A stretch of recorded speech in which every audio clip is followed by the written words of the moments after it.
Over the past 2 years, Yi Futian had learned all sorts of techniques. There was the white lustrous flame, the rage of the thunder god, the sky freezing technique, and absolute territory. All these were some of the techniques he had managed to learn. Comparatively, Yi Futian was less knowledgeable about martial arts attacks. He had mainly learned the 9 heavenly attacks, which was the strongest martial arts offensive technique there was. He only needed to train and practice as much as he could in order to continuously integrate his own realizations into the technique and use it to its full potential.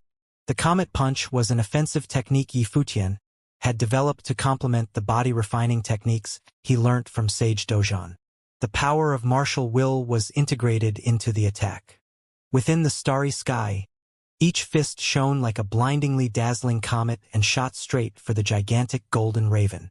The divine bird that Di Gang had summoned as part of his golden bird armor was incomparable in its offensive capabilities, and it continuously tore apart all the comets that rained down upon it. However, the fists seemed to pour down in an endless torrent. Di Gang raised an eyebrow slightly, then charged forward once more, seeming to turn into a bright streak of light. It didn't matter how powerful or peerless Yi Futian was, any comet punch that got in his way would be all shattered. But then a giant life spirit appeared from behind Yi Futian. It was the divine ape, which let out a long, deafening roar. As Yi Futian took a step forward, so did the divine ape. The sky trembled with their movement, and in the next moment, Yi Futian lifted clenched fists and charged forward.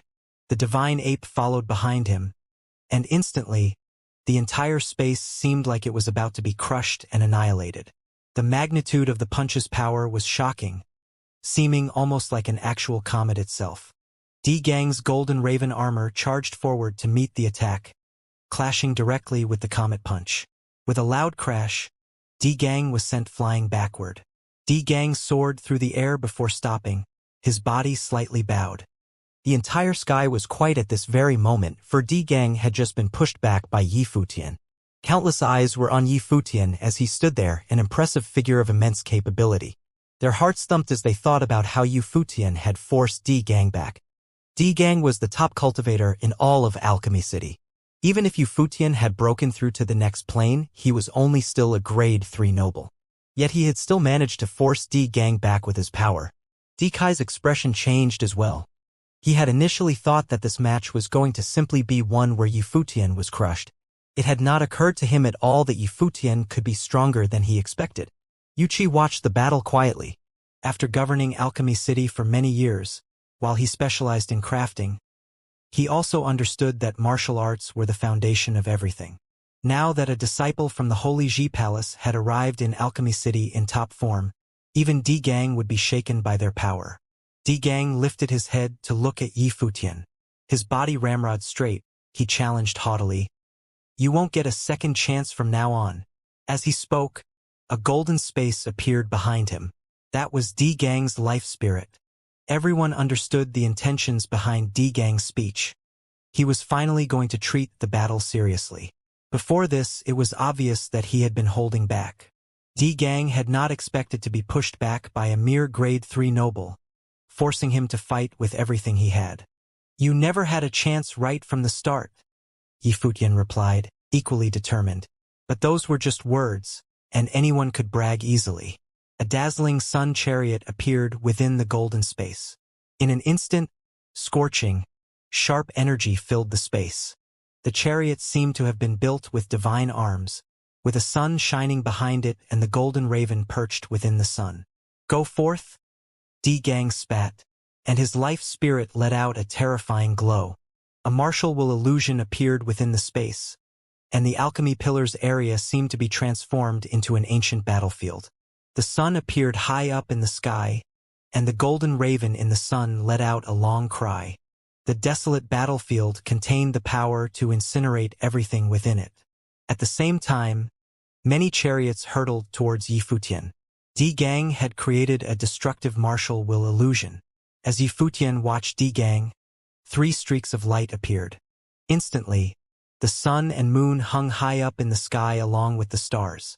The sun, moon, and stars had all appeared at the same time, in addition to Yi Futian's rock spirit. The sight of it all made the hearts of many thump excitedly. Just how many life spirits did this guy have? Li Futa's heart skipped a beat too. Yi Futian had released his Guqin spirit back when they were at the alchemy casino. Could it be that Yi Futian had a life spirit possessing all the elemental powers? Yi Futian saw the endless golden flames charge straight for him, filled with destructive scorching energy. The glow of the sun, moon, and stars behind him bled into each other, and it seemed like a special kind of willpower had been injected into them. Yi Futian instantly became the center of that light, where a pure white fire began to burn. That fire was the white lustrous flame. The pure white flames burned throughout the space, and when the golden fire rained down upon it, the white flames even tried to capture the golden flames as energy for itself in order to stop it from reaching Yi Futian. The chariots hurtled towards Yi Futian in a deadly attack. Lightning crackled around Yi Futian, destroying everything and attacking the chariots wildly, reducing them all to ash. But then, an ultimate chariot came rushing towards Yi Futian, emanating a destructive glow. Di Gang was driving the chariot, and behind him, the light of the sun and the golden raven covered Yi Futian and his Dojan body. Streaks of golden light descended upon him, tearing through all of Yi Futian's defenses and heading straight for him. The wheels of the chariot seemed to be made out of an extremely sharp ritual implement, making the turning wheels seem like divine blades that tore up everything in its path. Where the chariot passed, there were no signs of life at all. With such frightening energy descending upon him, though the chariot had not reached Yi Futian yet, he could feel its terrifying destructive power. He dialed up his defenses to the max and threw out a series of punches. Each punch seemed to have a distinct spirit of its own. It resonated with the surroundings to create an incredibly powerful momentum, and in addition to the powerful martial will being released at the same time, the resulting energy created seemed almost like that of an emperor's. The divine ape began to shine with a dazzling glow and its aura grew even more savage. As the chariot descended upon Yi Futian from the sky, the divine ape gathered the energy in the surroundings and with a deafening roar, comet punches were sent flying towards it. Comet-like fists filled the air and crashed straight into the approaching chariot. The chariot tore through those fists effortlessly.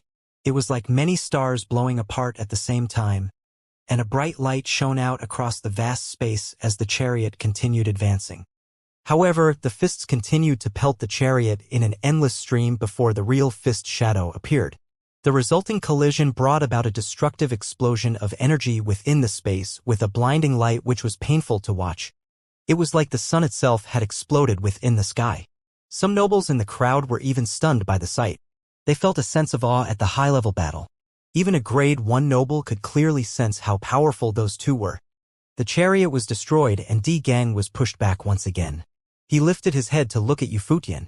Before the battle, he had arrogantly assumed that no grade 3 noble would have been able to face off against him. This was not blind faith, but a sure knowledge of his own power. However, this disciple of the Holy Ji Palace was somewhat baffling to him.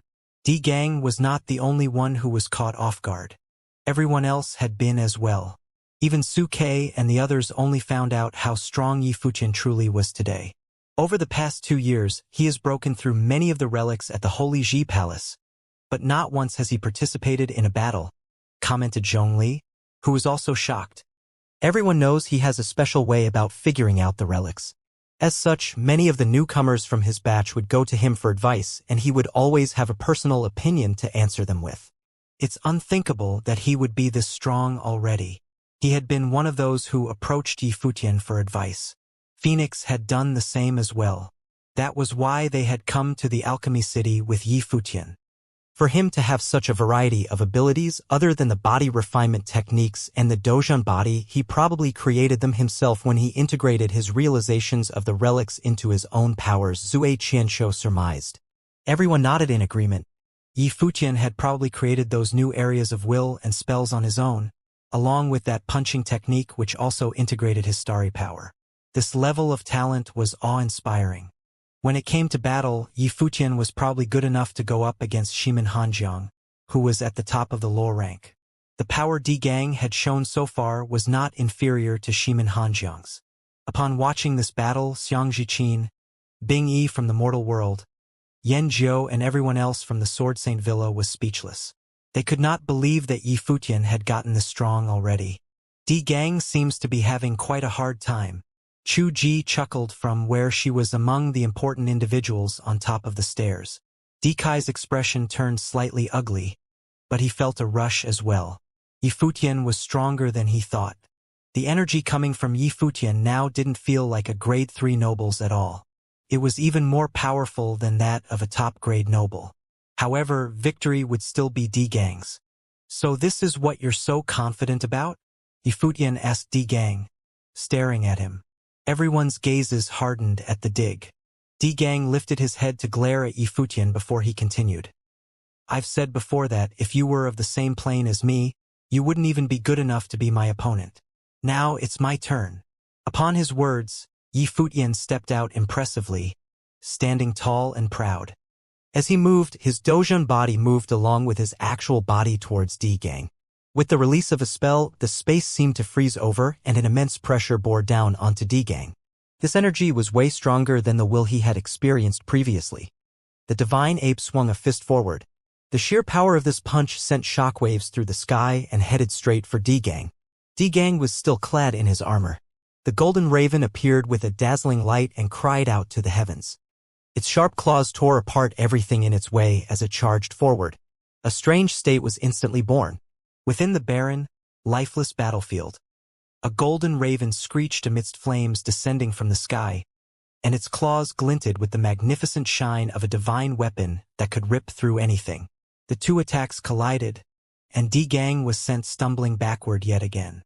However, this time Yi Futian felt cracks appear in the fists of his Dojun body.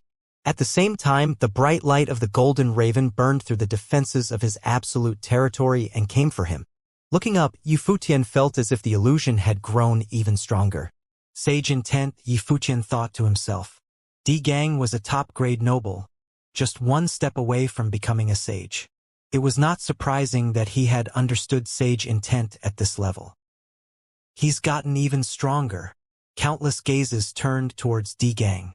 He stood there proud as a god in the sky. Is he finally going to reveal the best of his abilities? If so, then the battle is probably going to come to an end, everyone thought. Many looked towards Yi Futian, only to see him laugh. Is this all you've got? The onlookers were all amazed by the confidence in Yi Futian's voice. Did Yi Futian believe that he could defeat Di Gang now? The alchemy pillars created a martial will zone. Di Gang's body seemed to be burning while the sun shone above him. The golden raven tweeted, and its golden light was shed on every corner in this space. The flames penetrated the white lustrous flame as well as Yi Futian's martial zone. The whole battlefield seemed to be in flames. Nothing could survive in this destructive zone. Beams of sharp light projected from the golden space behind Di Gang and covered his body like an armor ritual implement. But this was not a real implement. The Emperor family's ancestors were famous armorers, but then they gave up armory and chose to specialize in martial arts. However, the Emperor family still possessed an armorer's life spirit. It could absorb spiritual chi and create a ritual implement. Therefore, Di Gang was not using a ritual implement. He was just releasing his life spirit. It built an impregnable golden raven armor and a chariot for him. Suddenly, many chariots appeared again with dreadful momentum. However, the chariots didn't attack. They just floated around Di Gang. Once they were initiated, everything could be crushed. On a battlefield, Di Gang could defeat thousands of enemies just by himself. That was why he had never shown any fear when he challenged those talents from the Holy Ji Palace. If Yi Futian was not here, he really could defeat anyone standing before him with his own power.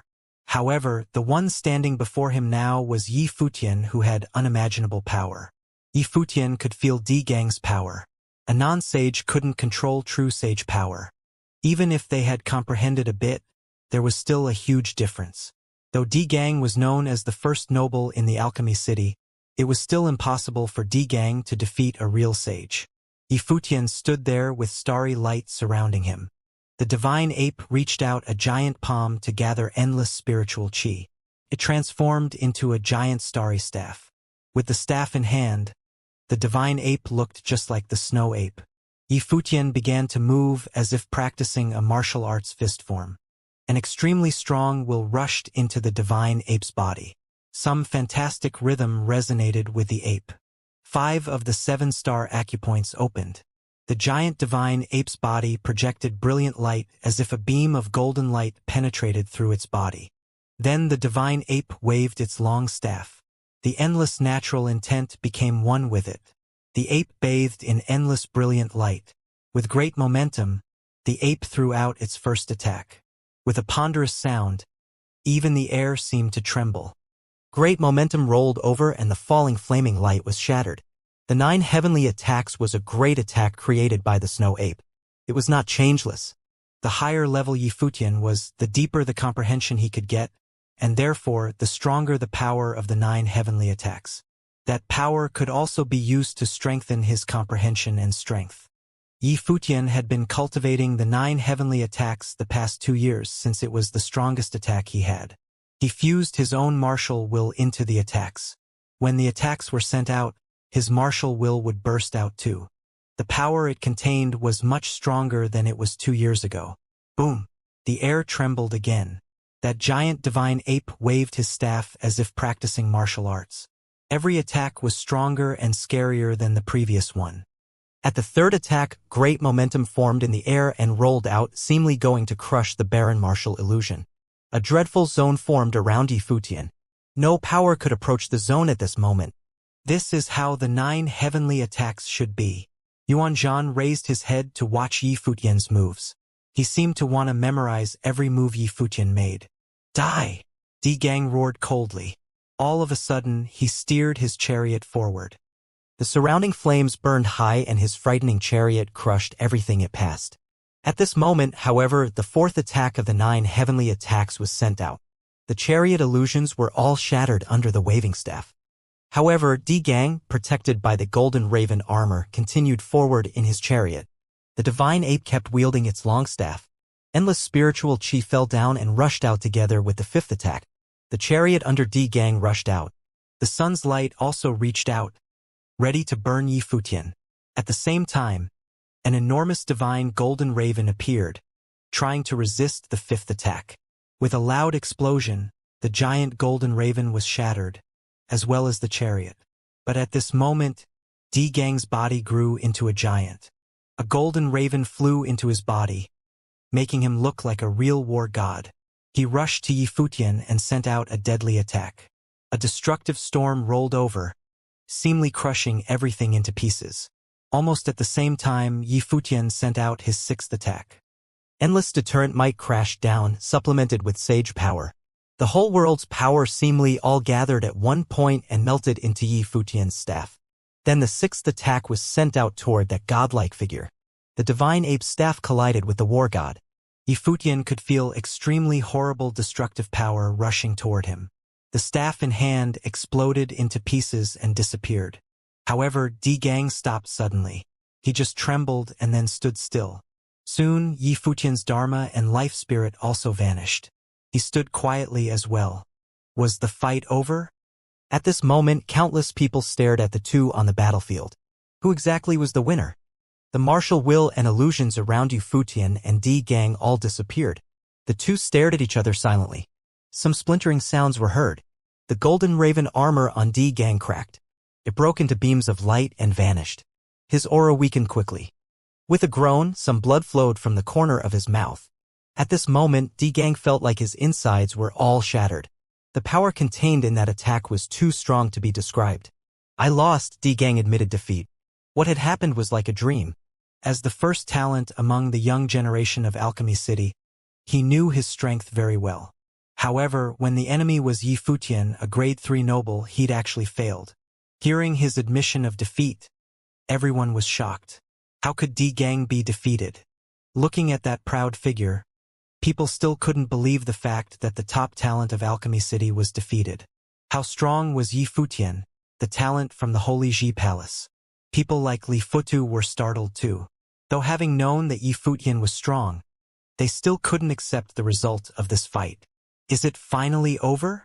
The disciples from the Holy Ji Palace all smiled faintly. Though this battle didn't take much time, it was still heart-stirring. Di Gang was indeed very talented, but unfortunately, his enemy was the crazy Yifutian. "You're very powerful if you can fight me like this," said Yi Futian. He had run out of every skill he knew in order to defeat Di Gang. Hearing Yi Futian's words, Di Gang spat out some blood. His face turned pale. Was this mockery? Earlier, both had been very proud, but only the winner could laugh at the end. Since he had been defeated, no matter how proud Yi Futian sounded, he couldn't refute it. If he was the winner, he could say things like that. Turning around, Di Gang walked away into the distance. He looked lonely and forlorn. He was once a peerless existence among the young generation. This defeat was enough to break all his pride. "Brother?" Di Zhou exclaimed softly, looking at Di Gang's receding figure. But he felt depressed too and had no idea what to say. Many famous talents on the stairs were looking at Yi Futian too. Bai Luli looked emotionless. As his senior had said, Yi Futian did have the strength to enter the Sage Temple. When his cultivation became higher, it was very possible for him to break through the Sage Plane. Di Kai was a little speechless. Chu Ji looked at Yi Futian with a smile. She didn't expect that such a flippant guy could be so strong. It was unfortunate that he had a girlfriend. Otherwise, thinking of this, Chu Ji turned to Di Kai with a smile, but didn't say anything else to provoke him. The result was obvious. Nothing could change it. At this time, Yi Futian still stood above the alchemy pillars proudly, as if he was the only one in the world. He turned around and looked at Yu Qi, the city lord of the alchemy city. Bowing, he said, "Sir, my senior brother is second place in the alchemy conference. He told me that he admires your daughter very much. I hope that you can permit their marriage." There were two reasons why he fought with Gongsun Yi and Di Gang today. The first was to solve the conflict with Gongsun Yi. Secondly, he also wanted to show some of his strength before the City Lord office. It was a tradition of Alchemy City that the City Lord's daughter would marry the number one of the Alchemy Conference. Therefore, the winner's potential must be thought highly of. His senior brother had won the second place, but he didn't have a noble background, so Yi Futian wanted to help him. Yu Qi glanced at Yi Futian from beside Yu Qi and then looked back at her father. At this moment, Shui Yi also walked out from the crowd and bowed toward Yu Qi. He said, "I have been admiring Yu Qi. Please let me marry her, sir." Neither Yi Futian nor Shui Yi mentioned the affection Yu Qi and Shui Yi felt for each other. They just said that it was Shui Yi who had been admiring Yu Qi. They needed to think for Yu Qi, though everyone knew what was going on. Yu Qi stood there silently and looked at Yi Futian. After killing Gongsun Yi and defeating Di Gang, Yi Futian asked for his permission in order to help his brother. He knew how to take advantage of timing. Yu Qi didn't like Shui Yi very much because this guy had impregnated his daughter beforehand. This couldn't be allowed. But it had already happened and he had to think about his daughter. "You were originally the second of the alchemy conference," Yu Qi said.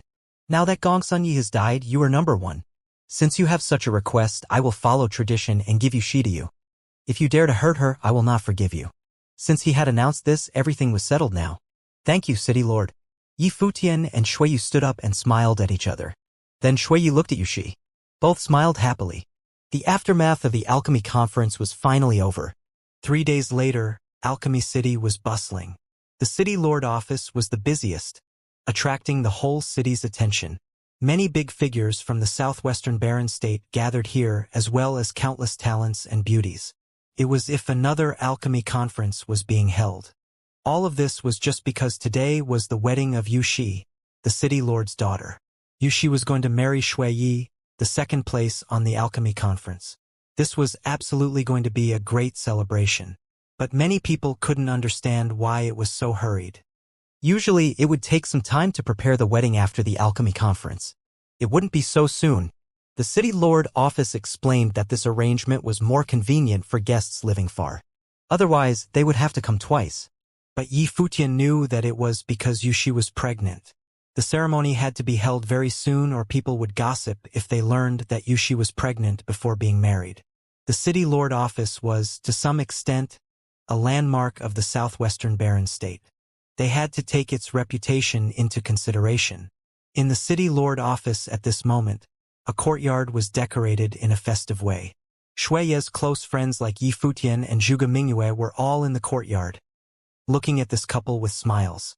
"I never thought that my fourth senior brother would be the first one to get married," Yifutian exclaimed. But this love story was totally serendipity. If not for Yu Shi's stubbornness and Shui Ye's mischievousness, there wouldn't be such an opportunity for them to fall in love. Xiaoshi, it seems that we are the only two who are doomed to be single now. Luo Fan looked at Yifutian and Hua Jieyu. Their big brother was also living his happy life with goddess Wang Yue on Book Mountain. Second senior sister and third senior brother would also marry soon. Beitang Xinger was taken care of by second senior sister. Only Luo Fan and Yi Xiaoshi were so lonely. With your appearance, it might be difficult for you to find your Ms. Right, Shui Yi joked, walking over. Brother, you are too mean, Luo Fan complained. I helped you so much. You should at least give me some top sage ritual implements to show your gratitude. It had been really smart for Yifutian to ask Shui Yi for some ritual implements earlier. He and Shui Ye's qualification for the alchemy conference had already been given to the junior.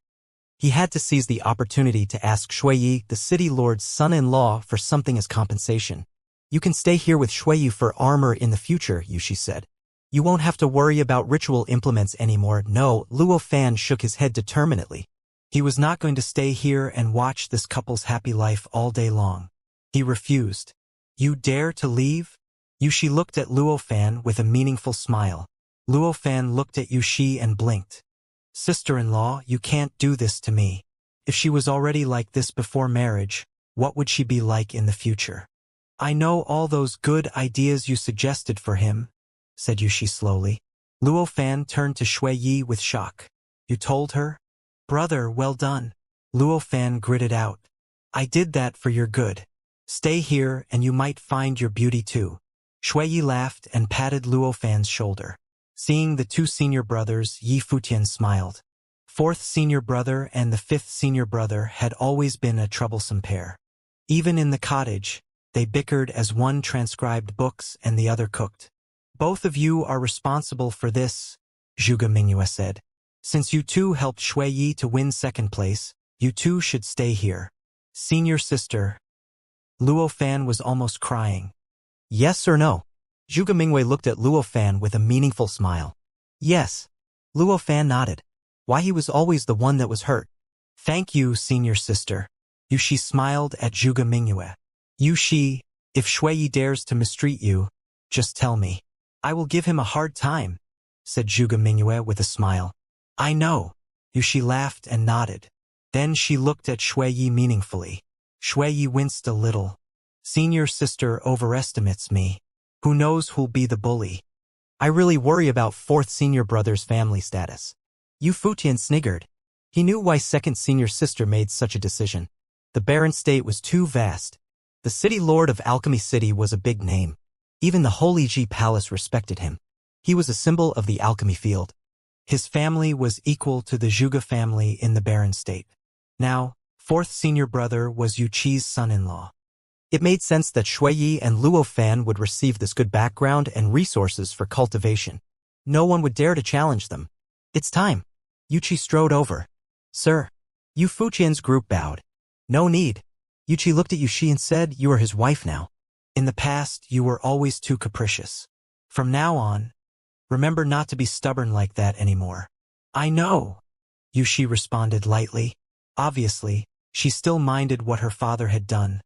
But it was all in the past now. She couldn't really hate her father. Shui Yi, I really wanted to kill you, Yuqi said, but you are my son-in-law now. I will teach you everything I know. I wish you will treat my daughter well. If she lives a bad life, I won't let you go. I dare not, Shui Yi mumbled. Hearing Shui Ye's complaint, Yuqi couldn't help glaring at him. Yifutian felt a little sympathetic about his fourth senior brother. Shui Ye's life might be hard now. The ritual implement you asked about is done. Yuqi looked at Yifutian and Yushin and said, Yushi told me to give both of you this ritual implement. So I made two. This is yours. With that, he took out a small brilliant pagoda. Colorful light covered the pagoda. Yuqi waved his hand. Suddenly, the pagoda grew quickly into a big tower with incredibly strong powers of all attributes rolling within it. Since you chose body enhancement, this pagoda is perfect for you, Yuqi explained. It was cast according to the sky-reaching tower of your Holy Ji Palace. There are strong deterrent forces and all kinds of attributes attacks in it. You can also use it as a ritual implement or train your body and will. Thank you, sir. Yu Futian smiled and looked at Yushi. Thank you, sister-in-law. He didn't expect so much. He just wanted to ask for a ritual implement for Yusheng. Yushi smiled gently. She was grateful to Yi Futian for he helped Shui Yi and her get this happy ending. Since Yi Futian wanted this ritual implement, she would help him. She had watched that battle. With his talent and the fact that he was cultivating in the Holy Ji Palace, she believed that he would be the next legend of the Barren State. As for him, Yuchi looked at Yushin and said, I have seen his way of battle. He's the disciple of Sage Dojan, just like you. By nature, he suits body enhancement more than you. Ritual implements aren't actually suitable for his fighting. I made a set of armor. Many of its materials are the same as your pagoda. When activated, the wearer's body will be refined. The armor can be used both to attack and to protect. If he meets a strong enemy, the armor will be triggered to help him to fight.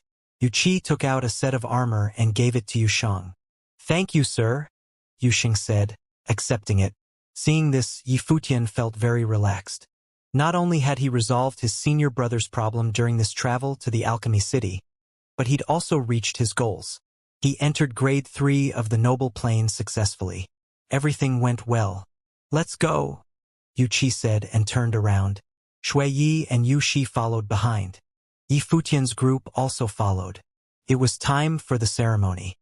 Guests rustled and bustled in the city lord office. Countless top talents gathered here. When Shui Yi and Yu Shi walked out hand in hand on the tall podium, everyone grew envious of Shui Yi. No one had expected that Shui Yi would be the one that married the famous beauty. This was a great ceremony. Yi Futian's group stood under the stage and watched everything happening up above. They all felt very happy for Shui Yi. Yu Shi is a famous beauty of Alchemy City. She only wears light makeup but looks so heart-stirring. Shui Yi is the biggest winner, many young men whispered. Not only did he marry a famous beauty, but he also became the son-in-law of the city lord who was 8th on the Barren Sky list. This was an enviable position. But he's really bold, someone discussed quietly. He gained this opportunity at the cost of his life spirit. Otherwise, he wouldn't be an option even if Yi Futian killed Gong Sun Yi. Many people agreed. It seemed that Shui Yi and Yu Shi had true feelings for each other. Where's Yu Futian? Somebody asked. Many people searched the crowd. Finally, they found that Yi Futian was standing with Hua Jieyu. Is the girl beside him the divine spiritual sorcerer Hua Jieyu? Someone said. She's like a fairy. Yi Futian is also a big winner in life. The pride of the Holy Ji Palace, disciple of Sage Dojan. He really is. Many people nodded. Yi Futian deserved it though. 3 days ago, even Gong Sun Yi, first on the alchemy rank, and Di Gang, pride of the southwestern region of the Barren State, were defeated by Yi Futian. This youth looked so innocent that no one expected that he would be so strong. That incredible battle made him well known to all. Some beauties looked at Yi Futian with admiration. He was so talented and handsome. No one would refuse him. Heroes liked beauties and the reverse was true as well. Your 4th senior brother is married now. When will your wedding be held? Zhuge Mingyue teased Yi Futian.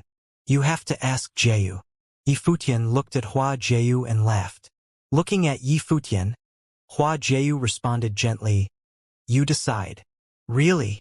Yi Futian blinked. Yes. Hua Jieyu smiled. How about tonight? We don't need too many rituals. Yi Futian smiled too. No way. Hua Jieyu kicked Yi Futian, blushing.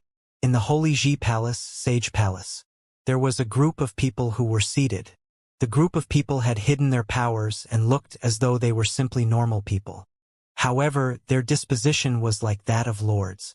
Today, the 6 palaces from the Holy Ji Palace had gathered. Although the Sage Palace Lord had not appeared, the 2nd Palace Lord Lu Chan was around. The Wanxiang Palace's Palace Lord was still in seclusion. But the Wanxiang Palace's elder had arrived. Apart from them, the other 4 palace lords were all here with some of the elders of the Holy Ji Palace.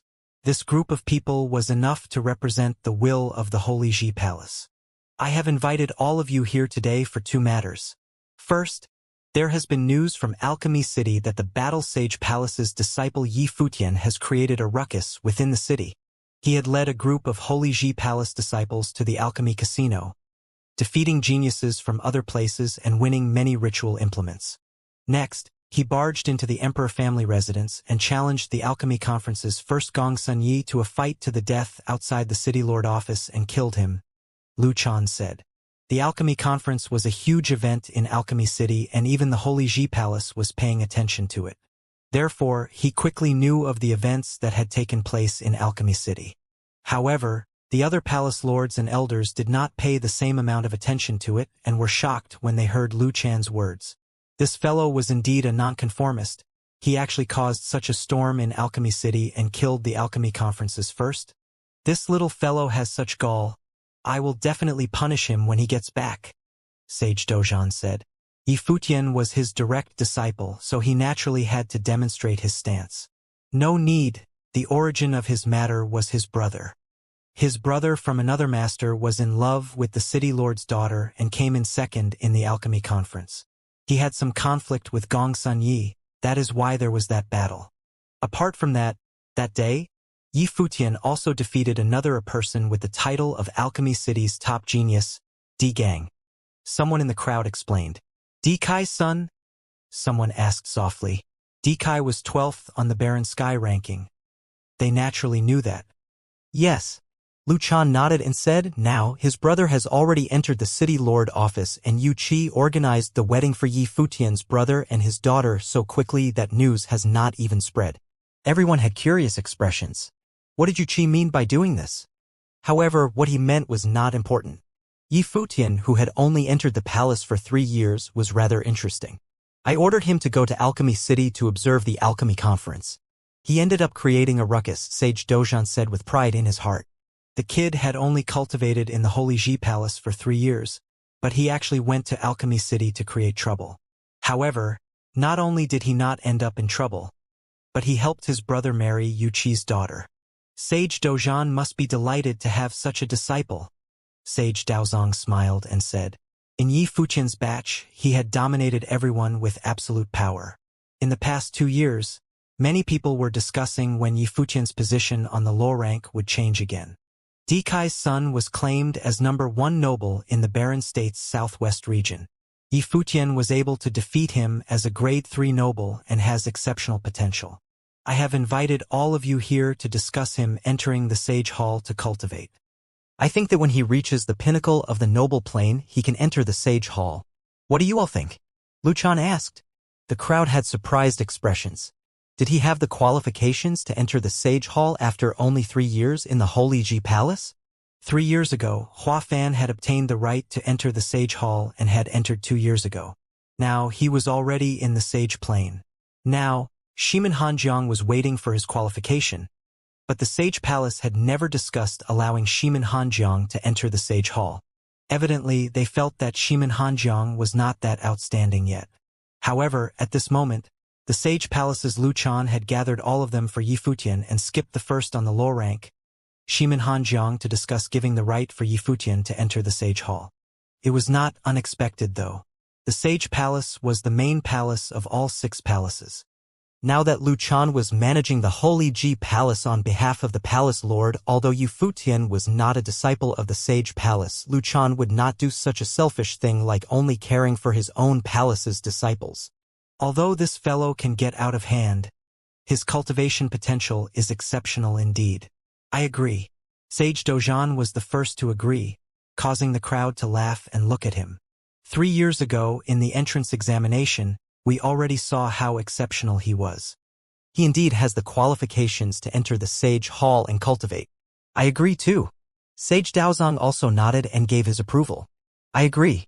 The Sword Demon, the Sword Palace Lord, nodded and agreed as well. This way, there were already 4 palaces in agreement. In reality, the outcome was set. Since that is so, we have a conclusion.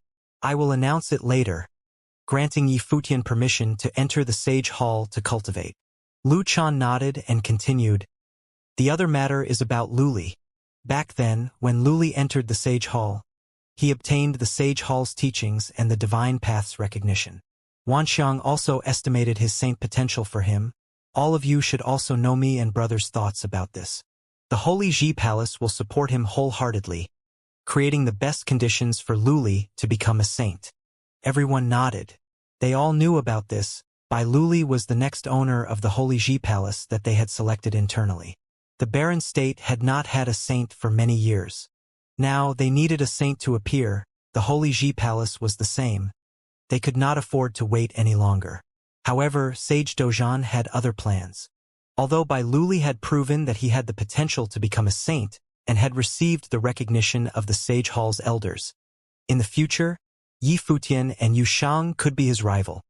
In the Holy Ji Palace's law battle area before the law battle tablet, many people had gathered and were looking astoundingly at a piece of news on the tablet. Yi Futian had obtained the right to enter the Sage Hall and cultivate. What is going on here? Many people were bewildered. They were all cultivating in the palace and naturally did not know what had happened far off in Alchemy City. However, they could guess that it was related to Yi Futian's trip to Alchemy City. What did Yi Futian do this time in Alchemy City? Why did he obtain the right to enter the Sage Hall all of a sudden? Even the current lower rank first, Shimin Hanjiang, was still waiting for his right to enter the Sage Hall. However, what awaited him was Yi Futian skipping him and obtaining the right to enter the Sage Hall. Big Brother Futian is really capable. There was a beautiful girl grinning happily. It was Long Linger. Now that she had gotten to know more about the Holy Ji Palace, she naturally knew what the Sage Hall meant. He's Yi Futian indeed, shocking people with his every move. Many of those who had entered in the same batch as him discussed. Most of the people in his batch admired Yi Futian. The memories of the sparring session 2 years ago were still fresh in their head. Yi Futian was the only one who dared to face the seniors. Mu Zhiqiu was also there. She was speechless. That fellow was getting stronger and stronger. The lower rank has also changed. Someone shouted at that moment. They saw an elder from the palace coming forward to renew the lower rank. Their gazes were all fixed on one name, Yi Futian. When they saw Yi Futian's name at its new position, all their gazes froze and expressions of disbelief appeared on their faces. They had all imagined that after 2 years of not fighting anyone, Yi Futian had only recently taught Shimin Gu a lesson. If he were to fight someone, he would not remain 10th on the law rank and there was a chance he could enter the top 3. However, nobody had imagined that Yi Futian's name would appear on the top of the law rank. Law rank first. He had replaced Shimin Hanjiang. This scene was too shocking. Shimin Hanjiang had spent 6 years to reach where he was. However, he did not even warm the seat before Yi Futian rushed up the rank and replaced him. Why is it like this? There was a teenager who walked forward and questioned loudly. It was Shimin Gu, the current batch's first in the entrance examination. The moment he entered the palace, he had been violently beaten up by Yi Futian and Yu Shang, causing his reputation to decline rapidly. Now, his brother Shimin Hanjiang's name had been taken and lowered to rank 2 on the low rank while Yi Futian was first. He had never exchanged blows with his brother or had any outstanding performance in the Holy Ji Palace. What right did he have? The low rank has never required any explanation. The elder looked at Shimin Gu and replied emotionlessly. Even if he was the first in the entrance examination, he had no right to question the low rank. If he was unhappy about the rankings, he could simply challenge the first and get it back through his own strength. The law rank would then change again. When Shimin Gu entered the palace, he was taught a lesson by Yi Futian, but Shimin Hanjiang did not step in. This time, Yi Futian replaced him as the first on the low rank and obtained the right to enter the Sage Hall. No matter how much self-restraint Shimin Hanjiang has, he probably cannot bear it, many people thought. This was no longer a matter of restraint, but the palace thinking that Yi Futian was more outstanding than Shimin Hanjiang. Moreover, the palace felt that Yi Futian was far more outstanding. As the previous first on the low rank, how prideful would he be? Could he take it lying down? The news quickly spread to the Sage Palace, into the ears of Shimin Hanjiang and the other Sage Palace disciples. Presently, there were many people gathered around Shimin Hanjiang. Baizhe, Zhuge and many others had come. When they heard the news, they were equally infuriated, especially Baizhe. From the moment he had entered the palace, he had had enmity with Yi Futian. The entire palace knew that as long as Yi Futian, there would be no place for Baizhe, he would always be suppressed. Now, Yi Futian was first on the law rank and permitted to enter the Sage Hall. How could this be? Shimin Hanjiang maintained his silence from start to the end. Back then, when his younger brother Shimin Gu had been beaten up, he did not exact vengeance for him. His younger brother was to blame for being insufferably arrogant and provoking Yi Futian, so he ordered him to focus on his cultivation. He had been cultivating diligently, hoping to obtain the approval of the palace one day to enter the Sage Hall. However, he had not received such news but had heard that Yi Futian had obtained the right to enter the Sage Hall. Not only that, he had been replaced on the law rank. Yi Futian had entered the palace for 3 years, but the only time he had ever shown his ability was on the sparring session 2 years ago. He had been silent for the next 2 years. Why was he granted such an honor? Look at him, for the past 6 years, he had defeated many opponents and quelled all suspicions about him. Those geniuses who entered the palace at the same time at him had all been overtaken by him. However, there was now a junior above him. He raised his head and looked into the air, taking a deep breath. Since the Holy Ji Palace was doubting him, he would prove himself. In the Holy Ji Palace, there was a huge commotion about the law rank renewal and Yi Futian being allowed into the Sage Hall. However, at that moment outside the Holy Ji Palace, there was a group of people returning. It was Yi Futian's group who had just returned from Alchemy City and did not know about what was happening in the palace. When Yi Futian returned to the Holy Ji Palace, news of his return spread throughout the palace. Next, in the Battle Sage Palace, Qi Jie found Yi Futian and notified him of his qualification to enter the Sage Hall and the change on the law rank. When Yi Futian heard Qi Jie's words, a strange expression appeared on his face. He did not expect that his battle in the Alchemy City had not only solved his brother's problem and gotten him a ritual implement, but it had also earned him the qualification to enter the Sage Hall to cultivate. This was an unexpected surprise. As for being first on the law rank, he did not care. After all, it would have happened sooner or later. 3 years ago, when you entered the palace, you were the target of many. 2 years ago, you proved yourself in the sparring session. I didn't expect that you would rise to the first on the law rank so quickly. Do you know how many people in the palace are looking for you now? Qi Jie said with a fake smile. Among the thousands of disciples in the palace, the first on the law rank meant that he was the number 1 in the noble plane and could represent his generation. From Bai Luli to Hua Fan to Yi Futian, every one of them could represent a generation of disciples. Previously, everyone thought that Shimin Hanjiang would become the generation symbol, but they had not expected that it would be taken away by Yi Futian so quickly. This way, Shimin Hanjiang would be simply a transitional character. He must have been very angry. Yi Futian paid no notice and smiled. So what if they could find him? Brother, when can I enter the Sage Hall? Yi Futian was more concerned about that. The Sage Hall probably contained the palace's saint teachings. The Holy Ji Palace's divine teachings were known as the Sage Hall. It would definitely be more complete than the divine teachings in the top 3 schools and might be an opportunity for him.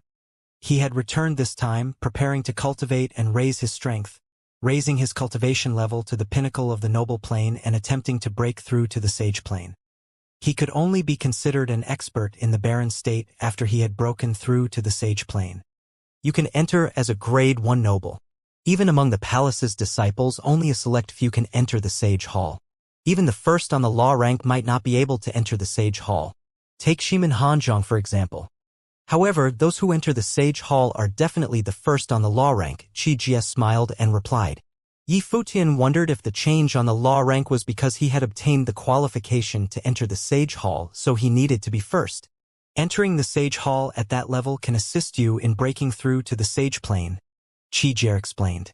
Yi Futian nodded and replied, if that is so, I will need to focus on my cultivation for a period of time. Thank you for coming to inform me, brother. Make sure you focus. Qi Jie smiled and left. After Qi Jie left, Lulan Shui and Yi Qingxian looked curiously at Yi Futian and Yu Sheng. The two of them had not gone to Alchemy City, so what had happened that the elders in the palace had made such a decision before they had even returned? They had also heard much discussion in the past few days. Rumor had it that to enter the Sage Hall, all 6 palaces had to gather for a discussion, and more than half had to agree to the decision. This meant that at least 4 of the 6 palaces in the Holy Ji Palace had agreed for Yi Futian to enter the Sage Hall. Evidently, Yi Futian had moved the palace's elders. What did you do? Yi Qingxian moved up close to Yi Futian and asked cutely. Ask your man. Yi Futian smiled and replied. Xian glared at him, then saw Futian smile at her and say, "Oh right, Yusheng brought you a gift from the alchemy city." Xian blinked and looked at Yusheng. Yusheng scratched his head shyly. Back then, when they had placed their bets in the alchemy casino, he had placed a bet using Ninghuang's halberd and picked some good items for Xian using his spoils of victory. Yes, Yusheng nodded. Xian came up to him and hugged his arm. "Hey, my wife isn't around, don't show off how happy your relationship is in front of me." Futian smiled and poked fun at them, then continued, "Yusheng, have a good rest today. We need to focus on cultivating starting tomorrow. You need to enter the upper noble plane soon." Now that Futian was in the upper noble plane, Yusheng's cultivation level could not fall behind him, so he needed to ensure Yusheng's cultivation speed. Okay. Yusheng nodded and was then dragged away by Xian. Before she left, Xian made a face at Futian. "Show off." Futian smiled and said. He then turned to Lulan Shui and said, "I brought you a gift too." As he said that, he took out 2 items. One of them was a treasure book. He passed it to Lulan Shui and said, "The sage treasure book you had previously is too weak now. This book is at the pinnacle of the sage plane and has a secret methods index within. It can also be assimilated into your life spirit." After that, Futian took out another transparent water crystal and passed it to Lulan Shui. The crystal appeared to have a giant snake within it. This is a crystal made from a water element demonic beast, the vine serpent's spiritual will. It can combine with your spiritual energy and assist you in your cultivation.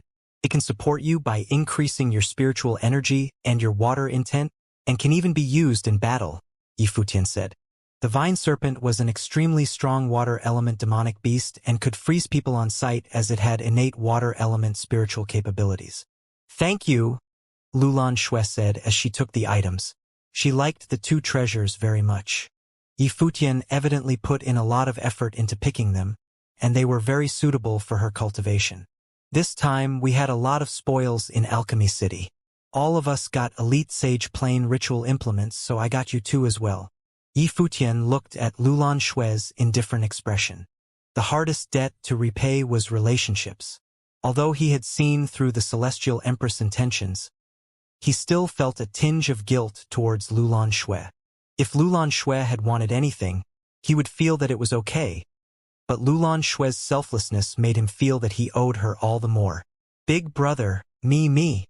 Beside him, the black-winged condor flapped its wings and said softly to Futian, "What about you?" Futian looked back at the black-winged condor and asked. The black-winged condor blinked its eyes, thinking, "Big brother, aren't you very smart? I've already given you such an obvious hint. It can't be that you want a treasure too?" Futian looked at him with a knowing smile and replied. This fellow had become crafty too. "No, of course not." Seeing Futian's expression, the black-winged condor shuddered and replied, "It's just that I've missed you. Sai, he's bullying me for not being a human. Be good, there are no more treasures. I'll get some for you next time." Futian smiled and stroked the black-winged condor's head. The black-winged condor immediately lowered its head, thinking, "As long as I follow Big Brother, I will still do well in the future." Big Brother Futian, at that moment, a crisp voice sounded out. A slim, tall girl rushed up and hugged Futian's arm. She glared at him and said, "Big Brother Futian, how could go out and have fun without me? You just entered the palace to cultivate and you're already thinking of going out?" Futian looked speechlessly at the little devil in front of him. "I'm unhappy." Longlinger pouted and said unhappily, "Brother brought you a gift." Futian smiled while saying. He then took out a treasure for Longlinger. At the side, the black-winged condor eyes were as wide as plates. This is what he meant by no more treasures? Sigh, life is tough for a condor. If only I was a human, no, a beauty. I knew that Big Brother Futian treated me best. Longlinger immediately became happy. The black-winged condor stood at the side, silently saying to himself, "An 18-year-old girl. How could you, master?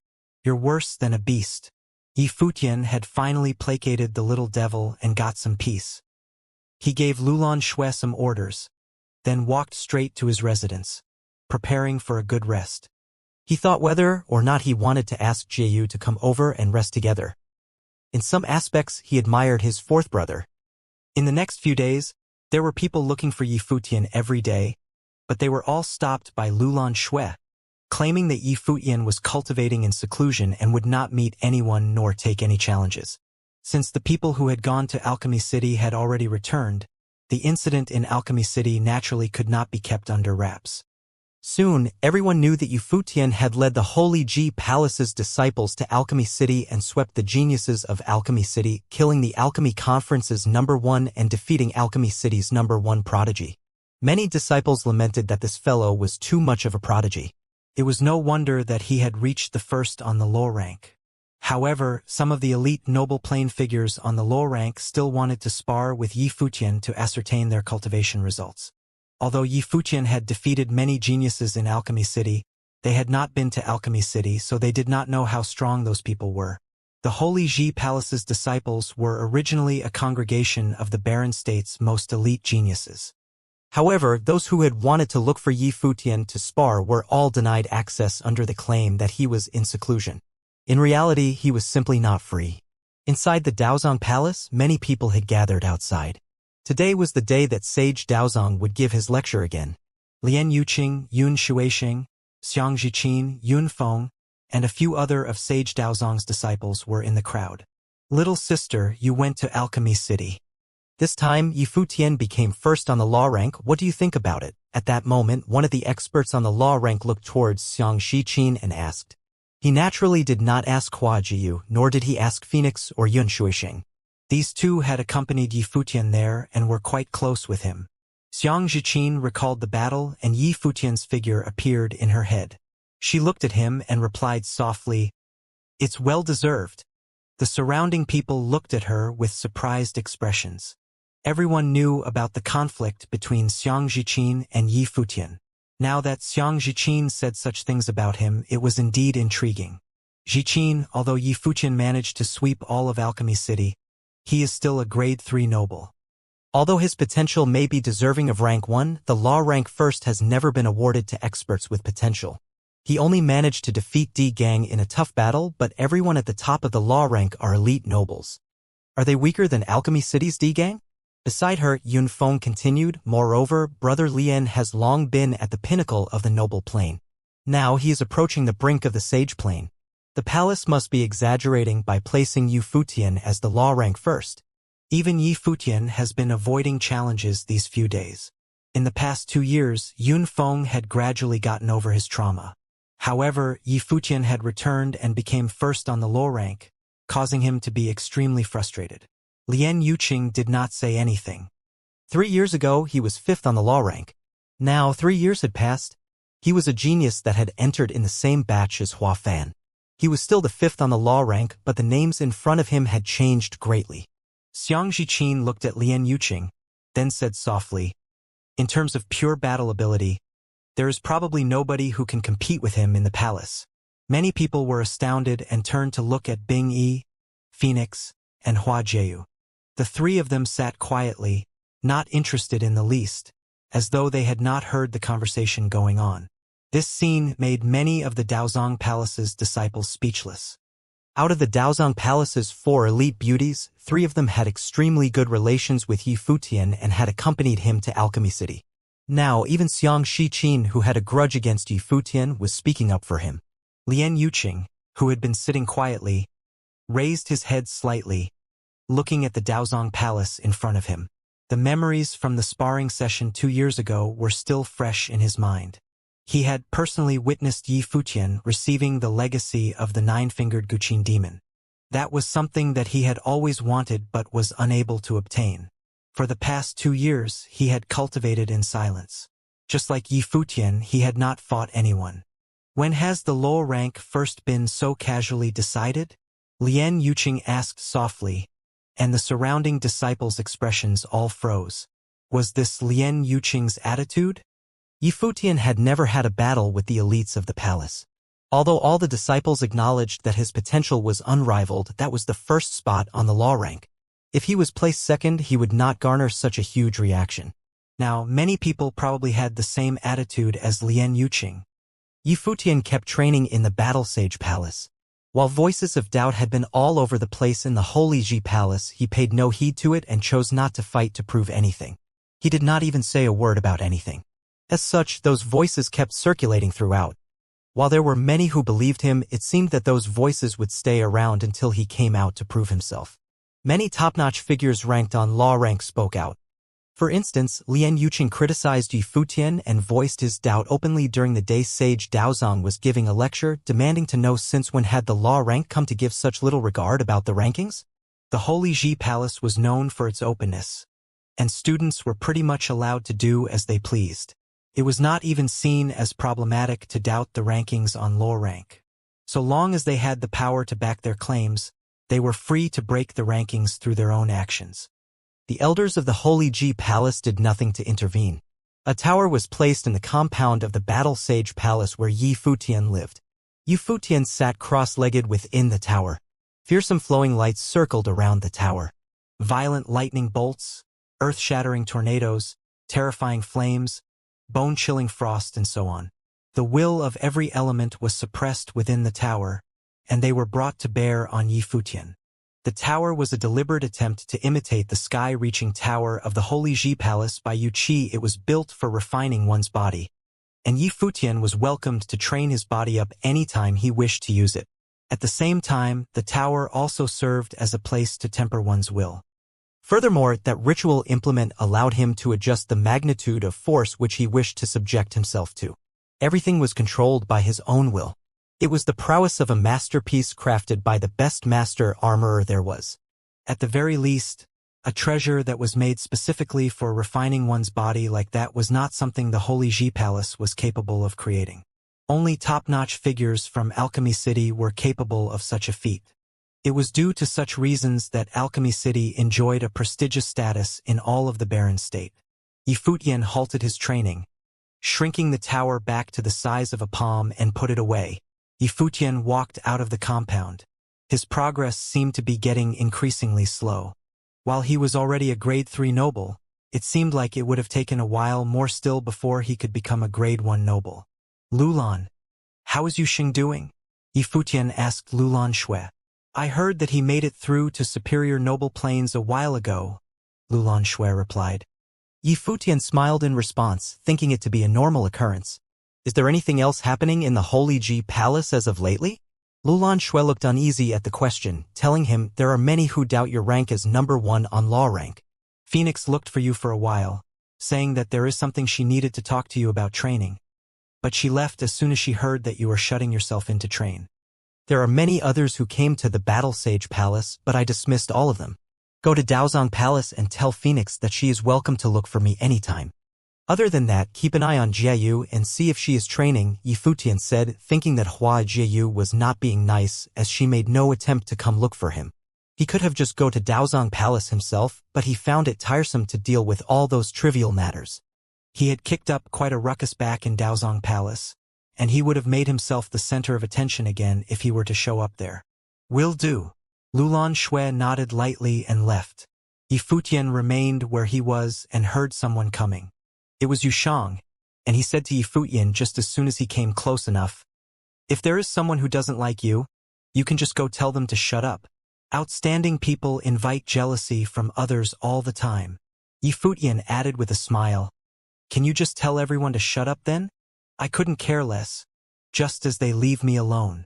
Yushang felt rather startled at Yi Futian, and nodded seriously. Outstanding, How does it feel breaking through? Yi Futian asked. Would you like to have a go? Yushang felt rather energetic. Despite the brutal processes involved in training, he felt himself exploding with power all over his body after every session. After he began practicing the Broken Heaven techniques, it was as if he needed to exude that extra energy all the time. Yeah, right. Get lost. Yi Futian cursed under his breath. He would have rather fought a grade 1 noble like Di Gang instead of fighting Yushang, who was of the same plane. Yushang's body was so tough that Yi Futian would have risked hurting himself fighting Yushang instead of hurting the other guy. Let's go out for a bit. Yi Futian began walking. Both of them left the compound and came to the edge of Battle Sage Palace. He stared at the tall, magnificent Holy Ji Palace before him, thinking that 3 years had passed in the blink of an eye. Yuxi was about to give birth in the coming months, and Yi Futian would then become an uncle of the baby. Yusheng, where do you think Godfather is? Yu Futian thought about how he had not been seeing his godfather in 10 years and could not have helped himself but ask. Yushin shook his head. It had been quite a while since the last time Yu Futian asked. It has been quite a number of years, and I'm wondering if he has gotten old, if he is still watching us train. Yi Futian chuckled. If his godfather was indeed somebody as claimed, there was no way his godfather could have turned old yet. A few figures were seen coming from afar. Yi Futian saw beautiful silhouettes with bright smiles on their faces. Here comes my wife, Yi Futian shouted with a smile, and Hua Jieyu rolled her eyes. Phoenix, Yi Futian addressed the other girl. I have developed comprehension of a type of spirit zone and spell. Care to have a look? Phoenix asked Yi Futian. Sure. Yi Futian nodded. Phoenix cast her gaze forward, unleashing a streak of overbearing aura. The air around her turned heavy and fearsome as tri-elemental spiritual qi whipped about around. Fire elemental spiritual qi turned especially fearsome. A terrifying shadow of a phoenix appeared in the air all of a sudden, basking in undying fires out to burn everything down. Yi Futian cast his gaze forward, unleashing all-powerful cold will to snuff the fires out. Yet the fire of the phoenix lit up again as if a phoenix was becoming increasingly powerful, basking in fire. Very well done. Yi Futian smiled. This is Flames of Nirvana. While it is a type of fusion power, I feel something is missing still, Phoenix said. Do not attempt to deliberately try to control the spiritual qi. Focus on your spirit zone. There is no need to deliberately try to sense the elemental nature of the spiritual qi. The spell will come on its own, Yi Futian elaborated. He extended his hand as soon as he finished conjuring a powerful spirit zone, and a spell was born as well. The flames within the air felt as if they were being frozen before dissipating entirely. A flash of realization was seen in Phoenix's eyes, and she nodded. I will try again when I return. Yi Futian had developed an unusually deep understanding of the workings of this particular area. The difference between the noble plane and the planes before lied within the noble will. Yi Futian was already at the pinnacle when the understanding of will was concerned, and there was no doubt that he was a noble at the pinnacle of his training. Yeah. Yi Futian nodded lightly and turned his eyes elsewhere. He gazed at a place not far before him.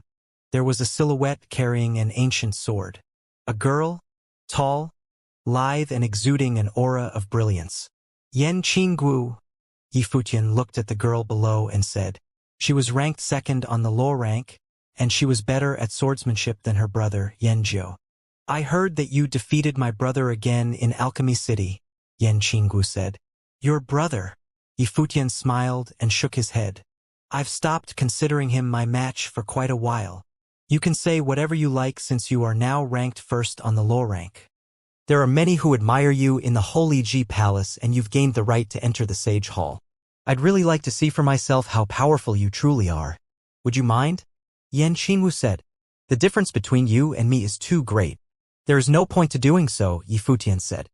You requested to battle against the noble at the pinnacle of their training on the sparring sessions back when you were still a grade 8 noble. If you were able to do so, why can't I? Yan Qingwu asked. That was different, Yi Futian said. But if you wanted to test yourself so badly, give it a shot. Yan Qingwu nodded, conjuring countless sword will around her in an instant. She came to bask herself in the dazzling light of the sword as well, gathering the sword will around her. She turned to look incredibly blinding before turning herself into a sword and coming for Yi Futian. Yi Futian spared a glance at her before bursting incredibly powerful noble will.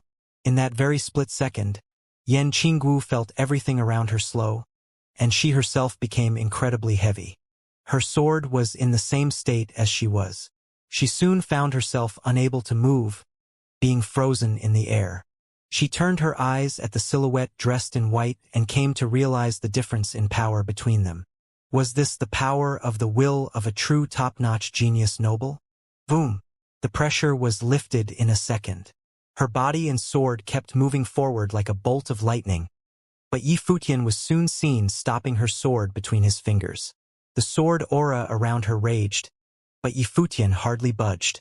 If you were thinking about surpassing me, I'm afraid that is something you will never be able to achieve, Yifutian said with a smile. He then twisted his fingers, flinging Yan Qinggu with her sword far away, making her look rather awkward. As she steadied herself and looked at Yifutian, Yan Qinggu felt as if she was standing right in front of a near-insurmountable mountain. If you take pride in yourself so much, why don't you just go prove yourself in front of the students and dispel their doubts once and for all? Yan Qinggu asked. Yifutian looked at Yan Qinggu and smiled.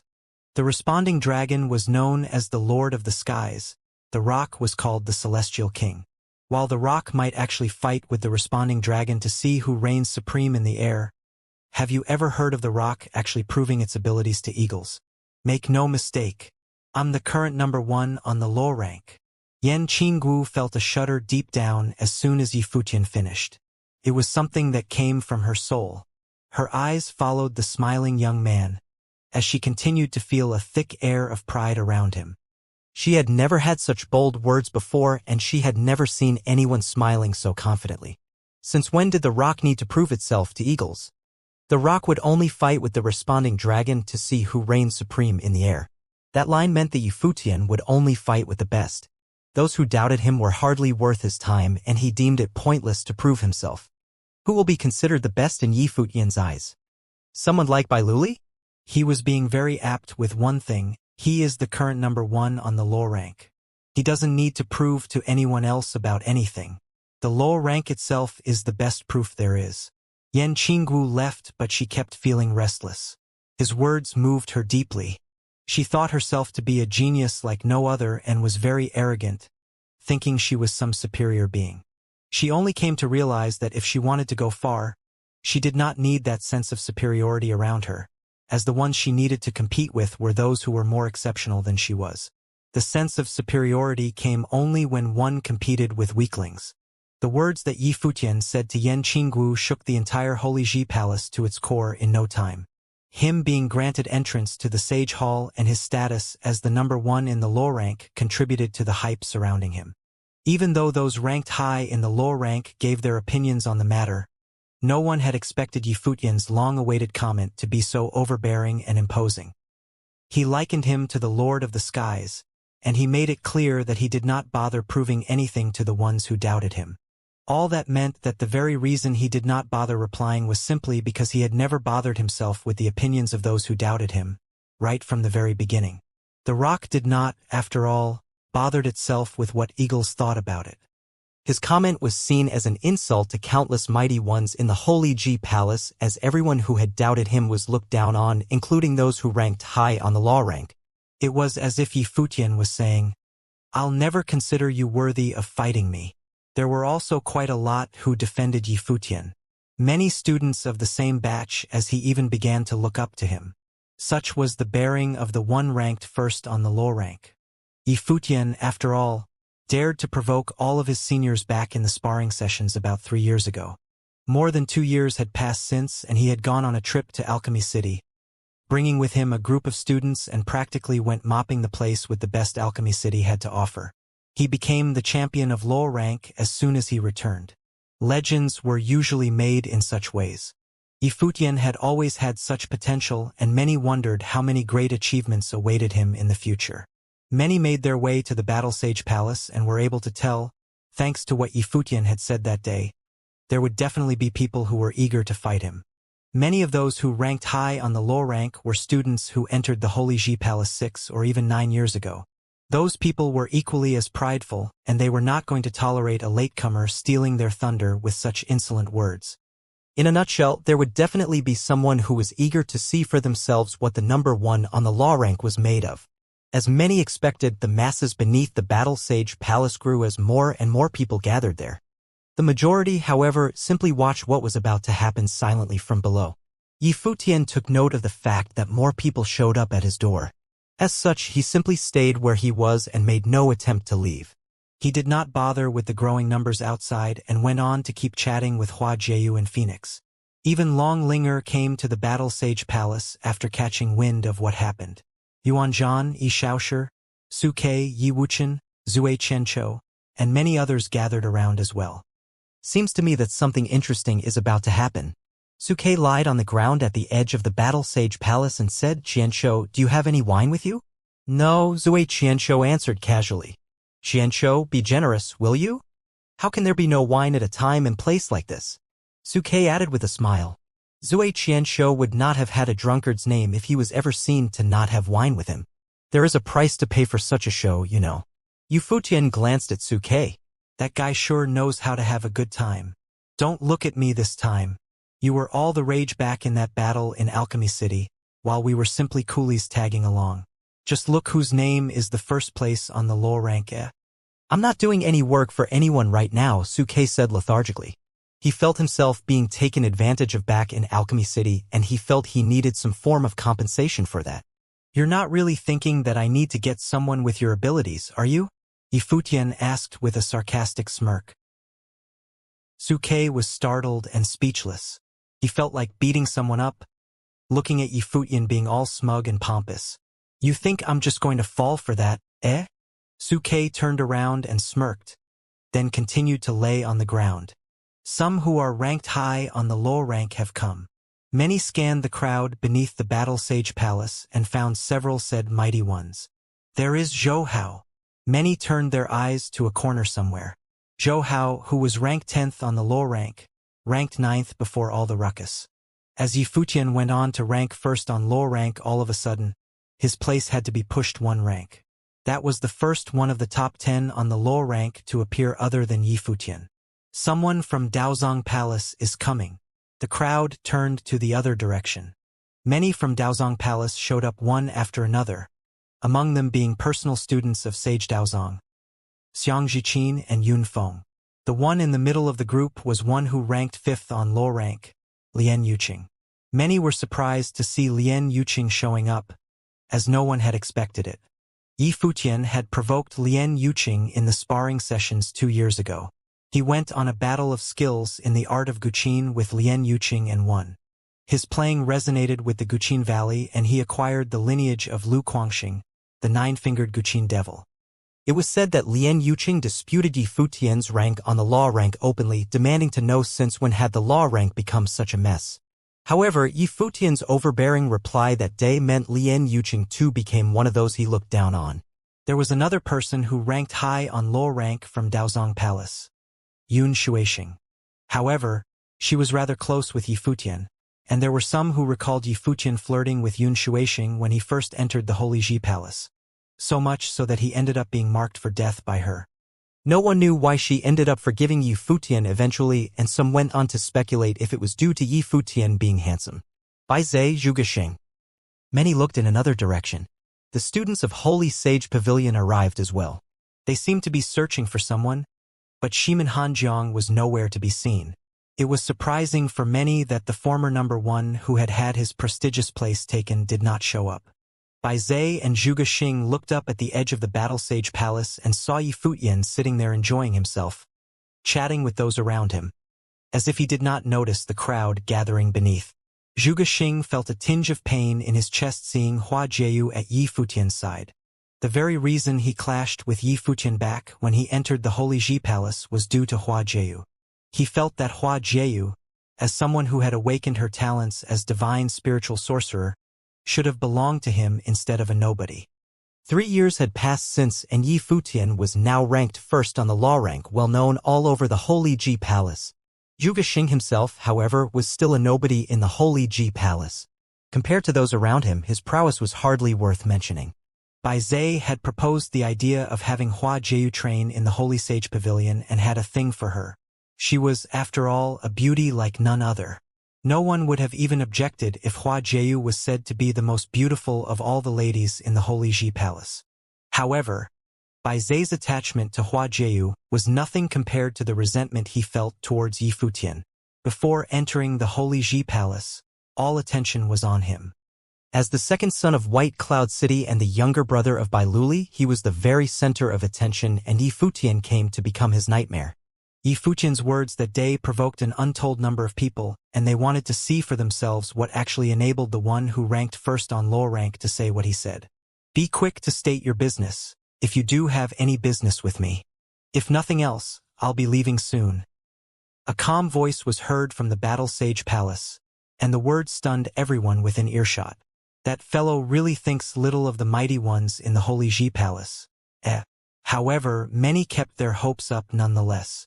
Having studied in the Holy Ji Palace for about 3 years, Yi Futian had made quite a reputation for himself, and that was furthered by the fact that he took the most prestigious spot among the students for himself. In actual fact, however, Yi Futian seemed to have never fought any truly spectacular battles within the walls of the Holy Ji Palace, especially against the top-notch figures of the place. The fuss he kicked up in the sparring session back then was hardly considered battling. Lian Yuqing had, of course, been more powerful than Yi Futian back then, and the battle was simply a battle of skills in the art of Guqin. Is he, the one who made a stunning name for himself in the whole of Holy Ji Palace, going to finally stand at the ultimate battlefield and face his toughest challenge? Who will be the first person to face him? Yi Futian killed the one who ranked first on alchemy rank in an instant and defeated the number 1 figure in Alchemy City. It would have probably been very difficult to get Yi Futian to move. Even those with a place on low rank would have to have a very high rank before they were deemed capable of such a feat. Rumor has it that you likened yourself to the rock just a while ago and took all who doubted you to be eagles. A voice was heard and everyone turned their eyes. The one who spoke was none other than Zhou Hao, who ranked 10th on low rank. The one who spoke was also the very person who took Yi Futian's former rank on the low rank. Yes, I did. Yi Futian remained sitting on the ground and glanced at Zhou Hao below. The slender young man exuded an air of sharpness about him, making it seem like he was about to shoot for the skies.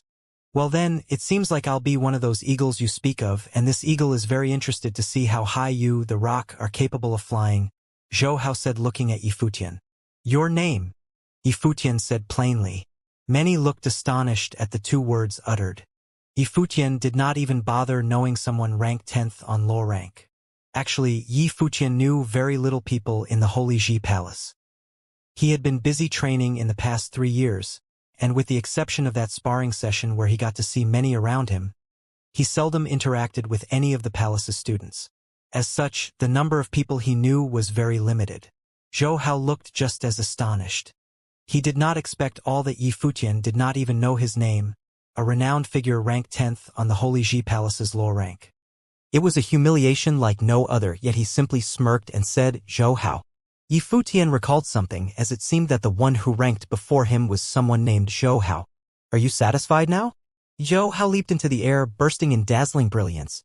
Everyone who ranked in the top 10 on the low rank, with the exception of Yi Futian, were all top-notch nobles. Zhou Hao was no exception. Right? Yi Futian nodded lightly but did not move. Yi Futian instead turned his eyes sideways and shouted, Yuxing. Yuxing, who was sitting cross-legged on the ground, stood and walked to the edge of Battle Sage Palace. Many froze in place as that scene unfolded before them, staring at the figures above them with startled looks. It seemed that everything was in place for a battle to begin, and everyone waited for Yi Futian to make a move. However, the man called for Yushang instead. Is he trying to joke with us? Is Yushang going to be the one to fight instead? Zhou Hao's face was ashen beyond belief. He did not mind that Yi Futian did not know his name, but at that very moment, he truly felt insulted. Zhou Hao was still one who ranked 10th on the low rank. Yi Futian might not have known him, but he could have at least given him the respect he deserved. You really want to do it like this? Zhou Hao glanced at Yuxin and asked, before turning his eyes back on Yi Futian.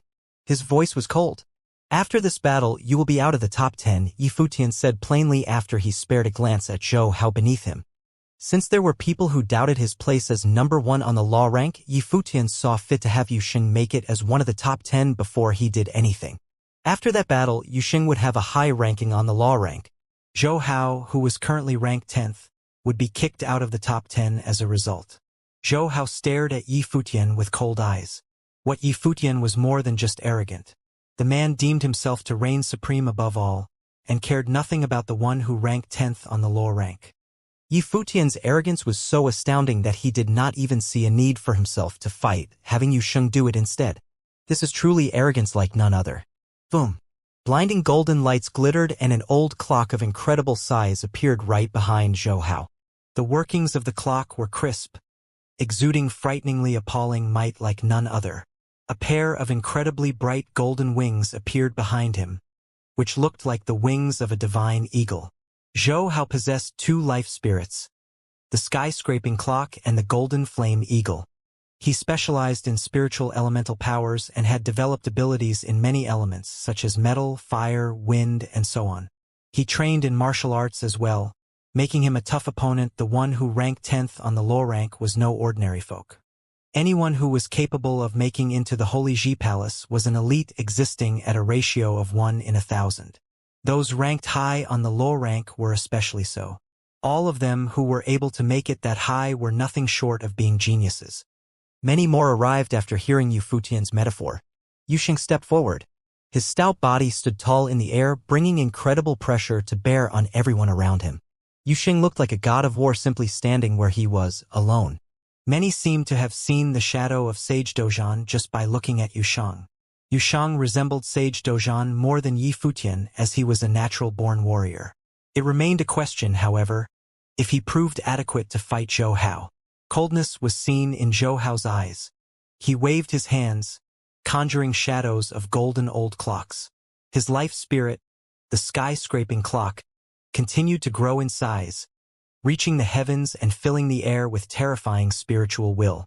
Everything within the vicinity seemed to be covered in a very terrifying pressure. Zhou Hao, as one who ranked 10th on the law rank, knew well of the weakness of ones who devoted their time to train their bodies. Spiritual will attacks were the most effective against people like that, and he specialized in such attacks. His spiritual will melded with the space. The sky-scraping clock shone in dazzling golden colors as it descended upon them in a crazed manner. Shadows of countless golden old clocks appeared, heading for Yusheng. At that very moment, even those far away and on the clock covered their ears and shut their senses off. Anyone who was of meager training backed away to any far corner. The formless spiritual will invaded minds and trembled within. The shockwave from such an attack was able to make them feel like they were being shaken to their core, and it was anyone's guess what it felt like the one being targeted by the attack. Countless shadows of golden old clocks continued descending, all of which were imbued with two types of incredibly violent offensive powers. Yusheng took one step forward. Streaks of light permeated through his body and the 7-star acupoints opened. His body seemed to be filled with powers of unparalleled violent nature.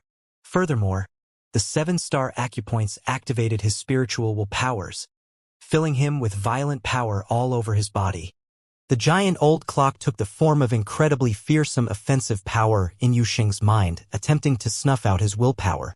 However, the shadow of a devil was seen standing within, protecting his will, and remained unfazed in the face of the onslaught of spiritual will powers. However, Yusheng still felt uneasy about it all and knew he needed to get rid of his opponent quickly. Some body he has developed. Many looked at Yusheng's body taking on the attacks from the shadows of the old clocks and found it unbelievable that none of those attacks managed to make him budge. Yusheng was clad in dark golden armor. 5 acupoints were opened, making his physical body unbelievably strong. Spell, wing cutting.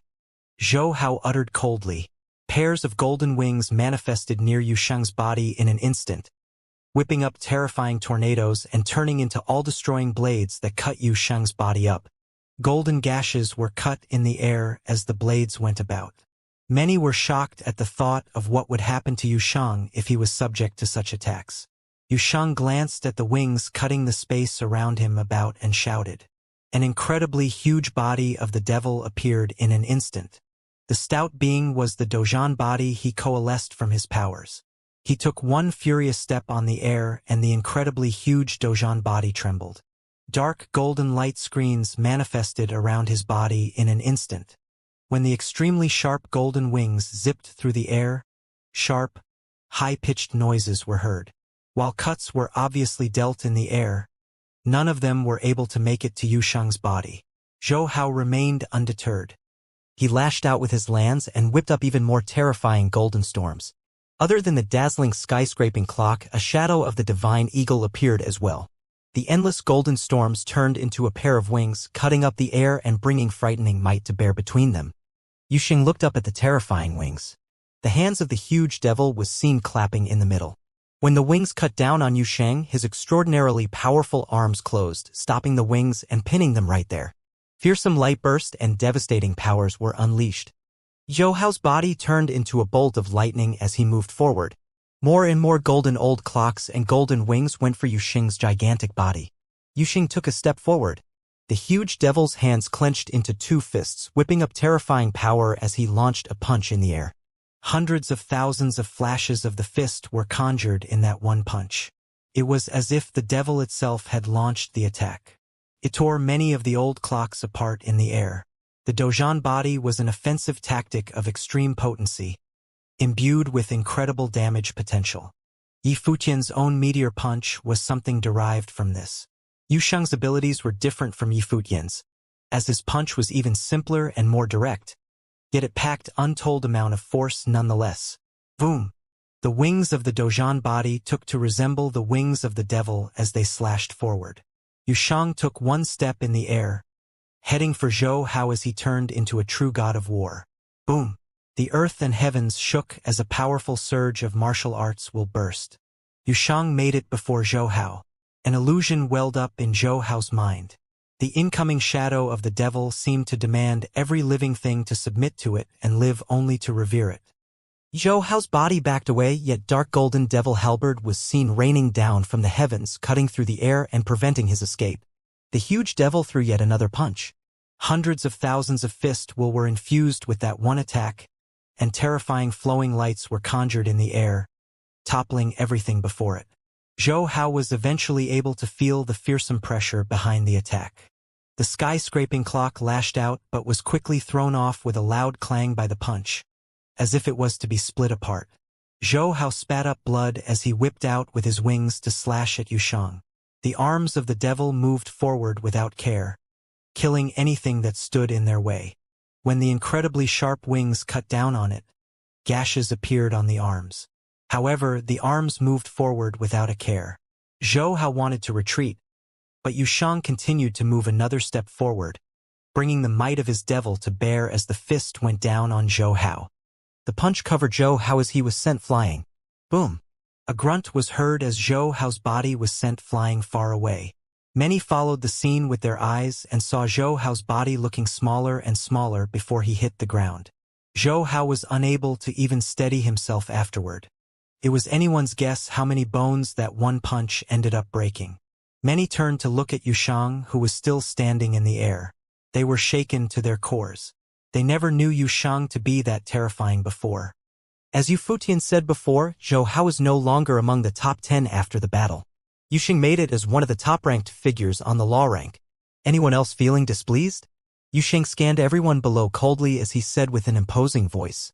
Many of the proud sons and daughters of the Holy Ji Palace doubted Yi Futian's place as number 1 on the law rank. Yu Sheng thought that the only way to deal with such disputes was to simply beat them into submission. Zhou Hao, who previously ranked 10th on the low rank, did not get Yi Futian to move. He suffered a crushing defeat at Yu Sheng's hands instead. It was anyone's guess how many dared make a move after what happened. It now seemed that only the top 5 on the low rank were deemed capable of fighting Yi Futian. Yi Futian remained sitting where he was, watching his friend fight. Su Ke was seen lying, drinking with Zue Qianqiu and Yi Wuchen. He said to the other two, "I'm getting bored, shall we head back to Sword Palace? I'm thinking of leaving too." Zue Qianqiu nodded in agreement. He found what happened too ugly to behold. Are those two trying to bag the first and second place of the law rank for themselves? They were able to tolerate one insane genius, but two proved a little too much for them to stomach. Bai Zhe, Zhu Gexing, and the others looked unwell after seeing what happened. Bai Zhe had been crushed by Yu Sheng in that sparring session more than 2 years ago. Now, Yu Sheng proved powerful enough to defeat the one who ranked 10th on the low rank, and he did so as a grade 3 noble. That one battle would probably make him one of the top 3 on the low rank. 2 students of the Battle Sage Palace in the same batch would be taking 2 of the 3 places in the top 3. The Holy Sage Pavilion, the main institution out of all 6, never felt so weak in their batch. Another figure walked out in the resulting silence. Many looked rather elated seeing that figure make a move. So one of the top 5 is finally making a move? It was Lian Yuqing.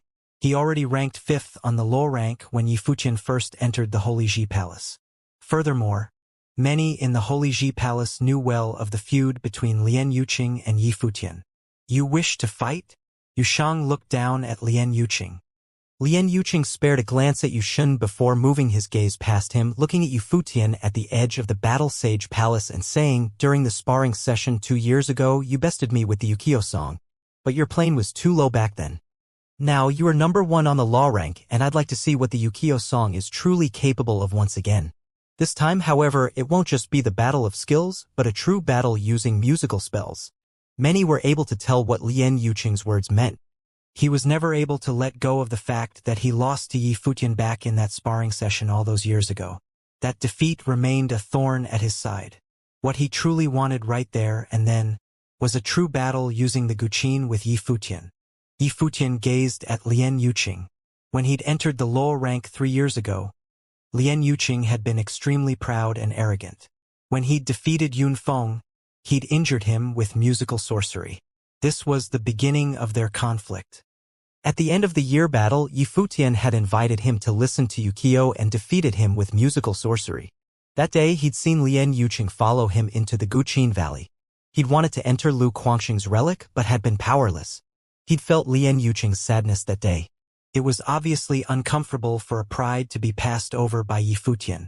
Lien Yuqing seemed to have been cultivating in private for the past 2 years. However, after Yi Futian returned from Alchemy City and became first on the low rank, Lien Yuqing jumped out again. Jiayu had said unhappily that Lien Yuqing had declared before Sage Daozong that the law rank was so casual now. Their rivalry had already been created. Clearly, Lien Yuqing hadn't moved on from it yet. Chuckling, Yi Futian said, "Then I'll make it easy for you." Everyone's eyes flashed at Yi Futian's words. Would they see another incredible musical sorcery battle? It would be different from 2 years ago. Now, Yi Futian was first on the law rank while Lien Yuqing was 5th. The musical battle between them would be a top fight between musical sorcery nobles of the palace. Yukio. Many people still thought about Yukio one of the top musical pieces. It was filled with emperor's intent. Seeing that Yi Futian agreed to the battle, Lien Yuqing smiled faintly. In that case, he said, let me experience Yukio again. Yi Futian stood up. Yuxing retreated to the edge of the Battle Sage Pavilion, standing quietly behind Yi Futian. There, Yi Futian looked down at Lien Yuqing. Yukio?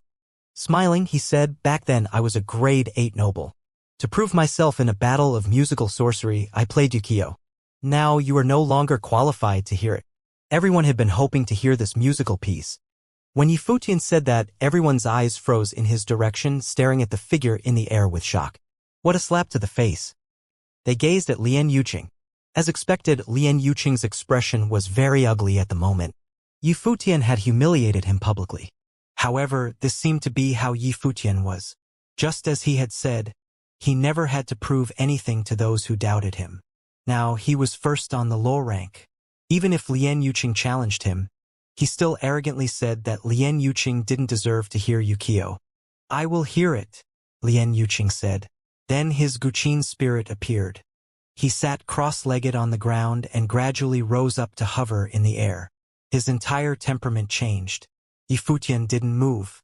He sat down on the edge of the Battle Sage Pavilion. His Guqin spirit appeared. He seemed to be playing on the edge of a cliff. Seeing this, many people felt that it made a great picture.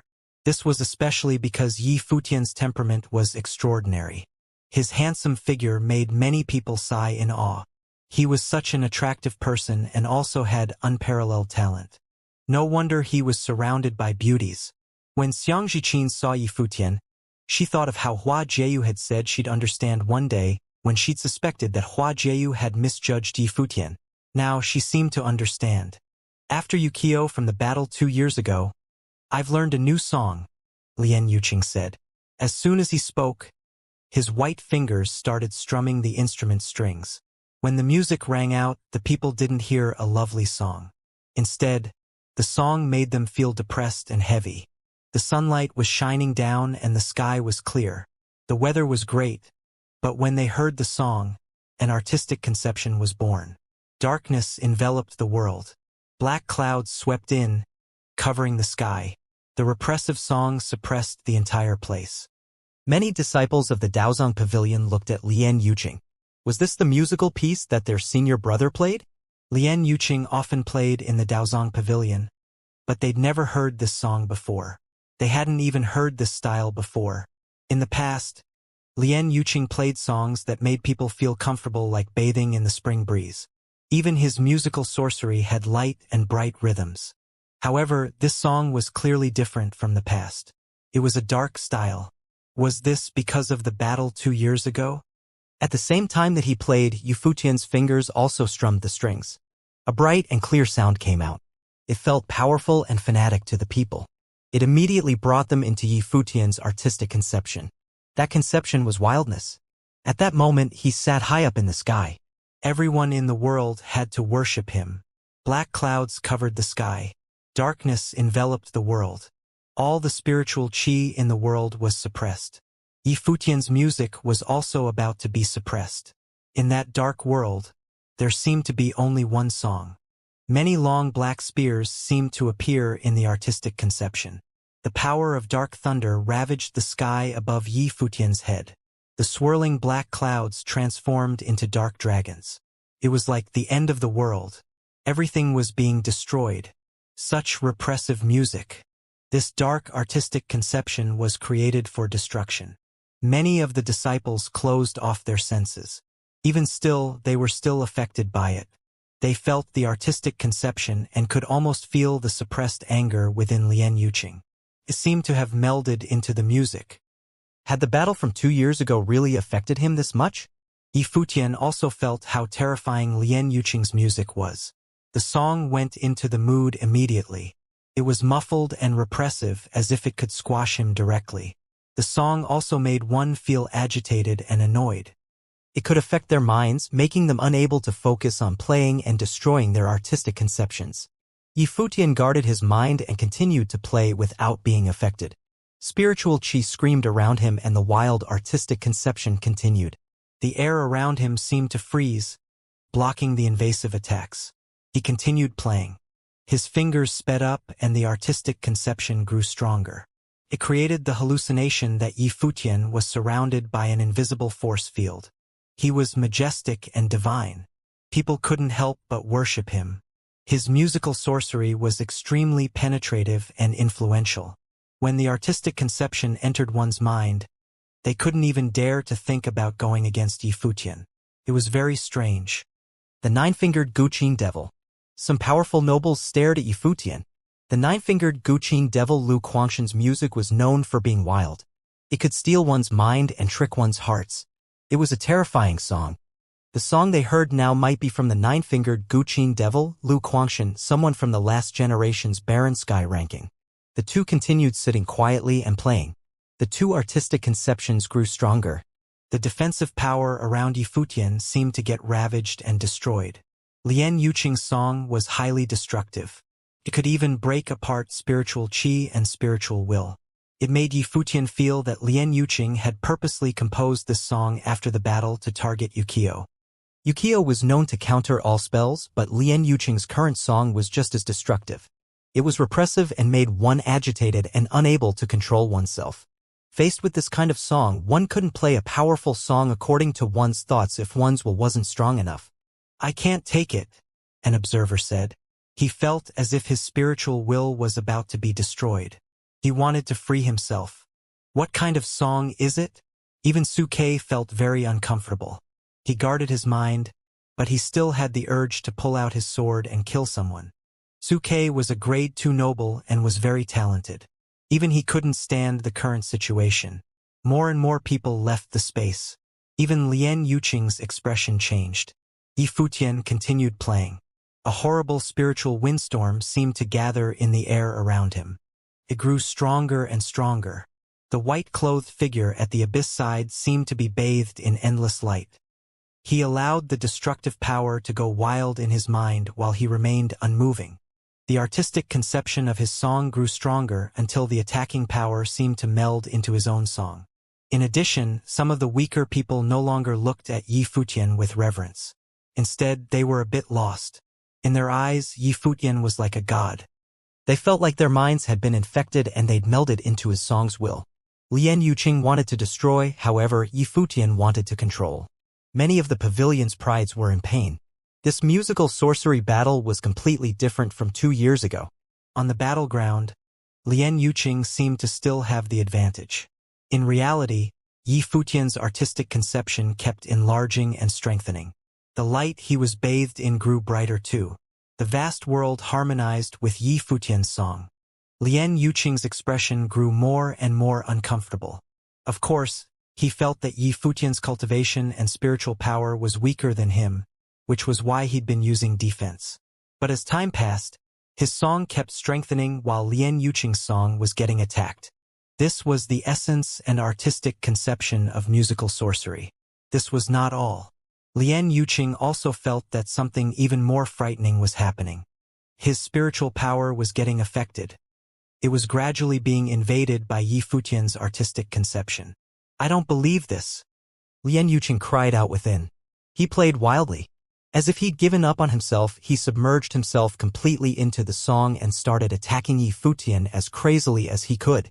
His music penetrated everything and ravaged Yi Futian's spiritual will. Then it gradually grew lost. He felt his own will get corroded as he continuously lost himself. Time passed bit by bit. Lian Yuqing continued to play. Other than music, there was no other sound in the vast space. Even Lian Yuqing's movements seemed less spirited than before. It was not only him. Even the people who were listening on the sides seemed lost. Only those with higher cultivations could still see the current situation clearly. They felt a shocking spiritual windstorm wrap around the entire space. Yi Futian sat at the edge of the abyss. He was still handsome as he played the guqin quietly. But in many people's eyes, he was no longer a disciple of the pavilion. He was like a god. "Snap the string," Yi Futian said quietly as he played with his head lowered. As soon as he spoke, Lian Yuqing yanked his finger back. There was a crisp sound of an instrument string snapping. He grunted and blood trickled out of his mouth. However, he seemed not to feel anything at all. It was as if Yi Futian's words had been an order. "From now on, do not touch a guqin before me." "You don't deserve to," Yi Futian said indifferently, raising his head. As soon as he spoke, his finger shook powerfully. Music echoed and the artistic conception scattered. As the music disappeared gradually, the people came back to themselves. They took a deep breath. What had happened had been like a dream. Looking up, they gazed at Yi Futian. That figure in white looked very graceful with his clothes fluttering in the wind. His bright eyes looked down at Lian Yuqing. He said that he wouldn't allow Lian Yuqing to play music before him again. Lian Yuqing's life spirit was a little bit wounded at this time, but he was more hurt mentally. In order to resist Yi Futian's ukiyo, Lian Yuqing created the dark music. But Yi Futian had never played the ukiyo during the whole battle. Did he no longer qualify to hear the ukiyo now? What worse was that he'd lost himself and his mental will had been controlled by Yi Futian. He couldn't forget what had happened just now. Every time he thought about it, he was in pain. It was impossible for him to forget this battle. At that time, would he have knelt if Yi Futian had ordered him to? With his mental will being controlled by Yi Futian, he had to do everything Yi Futian ordered. Lian Yuqing knew Yi Futian's music's power. Then why did he still risk it? His level was higher than Yi Futian's. Then why was he defeated? Why? Lian Yuqing whispered. Anger flashed in his eyes. He was asking both Yi Futian and himself. He was 5th place on the low rank. In the battle 2 years, he'd been defeated by Ukiyo. He thought that it was just because of Ukiyo, which was one of the top 10 famous songs, so he devoted himself to Cultivation again in order to challenge it. This time, however, Yi Futian, who was just a grade 3 noble, defeated him again without playing the Ukiyo. Again, he was defeated in such a pathetic way. Others couldn't understand this kind of pain. You're proficient in musical sorcery, but you gave up on the essence of music. In order to defeat me, you ignored the artistic conception and adopted some dishonest methods. You rushed too much. Yi Futian looked at Lian Yuqing and said slowly, "Your level is higher. It shouldn't be so easy for me to defeat you. With your cultivation, you shouldn't be controlled by me so easily either. You should at least be able to escape from it, but you didn't. You should know the reason why you failed." Lian Yuqing knew the reason. Yi Futian had played the artistic conception to the extreme so that his music could resonate with the world. Even the mental power of people around him could be turned into a part of the song. Even Lian Yuqing's musical intent and mental power were controlled, which made him lose himself. If he hadn't been so anxious to defeat Yi Futian wouldn't have seized such an opportunity to make him lose himself. Therefore, he didn't only lose to his musical sorcery. This was why Yi Futian said that Lian Yuqing no longer qualified to play before him. Lian Yuqing looked despondent. His pride was totally gone. This battle had become an everlasting stain in his life. Watchers seemingly knew that Lian Yuqing shouldn't be defeated so easily. Yi Futian was strong, but he didn't even play the Yukio. This meant that Lian Yuqing, 5th on law rank, hadn't even fought against Yi Futian in his strongest state but was still defeated so horribly. You have been in the Holy Ji Palace for only 3 years.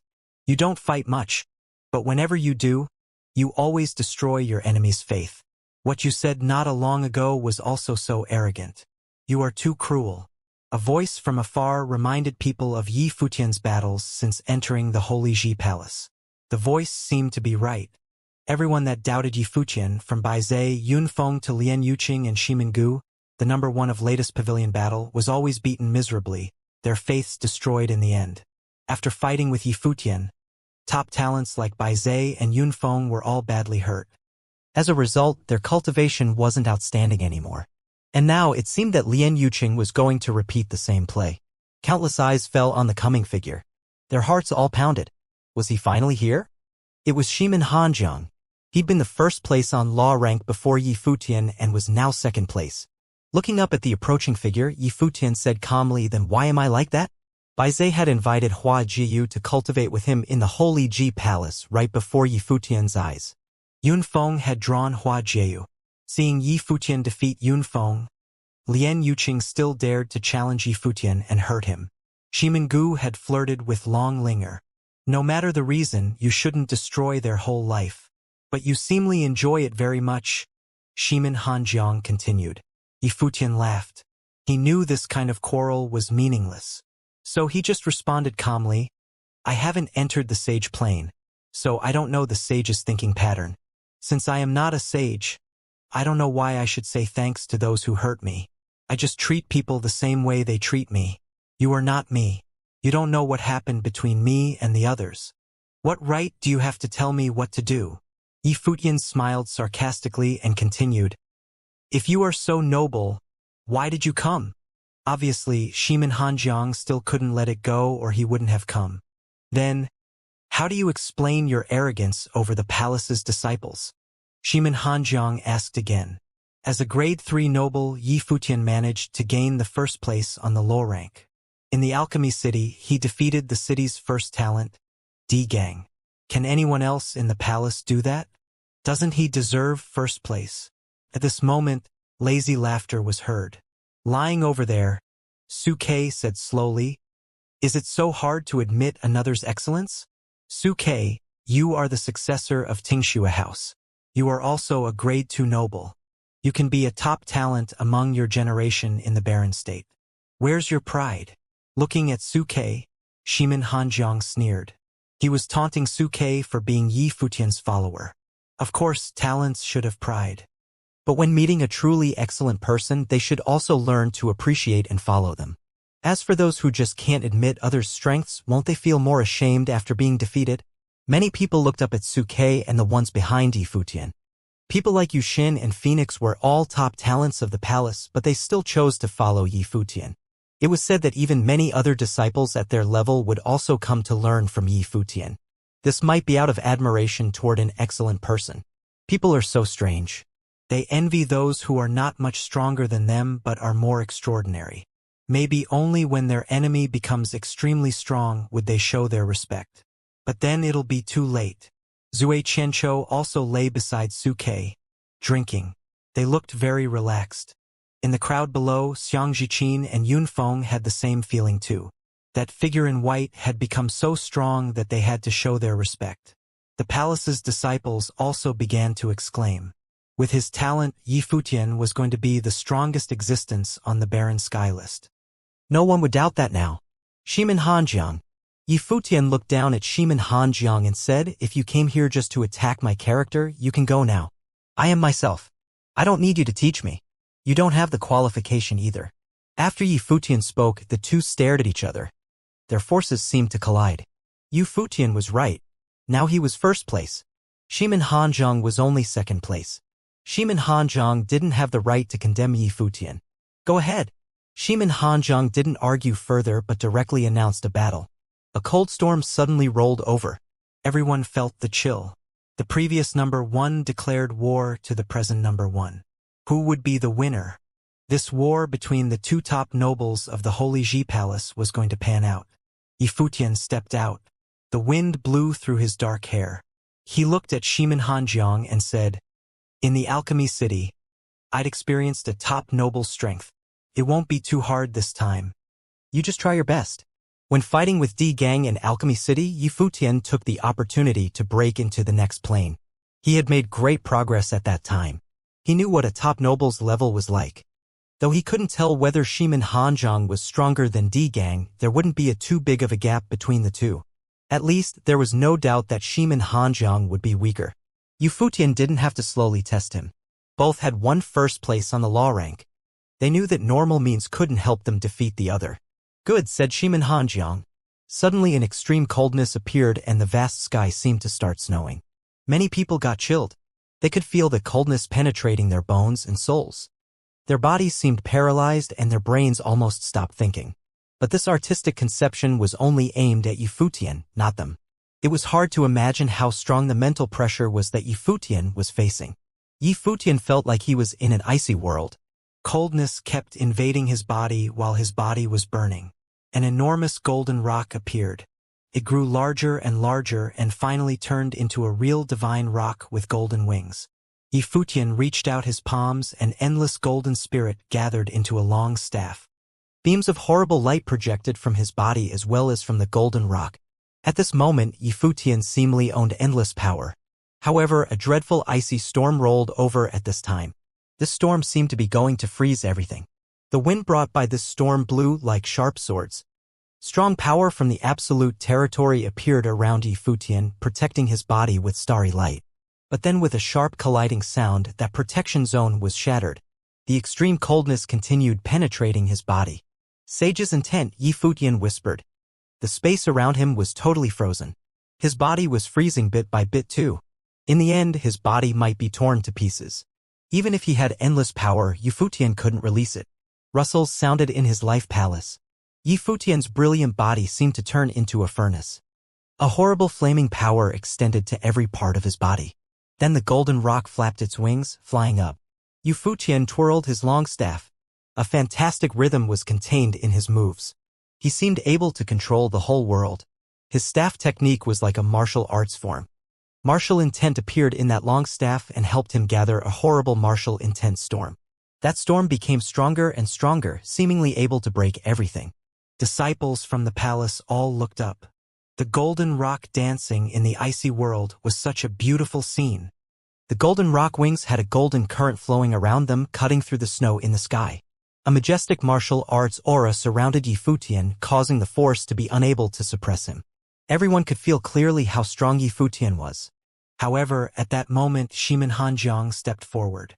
With just one step, the snow in the sky appeared to emit an icy glow. The falling snowflakes became as sharp as knives and turned into razor-sharp sword will, descending upon Yi Futian's body like silver rays of light. An even more horrifying storm rushed towards Yi Futian's body, each snowflake turning into a killing blade that was utterly cold, attempting to drown his body within the storm. Yi Futian's golden rock body became even more dazzling and his wings suddenly shook, cutting through the air and colliding with the killing blades. As he took a step forward, the polearm in his arm struck out. A single strike had the might to match the heavens and the air vibrated violently, shattering the countless blades. Shimin Hanjiang continued to move forward and even stronger will being released from him. Yi Futian felt that it was hard to even move, but his movements did not stop and he continued to wave the polearm. The second strike swept through the air and an imposing force tore through the air towards Shimin Hanjiang. Shimin Hanjiang looked at the strong attack technique, then covered it with ice. The sword in his hand swung forward, splitting the icy area into two and Yi Futian's attack with it. At that moment, Yi Futian's body became exceedingly brilliant and the third and fourth rod strikes continued to thrust downwards. The strikes were of the highest caliber and the surrounding area was crushed.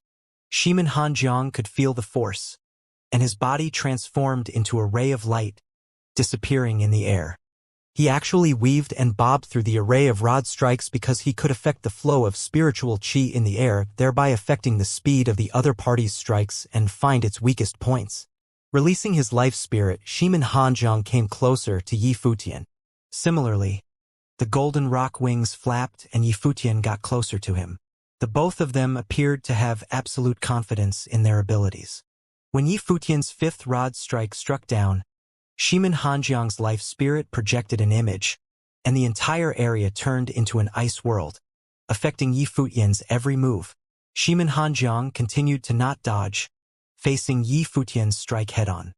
The entire sky of rumbling shadows were all coated by a layer of ice, and Shimin Hanjiang's body appeared like a ray of light in front of one of the rod shadows and passed through it, swinging his sword towards Yi Futian's throat. At that moment, Yi Futian felt as though his entire body was about to stop moving. Not only did Shimin Hanjiang have the power of frost and exceptional swordsmanship, but he also had the ability to move at light speed. His sword did not have any specialty, but it was able to find the enemy's weakest point to pierce under his frost intent. His battles were often decided in one slash. Coupled with his ice power, this made him exceptionally terrifying. As he saw Shimin Hanjiang's ice-cold frost blade reaching, Yi Futian emotionlessly looked at him and said, "Sky freezing technique." The spell cast and the air appeared to have frozen. Shimin Hanjiang could feel the area around him solidifying. Not only that, but there was a horrifying martial arts will that was applying its pressure in the surrounding area. He released countless sword wills, attempting to cut through everything, but at that moment, the rock wings sliced the ice world apart and an immeasurable gravity crushed down upon him. At that moment, Shimin Hanjiang felt as though the weight of the entire world was crashing down with Yi Futian's rod strike. Shimin Hanjiang broke through Yi Futian's spell, but he could feel that his ice will was unable to stop the rod's power as their surroundings were grounded to powder. He could actually feel a semblance of sage plane power within. At that moment, Shimin Hanjiang understood that Yi Futian's rod technique had already reached that level, the same level as him. As his sword slashed out, brilliant sword rays flooded the heavens. However, under the rod strike, they were all shattered.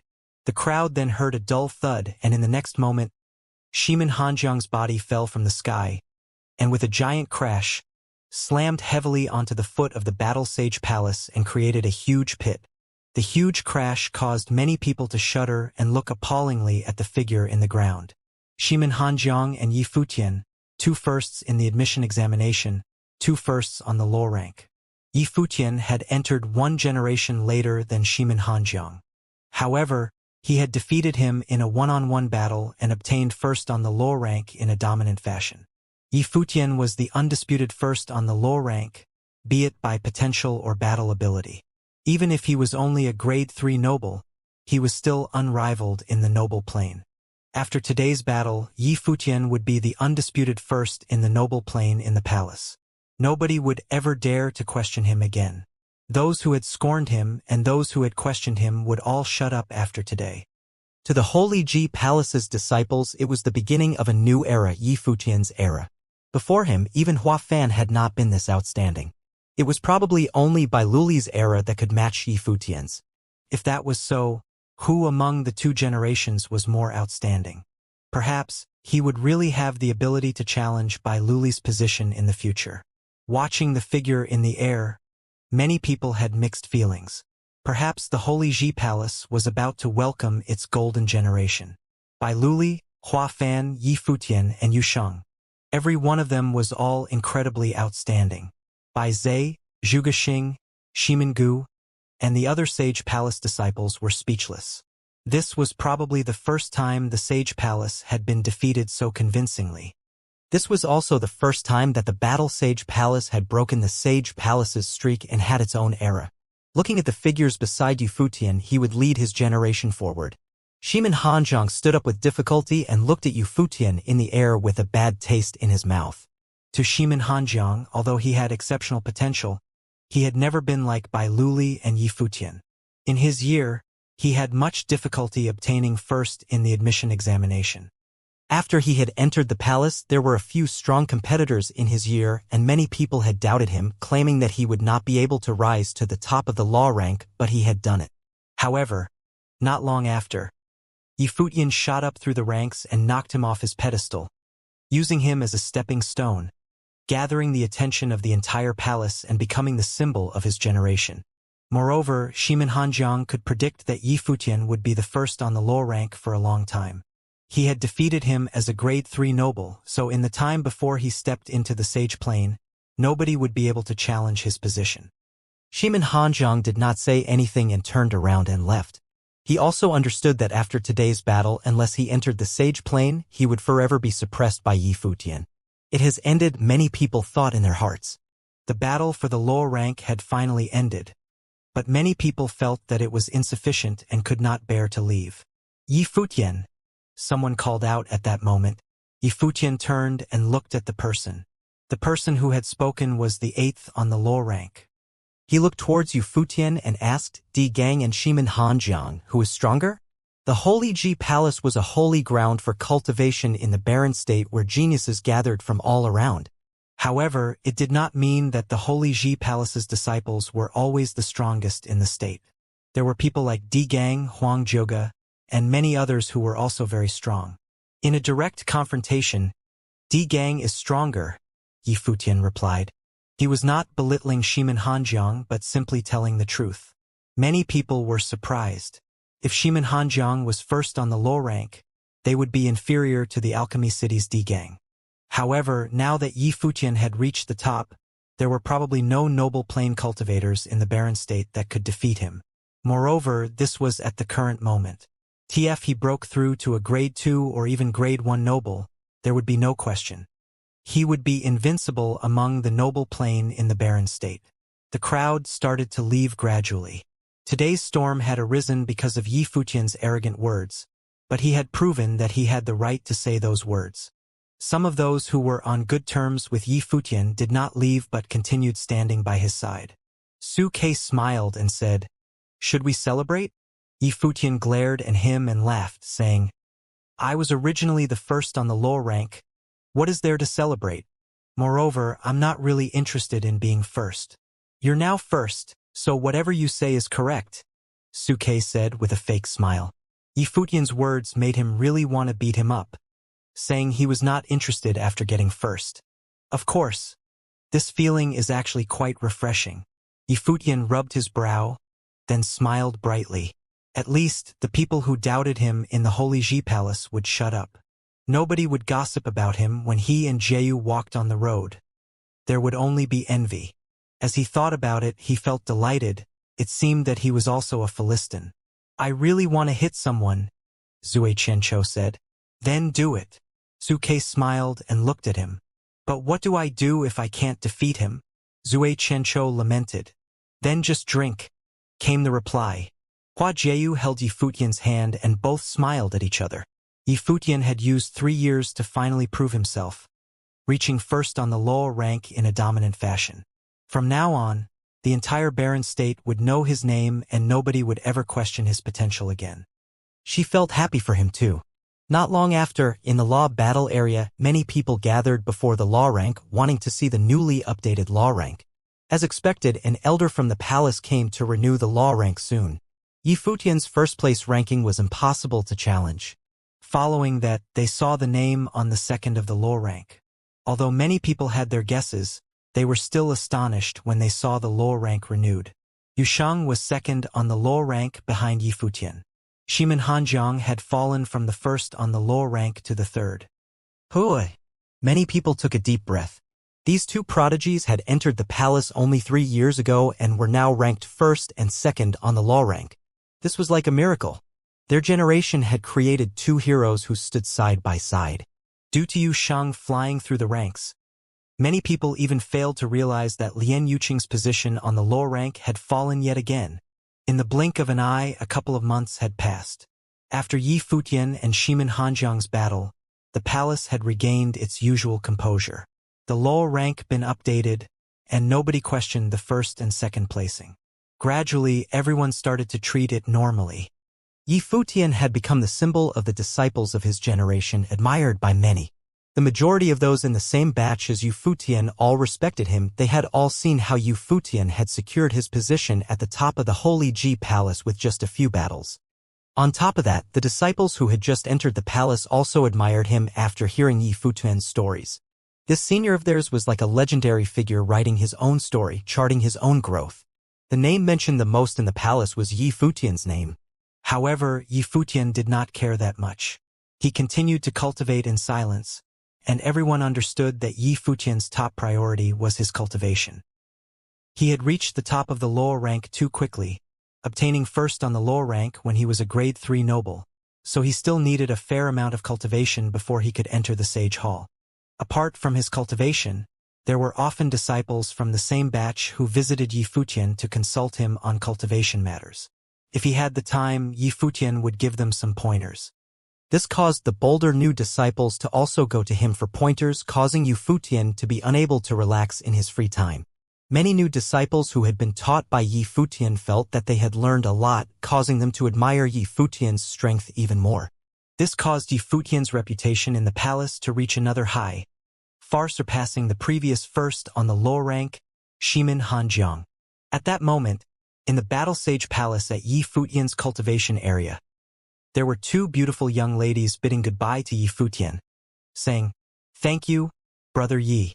If the chance arises, we will come and learn from Brother Yi again." "Sure." Yi Futian smiled and nodded.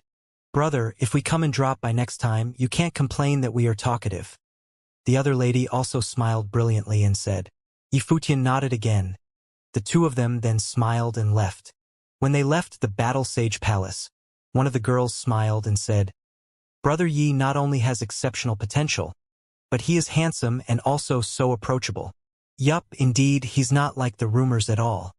It's hard to imagine that Brother Yi would say such arrogant words at the Battle Sage Palace. The other girl recalled the rumors circulating around the palace about Yi Futian and replied. Back then, Yi Futian had ignored all the people who doubted him in the palace and never looked them in the eye. When he's arrogant, he's unparalleled, but usually he's amiable and refined. The girl beside her had a look of infatuation and said, "Little Yen, I feel like I'm in love."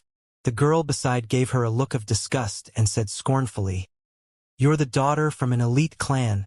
How can you be this starry-eyed? What kind of person are you? Brother Yi is mine. Why don't you die?" Their gleeful banter continued as they moved further and further, but in reality, they both knew that Yi Futian and Hua Jieyu were a perfect match. Moreover, beside Brother Yi, there were other alluring beauties like Phoenix, Yun Shuixin, and a few others. On the other end, Yi Futian let out a sigh. He was a little troubled, because he had the habit of giving the palace's disciples pointers. There were a few disciples in the same batch as him that looked for him for help. However, after the news spread, more and more people started to visit him for guidance. He was the most well-known person in the palace, after all. "What are you sighing about?" Beside him, Xianxia asked. Yi Futian looked at Xianxia and said, "Being handsome is also troublesome. It's a feeling that seventh brother will never understand." The fatty's face turned black and he glared at Yi Futian and said, "I'm breaking off our relations." Yi Futian shrugged his shoulders. Trying to scare him? "The next time Jieyu comes, I need to have a good chat with her. Little brother seems to be teaching more and more little sisters." Xianxia stared at Yi Futian. Yi Futian looked speechlessly at Xianxia and retorted, "Fatty, have a conscience. Did I say anything wrong? There are a few little sisters that have come quite often. Am I right?" The fatty grinned and looked at Yi Futian. "Brother, we're all brothers. There's always room for discussion. Which little sister do you like? I'll introduce you." Yi Futian smiled and said, hugging Xianxia by the shoulder in an intimate manner. Xiaoxia's eyeballs rolled in their sockets and he replied, "You can introduce them to me one by one. It's good to have more interaction." Yi Futian looked at Xiaoxia in dismay. This was the fatty's true self. How shameless. "I didn't expect that brother was this kind of person," he said grudgingly. "I learned it from someone." Xiaoxia looked disdainfully at Yi Futian. This bastard, showing off in front of him all the time. If it wasn't because he couldn't defeat him, he would have beat him up a long time ago. "It looks like I need to reconsider our relationship. Yi Futian sighed and said. Yi Xiaoshi gave him a look of contempt. Futian. At that moment, a voice sounded out. Yi Futian and Yi Xiaoshi turned around and saw Hua Jieyu running towards them. Yi Xiaoshi had an interesting look on his face. Speak of the devil. However, he soon realized that Hua Jieyu's expression was off and his expression changed to one of concern. What happened? Yi Futian naturally realized that Hua Jieyu's expression was off and asked. There's trouble. Hua Jieyu walked over to Yi Futian with a glum expression. Yi Futian's heart sank. Jieyu had never behaved like this before. For her to be this worried, there was evidently huge trouble. Could it be the Eastern Barren Territory? Second sister is in trouble, Hua Jieyu replied. Second sister. Yi Futian and Yi Xiaoshi were both stunned for a second. Jieyu, what happened? Yi Futian saw that Jieyu was extremely worried and flustered. I heard news from the Sage Palace. A few days ago, the Sage Palace's elders and the White Cloud City's experts went to the Zhuge family for Bai Luli to propose marriage to the Zhuge family. Both parties had a happy discussion, and it is very likely that the marriage will go through. Bai Zhe and Zhuge Xing are both planning to head to the Zhuge family. The news was spread by them, perhaps intentionally, Hua Jieyu said. Although she had never officially joined the cottage, she was often at the cottage and was later brought to the Zhuge family by Zhuge Mingyue. Zhuge Mingyue treated her like a younger sister and gave the best to her. That was why, to her, Zhuge Mingyue was not only Yi Futian's sister, but she was also her own sister. She also knew that the cottage had a tacit couple, Zhuge Mingyue and Gu Donglu. She had been by Zhuge Mingyue's side for quite some time, so she naturally knew some of Zhuge Mingyue's secrets. Now, such a piece of news had spread, she wondered how Zhuge Mingyue was feeling. Have they not given up on what happened back then? Yi Futian's expression immediately became extremely grim, his tone full of displeasure. It was rumored that second sister had run away and was taken in by their master to the cottage to escape her marriage. That would mean that when second sister was younger, the Zhuge family had already suggested marriage to the White Cloud City, but it was terminated due to her leaving home.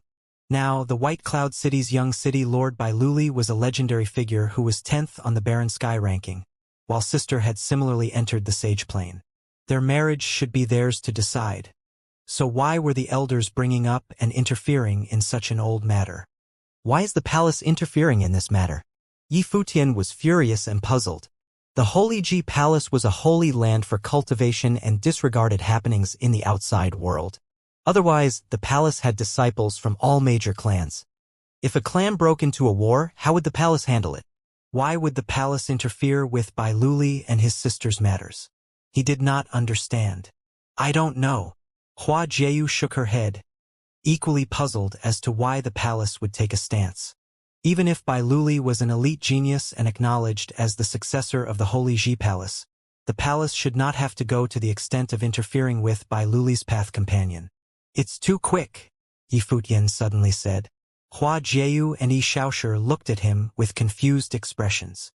At the start of the year, during the admission examination, sister watched the battles while chatting with me.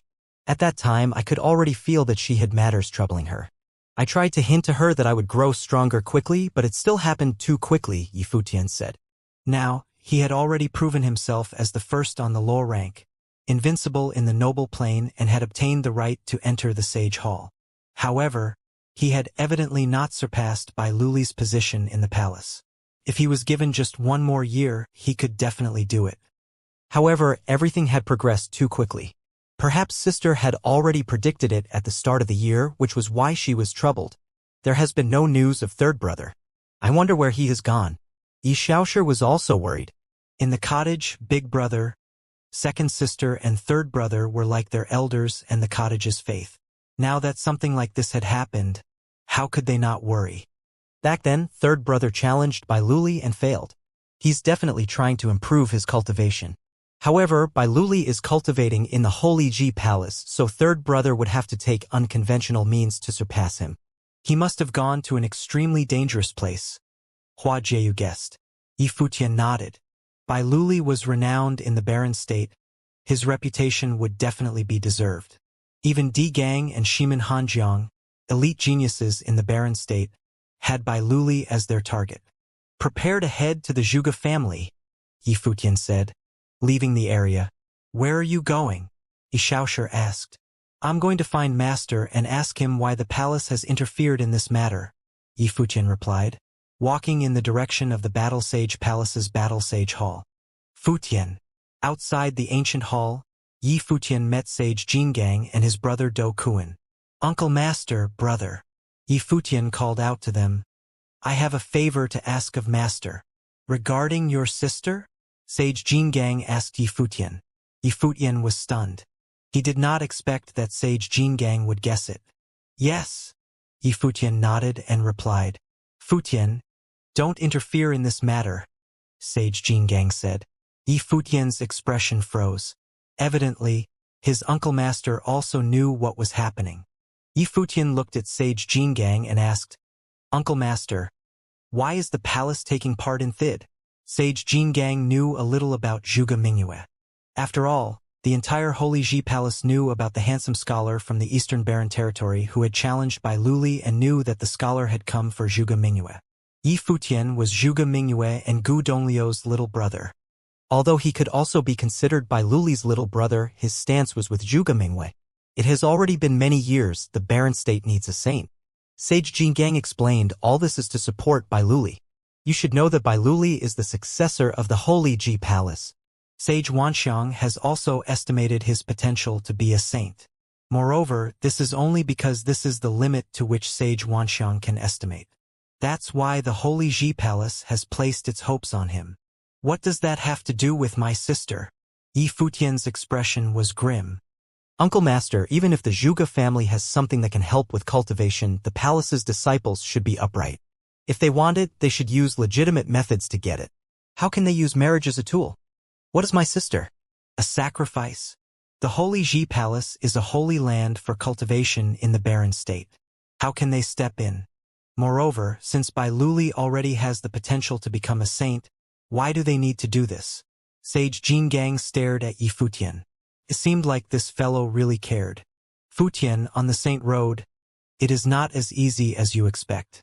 The Holy Ji Palace has had countless geniuses, and the Barren Sky ranking has had many experts. But the entire generation has not produced a single saint. Sage Jingang's voice was still calm as he advised him. Moreover, the divine path is more dangerous than you can imagine. Even if you have the potential of a saint, it is still the same. You have come from the Eastern Barren Territory and are good friends with Long Linger. Have you ever heard about her uncle? Long Etienne. It was rumored that he had died outside when he was young. Futian nodded and replied. Long Etienne was a talent of 100 years in the Barren State's Eastern Territory and one of the top-ranked in the Barren Sky ranking. Moreover, with his age, his achievements would be even greater in the future. However, he died on the divine path. Sage Jingang continued. Not only him, but every generation of geniuses in the Barren State also has had its fair share of people dying on the divine path. I still can't accept it. Futian replied. No matter how hard the divine path is, it can be cleared with one's own strength. Futian. At that moment, a figure walked out from the palace. It was Sage Dozhan. Master, Futian shouted. You're right, the palace is indeed in the wrong. Sage Dozhan said the divine path is difficult. If one attempts to conquer the divine path, they should have the heart to do so. If that is so, why are they still doing this? Futian did not understand. The palace has a secret that has never been announced. Now I shall tell it to you. In the 3 years that you have been in the palace, have you ever heard about the palace lord? Sage Dozhan asked him. There have been claims that the palace lord is cultivating in seclusion, Futian replied. Wrong. Sage Dozhan shook his head and continued, the palace lord is severely injured and his life is at risk, but very little people know about this matter. Now, you are the first on the law rank and will enter the Sage Hall in the future, so I will tell you this. The palace owner is the first on the Barren Sky ranking, but he similarly met with obstacles on the divine path and nearly died. Now, the palace is actually run by the assistant palace lord, Lu Chan. Futian's expression hardened. The Holy Ji Palace's palace lord, the first on the Barren Sky ranking, was actually severely injured with his life at risk. This matter was extremely shocking. Just like your Uncle Master said, Countless influential figures in the barren state have met with difficulties on the divine path. The other people in the palace, including me, might end up walking the palace lord's path. But the palace needs hope. This hope is by Luli. That is why, even though we may know that we are wrong, the palace continues to do so. Sage Dozhan continued. Not only does the palace know this, but the White Cloud City knows it. The Zhuge family leader knows it as well. The land is huge and there is far more than just the barren state. You may not have come into contact with it yet, but now, if the barren state does not produce a saint, it may be impossible to maintain the situation as it is. Sage Dozhan's voice was serious and sounded exceptionally dignified. The Wanxiang Palace had once predicted his life. He would meet a calamity, but he did not think of it. When his cultivation reached his current level, his state of mind had already reached a level where he had insight into all the world's happenings. Now, he only had 3 obsessions. One was to break through to the saint level, however, there was little hope for this. The second was for the barren state to have a saint in the current generation and not be restricted by others. Third was an obsession that he did not have previously. Now he hoped that his disciples, Yi Futian and Yu Xing, could one day reach that level as well. The barren state has its threats as well? Yu Futian heard Sage Dozhan's words and thought. He looked towards his master and said, if Bai Luli is unable to do it, I will. Sage Dozhan and Sage Jingang stared at Yu Futian. His brilliant star-like eyes were filled with determination and confidence. This low-rank first that had once looked down on the entire palace's geniuses had already demonstrated his unparalleled potential. Sage Dozhan also had the hope that he would compete with Bai Luli in the future to see who was more outstanding. You were born 10 years too late. Sage Dozhan replied, if you were in the same generation as Bai Luli, we would be able to see who was more exceptional. Of course, if you were in Bai Luli's position, the palace would do our best to support you to join the Zhuge family. Since you have the will of the Kunping, you would do well to cultivate now. When the time is right, enter the sage hall to cultivate and step into the sage plane. Then, you will be able to have a say in the palace. Even though Yi Futian had exceptional potential and was the first among the palace's noble plane disciples, when considering the entire Holy Ji Palace, he was still unable to influence its decisions. For noble plane cultivators, their only goal was to cultivate. I want to go to the Zhuge family. Yi Futian looked at Sage Dozhan and said, if he was in the palace's shoes, perhaps he could understand their decision, but in his own shoes he could not. This involved second sister and third brother. His second sister would definitely want to be with his third brother.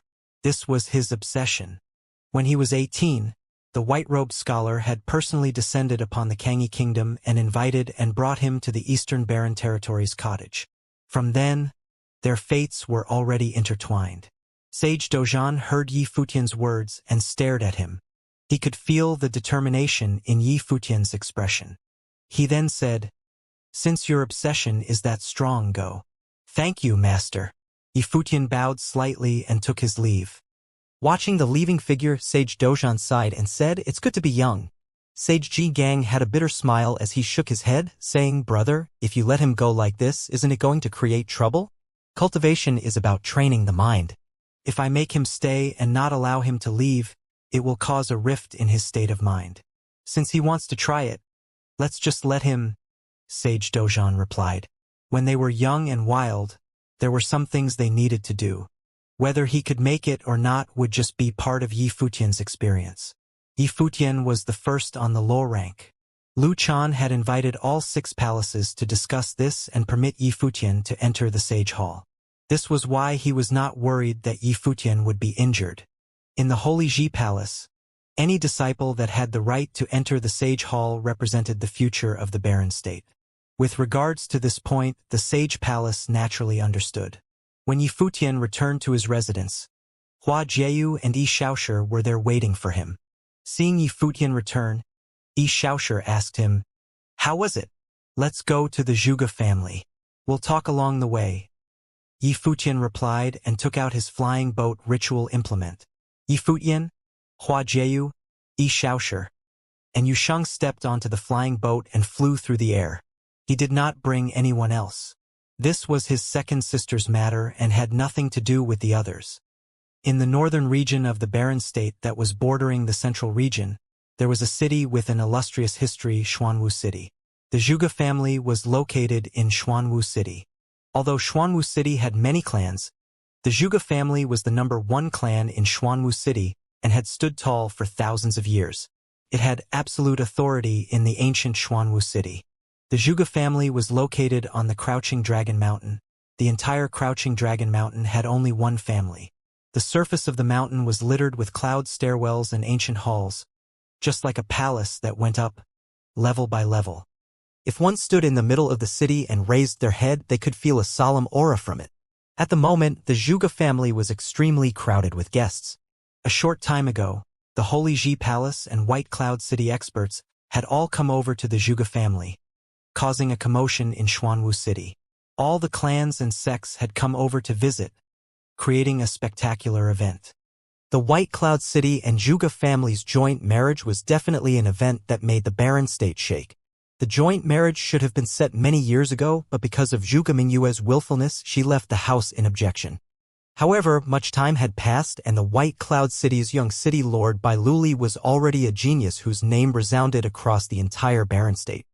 Zhuge Mingyue was also beautiful and had exceptional potential, so everyone supported this marriage and felt that it was a match made in heaven. However, many of the barren state clan's daughters would be sad after this. At that moment, outside the Zhuge family, there was a flying boat that flew in like a ray of light, heading towards the core of the Zhuge family on the Crouching Dragon Mountain. Who is it? The Crouching Dragon Mountain had droves of experts. A guard raised his head, looked in the air, and saw a flying boat landing. When the guard saw one of the beautiful figures walking down from the flying boat, he bowed slightly and said, "Miss Jiayu is back. I'll inform the young lady." Hua Jiayu had spent a few years in the Zhuge family, so she could naturally enter whenever she liked. "No need, I'll go myself," Hua Jiayu said calmly. The guard nodded and naturally did not stop her. Hua Jiayu and Yi Futian's group walked in, walking deeper inside. The guard looked at the figures behind him and asked, "Yi Xiaoshi is the young lady's 7th brother. Who are the other two?" The person beside him glared at him and said nonchalantly, walking beside Miss Jiayu, "Who else do you think it could be?" A flash appeared in the first person's eyes. A name appeared in his brain. One of the most influential figures in the Holy Ji Palace presently, the #1 noble in the palace, Yi Futian. In the vast wilderness of the westernmost region of the barren state, there were still some small towns with small populations. At the moment, there were a group of youths walking on the road in one of these towns. The wind blew above them, prompting many to look up at the sky. A silhouette was seen flashing by at a frightening speed, moving like a bolt of lightning. "What is that?" One of those young people stopped and asked, as they felt a terrifying gust of wind blew by. "Seems like a person." That was some uncommon speed. What plane is required for one to be capable of doing that? Anyone saw who that was? I saw nothing but a blurred shadow. Seems like some handsome scholar dressed in white. The group chatted away in curiosity. A group of people descended right outside the town in the same amount of time for an incense to finish burning. They stood right above the arch outside the town, dressed in luxurious clothing. All of them had incredibly sharp eyes. It was as if they were going to pierce whatever they were looking at far away. Everyone who passed felt a shudder. The aura emanating from those people was so terrifying that even just a small glance was capable of making people tremble in their core. There were few mighty ones to be found in such remote places, and anyone of noble plane was seen as the most fearsome there was. The weakest among the group outside the town was far stronger than the strongest of the locals. "Where's this place?" An exceptional-looking young man standing in the middle of the group asked everyone around him. "We are now outside Yu State, within the borders of the barren state," a mighty one beside him said. "That fellow sure knows how to run." The young man's eyes sparkled with a tinge of murderous intent as he said coldly, "But anyone who dares take something from me, I'll make sure to get them even if I have to follow them to hell." There seems to have been no one who has become a saint in the barren state over the past few years, no. Indeed, the one beside him nodded. "Keep searching," the young man said coldly. The ones who followed him continued their search. They had chased their target all the way from Yu State into the barren state. The Zhuge family's estate on Crouching Dragon Mountain was vast and extremely grand. Many saw Yi Futian, Hua Jiayu, and the rest of the party along the way. They naturally all knew Hua Jieyu. However, despite having spent years in the Zhuge family, Hua Jieyu was not all that familiar with the members of the family. She spent almost all of her time with Zhuge Mingwei when she was not training, keeping interactions with the rest of the family to a minimum. Many young, talented ones from the Zhuge family wanted to win her heart, but Zhuge Mingwei stopped all of their advances without mercy, giving them no chance at all. The news of Hua Jieyu's return spread quickly among the members of the family. Many came to know that Hua Jieyu was about to return, along with the one who ranked first on law rank, Yi Futian. Hua Jieyu took Yi Futian and the rest of the party to the Moon Tower where Zhuge Mingwei lived, but they were not able to see her. They knew from the servant girl that she went to meet the head of the family. So, they headed right for the palace where the head of the Zhuge family lived. Yi Futian was able to feel the deep-seated power of a millennium-old clan along the way. The place looked like a small city in itself, and there were so many mighty ones among the members of the clan that they were seen everywhere. However, Yi Futian was not in the mood to explore such thoughts. They moved upward and came right outside the palace where Zhuge Qingfeng lived. They were servant girls standing guard outside. Hua Jieyu went up and asked, "Is Ms. Mingyue in the Wind residence? Please wait here. I will inform them of your arrival." The servant bowed as she said. The Wind residence was the palace where Zhuge Qingfeng lived, and as such it was not a place where people were allowed to come and go as they pleased. Only the sons and daughters of the lord of the place were allowed direct entry. Understood. Yi Futian and Hua Jieyu waited there. The servant girl returned moments later and informed Hua Jieyu with a smile. Mingyue would like you to wait for her in the Moon Tower. She will attend to you shortly." Hua Jieyu's expression turned rather peculiar. Her second sister definitely knew why she had come all the way from the Holy Ji Palace. If things were how they used to be, Zhuge Mingwei would come to greet her personally. However, Zhuge Mingwei was apparently occupied with some matters in the Wind residence.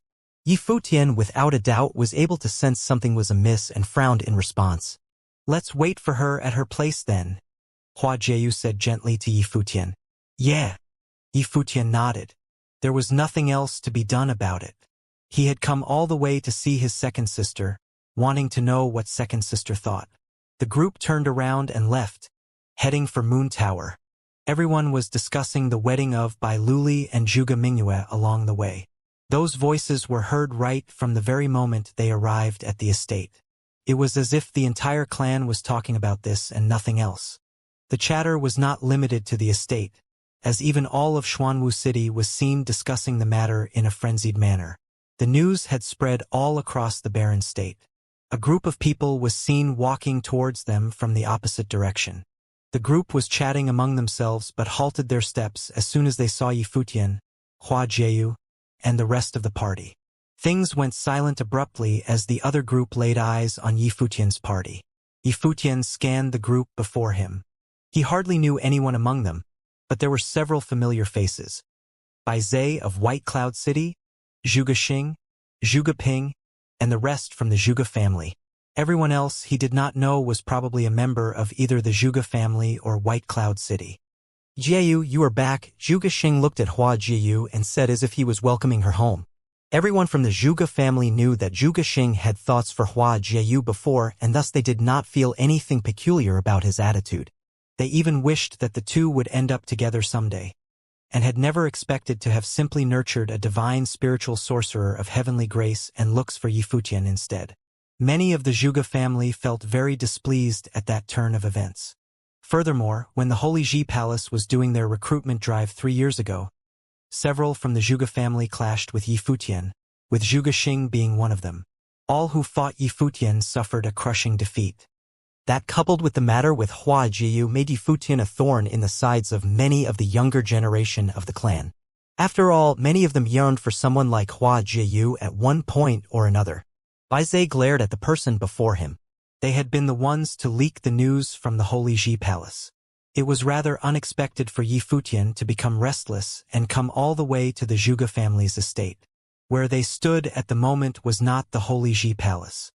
Bai Zhe was curious as to what Yi Futian could accomplish coming all the way there with the wedding of his brother, Bai Luli, and Zhuge Mingwei underway. Hua Jieyu did not bother addressing Zhuge Xing. When Zhuge Xing made impertinent remarks back in the law battles, She already told Zhuge Xing to stay away from her. Yi Futian, what are you doing here in the Zhuge family's estate? Zhuge Ping, who was standing beside Zhuge Xing, asked.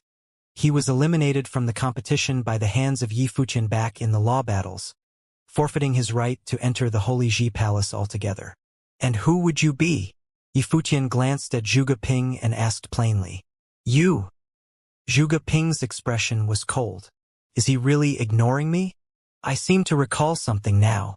There was one boisterous fellow back in the law battles with little to show despite having quite a big mouth.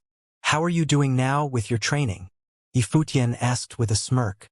Zhuge Ping's face turned ashen and he grunted. He had nothing to retort with. Yi Futian was, after all, the number one on law rank. Everyone from the Zhuge family glared at Yi Futian. The champion of the law rank was indeed as insolent as the rumors described. Even being inside the grounds of the Zhuge family, he had no qualms of insulting their members in front of everyone. Please, what are you all doing? Bai Zhe said with a bright smile. My brother's wedding with the second daughter of the Zhuge family will be held soon. Since Yi Futian is the little brother of the second sister, he has, of course, here to congratulate her. There is no need to be so serious. Idiot. Yi Futian glanced at Bai Zhe, giving him no face. Bai Zhe's smile was literally frozen in place as he went to stare at Yi Futian with cold eyes. Not smiling now, are you? Yi Futian smirked sarcastically. He had no time nor the mood to play along with Bai Zhe. His objective was a simple one. He was not about to let his second sister marry Bai Luli. Your brother Bai Luli is no match for my second sister. I object to the wedding, Yi Futian said coldly. Many looked startled at Yi Futian's words. Bai Luli was the top genius in the Holy Ji Palace and a figure ranked 10th on the Barren Sky ranking. Even though Yi Futian became the number one on the low rank and permitted entry to the Sage Hall, he was just another top-notch genius after Bai Luli. He seemed to have no right to say what he just said. Yi Futian was free to dispute Bai Zhe, but there was simply no woman who deemed Bai Luli to be beneath them. Even the members of the Zhuge family acknowledged that much. As such, everyone looked forward to the wedding. Bai Zhe looked at Yi Futian coldly. My brother having no right to marry her? If it were not for certain reasons, he might have even thought that it was Zhuge Mingyue who was a poor choice for his brother. The wedding doesn't seem like one you can object to, Zhuge Xing said coldly. Furthermore, Bai Luli is ranked 10th on the Barren Sky ranking. He would be a perfect couple with Mingyue. Everyone in the Zhuge family and the Xuanwu looks forward to it. Indeed. The second daughter of the Zhuge family is exceptional in both looks and training. But Bai Luli is your senior studying under the Holy Ji Palace and a mighty one like no other. How can you be insolent? Some members of the Zhuge family said smugly. Yi Futian had taken Hua Jiyu away from them and they were not going to tolerate him getting in the way of Bai Luli and Zhuge Mingyue's wedding. Just because his older brother wants to get his hands on yet another proud daughter from the Zhuge family? That is just hilarious. You are probably be the only one in all of the Barren State talking like this. My brother, not fit to marry Ms. Mingyue, Bai Zhe said sarcastically. That is a given, Yi Futian replied with utmost seriousness. Regardless of how excellent and exceptional Bai Luli was, and even if he came to rank first on the Barren Sky ranking, there was still only one person who deserved his second sister, and that was his third brother. No one else was fit to marry her. There were no other reasons for it. The only reason that mattered was that his second sister had his third brother. You're funny indeed, Bai Zhe said sarcastically. I'm not being funny, Yi Futian glared at Bai Zhe. But it's not like I expect a self-righteous guy like you to ever understand something like that. Well, I'm probably wasting too much time talking to an idiot here. Let's go. Yi Futian began walking away. Bai Zhe was practically in a rage with his fists clenched tight. Yi Futian never ceased humiliating him. It was as if he was nothing in the eyes of Yi Futian. The group saw Yi Futian's party leave. The eyes of Bai Zhe and Zhuge Xing were extremely cold. However, given Yi Futian's current status, they knew that they were no match for him. The surroundings of the moon tower were incredibly beautiful. Yi Futian and Hua Jiyu waited there and there were servants attending to them. However, Yi Futian was rather irritated at the moment. He had never been so irritated even about the matter between his fourth brother and Yuxi from before. He thought that perhaps his second sister and third probably mattered more to him. Even when he first stepped foot into the cottage, his seniors told him that second sister belonged with third brother. It was something that had been etched into his mind ever since. Ms. Mingwei has returned, a voice was heard from outside Moon Tower. Yi Futian and Hua Jieyu turned their eyes outside, seeing two beautiful silhouettes walking in. Zhuge Mingwei was poised as she had always been. Her beaming smile calmed the hearts of anyone who looked at her, giving no hint that something was amiss. Beitang Xinger, who was following right behind her, however, looked incredibly distressed and was in a bad mood. "You're here," Zhuge Mingyue said with a smile. She hardly seemed surprised to see Yi Futian and Hua Jieyu. Second sister. Yi Futian, Hua Jieyu, and Yi Shaoshi went up to her. "What?" Zhuge Mingyue halted her steps as soon as she saw their reactions, glancing at them before saying, "I've only been away for several months. Do you all miss me that much?" "Second sister, you know why we're here, don't you?" Yi Futian felt rather speechless at her nonchalant manner. Zhuge Mingyue walked forward. Yi Futian and the rest of the party made way for her. Zhuge Mingyue sat on a chair and said with a smile, "So you know?" "Yeah." Yi Futian and his party nodded. "What do you think?" Zhuge Minji smiled at Yi Futian and said, "I agreed to it." Her tone was calm like a breeze, displaying exceptional tranquility. In contrast, Yi Futian and the rest shouted in response, and their faces changed. Beidang Xing'e lowered her head somewhat. She had just been with her second sister at the head of the family's palace, and it was a given that she knew what happened. Second sister, while the Holy Ji Palace is preparing for the wedding, the status of the Holy Ji Palace in the Barren State and their relations with the Zhuge family means that if the Zhuge family were to object, there is little the Holy Ji Palace can do about it. "Is the family putting pressure on you?" Yi Futian added. "But if you insist on the matter, what can the Zhuge family do about it?" His second sister left the family at a young age due to the matter back then. It was unthinkable that she was not doing the same now. Yi Futian knew well what his second sister was like. "But why should I?" Zhuge Mingyue kept smiling. Bai Luli ranked 10th on the low rank, someone deemed the most extraordinary person to have appeared in this generation in all of the Barren State, and is also one who possesses the potential for sainthood. Why should I object to marrying someone like that? But, third brother. Yi Futian felt puzzled. He isn't fretting about this. Why should you? Zhuge Mingyue chuckled and said, "How can he not fret about this? If he indeed was upset about this, how come he never showed up in the past 5-6 years? Where's he now?" Zhuge Mingyue asked. Yi Futian was utterly stunned. Second sister, that? Second sister, third brother must have been held back by something, Hua Jieyu said as she took a seat beside Zhuge Mingyue, holding her arm as she did. Definitely. Yi Futian nodded. Third brother fought Bai Luli back then for you, but he lost. Third brother must have been traveling to hone his skills. He knew it wasn't easy to beat Bai Luli. He might have been caught up in something or was just someplace far away. Did I say anything about wanting him to beat Bai Luli? Zhuge Mingyue asked Yi Futian with a smile. Yi Futian was at a loss for words. Seeing Zhuge Mingyue's bright, beautiful eyes, he came to realize that perhaps his third brother had been wrong. He never showed up for the past 5 or 6 years. He vanished right after that one battle. He knew nothing. Zhuge Mingyue continued. I have said yes to father. The Zhuge family will be making the announcement about my engagement soon, and I'd like to see if he will bother showing up. Yi Futian looked at his second sister, then turned to look at Hua Jieyu. He came to realize something with a shudder. He came to realize that he might have been wrong all this time. She knew well what his second sister was like. She had a unique personality and knew what she loved and hated. She had shown her extreme stubbornness by running away from home all those years back. She liked his third brother, and there was no way she would have cared if his third brother ended up defeating Bai Luli. She would not have cared at all so long as third brother bothered showing up at the Zhuge family. However, his third brother was also prideful and stubborn as well as an extremist who needed to see reason in everything he did. Third brother wanted to protect second sister, and it was a given that he did not want her to suffer any indignation. As such, he challenged Bai Luli. He wanted to defeat Bai Luli not because he wanted to prove his strength, but to show the Zhuge family and the world that he was capable of protecting second sister. He did not want second sister to carry the family's burden. As such, third brother went away for years without bothering to show up even once. Two individuals with distinct personalities and a strong sense of self came to like each other. But Yifutian wanted to say something, but he was not able to find the words. But what? Zhuge Mingyue smiled and added, that idiot knows nothing, and since he knows nothing, I'll show him the way. I've agreed to it with the clan. I will be wed to Bai Luli in a month, and a banquet will be held for guests from all over Barren State. Second sister, what if third brother really got held back by something? Yifutian asked in frustration.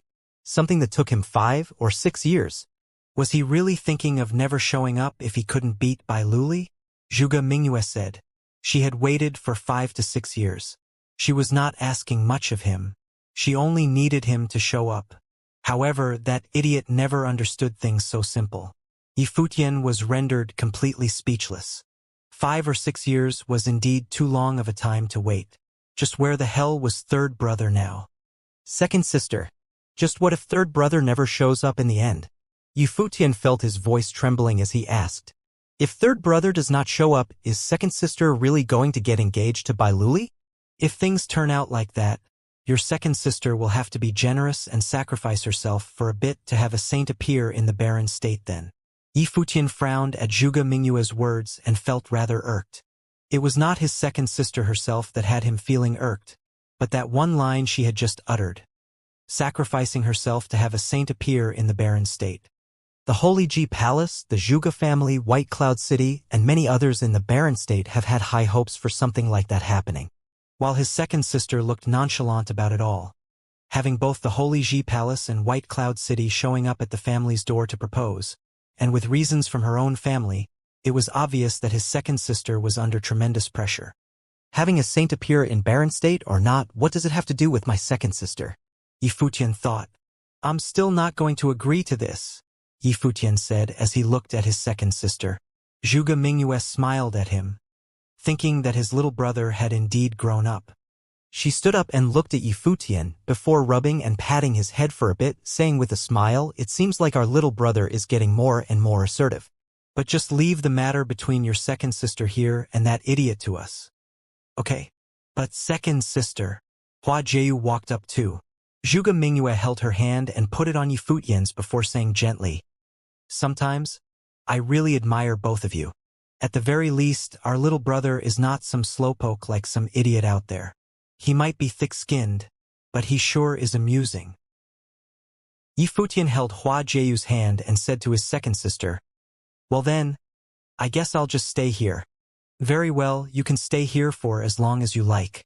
I haven't talked to you guys for quite a while after all. One gets rather nostalgic when one gets old, and I'm really starting to miss the cottage. Zhuge Mingyue smiled and said, our second sister here still looks like a fairy. What is this getting old you are talking about? Yifutian asked, looking at Zhuge Mingyue. He was exaggerating. Zhuge Mingyue's looks and bearing had always been exceptional. Furthermore, cultivators possessed very long lifespans, especially those who made it to the sage plane. As such, there was hardly any hint of age on Zhuge Mingyue, and she actually looked more stunning now than she had back in the cottage. If only that idiot was as good with words as you are, little brother, Zhuge Mingyue said with a bright smile. She turning around and said, Xinger, have someone down there prepare some drinks and food. We haven't sat down and chatted for a very long time. Will do. Baitang Xingo nodded. Well, too bad fifth brother isn't here. Zhuge Mingyue thought of Luo Fan, and she missed the dishes her fifth brother whipped up, despite him being rather insufferable all the time. The moon tower exuded a tranquil beauty under the moonlit night sky. They sat around and ate away. However, every single one of them seemed to be troubled by something. While they were indeed chatting with each other, they kept getting spaced out every so often. Second sister, have some more.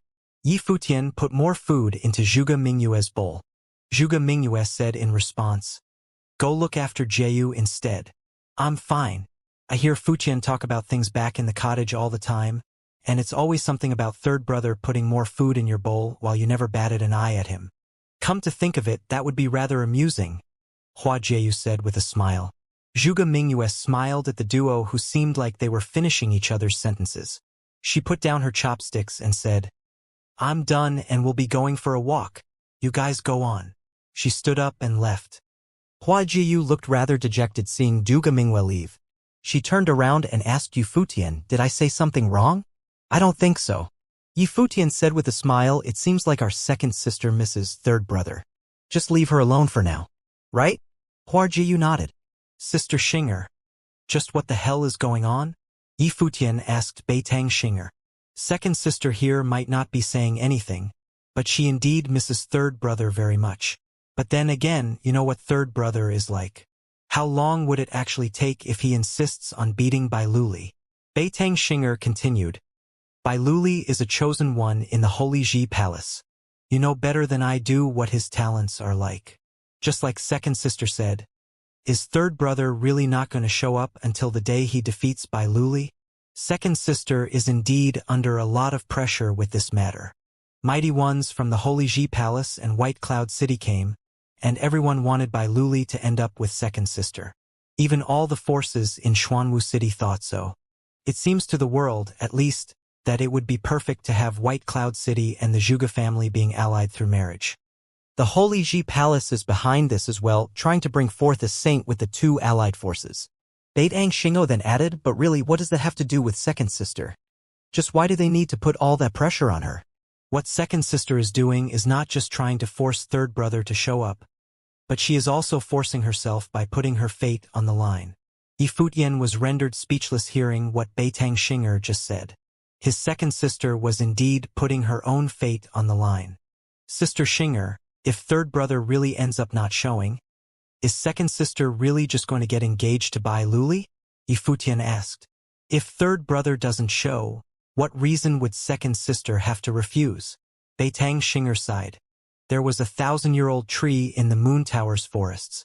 Zhuge Mingyue sat on top of it, looking at the bright moon in the air with her beautiful eyes. "Back in the days when we were in the cottage," he once said, while standing on a tree, he would come to the Zhuge family. But where is now? The moon was high in the air. The sky got darker as the hours passed. There was no joy of reunion in the Moon Tower, only faint sorrow. Servant girls escorted Yi Futian and Hua Jiyu to their quarters after dinner. However, Hua Jiyu ended up coming to Yi Futian's room regardless. "What's wrong?" Yi Futian touched the hair on her forehead after seeing sadness in Hua Jiyu's beautiful eyes. He then said, "Everything will be fine. I want to spend the night in your place," Hua Jiyu said gently. "Huh?" Yi Futian blinked his eyes in puzzlement. "If you're unwilling, I'll just leave." Hua Jiyu looked at him and said, "How would I do such a thing?" Yi Futian said as he took her hand. "No naughty attempts," Hua Jiyu added. "Well, I'm an honest person." Yi Futian then asked, "What are the naughty attempts you were talking about?" Hua Jiyu smiled at Yi Futian and walked to the side of his bed. She then took off her outer garments and shoes before burying herself under the sheets. Yi Futian's eyes sparkled. Happiness could not have come in a more surprising manner. It seemed that Jiyu knew that he was in a rather bad mood and had come to console him. What a girlfriend indeed. Yi Futian burrowed himself between the sheets as fast as he could. Hua Jiyu had her back facing him, and he went to hold her from behind. He felt warmth welling up in his heart as he cuddled her soft body. Hua Jiyu turned around gently to bury herself between Yi Futian's arms. Yi Futian seemed to have felt what Hua Jiyu was feeling at the moment. He went to circle one of his arms around her neck while the other remained circled around her body, holding her close. "Jiyu, what happened?" Yi Futian asked gently. "I'm feeling rather sad." Hua Jiyu's voice sounded rather dejected. Having experienced matters with fourth brother and second sister in such quick succession, she felt rather puzzled as to why she was feeling especially down that day. Second sister was like an older biological sister to her. She was able to relate to what second sister was going through, but she felt frustrated about it nonetheless. "It's okay. Everything will turn out fine." Yi Futian did not try to do anything dirty. He just continued to hold his girl close. "Will we get separated because of something happening in the future?" Hua Jiyu asked gently. "That's not going to happen. Do you still feel like running away from me?" Yi Futian consoled her. "But I have a bad feeling about things," Hua Jiyu said. "Don't think too much about it. You're just in a bad mood, that's all. Don't forget that prophecy from Minister Zhua. You were my empress." Yi Futian kissed Hua Jiyu's forehead. Hua Jieyu's dark eyes looked at Yifutian and she said, "If you feel like doing anything, I'm all up for it." She blushed after saying the line, burying her head into Yifutian's chest, feeling her cheeks red-hot. "Idiot," Yifutian said, caressing her hair. "I'm not going to do anything. I just want to hold my girl and keep her from having bad thoughts about things." "Sleep." "Yeah," Hua Jieyu answered gently. She fell asleep soon in Yifutian's arms with a tranquil smile on her face. "This feels good." The news of Bai Luli from White Cloud City and Zhuge Mingwei from Zhuge family getting engaged in a month shook all of Xuanwu City the very next day, and the news continued to spread like wildfire throughout the barren state. Mighty ones from the Holy Ji Palace and White Cloud City had been staying in Xuanwu City for quite a while. Both sides were very eager to establish an alliance through marriage. However, due to some unknown obstacles or just rumors having such an effect on things, both sides had yet to truly reach an agreement. Everyone looked forward to it. The news meant that the two top forces in the barren state would be entering an alliance through marriage. The city lord of White Cloud City, ranked 4th on Barren Sky ranking, and Zhuge Qingfeng, head of the Zhuge family and ranked 6th on Barren Sky ranking. Both studied in the Holy Ji Palace. Both figures had been exceptionally mighty ones back in the day, and both of them shared amicable relations. Both of them were also extremely renowned throughout all of the barren state. At the moment, both of them were going to get together again, and it was given that the news attracted the attention of the world as countless people were looking forward to the wedding. All three forces, the Holy Ji Palace, White Cloud City, the Zhuge family, were into this. The event could turn out to be the grandest engagement ever held throughout all of the barren state. Forces throughout Xuanwu City came to Crouching Dragon Mountain to congratulate the Zhuge family as the news spread. The family's estate was in an uproar right from the early hours of the morning. That itself foreshadowed that the Zhuge family would become the focus of the entire barren state for months to come. Yifutian woke up early and exercised for a bit by doing some martial arts techniques, feeling invigorated, power coursing throughout his entire body. Hua Jieyu woke up as well, watching Yifutian practice silently from behind. Her face was in a tranquil smile. She had thought at times, if only they were able to spend their days living a quiet life, that would be beautiful. Yifutian finished his routine. He turned around, saw Hua Jieyu watching him silently, and said to her gently, "You're up." "Yeah." Hua Jieyu nodded with a smile. "I'd love to see you still asleep tomorrow morning," Yifutian said. Hua Jieyu blinked and glared at Yifutian. "Don't think too much about it." Yifutian's face pretty much collapsed at the comment. "Happiness can't last long." What a bummer. Should have done more last night." Yifutian mumbled to himself. "No use regretting." Hua Jieyu smiled. Both of them had the matter with second sister lingering in their minds throughout the night, but they nonetheless felt at ease about the whole deal. There was simply no use fretting over the matter. "You two sure seem to be having quite a time." Zhuge Mingwei smiled as she walked in their direction. Second sister, both Yifutian and Hua Jieyu yelled. Yifutian then added, "We were just talking about the Zhuge family and we realized we have yet to pay a proper visit to your father. When do you think it is most suitable for us to do so?" The pressure on second sister's shoulders came from the Holy Ji Palace, White Cloud City, and the Zhuge family. The truth was, however, that other than her own attitude about the whole thing, it was the attitude of the Zhuge family being of the utmost importance. As such, Yifutian deemed it necessary to pay a visit to the legendary figure ranked on the Barren Sky ranking, Zhuge Qingfeng. Yifutian needed to know what he thought about the whole thing. Yifutian also hoped that his third brother would come to the estate within a month from now. If he ended up not showing, he needed to prepare for the worst to come.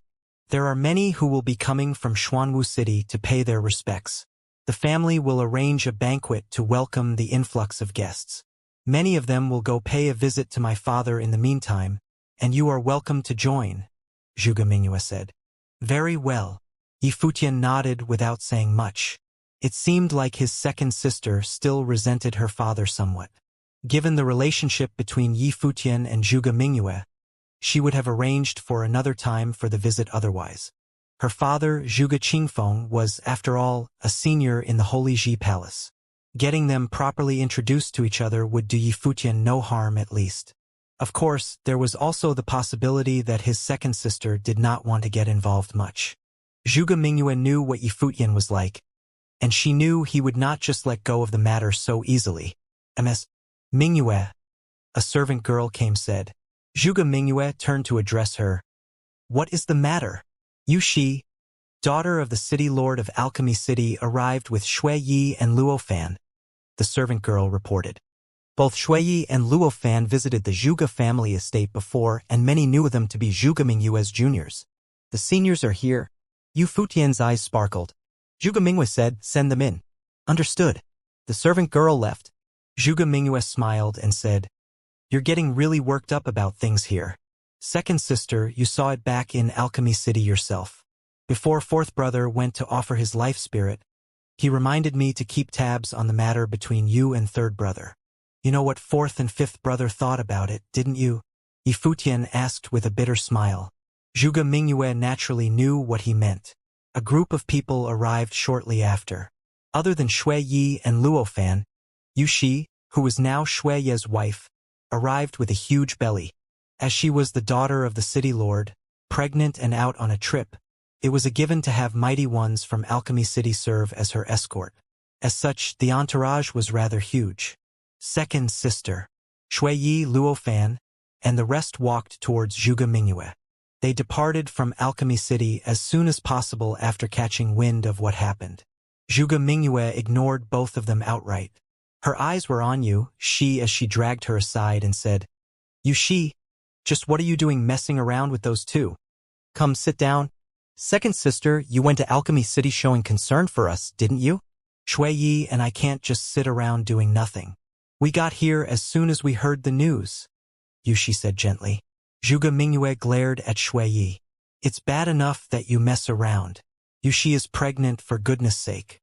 Taking her somewhere so far while she is in such a state, are you trying to ask for a beating? Shui Yi was rendered speechless. He was just about to ask about the matter with her, and totally did not expect to get berated himself. Second sister, we're concerned for you, and so is our sister-in-law. She insisted on coming here with him, Luo Fan explained. Did I ask you to speak? Zhuge Mingyue looked at Luo Fan. Luo Fan shut up right there and then. Yifutian looked at what transpired with a beaming smile. Good days, just like how it was back in the cottage. If Big Brother and Third Brother show up, we'll have a proper reunion. Big Brother is in the Eastern Baron territory now. He'd probably rush here if he knew what happened, Yifutian said. Such was the students of the cottage. If anything happened to one of them, all the others would rush to that person's aid as soon as they found out. I'll deal with this myself. It's bad enough that you came messing around here. Nobody is going to inform Big Brother about anything. You hear? Zhuge Mingyue said with all seriousness. Things were different now. Yifutian ranked first on the lower rank of the Holy Ji Palace, and he was the champion of all in the Noble Plane. He was also the son of Starry School. Shui Yi was the son-in-law of the city lord of Alchemy City. If they had wanted to get someone to send word to the Eastern Baron territory, they could have done so easily. Furthermore, there were sages right beside Shui Yi as they spoke. Everyone in Moon Tower chatted away. Shui Yi and the rest knew what their second sister was like, and they had no words to say about her. What they hoped for at the moment was that their third brother was not too far away, that he was still near enough to catch wind of the news and come to the Zhuge family estate. There was still hope so long as he showed up before the day of the engagement. On Crouching Dragon Mountain, many mighty ones from Xuanwu City and young students paid their visits to the Zhuge family, and the estate bustled with noise and excitement. The Zhuge family threw a banquet to welcome guests from all over the place. Someone came to inform Zhuge Mingyue and the rest of the cottage group, and they got moving. At the place where the banquet was held, things were indeed bustling. Many young proud sons and daughters arrived, but there were still quite a number of seats not taken at the front. Zhuge Mingyue's arrival attracted attention from all present guests. Congratulations, Ms. Mingyue. Many rose and cupped their hands to pay their respects to Zhuge Mingyue, and she was seen with a faint smile throughout the whole process. That smile she wore was different from the one she wore before Yifutian and the rest of the group. At the moment, it was one that made people feel distant. It was one put up solely for the sake of formalities. Are father and the rest not here yet? Zhuge Mingyue asked a servant girl beside her. The clan leader was discussing some important matters with some senior figures in the Wind residence.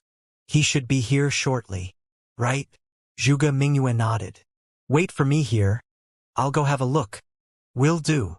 Yi Futian and the rest of the gang nodded. They found themselves seats while Zhuge Mingyue left the place. Many cast their gaze at Yi Futian's party. The other guests were able to tell that they were some exceptional people and some of great renown. Yi Futian ranked first on the low rank while Yushang ranked second. Hua Jieyu was a divine spiritual sorcerer. Many discussed who would have ended up being the one to win her heart in the Zhuge family. Even Shuiyi and the rest were no ordinary folk. Many were able to guess their identities. They were the juniors of Zhuge Mingyue, Shuiyi and Luofan, who caused quite an uproar in Alchemy City several months ago. There was also Yu Shi, daughter of the city lord of Alchemy City. They were quite surprised to find her pregnant so soon. Yu Chi's daughter and son-in-law. Those were people whose statuses were not far behind Zhuge Mingyue's. Other than that, there was also Bai Zhe, the second son of White Cloud City, at the banquet. Some students and disciples of clans and forces in Xuanwu City smiled and cupped their hands at Yi Futian and his party. The top two figures of the lower rank of the Holy Ji Palace were definitely renowned figures in their own right. Furthermore, the weight of the current top two far surpassed Shimin Hanjiang. It was said that Yi Futian was still currently a grade 3 noble and had very amicable relations with Zhuge Mingyue. People like that were deemed worthy of being friends with. However, no one was seen deliberately trying to be overly close and friendly with them, for they knew that they were not on good terms with Bai Zhe. Worse still, both parties resented each other very much, and the same could be said for Zhuge Xing. It was thought that many of the younger generations of the Zhuge family did not like them. We finally get to see Ms. Mingyue in person, and she's definitely as exceptional as she is rumored to be. It was said that Ms. Mingyue possessed an incredibly high talent in cultivation. Being able to see Ms. Mingyue becoming a couple with Bai Luli is indeed something envious to many. Someone from one of the clans in Xuanwu City said with a smile. Indeed, the ceremony to be held in a month will probably be the grandest event to be held in the Barren State in recent years. We won't see another couple so perfectly matched for one another in years to come. I've heard that Bai Luli possesses the potential to become a saint. He, after all, got to be ranked 10th on the Barren Sky ranking at such a young age. The rumors are probably true, and we'll probably be seeing the hope of a saint emerging from the Barren State in him. Well, if that is the case, wouldn't there be a saint emerging from White Cloud City, and a son-in-law who is a saint for the Zhuge family then? Someone joked. Bai Luli and Zhuge Mingyue became the talk of everyone present, and things looked incredibly lively. Regardless of birth, looks, or talents, Ms. Mingyue definitely has it all. Bai Luli seems like the only one for her in the entire Barren State. The youths of the Zhuge family liked the marriage alliance very much. There was no one who was ignorant of Bai Luli's talents. He would soon become the Zhuge family's son-in-law, marking the alliance between White Cloud City and the Zhuge family. That, coupled with the Holy Ji Palace's relations with both forces, would have put them at the pinnacle of the Barren State's social hierarchy. There was no one they could be dissatisfied with such a marriage alliance. Everyone looked forward to it. Indeed, many said in agreement. Indeed, my ass. Luofan, who was drinking, cursed under his breath and slammed his cup on the table. He was in a very foul mood. He had not wanted to say much, but the chatter around him was practically stoking the fires of his suppressed rage. The only one suitable for his second sister was his third brother. Bai Luli had no place in all of this. Many turned their eyes at Luofan. It was obvious that this junior of Zhuge Mingyue felt rather displeased with the matter. The people of the Zhuge family frowned. While Yi Futian's party consisted of people of great renown, they were on the grounds of the Zhuge family, and it was not their place to be so insolent in front of anyone. The marriage alliance was bound to happen, regardless of what they thought about it. Fifth brother, drink up, Yi Futian, who was right beside Luofan, said. Their cups touched and Luofan gulped down everything in one go. His mood could not have been any fouler, yet second sister explicitly told them to stay out of these matters. Bai Zhe was also drinking in silence. Yushang spared a glance at him, wanting to see how long he would be able to hold it in. Sounds were heard from quite a distance away, and many turned their eyes to where the sounds came from. Many figures were seen arriving, and all of them were great figures from all corners of the world. There were several who exuded imposing bearing. The middle-aged man at the center wore a simple robe, yet the humble appearance was unable to conceal his tremendously exceptional bearing. The man was the clan leader of the Zhuge family, Zhuge Qingfeng. Yifutian recognized a figure at Zhuge Qingfeng's left. It was a great figure from the Holy Sage Pavilion in the Holy Ji Palace. There was another right behind him, and that person was none other than Bailuli. Zhuge Canong and Zhuge Minghua followed right behind their father. There was yet another great figure at Zhuge Qingfeng's right, the biological younger brother of the city lord of White Cloud City, Bailuli's uncle, Bai Yan. He too was a very powerful figure. The city lord himself had returned to White Cloud City to prepare for the event to be held a month later. Bailuli was to return to the Holy Ji Palace later as well, and the matter would have been settled for the time being. All of them would leave right after the banquet. Everyone else in that group were leaders of Xuanwu city clans. They came to the front of the banquet, leaving themselves quite a distance away from the younger generation. The younger generation rose in response, paying their respects by cupping their hands before them. Young people truly are invigorating. Zhuge Qingfeng walked to his seat smiling, then said, "Please take your seats." Everyone then sat down.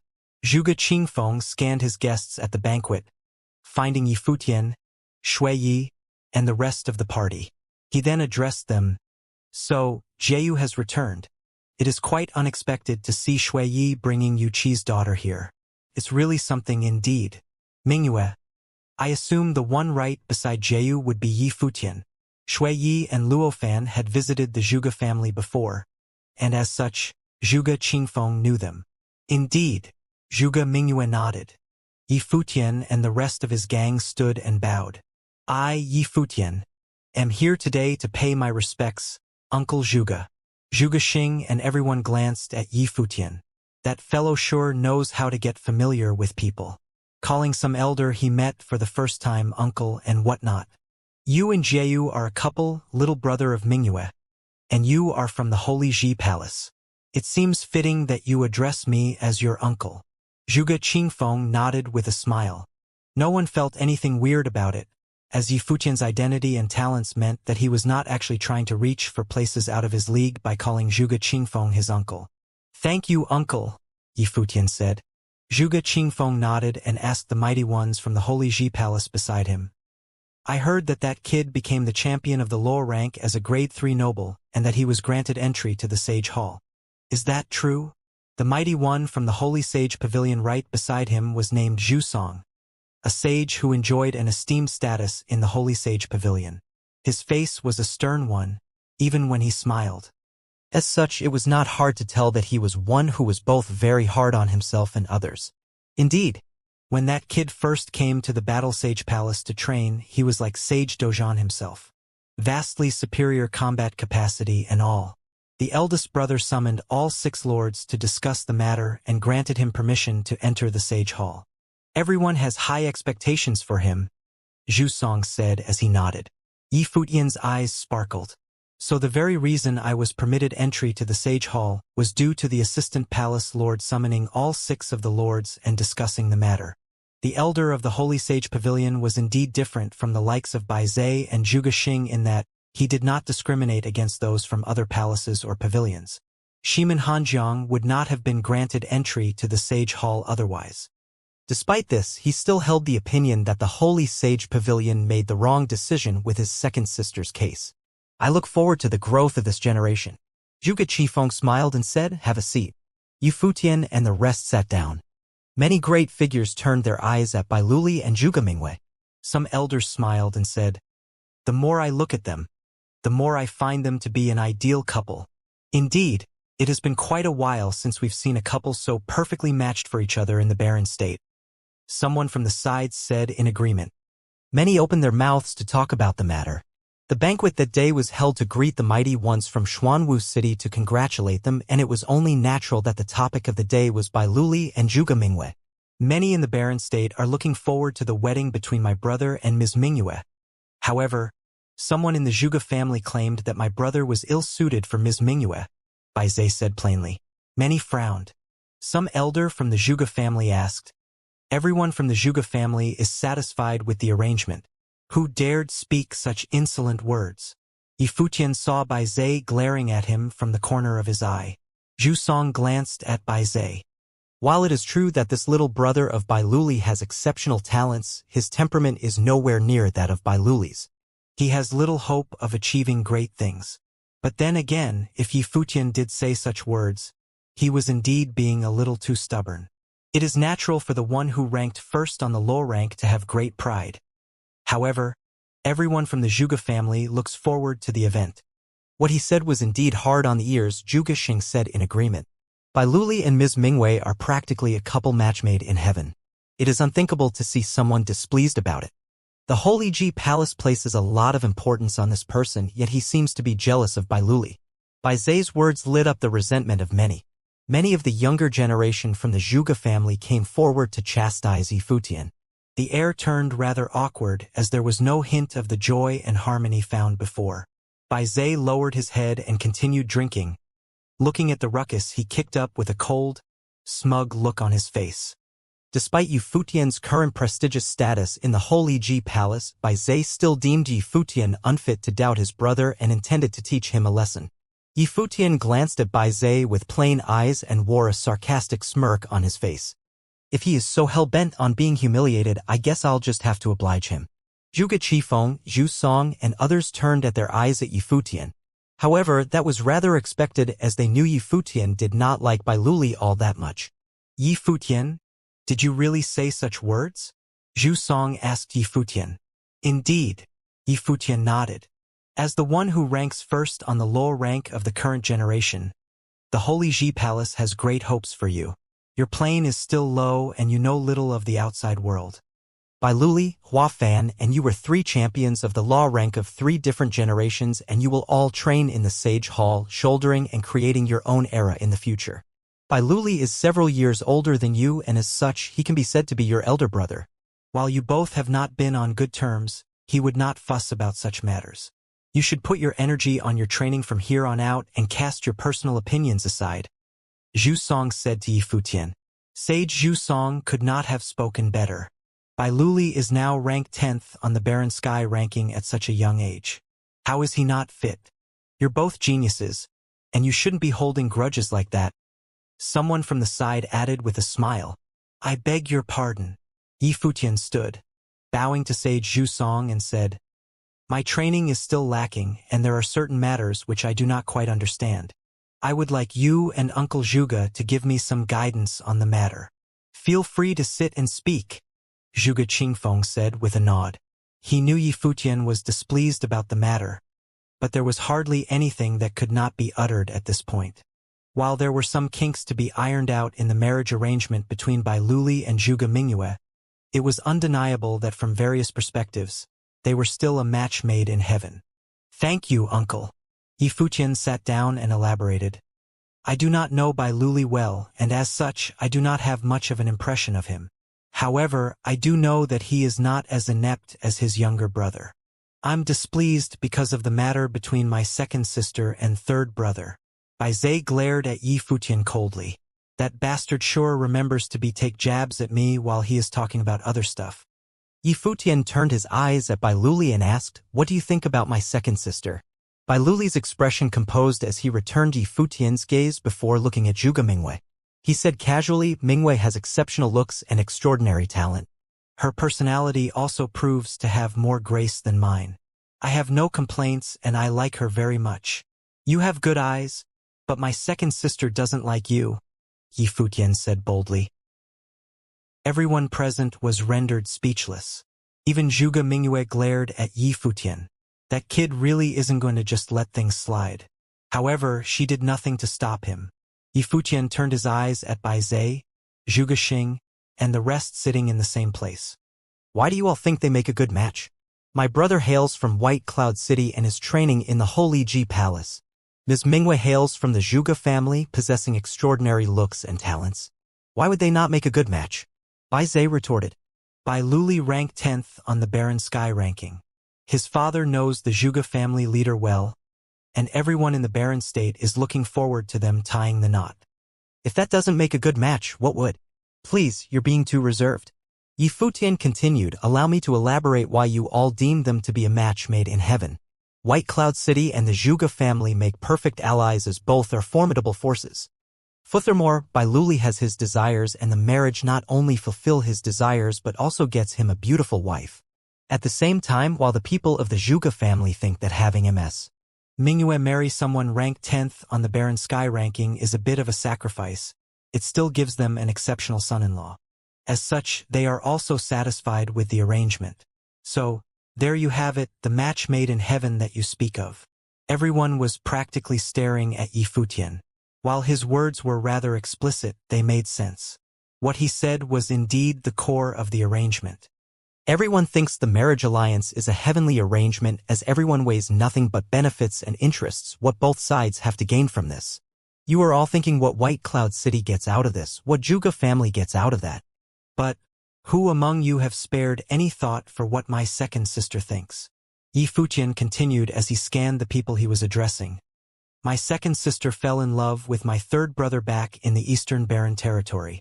He even challenged Bai Luli. While he ended up losing the battle, his intentions were clear. Why are you all so eager to overlook that? If you all know this yet deliberately ignore such a matter, what is this marriage alliance for? Yi Futian smirked. Gains, nothing else, and they are calling it a match made in heaven.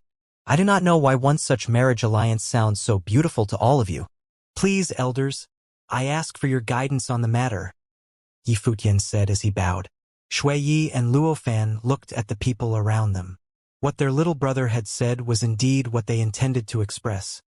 But they knew fully well they sorely lacked their little brother's eloquence. I never pushed for this to happen. If Mingwei is unwilling, then the arrangement can be stopped, Bai Luli said, looking at Yi Futian. Is that so? Yi Futian smirked and said, if that indeed is all right, if this all can be stopped with my second sister saying no to it all, would you all just leave silently? The way to the Holy Ji Palace and White Cloud City was obvious. It was obvious what the Zhuge family went through when both forces joined hands to propose such this matter. All pressure would have fallen on Zhuge Mingwei. You have gone a little too far. Elders from the Zhuge family turned their eyes at Yi Futian. One of them said, while you're Mingyue's junior and a student of the Holy Ji Palace, don't you think what you said is a little too narrow-sighted? Mingyue is the treasure of our family, and how could we not be happy for her? But at the same time, isn't Bai Luli the best suitor there is for her? What you have just said was simply from the standpoint of your third brother. The one who said so was Zhuge Xing's father and Zhuge Mingyue's uncle. My father has put this aptly. While Yi Futian's words sounded reasonable, they were shallow. He and his third brother were simply thinking about nothing but taking Ms. Mingwei away for their selfish gains. Ridiculous indeed, Zhuge Xing said. Bai Luli ranked 10th on the Barren Sky ranking and possesses the potential for sainthood. Is there anyone who is more suitable than he is? Is your third brother suitable for her? The youths of the Zhuge family rose in an uproar. Yi Futian's words before were seen as a slight towards them, accusing them of selling Zhuge Mingyue for their family's benefit. Many more in the banquet rose to criticize Yi Futian, making him look like some witch on a burning stake. Ridiculous. Bai Zhe smirked sarcastically. He liked what he was seeing. Yi Futian was not only offending the Zhuge family, but also the Holy Ji Palace at the very moment. There was no way Bai Zhe would not have liked what was happening. Zhuge Qingfeng watched what transpired in silence. Yi Futian saw everyone pointing fingers at him. He, however, seemed unfazed, lowering his head to drink a cup of wine.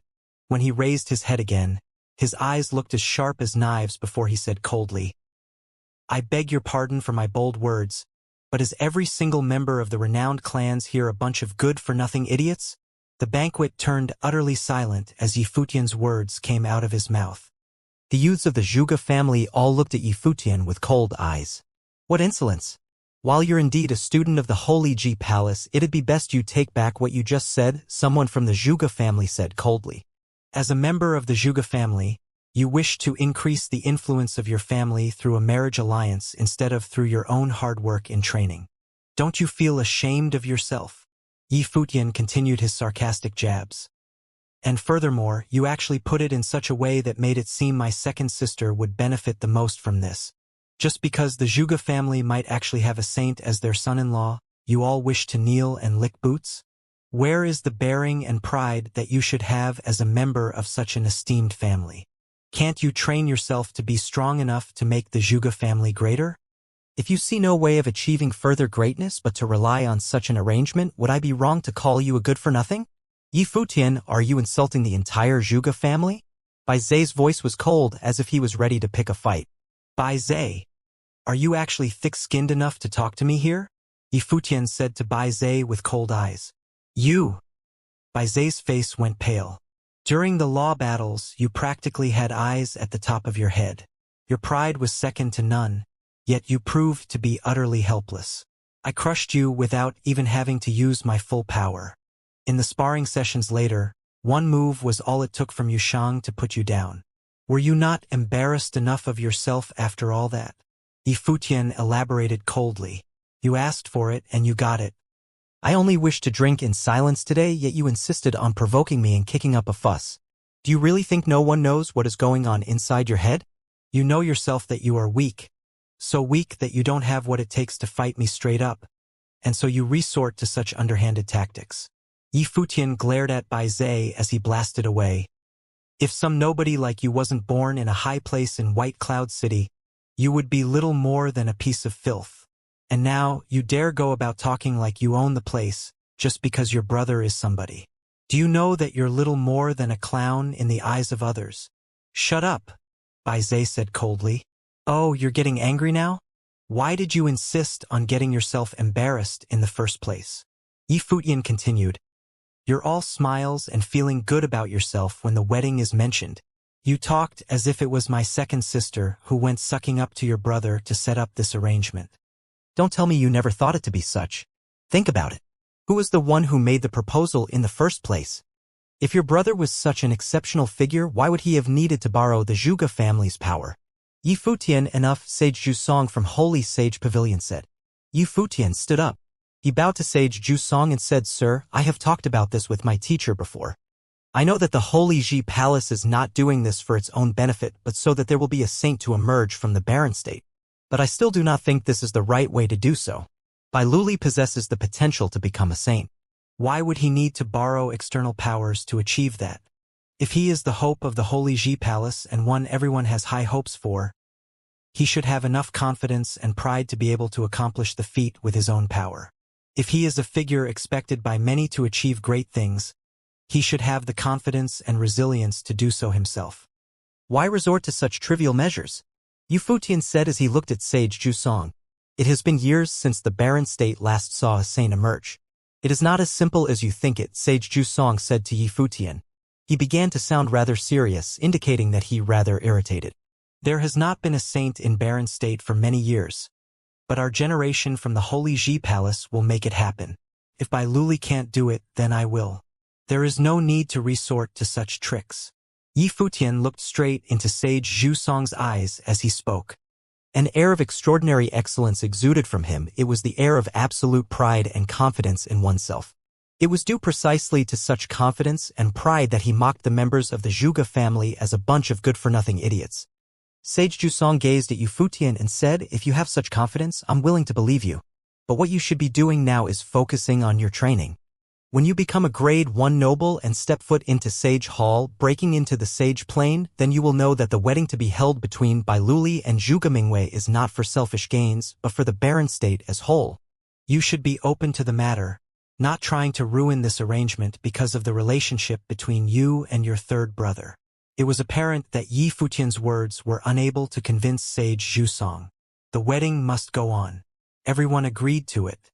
There were no loops to jump over, everything was in place, and no attempts to ruin it would be tolerated. Yi Futian looked at Sage Jusong. He knew he was unable to convince the sage, but he said, I stick to my viewpoint. I'm not a saint nor a sage, and I don't have the bearing of a saint or a sage. If I can ignore those who are closest to me, I have no place talking about greater love for the barren state. As such, I'm only a common folk. Whatever the elders think about this, it doesn't change the fact that I care about my second sister and third brother. As such, I object to this wedding, and I will continue to object to it. The banquet was unusually quiet. Many turned their eyes to look at Yi Futian as he made his speech. His eyes were adamant and stubborn. Zhuge Mingyue also turned her eyes to look at Yi Futian. While she never wanted Yi Futian to get himself involved in all of this, she felt warm inside, thinking that her little brother had indeed grown up, rising up to protect her and all. However, the wedding was not as simple as Yi Futian thought it to be. During the day of the proposal, Lu Chan, who ranked third on the Barren Sky ranking, and the city lord of Alchemy City himself, who ranked fourth, made it up Crouching Dragon Mountain, bringing with them a letter from the palace lord of the Holy Ji Palace. Her father, Zhuge Qingfeng, studied in the Holy Ji Palace, and the palace lord himself ranked first on the Barren Sky ranking. He was also Zhuge Qingfeng's teacher. She knew well what it meant, and there was no mistaking it when her father spoke about the matter. It was something the entire Holy Ji Palace had decided. Before a grand endeavor like having a saint emerge from the barren state, sacrifice by having her marry someone she had no liking for was seen to be a small price. Furthermore, the man she was to marry was Bai Luli. It was the dream of countless girls from renowned clans, and as Yi Futian put it, everyone from White Cloud City and even the Zhuge family thought it was her who benefited from all of this. As such, she was deemed to have no right to think about anything. The Holy Ji Palace had its own stance and will in the matter. Her little brother, however, chose to side with her over the Holy Ji Palace. But there simply was nothing he could do to turn the tide of things. I object as well. Shuiyi, who was sitting right beside Luo Fan, spoke and made his stance clear as well. While he was among the younger generation, he was still Yu Qi's son-in-law, which gave him weight to speak on the matter. Are you done being insolent? Zhuge Xing's father said coldly. There are many here who are your seniors, and that includes your uncle. They are not going to make a bigger mess out of things by arguing with you. But since when did the wedding between Bai Luli and Mingyue need approval from a young one like you? The youth of the Zhuge family glared at Yi Futian with angry eyes. Yi Futian insulted all of them in one shot before calling all of the members of renowned clans to be good-for-nothing idiots. Yi Futian was being too bold while inside the Zhuge family estate. Yi Futian, Sage Zhu said to Yi Futian, return to the Holy Ji Palace. Go into the Sage Hall and break into Sage Plain as soon as possible. Everyone present caught what that meant. Sage Zhu was being very stern with those words, and he meant for Yi Futian to leave the estate, forbidding from interfering with this matter further. The will of the Holy Ji Palace was, of course, not something Yi Futian would be able to change on his own, even if he was a rare genius from the Holy Ji Palace, the one who ranked first on the low rank and the champion among all nobles. The current will of the entire Holy Ji Palace was unanimous, and it had only one goal, to help in the endeavor of having a saint emerge in the barren state. And Bai Luli was the chosen one to undertake such a great endeavor. Sir, I beg your forgiveness, but I'm unable to do so. Yi Futian bowed and said, I will now excuse myself. He then bowed to Zhuge Qingfeng and left the banquet. Shuiyi, Luo Fan, and the others rose and left with him. Zhu Song frowned hard and he was rather displeased. Geniuses were known to have incredibly strong egos and sense of self. Yi Futian was, no doubt, one such genius whose talents might have even eclipsed those of Hua Fan and might have even neared that of Bai Luli. However, Yi Futian was simply too young, and no one had time to wait for him to come to the right age. Zhu Song was unable to say that Yi Futian was wrong about anything, as he was simply thinking from his second sister's standpoint. Such people always proved to be a headache as they were incredibly stubborn. Such was the boldness of the young. Zhuge Qingfeng smiled and said. He behaved casually in the face of all that ruckus and obviously did not mind Yi Futian's insolence. He was even able to dissolve the awkwardness of the banquet at the moment with just one line.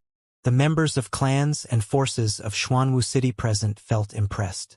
Such was the bearing of a top-notch figure, one which they would have had a hard time catching up to.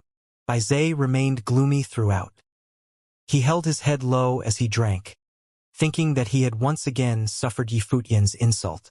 Worse still, he was unable to say anything to retort.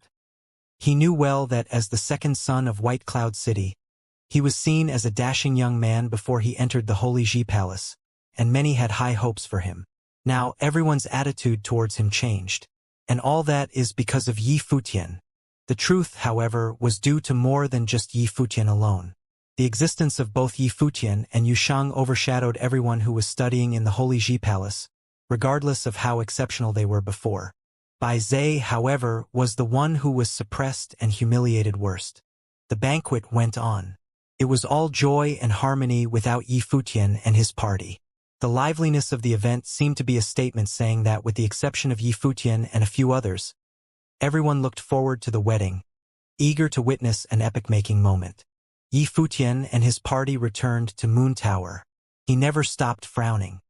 He knew well that while he had vented his frustration and made his point back there, even that those words came from the champion of the low rank, what he did hardly mattered in such a place.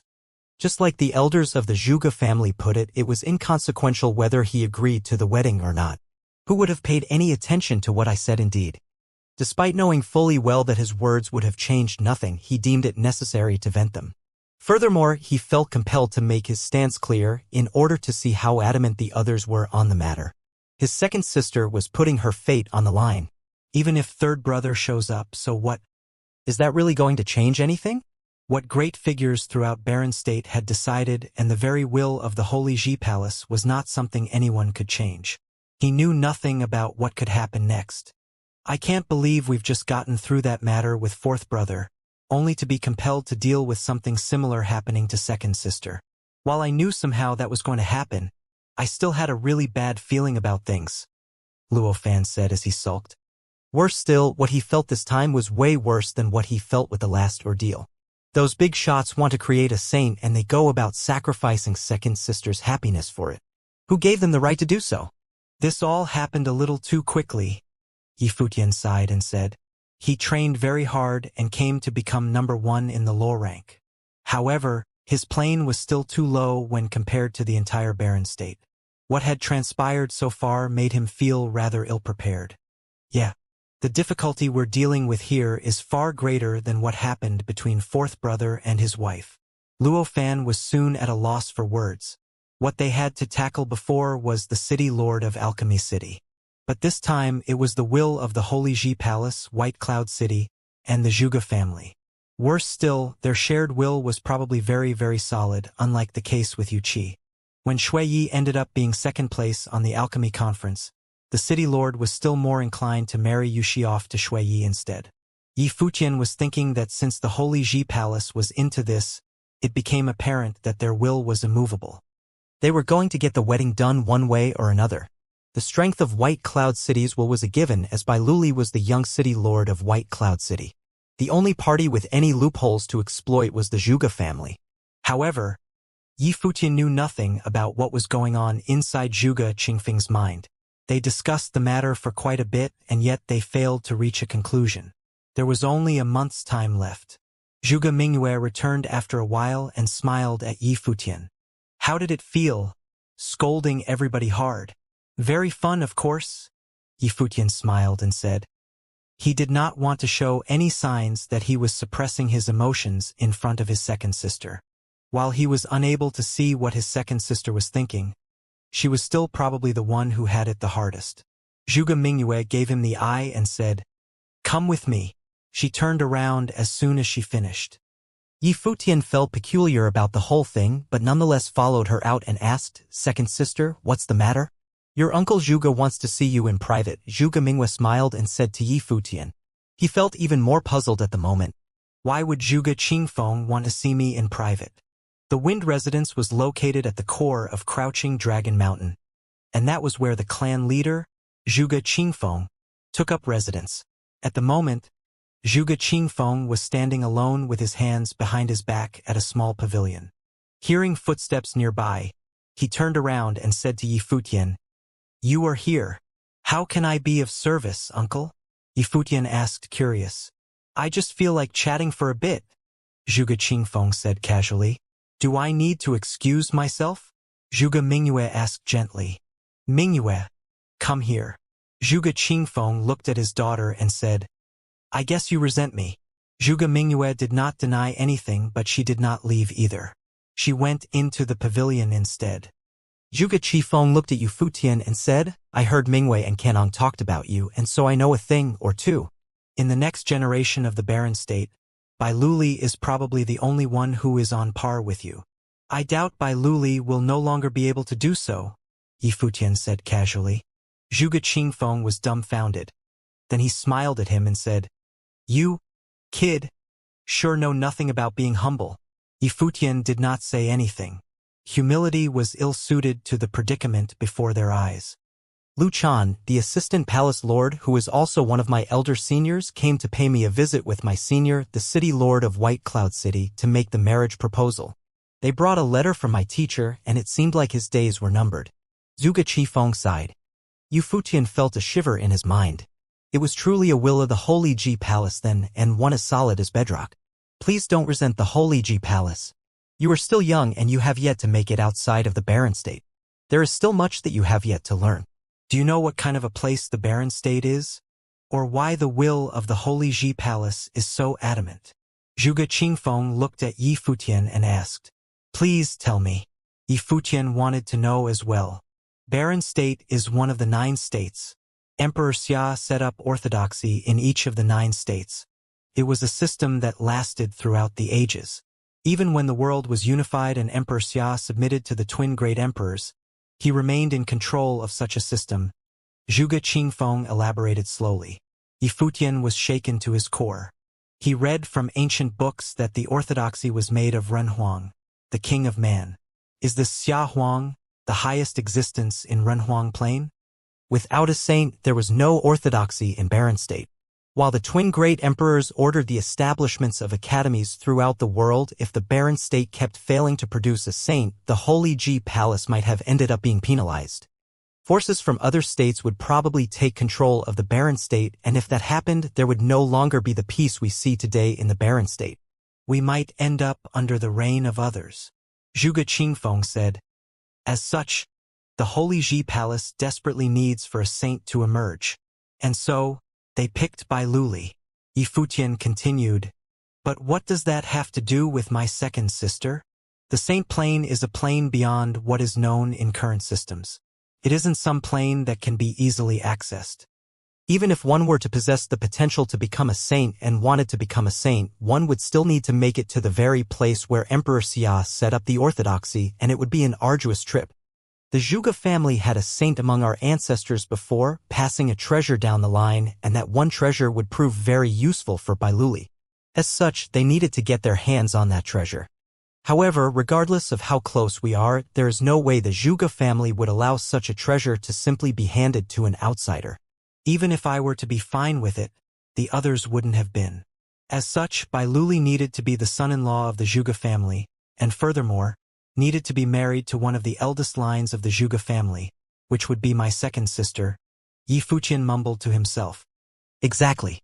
Zhuge Qifeng nodded. Yi Futian fell silent, finally understanding why during his visit to his teacher at the Holy Ji Palace, both Sage Jingang and his teacher had not wanted him to interfere in this matter. Sage Jingang and his teacher both knew that this entire affair was the will of the palace. Nothing would change just because of one individual's objection. Yi Futian laughed self-deprecatingly at the thought before asking, "So, uncle, how do you feel about this?" Zhuge Qifeng replied, "This is the first time my teacher has written a letter to me to request anything." These could even be his last words. This arranged marriage came about through the will of the palace, the White Cloud City, and the Zhuge family. My peers, my seniors even, they all approve very much of this marriage. Not just them, but many powerful people in Xuanwu City are awaiting this eagerly as well. He then continued, "Just like everyone said back there at the banquet, there has not been an arranged marriage that has elicited a response as huge as this. Nor has any marriage been under the scrutiny of so many powerful people before this." Zhuge Qifeng looked at Yu Futian. "So, tell me, how do you think I can feel about this?" Zhuge Qifeng may have been an incredibly powerful man who was 6th in the Barren Sky ranking, but he too had his considerations. He could not just do as he wished. Other than the fact that his daughter Zhuge Mingyue would not be happy, all the other aspects of this arranged marriage could be said to be perfect. If Zhuge Mingyue did not already have someone she liked, then Bai Luli would have been the best partner for her. There would be no one else in all of the barren state who was as eligible as he was. "Then why are you speaking to me about this, uncle?" Yi Futian asked. Zhuge Qingfeng replied, "It's rare that someone like Bai Luli would appear in the barren state. And now there is you and Yusheng. You two may be young and of a low plane, but you have great potential and your future is bright. You are a student of the Holy Ji Palace, Mingyue's little brother, and Jiayu's beloved. I don't wish for you to become involved in this matter. I can somewhat hazard a guess at what Mingyue is thinking. If he really were to come here, Mingyue would probably give everything up for him. But under such circumstances, would that really be able to change anything?" By him, Zhuge Qifeng was referring to Gu Donglu. "So, am I to sacrifice my older sister for the greater good?" Yi Futian chuckled. "My teacher gave me the same advice previously, but he still let me come here. And I am but a selfish person. I don't care for the greater good. I still think that you all are wrong. Even if this is the will of the entire barren state, it is still wrong. The Holy Ji Palace may have acted out of the intention to have a saint grace the land again, and not out of selfish motivations. But the same could not be said for the White Cloud City. Bai Luli was the son of the city lord of White Cloud City. It was no surprise that the family would be overjoyed at this turn of events. And what about those people from the Zhuge family? There was currently no saint within the barren state, and Bai Luli seemed the best position to reach the level of a saint with his potential. The Zhuge family would naturally look forward to having a saint for a son-in-law. This was an equally sweet bargain for the Zhuge family as well. So, behind all this talk about the greater good, selfish motivations were still at play. No one cared about how Yu Futian's second older sister felt.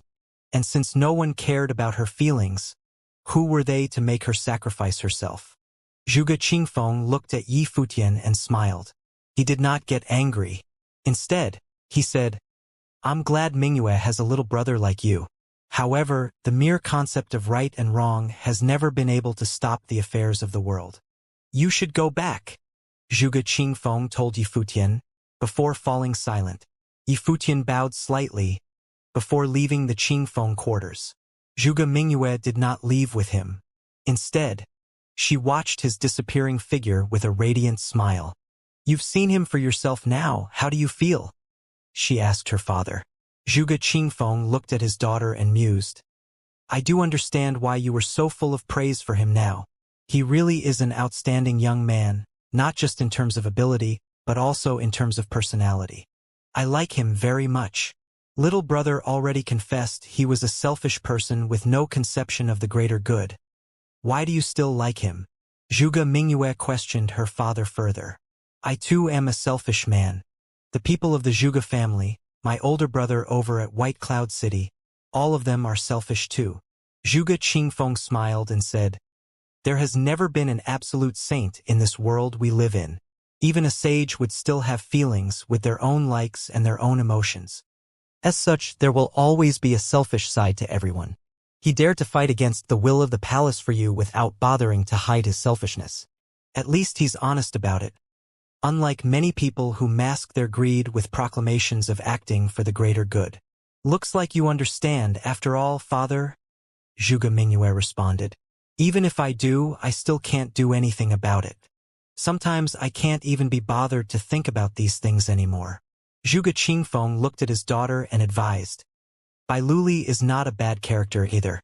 If you really are to marry him, then you'll only be husband and wife in name. He won't force you to do anything.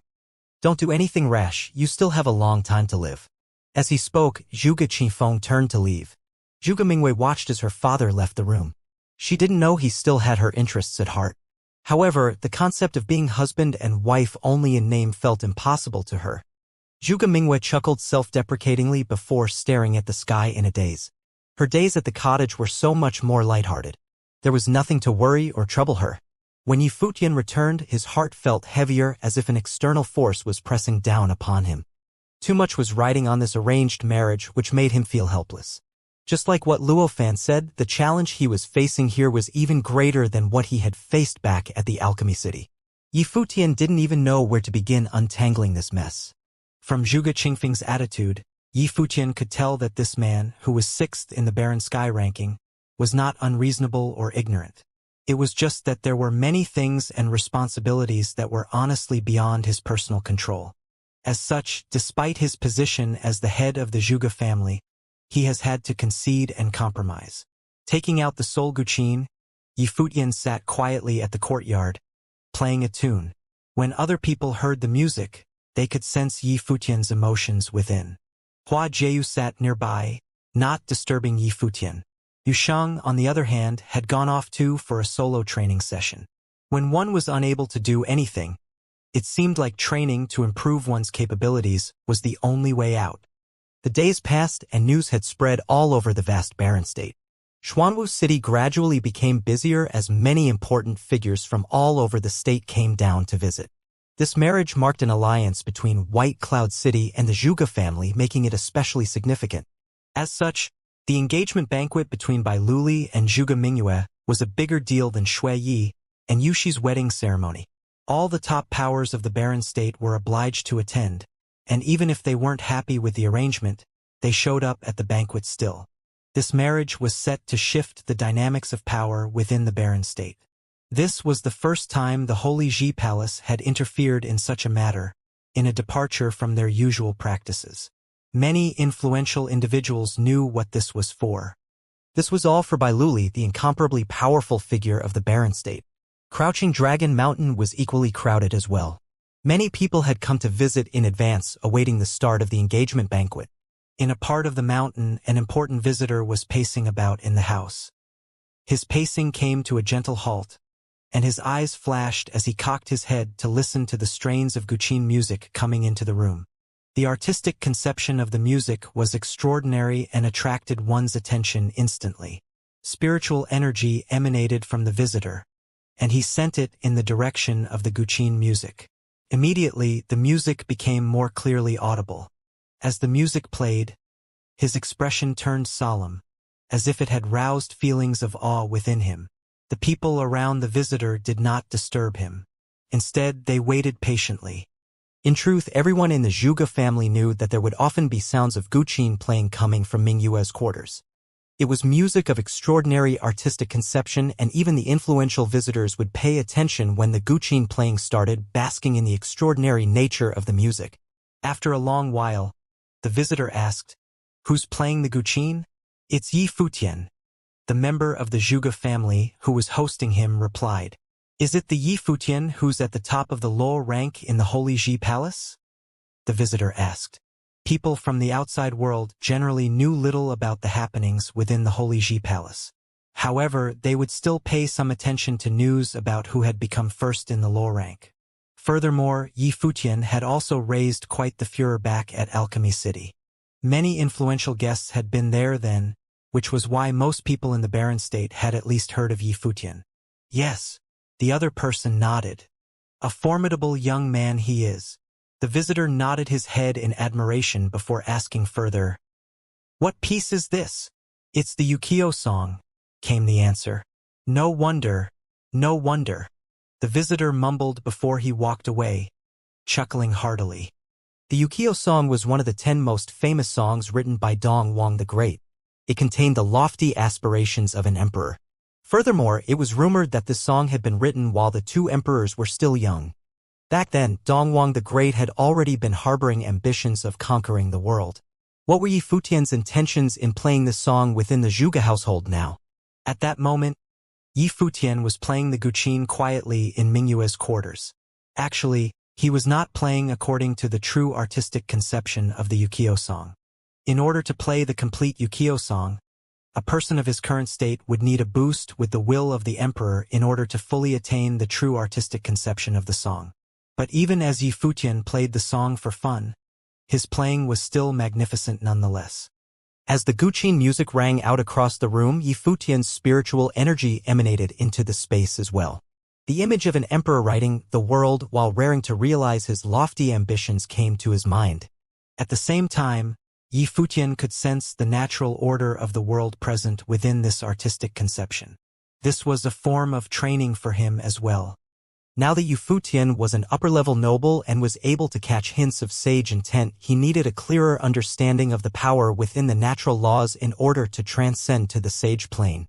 As he understood the power, his spiritual energy was gradually increasing as well. Yifutian could feel that the amount of spiritual energy he possessed was fast approaching that of a grade 2 nobles.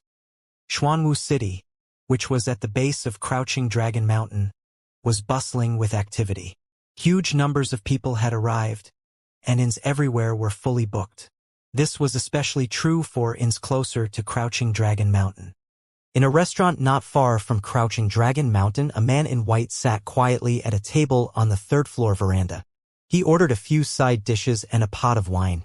He wore a bamboo hat that covered his face. Most people in the restaurant were discussing the same topic, the engagement between Bai Luli and Zhuge Mingyue.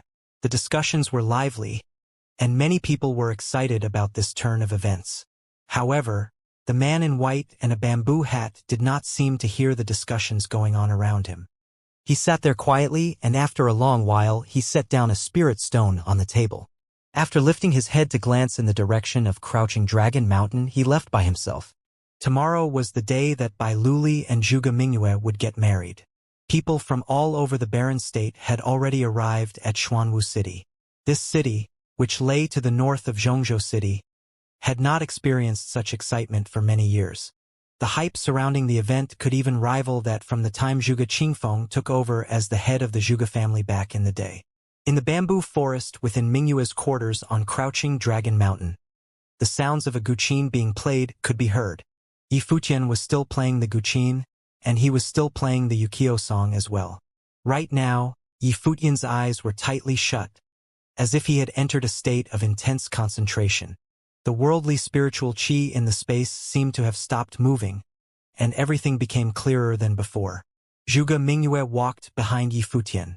As she looked across the space, she could sense the change in the worldly spiritual qi here. She then sat quietly on a bamboo bench in the forest. She liked listening to her youngest brother play the guqin, especially when he played the Yukio song. That song had a very deep artistic conception. The song evoked feelings of watching the world from above, painting an expansive image of that vast world through music and bringing about a sense of great heroism. Though she didn't have such lofty ambitions as a woman, hearing her youngest brother play brought her a sense of comfort. Rising to the top was something her youngest brother should do, just like in the image the song evoked. Within Yi Futian's mind, everything in his surroundings seemed to become even clearer. The various elemental spiritual qi did not even seem to be spiritual qi anymore. Instead, they were almost like actual wind, fire, lightning, among others. The elements had their own rhythm which formed a part of the larger world. He seemed to see the shape of the wind which blew in irregular wavy lines throughout the space. He seemed to see the color of lightning. It was almost as if he was in a different world. Right then, Yi Futian got the feeling that if he redirected his will, he would be able to change the trajectory of the wind or the intensity of the lightning. The world he perceived right now seemed to be clearer than the one he had known. The sounds of Yi Futian's guqin playing did not stop. The worldly spiritual qi around him came surging crazily towards him, and his spiritual energy stretched out even further, seeming to project the guqin music further as well. Zhuge Mingyue, who was next to Yi Futian, lifted her head to look at him. Her eyes glittered before she broke out into a dazzling smile. More than half a year ago, Yi Futian had become an upper-level noble at Alchemy City, and now there were signs of him breaking through to the next plane with his spiritual energy. He would soon officially become a grade 2 noble. Over the past month, Yi Futian's spiritual energy had grown stronger through him playing the guqin every single day. Finally, the guqin playing stopped, and the worldly spiritual qi in the surroundings stopped flowing as well. Yi Futian opened his eyes to reveal an extreme calm. There was no hint of any joy at breaking through yet another plane. Tomorrow was the day his older sister would get engaged to Bai Luli, and up until now he still didn't have any idea as to what to do. There had also been no news from third older brother even now. What's up? Isn't breaking through to the next plane supposed to be a happy thing? Zhuge Mingyue asked, smiling. I've broken through a plane with my spiritual energy and become a grade 2 noble. But what use is that now? Yi Futian replied, smiling bitterly at Zhuge Mingyue. Before, he would have been overjoyed at this development, considering how this breakthrough did not just result in stronger spiritual energy, but also in him obtaining greater understanding and perceiving the natural laws. He was so close to his goal, and he had gotten much stronger as well. But it wasn't enough. This turn of events had occurred too quickly, and Yi Futian was not prepared for it. Second older sister, Beitang Xinger called out, walking towards the two. Zhuge Mingyue and Yi Futian turned to look at her. "What's the matter, Xinger?" Zhuge Mingyue asked. "Someone sent over a letter for youngest brother," Beitang Xinger replied. For someone to send a letter all the way up to the Zhuge household on Crouching Dragon Mountain addressed to Yi Futian was interesting indeed. "Let me have a look at it." A sharp glint flashed past Yi Futian's eyes, and he walked over to Beitang Xinger's side to take the letter from her. The letter was sealed, and when the person had tasked the guard with getting the letter to Yi Futian, the Zhuge family guard had not dared to open it. After all, Yi Futian was a well-known figure in the barren state now, and everyone knew that he was the younger brother of the second young mistress. As such, the letter reached Yi Futian easily without much trouble. Yi Futian opened the letter before seeing a line of elegantly scrawled words on it. But when he read the contents of the letter properly, his heart skipped a beat and he felt an immense unease. The contents of the letter were simple. The person had written, "I'm sorry. I won't be able to fulfill the promise I made to you in the past. Please live well from now on." There was a single word at the end of the line, "Gu."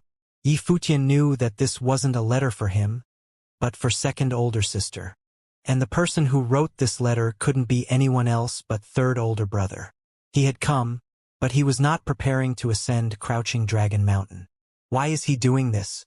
Yi Futian wondered before a thought popped into his head. What happened to third older brother? Third older brother was not a coward. People from the cottage and even the eastern region of the barren state all knew that Gu Donglu, the third disciple of the cottage, was a man who would refuse to back down even in the face of the toughest challenges. But now, as the engagement day of Bai Luli and Yi Futian's second older sister approached, his third older brother had left a letter like this instead. Seeming to notice Yi Futian's change in expression, Zhuge Mingyue asked, "Youngest brother? Who is the letter from?" As she asked, she began to walk over as well. Yi Futian's hands trembled just the slightest. He really did not want to show his second older sister the letter. But he couldn't hide it from her either. Finally, Zhuge Mingyue read the contents of this letter as well. In that instant, Yi Futian could clearly sense a coldness emanate from her being. Zhuge Mingyue suddenly laughed. Yi Futian did not know why she did, but it was in no way a normal laugh. "Is the person who sent the letter still around?" Zhuge Mingyue asked Beitang Xinger. "They say he still is," Beitang Xinger replied. Zhuge Mingyue did not say anything further. She put a finger to her mouth and bit through the skin before writing a single word on the letter. "All right. Older sister." Yi Futian's heart trembled at the sight of that word written in blood. He had no idea what second older sister was thinking, nor would he be able to find out. But he could sense that this letter from third older brother had been an incredibly cruel move to her. No matter what had happened, he should not have sent a letter like this. Yi Futian thought that his second older sister was right. Maybe third older brother really was daft. "Give this back to him," Zhuge Mingyue requested calmly before she walked away. She did not speak another word, nor did she reveal any hint of sadness. She was so calm it was frightening. Beitang Xinger was taken aback. She looked at Zhuge Mingyue before looking towards Yi Futian. "I'll deliver this," Yi Futian offered. Before leaving the bamboo forest with Beitang Xinger, they headed to the base of Crouching Dragon Mountain to meet the person who had delivered the letter. He was a common man with a very low level of cultivation. "I'm the Yi Futian this letter is addressed to. Please take me to see the sender of this letter," Yi Futian requested. "Master Yi, he said that if anyone followed me, he would not appear," the person replied. "He's even avoiding me as well," Yi Futian wondered to himself, thinking about what could have happened for third older brother to avoid them so deliberately and only send a letter, an incredibly heartless one at that. The man delivering the letter evidently had no clue as to what was going on. He didn't even know who he was delivering the letter for, and Yi Futian was sure that if he were to follow the man, third older brother had the ability to hide from him. After a short silence, he handed the letter over to the man and said, "Tell the owner of this letter this. She has already waited for you for close to 6 years. We don't ask anything else of you other than to come here." "Understood, young master." The man took the letter and left. Yi Futian looked at the disappearing figure before taking a deep breath. He could only leave it to third older brother to evaluate things for himself now. Back at Mingyue's quarters, Shui Yi, Luo Fan, and the rest had been alerted, and they appeared before Yi Futian. Third older brother could be in some trouble, Yifutian said to them. If third older brother was refusing to visit the Zhuge household or see them, it was definitely not because he was afraid something would happen to him. There was only one possibility left: third older brother was doing this out of consideration for second older sister.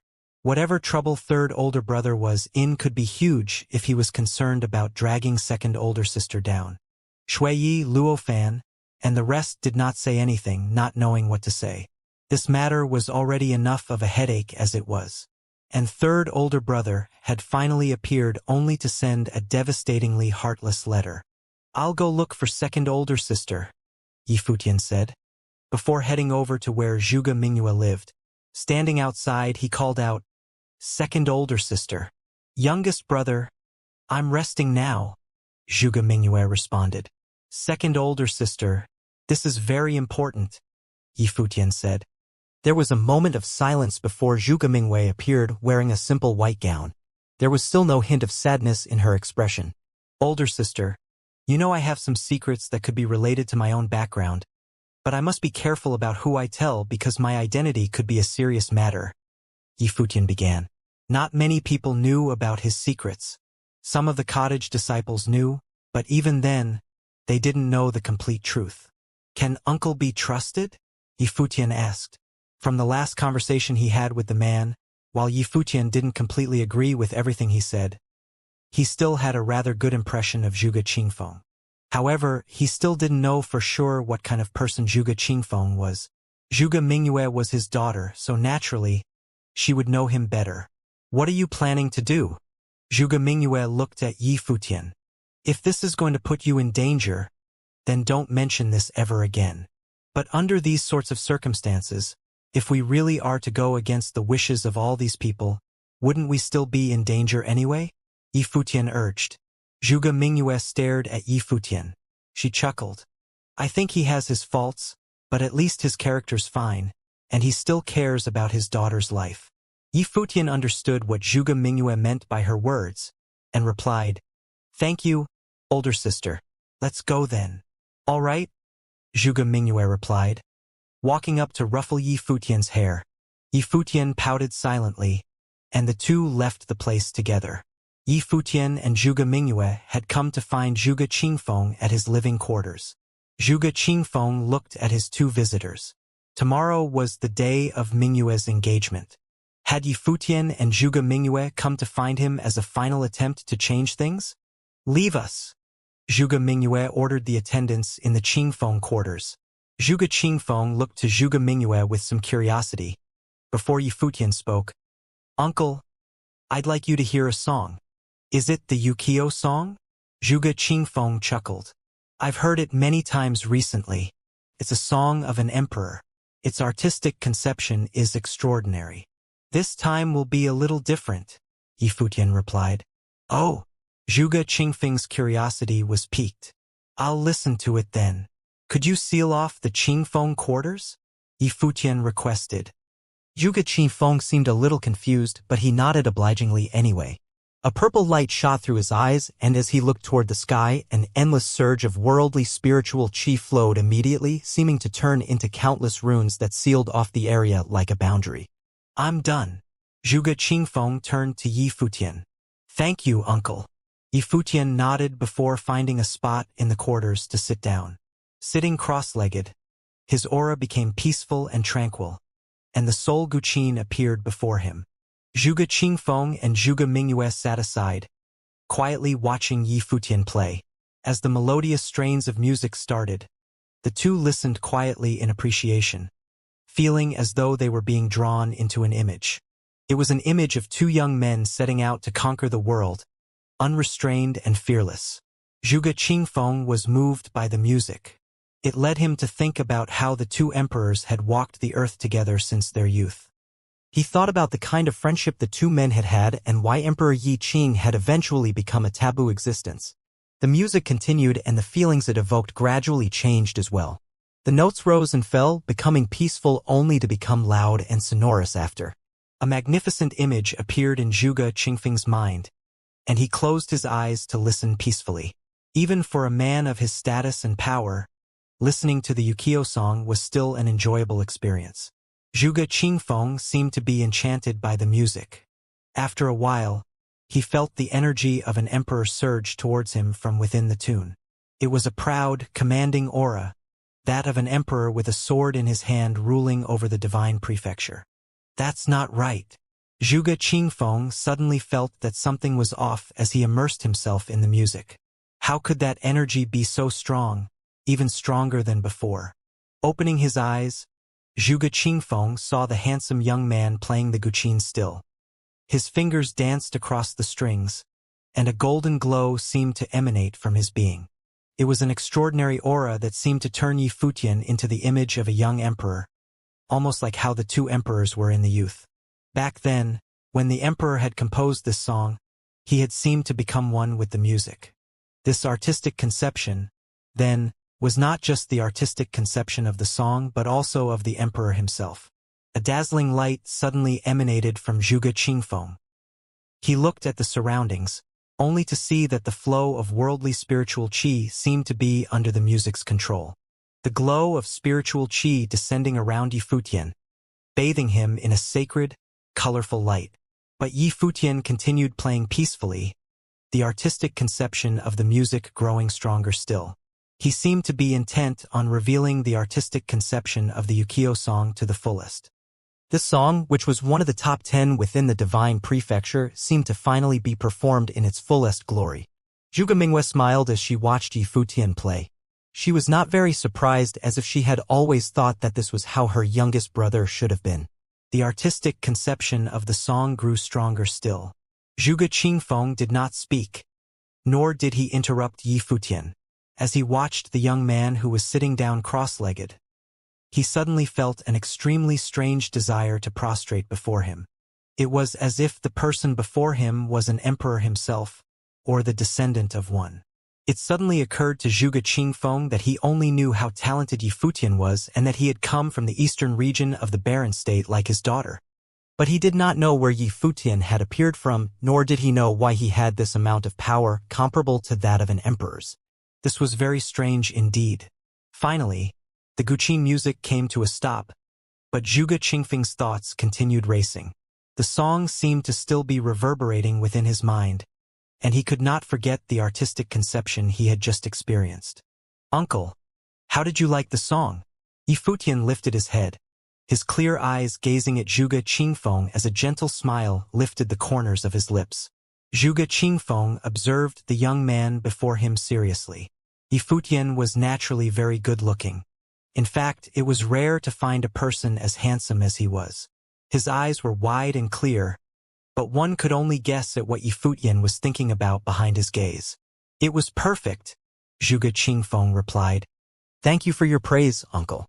Yi Futian continued, "This song came from Sky Mountain in the eastern region of the barren state. The two emperors left behind a song there, the Yukio song. I managed to obtain it." Zhuge Qingfeng nodded. He had known about this as well. Donghuang the Great had banned sages from the outside world from entering the eastern region of the barren state. As such, no one has managed to reach the peak of Sky Mountain. Even if they managed to get there, there was no way they could have figured out this song and obtained it. The song is hidden within a snowy mental world. One has to resonate with it in order to obtain the song, Yi Futian explained, and Zhuge Qingfeng listened quietly without interrupting. He knew that Yi Futian could be about to reveal a secret about the song the two emperors had left behind. "I was able to resonate with that world and had become one with the will of Sky Mountain once, killing many people whose planes were higher than mine on the mountain." Yi Futian continued, "Uncle, do you know where I am from?" "I only know you came from the cottage in the eastern region of the barren state," Zhuge Qingfeng answered. Yi Futian then said, "Before I came to the eastern region of the barren state, I lived somewhere even further away. My hometown was an island city somewhere within the vast sea, and there was little to no contact with the outside world. But something big happened there 10 years ago. I'm not sure if Uncle has heard of this before, but it is said that the last statue of Emperor Yi Qing appeared in that city, with a giant snow ape standing guard over it. Donghuang the Great sent people over to destroy it afterward."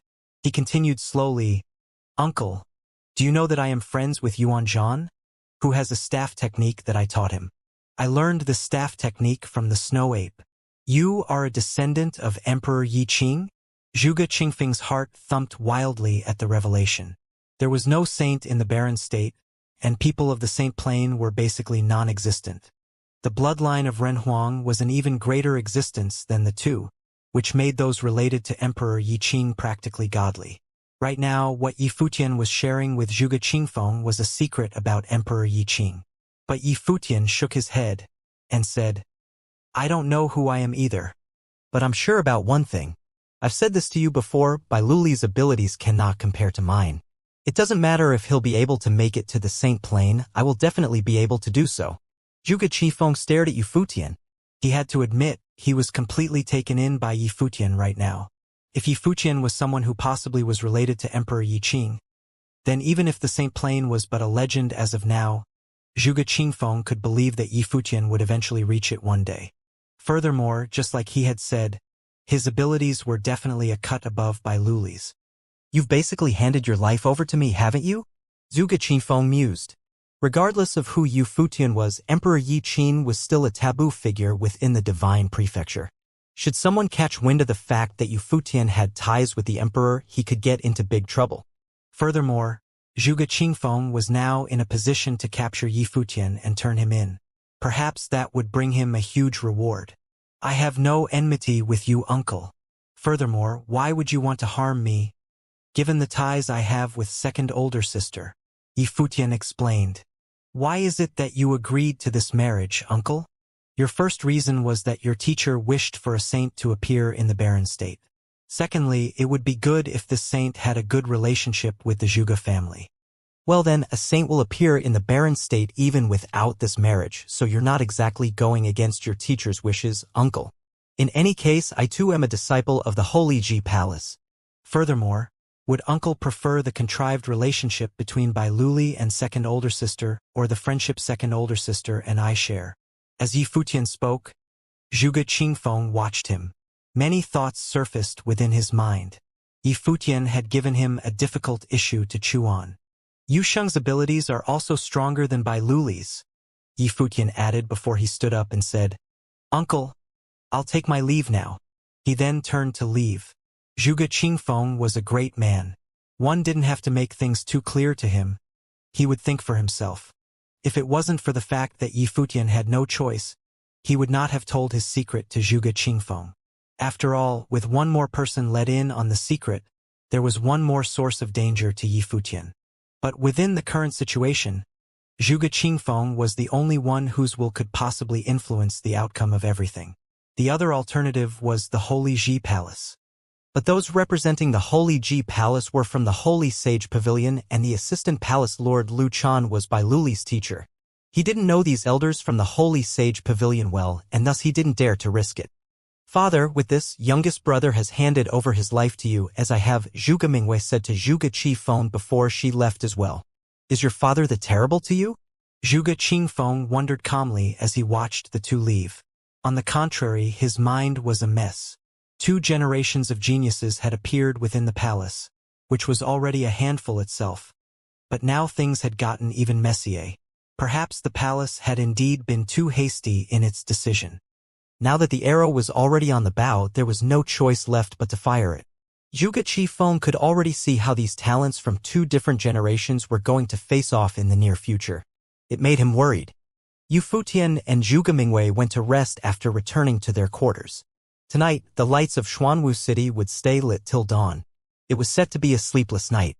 The lightning of the night sky marked the start of the next day, and Xuanwu City grew lively. It was the day when Bai Luli and Zhuge Mingwei would get married. Many people had been waiting eagerly for this day, and it had finally come. It was still early morning, and the air was still chilly.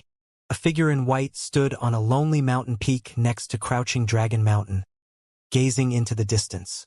From here, he could see the hustle and bustle of the activities happening on Crouching Dragon Mountain. He held a letter in his hand, which had a line of words written on it, as well as one shockingly red word written in blood. He had stood here for one night already thinking. His teacher had once said that the world was ruled by reason, and that there was always a rule to everything in this world. But right now, he realized that his teacher had not been entirely right. When it came to things like love, there was absolutely no rhyme or reason to it at all. A crouching dragon feast had been prepared on the crouching dragon mountain, and it was absolutely grand. Today, countless people had scaled the mountain to visit, including many of the Barren State's elite factions. The White Cloud City and Zhuge family's alliance through marriage that had the Holy Ji Palace's involvement, who in the Barren State would not give them some face. Moreover, the main character of today's engagement was the Barren State's most prominent person in the younger generation, by Luli. Taishan Mountain has arrived to send its regards, someone reported loudly at the foot of the mountain. Immediately, members from the Zhuge family went forward to welcome them. Now, all the maidservants in the Crouching Dragon Mountain had been activated to welcome the guests from the peak of the mountain all the way to the bottom. It was a sight to behold. The Demon God clan has arrived. The Vermilion Bird sect has arrived. Mount Duantian has arrived to send its regards. The Mortal World has arrived. The Nantian House has arrived. The Sovereign Family has arrived. Voice after voice continued to sound on Crouching Dragon Mountain. The entire Barren State had been alarmed because of this. It was even grander than the Triennial Palace admission examination. Although the palace's admission examination was only once every 3 years, the elite influential figures would not appear during the admission examination.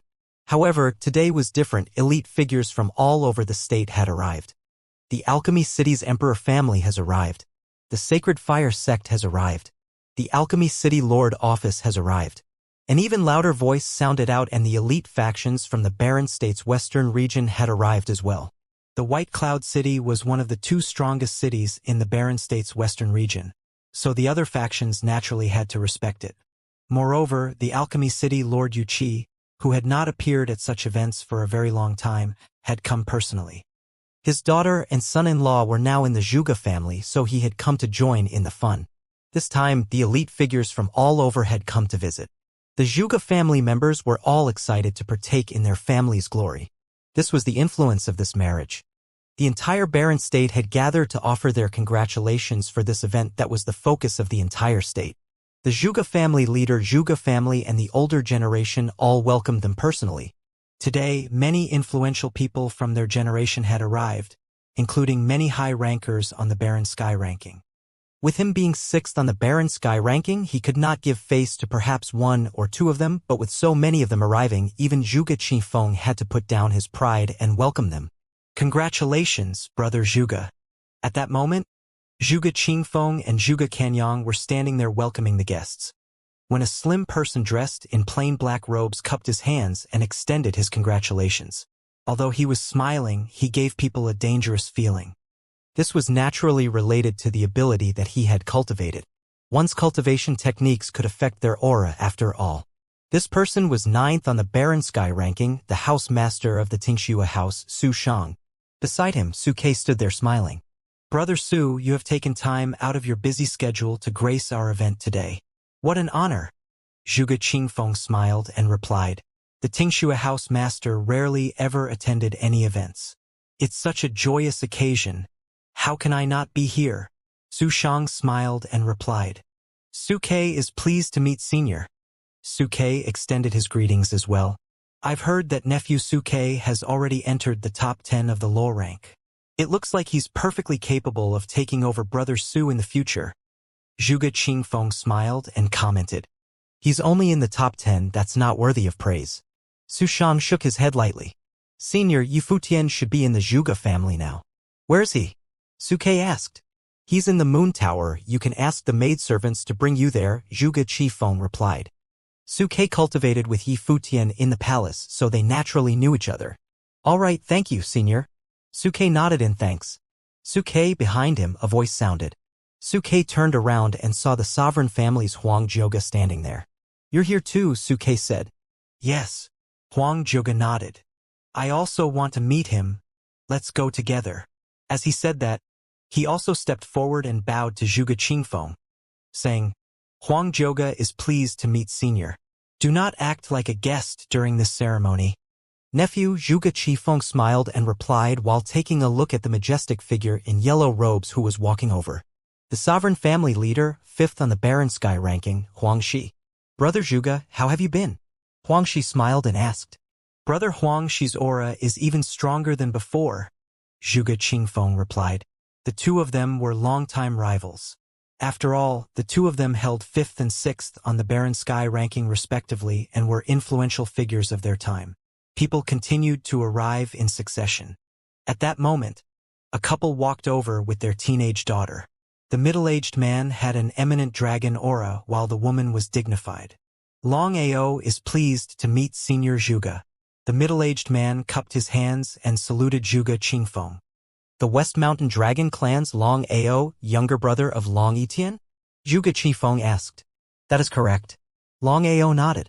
You're also a figure on the Barren Sky ranking, there's no need for the formalities. Please enter, Zhuge Qifeng smiled and replied. Back then, Long Etian had risen as the shining star of the Barren State's eastern region with his exceptional combat ability and outstanding potential. If he had not died, he would have had the chance to enter the top 10 of the Barren Sky ranking.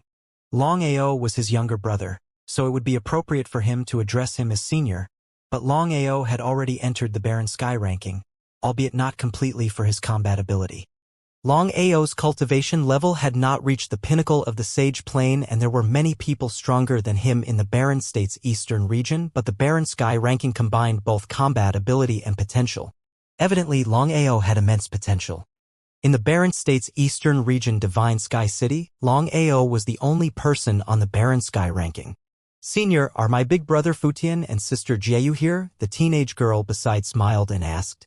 They're in the Moon Tower, Zhuge Qifeng replied. Long Ao and Long Linger brought the rest and went in. Afterward, there were still people asking about Yi Futian, causing Zhuge Kenong to mutter, today is the marriage between the Zhuge family and the White Cloud City. But there are many people looking for him. This is his charisma, Zhuge Qingfeng replied as he remembered the sight he saw yesterday. Yi Futian was still so young, but he was already leading an entire generation. Even geniuses like the sovereign families Huang Zhouge and the Tingxue house's Suke all seemed to admire him. On the other hand, Bai Zhe and Zhuge Xing were also in the Zhuge family, but nobody had asked anything about them. At that moment, Zhuge Mingwei was no longer in the Moon Tower but was in the Wind Residence. Yi Futian could clearly see how crowded Crouching Dragon Mountain was from the quiet Moon Tower. The voices penetrated the air and echoed throughout the all of Crouching Dragon Mountain. Whenever an elite figure or faction appeared, the reporting would sound, and with each voice, Yi Futian would feel his pressure mounting. This marriage had indeed alarmed the entire Barren State. Yesterday, he had sent back his third brother's blood letter and conveyed his message. He did not know what his third brother would decide, but if he really decided to come, what kind of pressure would he have to face? Why are you here? Yi Futian looked at Huang Zhouge and Suke and asked. We heard in the palace that you had come with Yu Shang to the Zhuge family. Wuxian was worried and told us some of your matters. He asked us to bring you a message. Don't be rash, Suke replied. I know. Yi Futian nodded.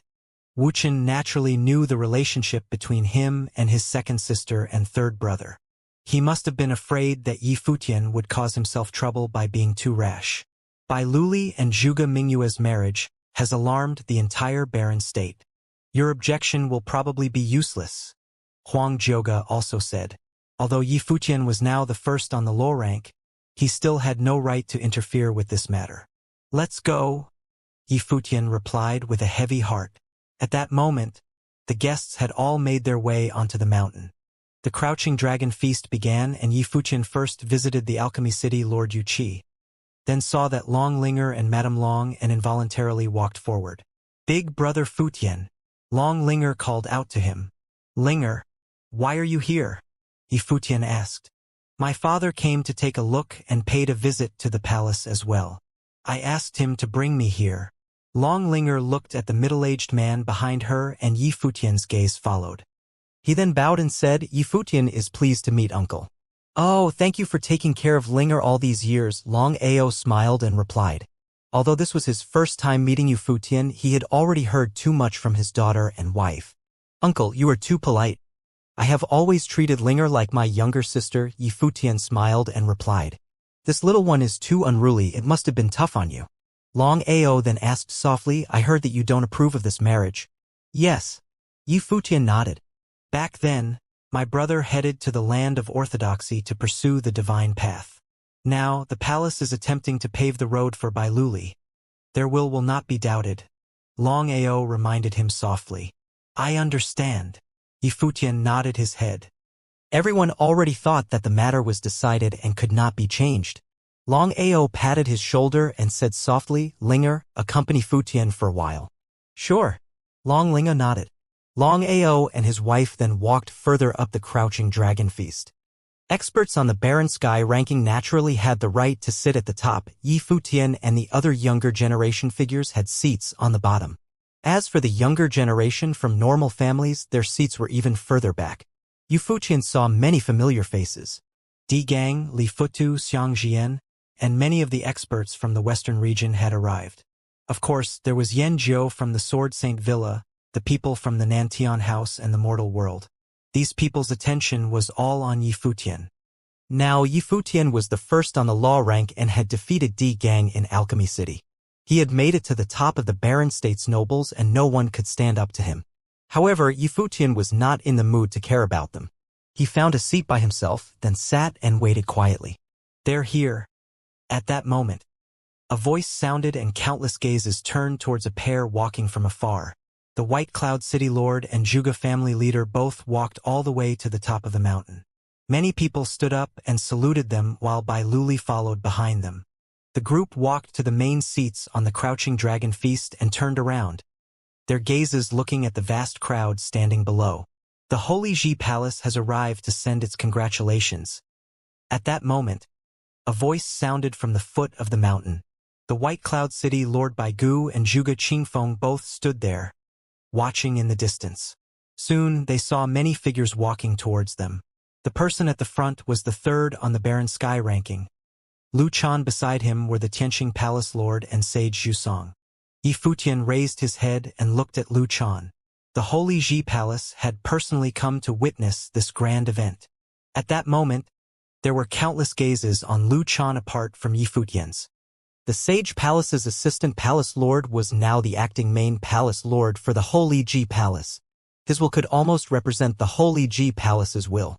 Moreover, everyone knew what Lu Chan's arrival meant. This marriage would bind the three strongest factions in the Barren State together. Even the White Cloud City Lord and Zhuge Qingfeng stood up to welcome Lu Chan. Although Lu Chan was only Bailuli's master, he was also Baigu and Zhuge Qingfeng's uncle master, so they had to abide by the seniority.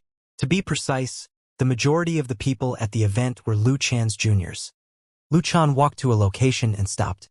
The crowd's gaze immediately followed and saw him turn slowly and look at Yifutian. Yifutian was also surprised. He had not expected Lu Chan to look towards him. Sage Jusong must have told Lu Chan about the incident that happened a month ago.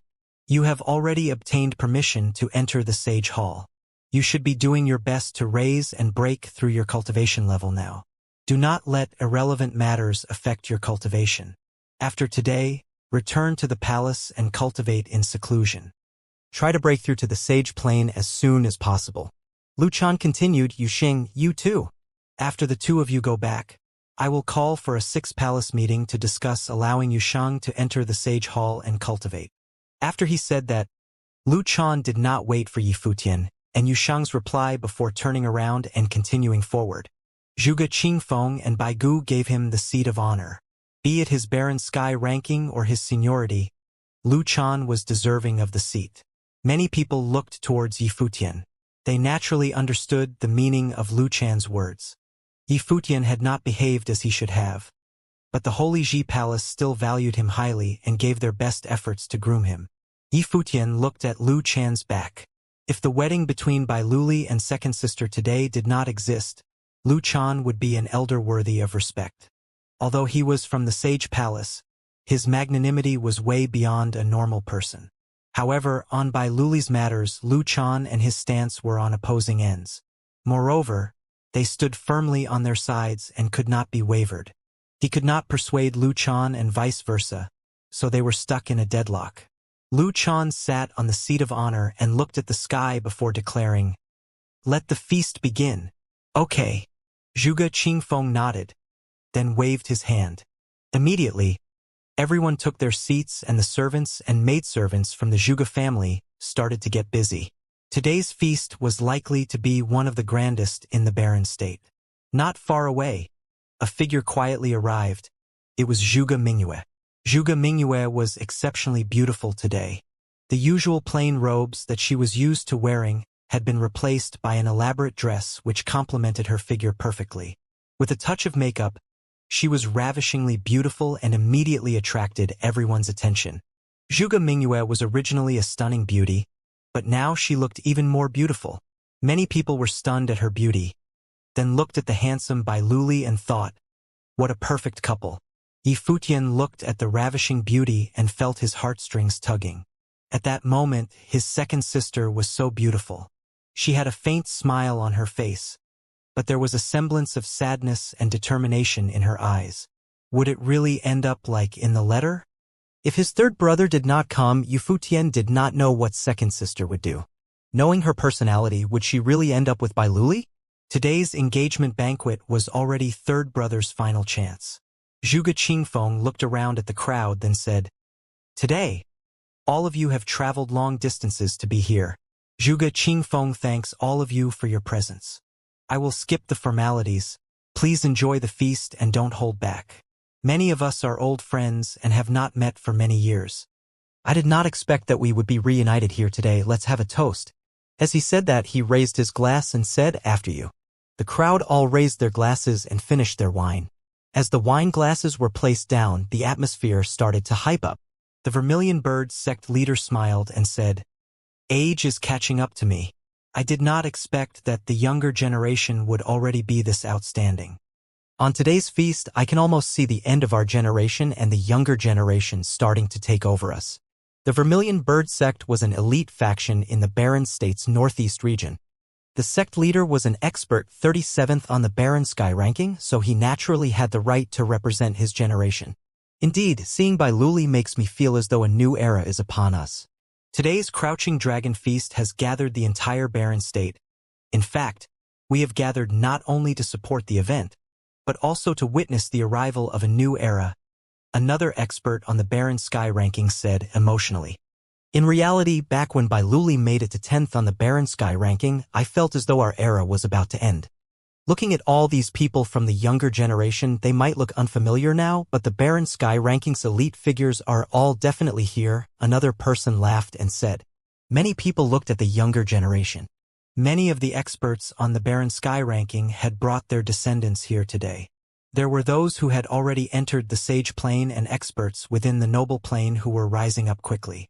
Who do you think among the next generation will be able to dominate the Barren State?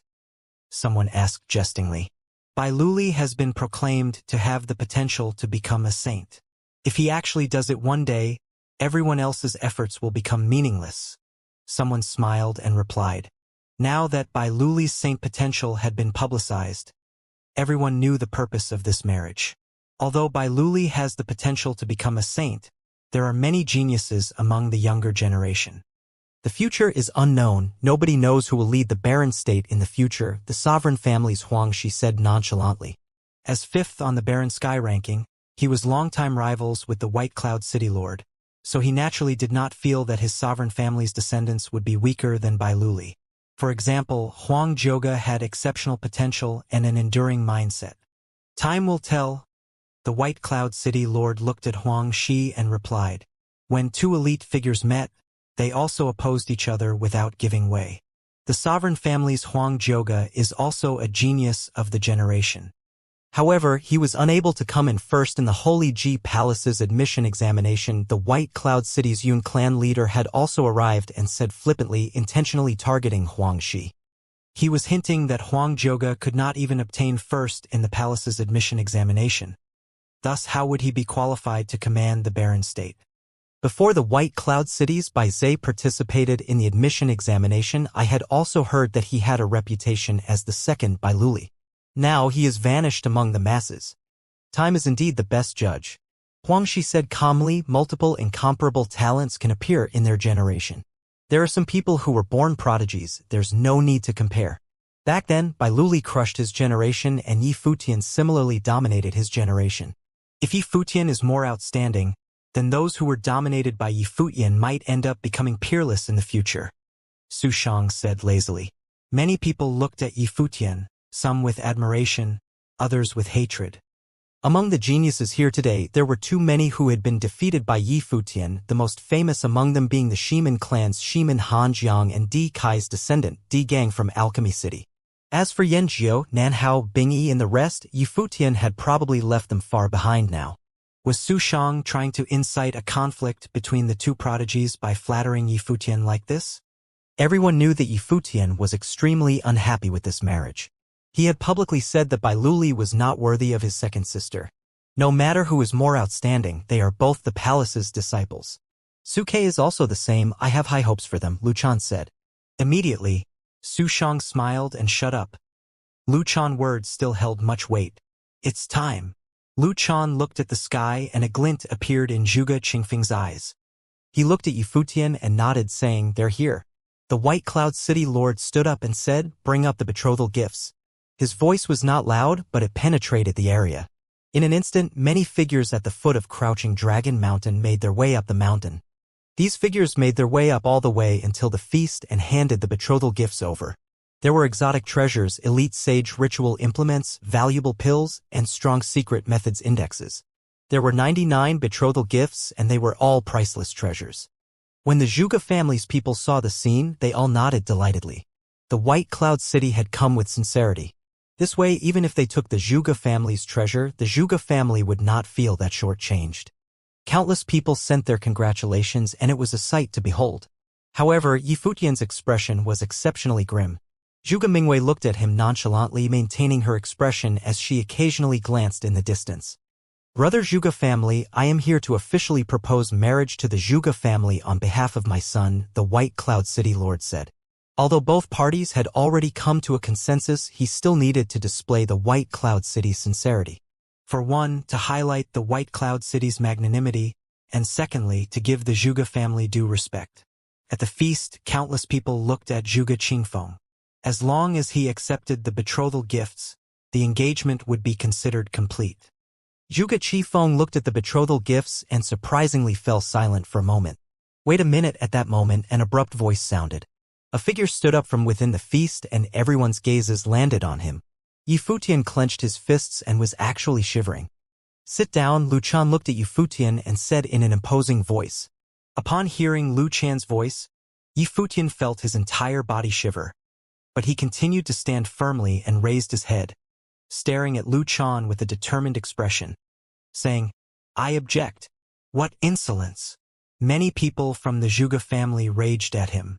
The White Cloud City Lord looked at Yi Futian with a frigid expression. In an instant, a terrifying pressure landed on Yi Futian. "We object as well." Shui Yi and Luo Fan stood up, striving to make their objections heard. "You two sit down." Yu Qi chided them lightly. The current scenario would not care for a few young teens' objections. A repressed aura started to spread throughout the grand feast. At that moment, an aura appeared at the foot of the mountain, as though a fight had broken out. Zhuge Qingfeng's gaze moved towards the foot of the mountain, his eyes seemingly able to penetrate space itself. Over there, he saw a figure in white robes climbing up with resolution. In the end, he had still come. "Gu Donglu has come to the Zhuge family to propose marriage," the voice sounded through the air and throughout all of Crouching Dragon Mountain. When the voice sounded on the Crouching Dragon Mountain, countless people looked in the same direction. Gu Donglu had come to the Zhuge family to ask for her hand in marriage. Today was the engagement between the White Cloud City's young city lord Bai Luli and Zhuge Mingyue. The Zhuge family had prepared the Crouching Dragon feast, the entire barren state had come forth to congratulate them, and the White Cloud City Lord had already given the betrothal gifts. However, there was someone who had come to ask for her hand in marriage now. Coming at this kind of time, they didn't even need to think to know whose hand he was asking in marriage. Many people in the barren state had heard that there was once a distinguished character that had challenged Bai Luli and left after being defeated. That battle was rumored to be for Zhuge Mingyue. And before this, Yi Futian and Shui Yi had stood up to oppose the marriage. It must have been for this person. Pairs of curious eyes looked across the air and saw a handsome white-robed scholar walking up step by step. His footsteps were not fast, but each step of his had a mysterious tempo and was exceptionally steadfast. Soon, He had appeared at the feast and raised his head, looking forward. Everyone looked at the figure that had appeared. He had a face like a piece of jade and eyes that looked like stars. With his demeanor, he was already a remarkable figure. Facing countless geniuses from the barren state, he had walked up to the Zhuge family to propose marriage. His courage and boldness caused many people to secretly compliment him. Third brother Yu Futian and Shui called out softly with smiles on their face. However, they did not know whether to be happy or sad. Under the current circumstance, although their third brother had come, could he really change anything? Zhuge Mingyue looked at the familiar face. Although 5 to 6 years had passed, he was still as dull as before but cute in its own way. He had finally come to the Zhuge family and kept his promise. As long as he came, it was enough. At that moment, the glint in Zhuge Mingyue's eyes appeared exceptionally brilliant. Zhuge Qingfeng looked at the figure. It was no wonder his daughter Zhuge Mingyue liked him. Such a dignified person. After being with him for years, it was only natural to fall in love with him. However, the White Cloud City Lord's expression was grim, a frosty intent appearing within his deep black eyes. Asking for trouble. Bai Zhe looked on indifferently. He had spread the news to Lord Yi Futian to the Zhuge family.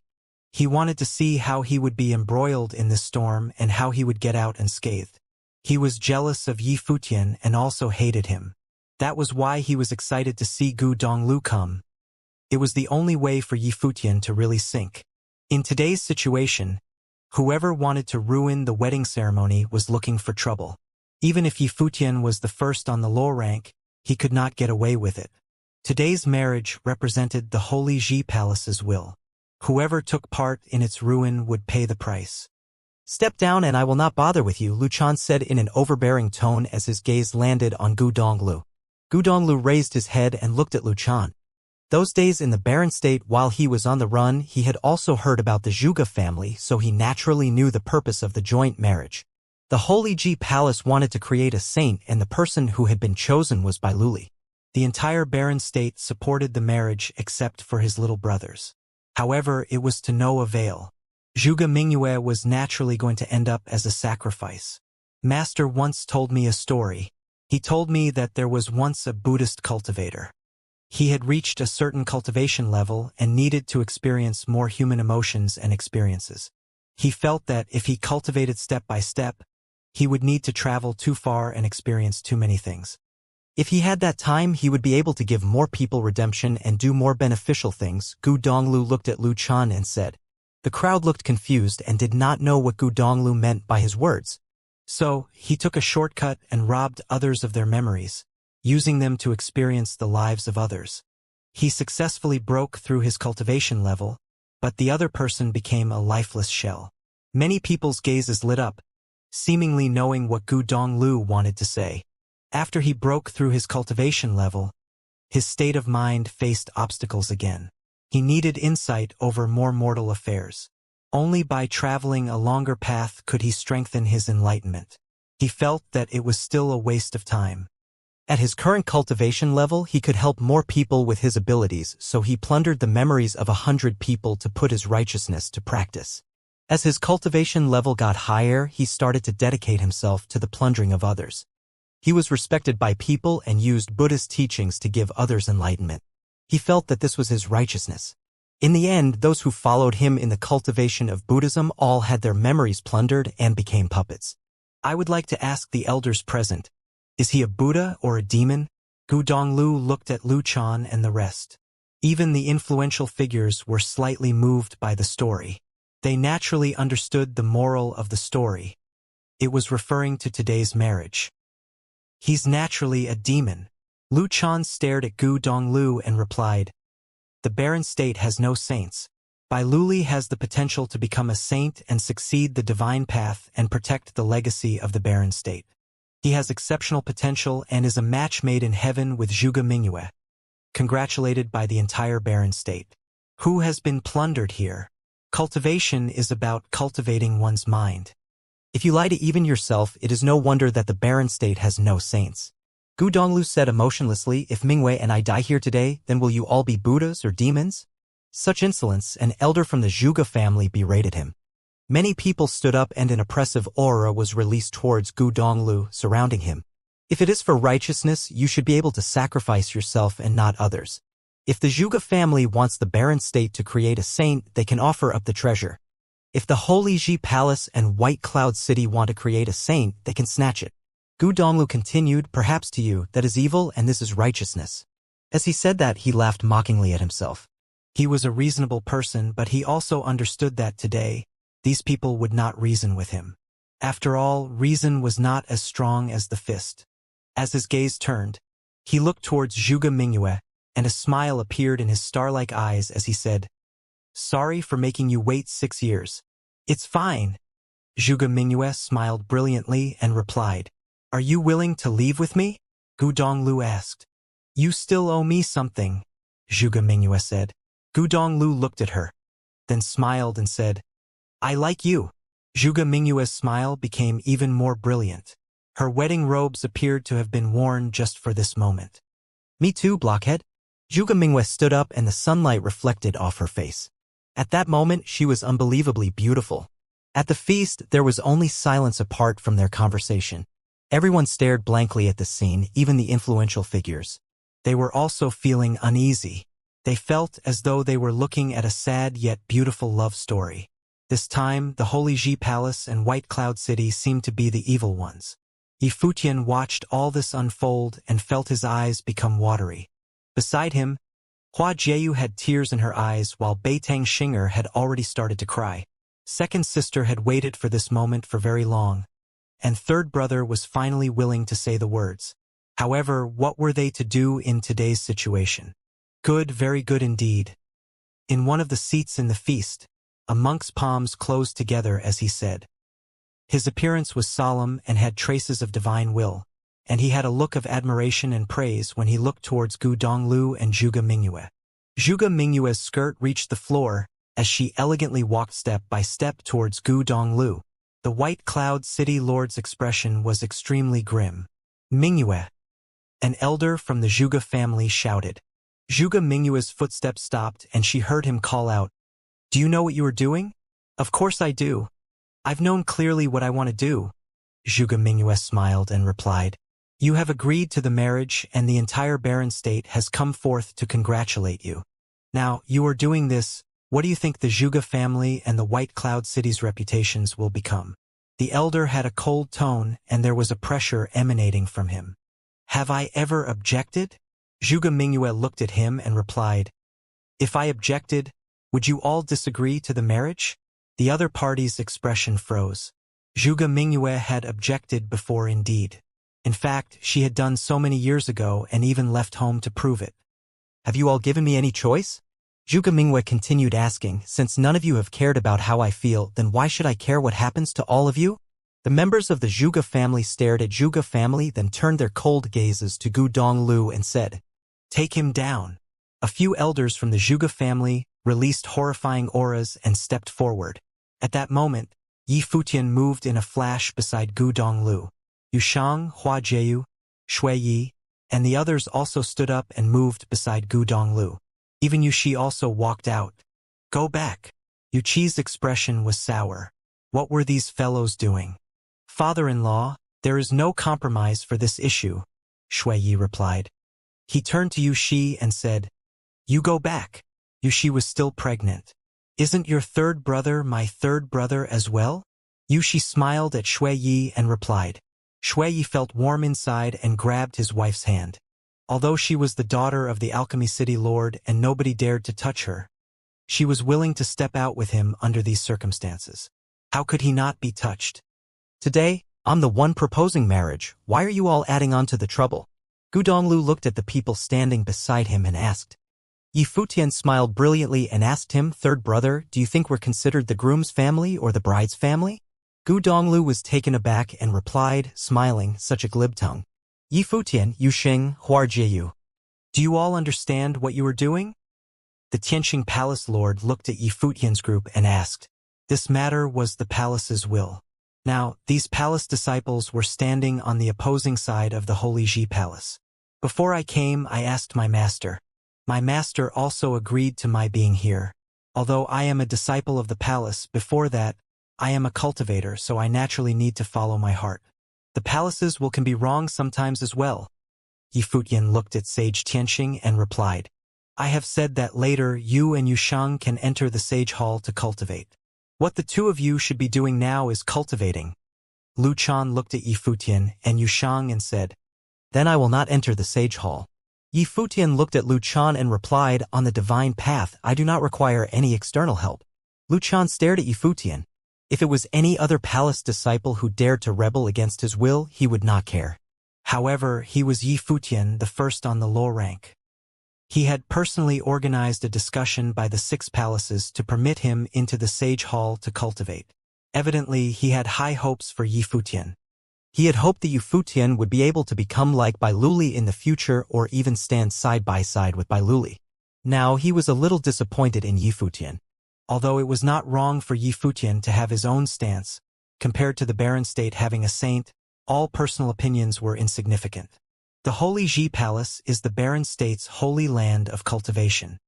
Cultivating in the palace, there are no rules to abide by. You can do whatever you want and the palace will not interfere. Sage Tianxing's gaze landed on Yi Futian as he continued, however, that is just one rule that all Holy Ji Palace disciples must follow. The will of the palace is absolute. All personal wills must make way in front of the palace's will. Not just the disciples, but even the elders and the palace lords must abide by it. In today's matter, you have already violated the palace's will. What if the palace's will is wrong?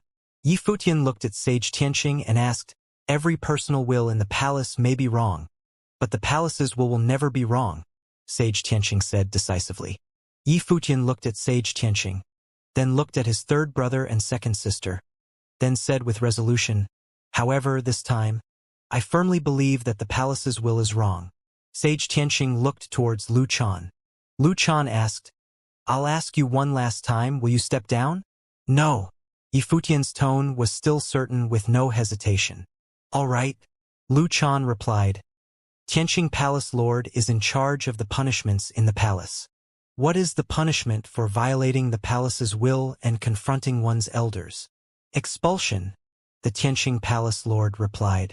Since you are so arrogant, from now on, you are no longer a disciple of the palace.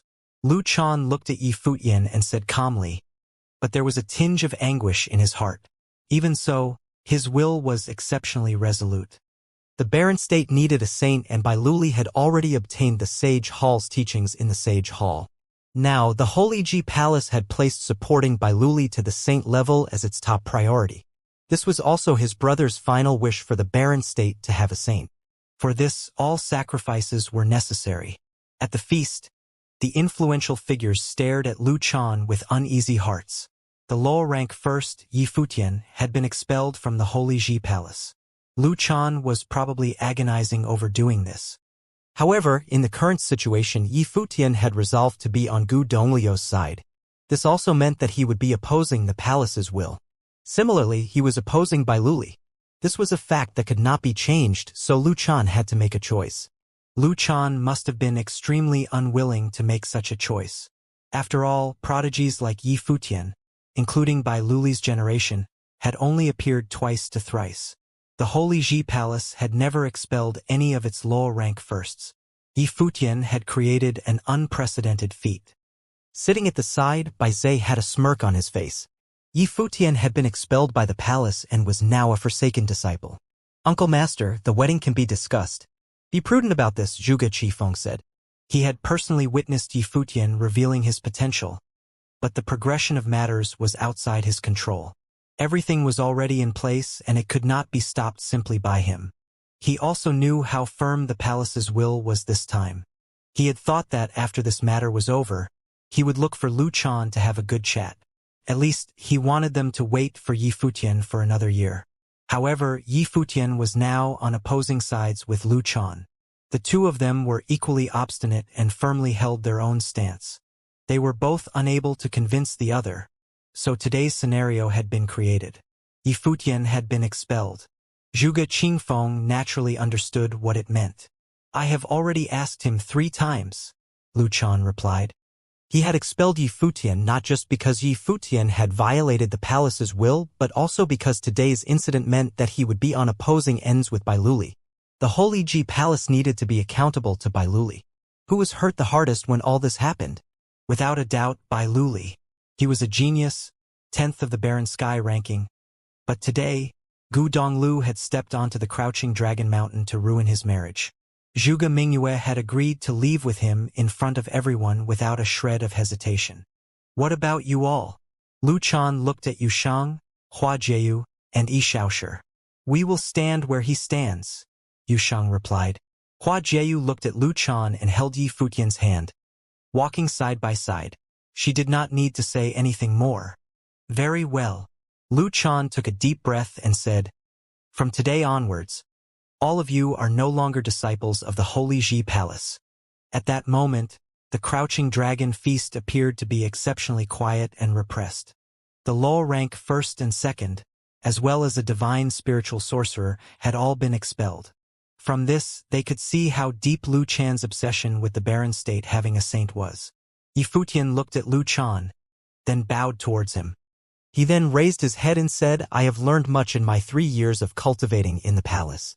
If this matter can be resolved, I will definitely not treat the palace as my enemy. In the 3 years of cultivation, the palace had left lasting memories on him. Even if he was expelled, he had no grudge against the palace apart from this incident. He only felt that the palace was wrong this time, and he maintained his stand. The crowd heard Yi Futian's words and was moved. However, this matter could not be resolved that easily. Suke and Huang Jioge looked at the figure and could not help it. Suke had already reminded Yi Futian in fear that he might be rash. However, there was no way for him to persuade him, for he was already embroiled within. The Zhuge family's experts stepped forward. Since Yi Futian's group had already been expelled from the palace, they no longer had any reservations. Step down. A commanding voice sounded, causing many people to be astonished. As their gazes turned, they stared dumbfounded at the person who had spoken. It was the Zhuge family lord Zhuge Qingfeng. The Zhuge family's experts had confused expressions. Their family lord had ordered them to step down. At the feast, many people had confused expressions. Could it be that Zhuge Qingfeng was still in distress over his daughter? Qifeng, an elder in the Zhuge family, called out to him. He had more seniority than Zhuge Qifeng. Little brother, what do you mean by doing this? The White Cloud City Lord stood there, the robes on his body shaking in the wind and his body emanating a terrifying aura. He did not look at Zhuge Qingfeng, but before that, when Zhuge Qingfeng had tried persuading Lu Chan to be prudent, he could already feel Zhuge Qingfeng's attitude. It had seemed different from what he had expected. Lu Chan's gaze also looked towards Zhuge Qingfeng. He naturally felt it as well. Zhuge Qingfeng was wavering. Since it's a matter between the youngsters, let them settle it themselves. Zhuge Qingfeng's expression was calm and did not show much emotion, as though he had already thought about it clearly. Since the matter had already come to this, he naturally had to have his own stance. Under such a scenario, any decision of his would change the lives of many people: his daughter Zhuge Mingyue, Yi Futian, Gu Donglu. Every one of these people's lives were now in his hands. He was the only one who could cause a change in the situation. This was Crouching Dragon Mountain, and he was the owner of Crouching Dragon Mountain. Perhaps this was the reason why Yi Futian had looked for him yesterday. He had understood, and so had Yi Futian. After Yi Futian had said what he wanted to say yesterday, he had left. The final decision was still left up to him. Luli, what do you think about this matter? Zhuge Qifeng looked at Bailuli, who had been sitting there all the while. At that moment, countless gazes landed on Bailuli. He was the star of today. Zhuge Mingyue should have been engaged to him. But Gu Donglu coming to Crouching Dragon Mountain, and the conversation between the two of them, had caused Bailuli to lose all his reputation. At that moment, Bailuli stood up and slowly walked forward. Under everyone's gazes, Bailuli looked at Zhuge Mingyue. If you were not willing, you could have disagreed previously. Why did you have to do this? Bailuli asked. His master, father, the Holy Ji Palace, and the White Cloud City all hoped that he would end up with Zhuge Mingyue. He understood the responsibility that he had, and he also liked Zhuge Mingyue.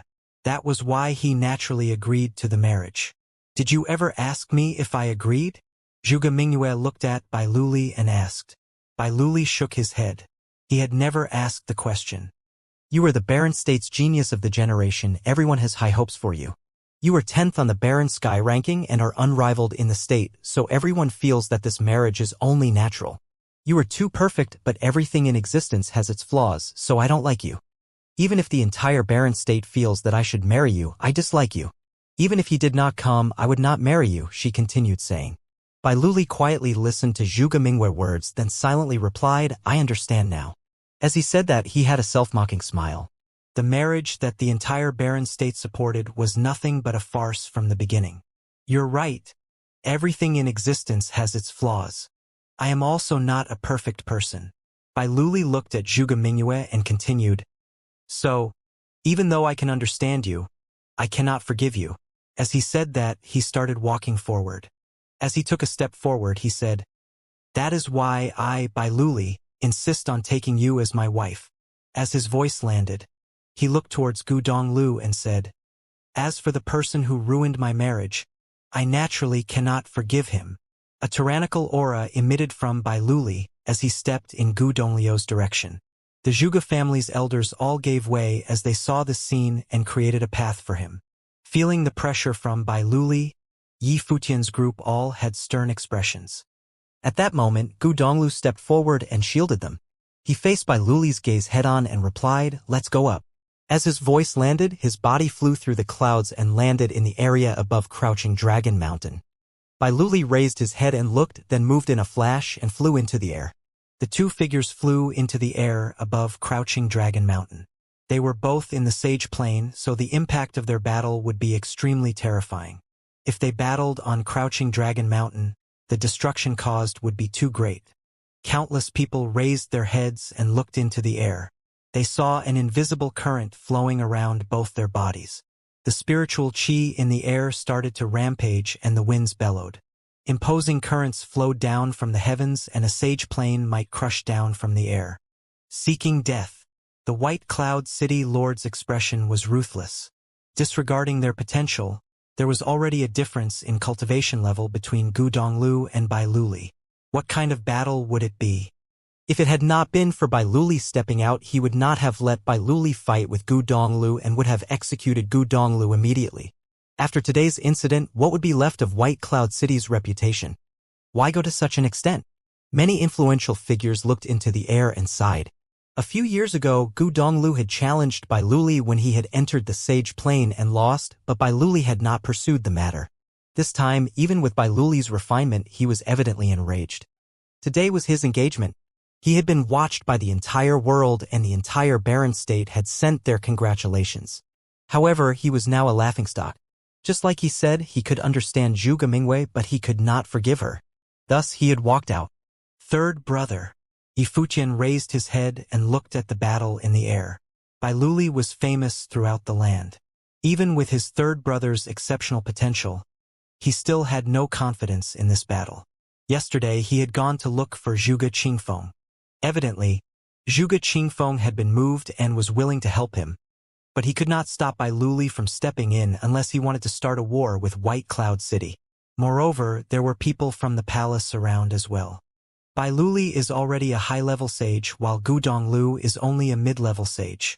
The outcome of this battle is quite obvious. The Alchemy City Lord Yu Qi said. He looked at Shui Yi, seemingly trying to hint for them not to have too high hopes.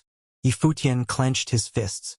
The Sage Plane was split into 3 levels: Sage, Magi, Archmage. Every level was then split into low, mid, and high level. Bai Luli was a high-level sage while his third brother was only a mid-level sage, so there was already a divide in cultivation level. Back then in the Eastern Barren Territory, Gu Donglu had defeated Lu Nantian, a grade 1 noble when he was only a grade 2 noble. However, although his opponent was also one of the Eastern Barren Territory's geniuses, his opponent this time was much stronger, the Barren State's Bai Luli. In the air, Bai Luli's eyes turned gray. In an instant, the vast area was enveloped by an invisible rule power. Everything in the heavens appeared to be controlled by Bai Luli. The Eye of Devastation. Yi Futian recalled the time when he had battled Bai Zhe in the palace's admission examination. Bai Zhe's life spirit was the Eye of Devastation and the spell scroll. Bai Luli was evidently much stronger than Bai Zhe.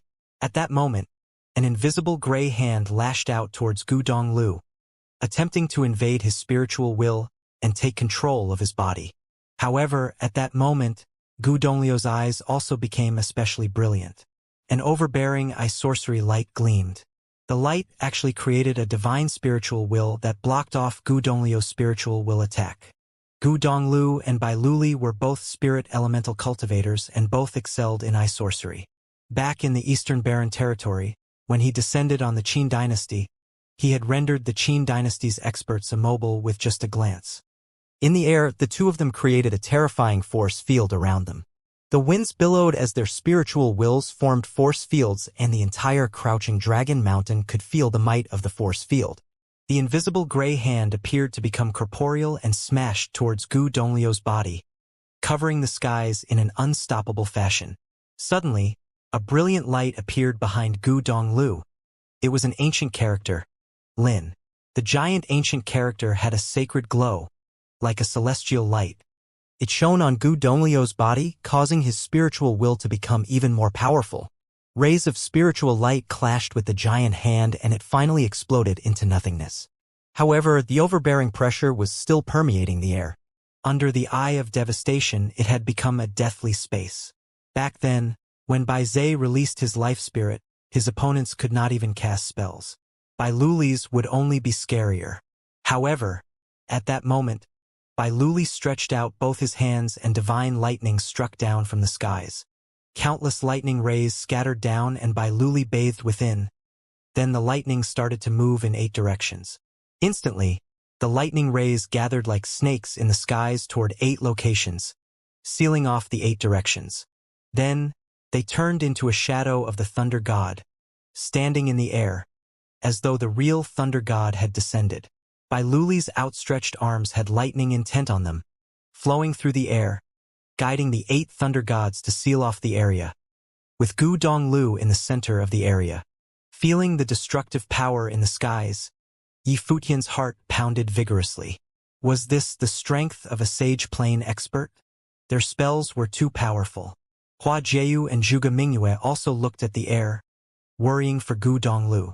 Bai Luli was simply too strong.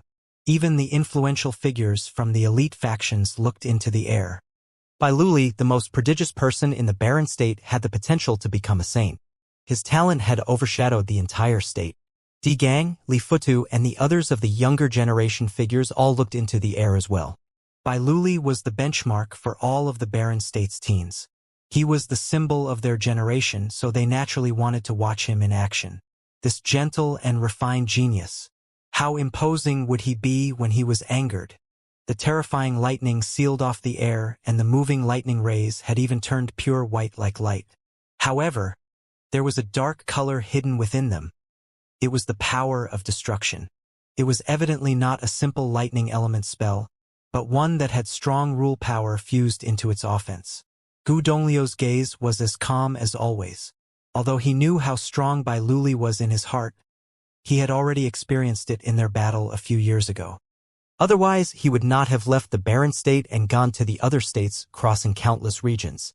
It was only until a few years later that he had wanted to return and secretly check on Zhuge Mingyue.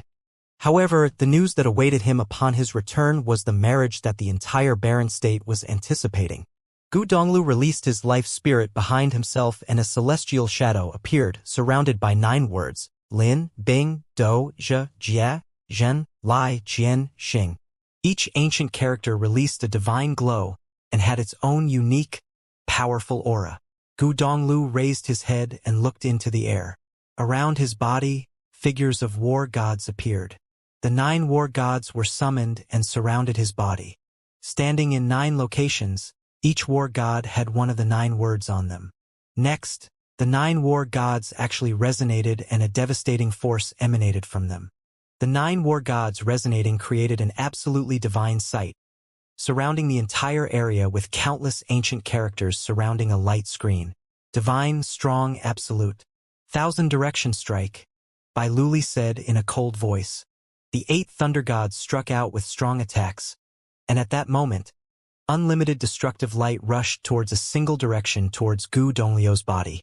However, Gu Donglio's body had resonated with the 9 war gods that he had summoned, and the protective light screen created by the 9 words released a blinding light.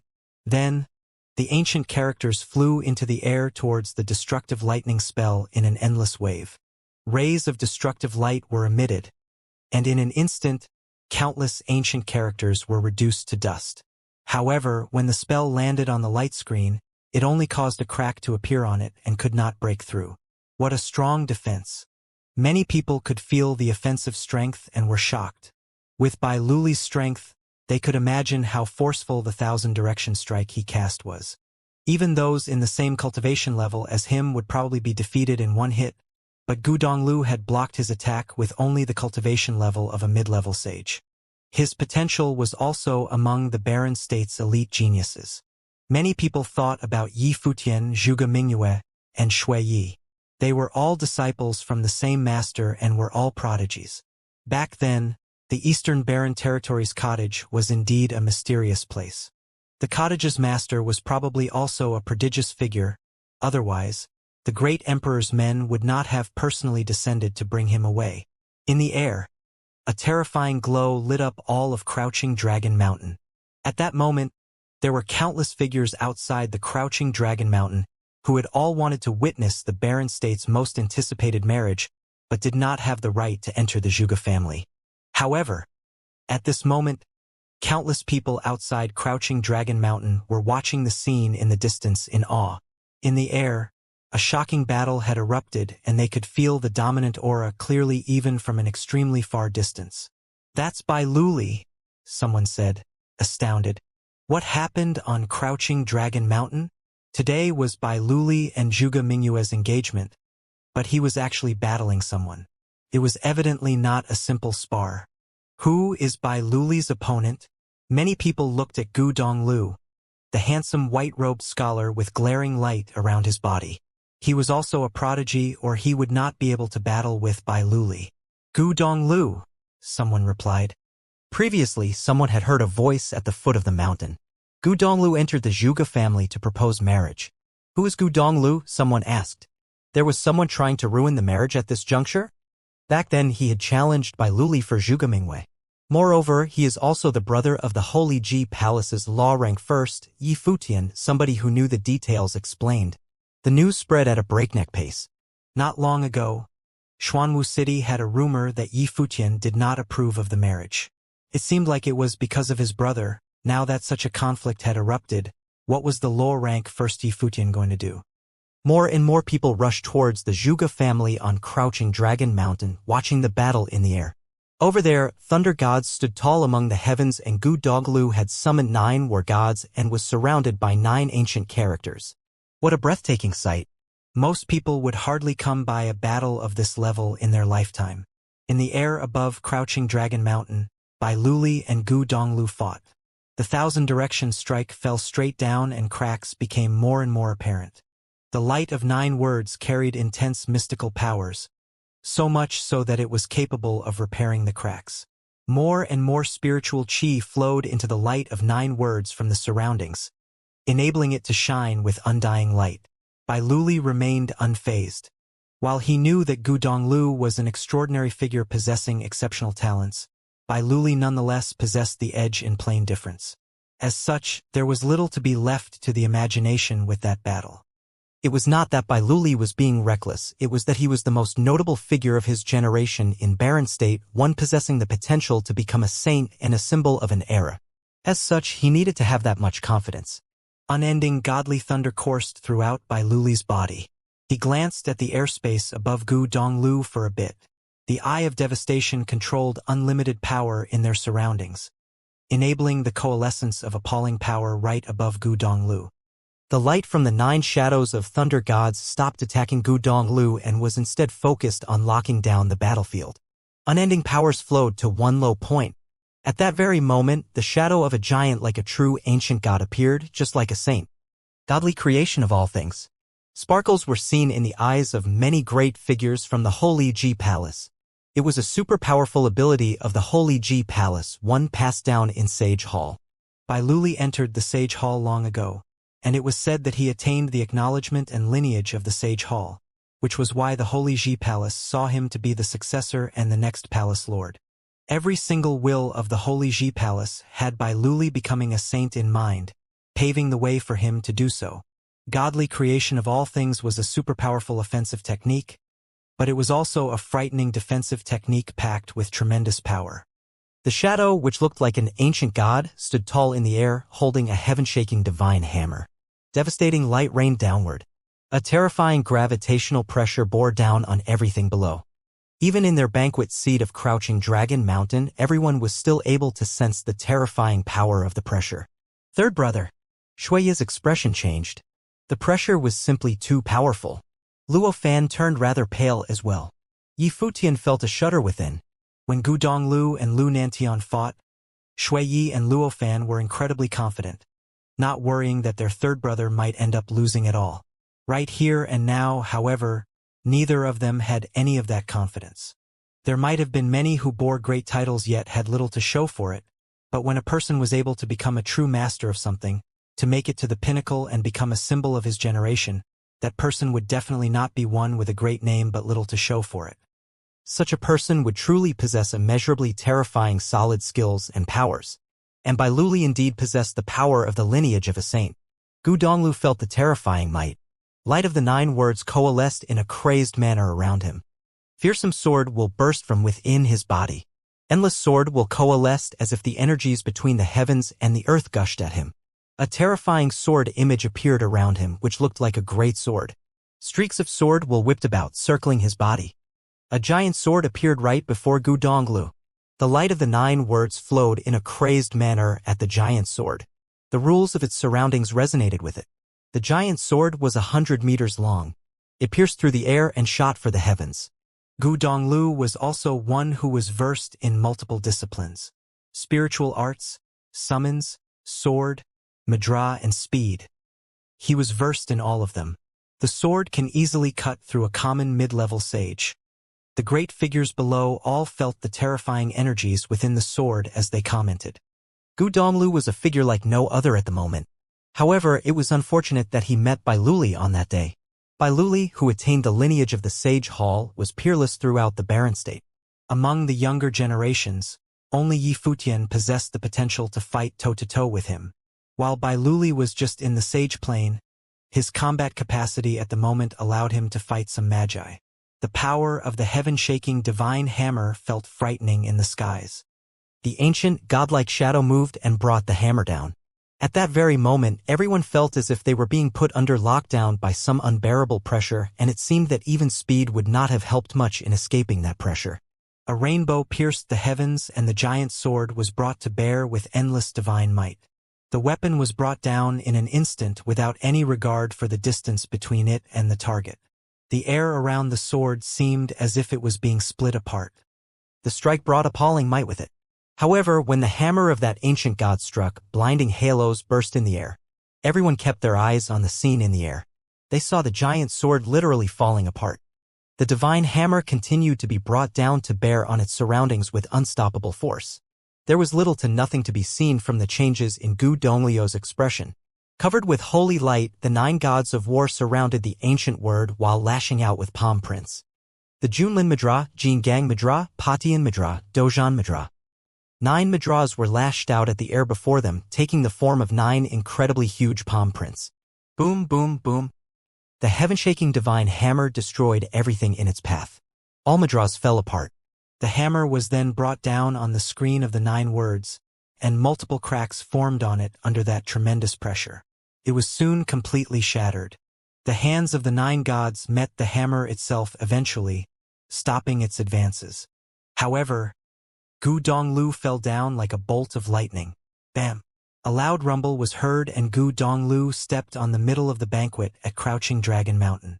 Everything around him was destroyed that very second. Many great figures set up defenses of light, stopping the shockwave of the move from spreading too far. Many were able to see that the ground that Gu Donglu stepped on shattered. His body was slightly bent and blood was seen from the corner of his mouth. Third brother. Yi Futian and the rest of his party were stunned as they looked at figure dressed in white before them. That is just too powerful. Many turned their heads up to look at Bai Luli in the air. That silhouette stood proud in the air for all to see. be it inside or out of Crouching Dragon Mountain. It exuded the air of an absolute champion, a sight to behold for all in barren state. He would have pummeled anyone from the same plane as he. It went without saying that he was not going to lose that fight, as he was fighting Gu Donglu, someone of a lower plane. Bringing the massive offensive capacity afforded by the lineage of the saint to bear was the greatest acknowledgement he demonstrated for Gu Dongliu's abilities. How is that bastard so powerful? Even Long Linger looked rather unwell. Gu Donglu was Yi Futian's senior, and it was a given whose side she was on.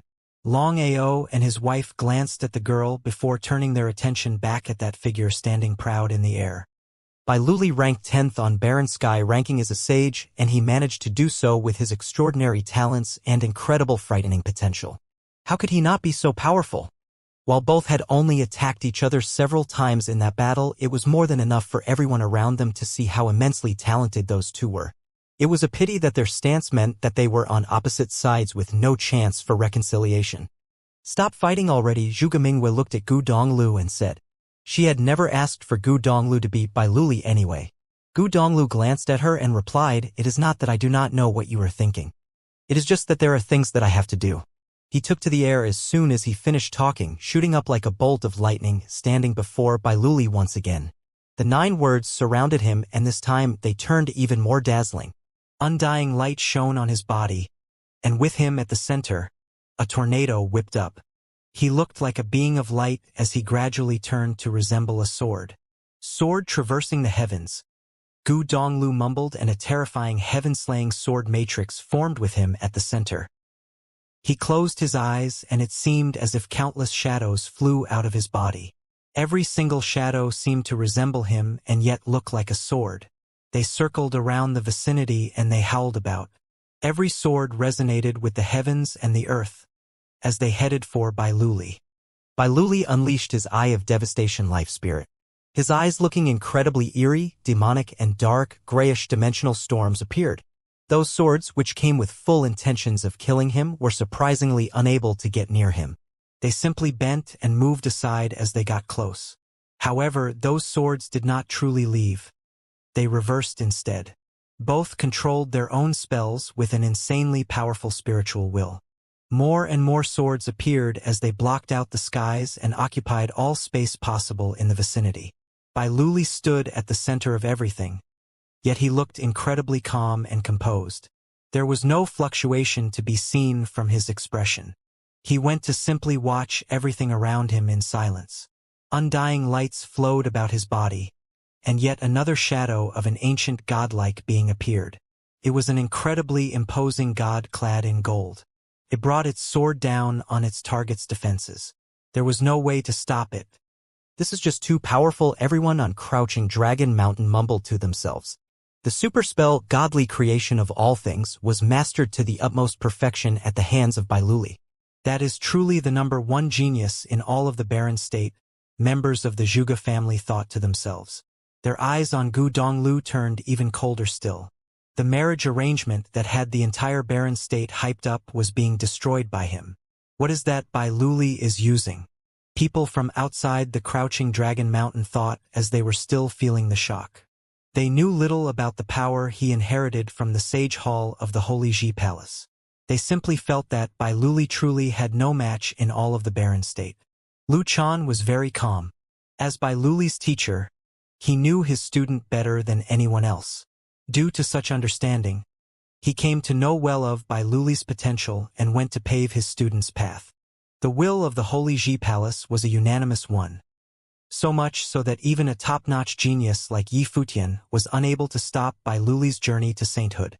Gu Donglu, however, maintained his stance. He continued to bring his sword aura to bear. The number of sword aura increased over time, gushing forth like a torrent, and went on to cover the space around them. He extended his right hand, unleashing pinching sword techniques. His eyes remained closed, yet his spiritual will was never used to such an extent. He stepped forward and uttered, "My will is the will of the sword." He vanished as soon as he finished. The gushing downward torrent of sword will resonated all of a sudden as every single shadow that flew out manifested at will. Endless sword wills and the rushing torrent of swords coalesced in that very moment. The river of swords melded into one sword, An incredibly refined sword flash appeared in the sky, piercing the golden god shadow encasing Bailuli. At that very instant, sword aura rampaged in the air as the shadow of the golden god cracked, bursting with blinding golden light. Bailuli extended his hand and an incredibly huge palm of the ancient god was brought to bear. With a loud boom, everyone saw Gu Donglio's body being sent flying through the air as he spat out blood. The golden brilliance around Bailuli shattered as well as he was sent gliding backward.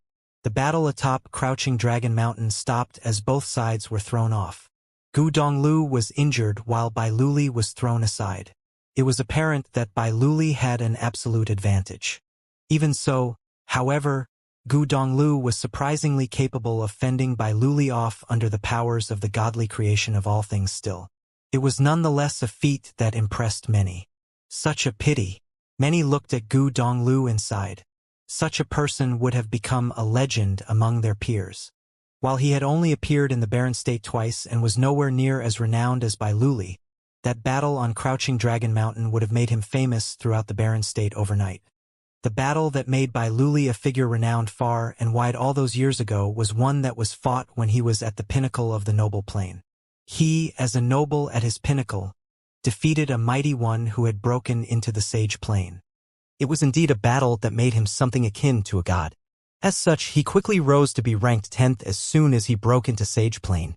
It was a prestige like no other, and Gu Donglio's current plane level would have meant being swiftly crushed. It was totally unexpected that he was able to hold out for so long. That alone served as a testament to his immense talent, and that he would have been a god among his peers as well. Regardless of that impressive feat, however, Gu Donglu was deemed to be at his limit and fending off Bailuli was the most he was able to do.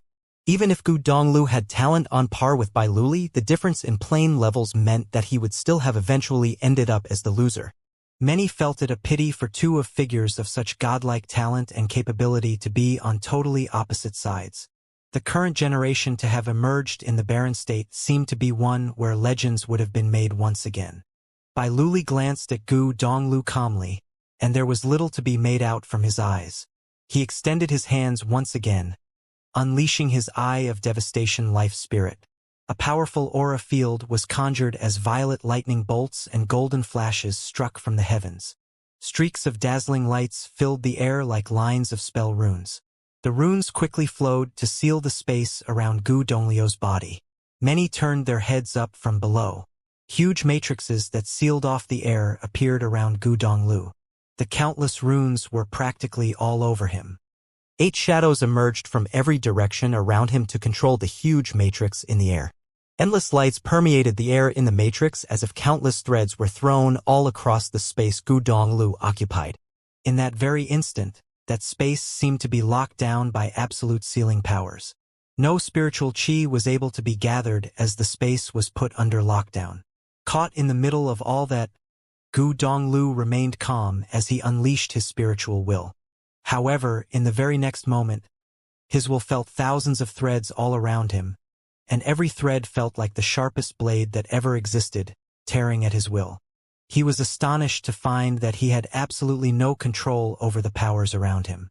An incredibly huge symbol saying "Seal" appeared in the air. Gu Donglu was caught in it, and he seemed to have been rendered completely imprisoned within. What kind of sealing technique is this? Many found their jaws gaping as they felt the terrifying sealing power infused within it. The sealing of all creations. It was a derivative skill that Luli created from the powers of godly creation of all things, Sage Jusong explained. Be it godly creation of all things or sealing of all creations, there was no doubt that both were godlike skills, and such powers were derived from spiritual will like no other.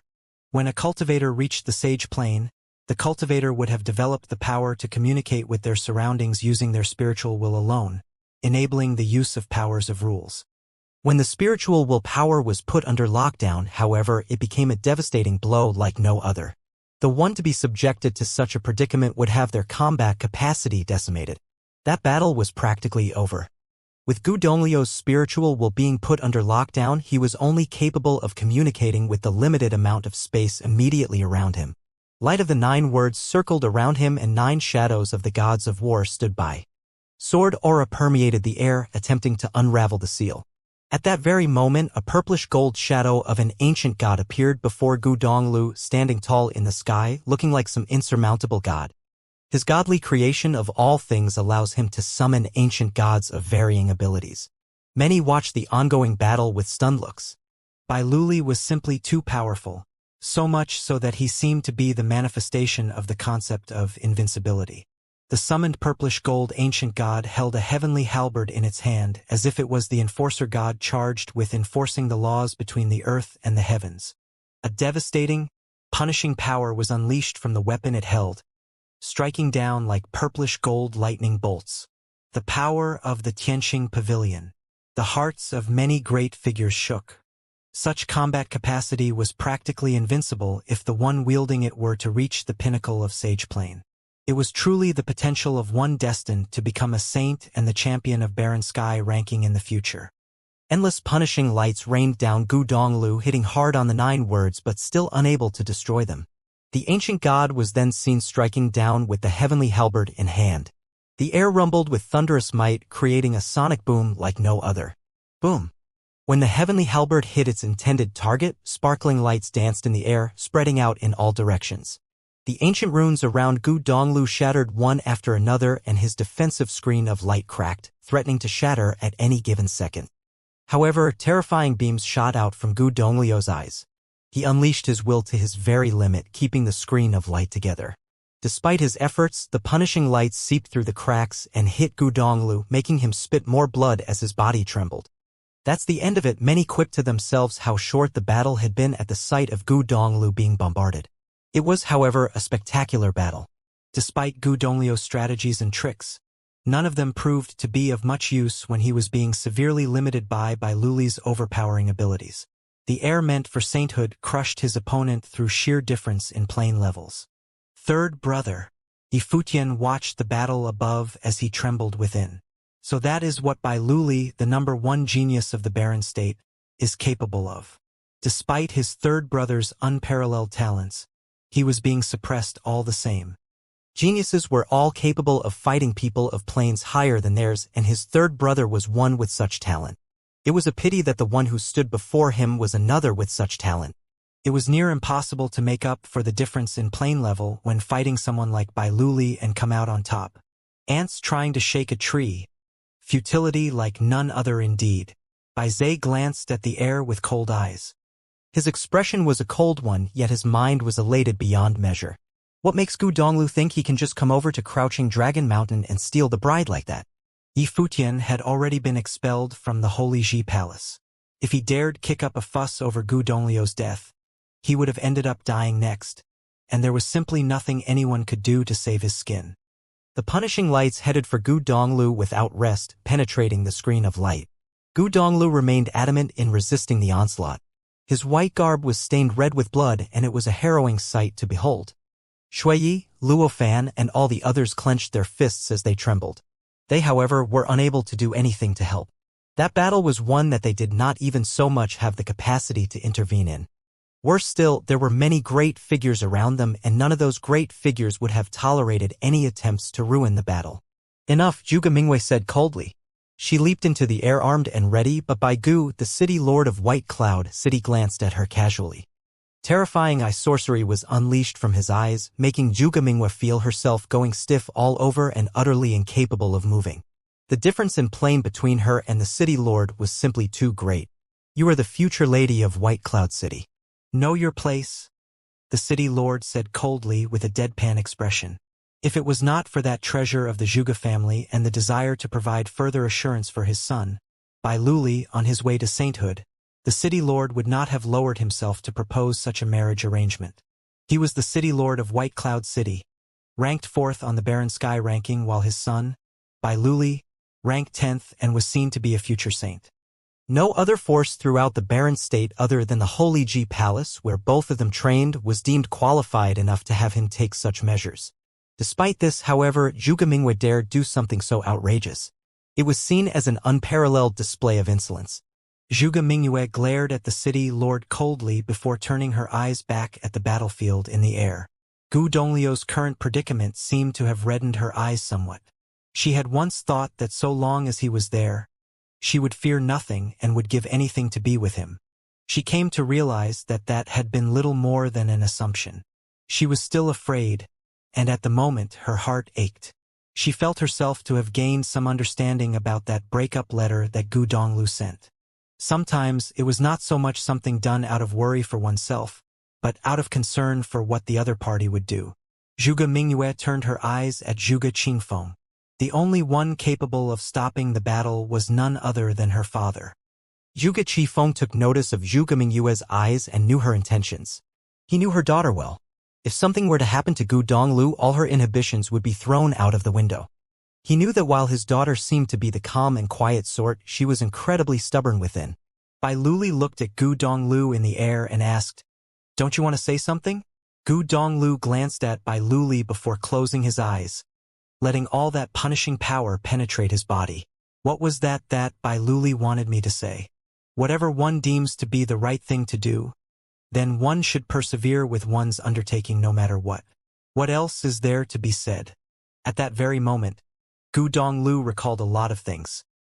The cottage, the old man sitting in there, him standing behind the old man, asking, "Teacher, what does it mean to be a sage?" "Your plane, your breadth of mind, and your bearing," the old man answered. "How is one able to become a sage?" he asked again. "Keep an open mind and the world will open up before you. Know your destiny, and you will know how to become a sage." What is above the sage? The saint. What does it mean to be the saint? According to my understanding of the saint, it means to be free of shortcomings, the old man said. What would that actually be? He asked again. What the hell is wrong with you, kid? I don't do cultivation. Can't you go find answers yourself? But would I be able to do so? So long as you have the world in your heart and are free of yearning in your mind, there is no way you can't do that. Are you doubting my judgment of character now? I should have left you to your own devices back then, the old man yapped away in anger. Gu Donglu thought, and there seemed to be a holy shadow welling up in his mind. Formless power flowed into his body, and his will seemed to grow stronger, spreading outside his body. The power of the ceiling of all creations was still in place, blocking his willpower. However, the life spirit behind him glittered with dazzling light, becoming increasingly holy, as if it was imbued with terrifying divinity. Everyone was dumbfounded at the changes to Gu Donglio's body. The life spirit behind him seemed to have metamorphosed, becoming some holy being. The light of holiness flowed into his body, making him shining inside out with holy glitter. What is happening? Many turned to look at Gu Donglu. Some mysterious latent power within him seemed to have been awakened. His life spirit gradually metamorphosed, as if he was becoming even more powerful. Is he harnessing the power of the secret arts? The punishing force continued to rain on him.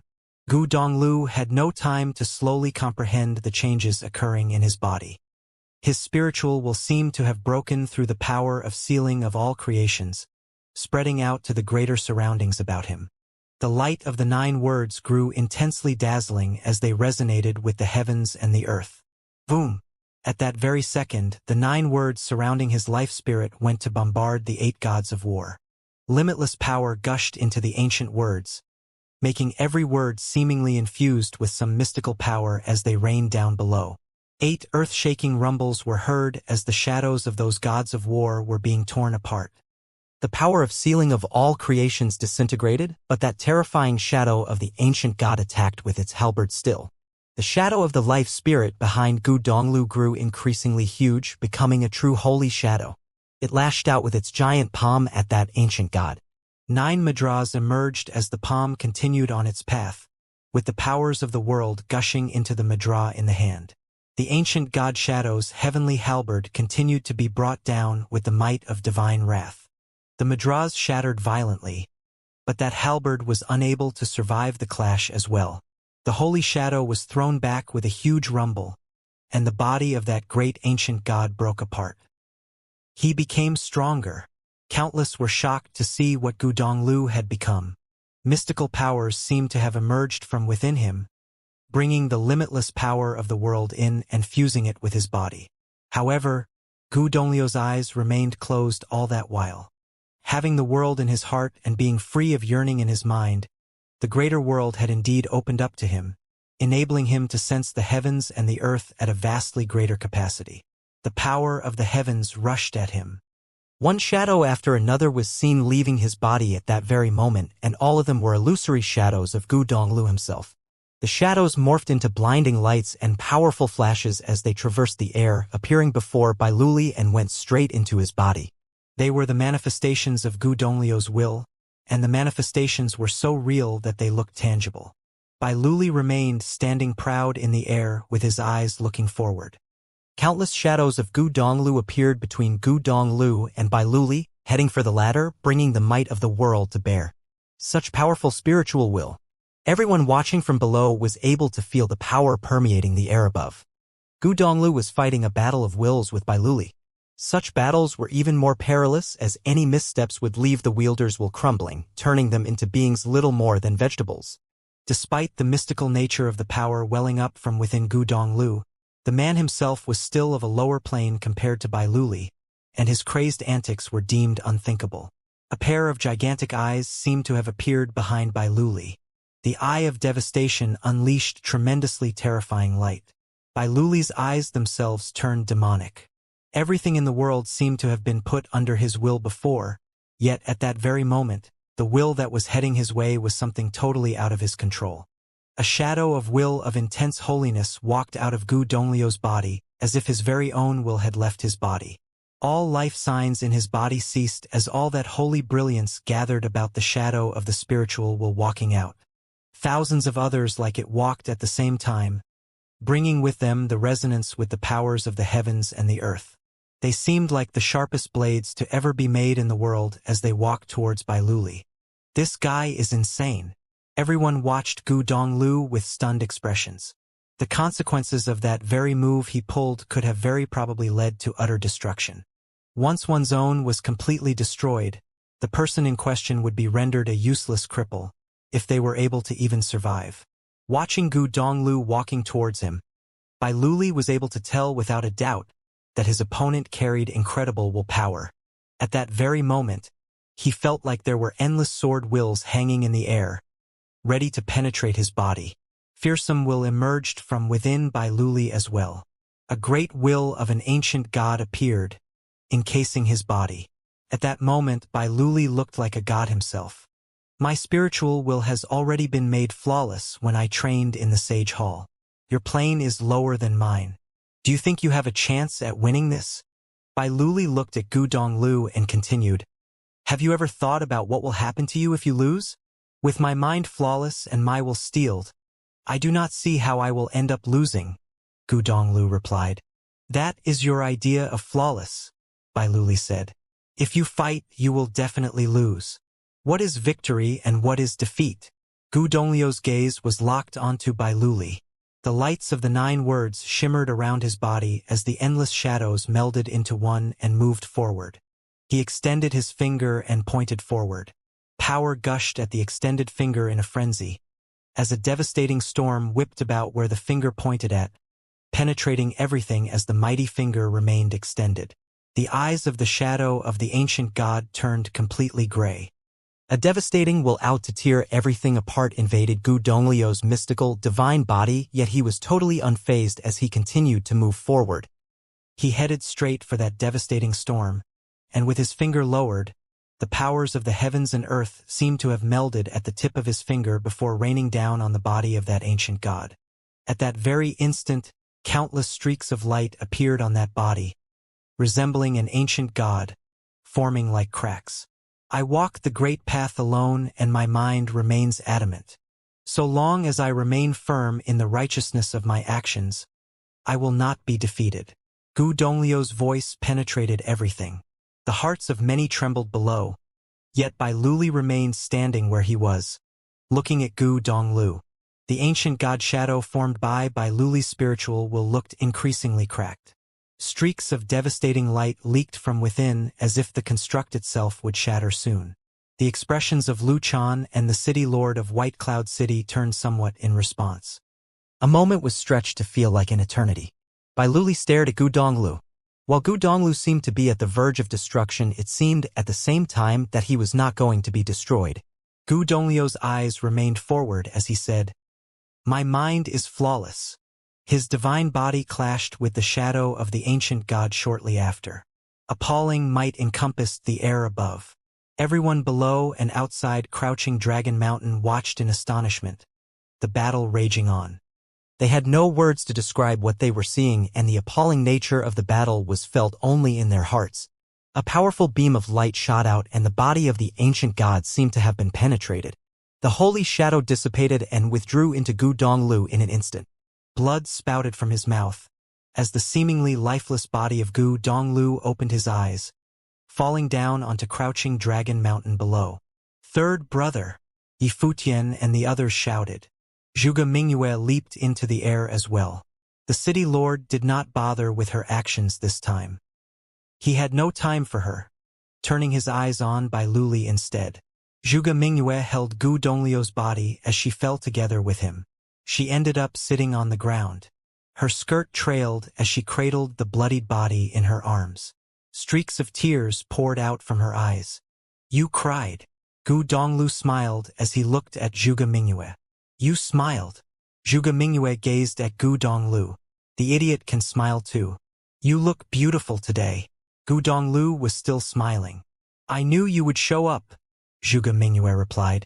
Yi Futian and the others dared not interfere with the conversation between the two and simply went to stand beside them.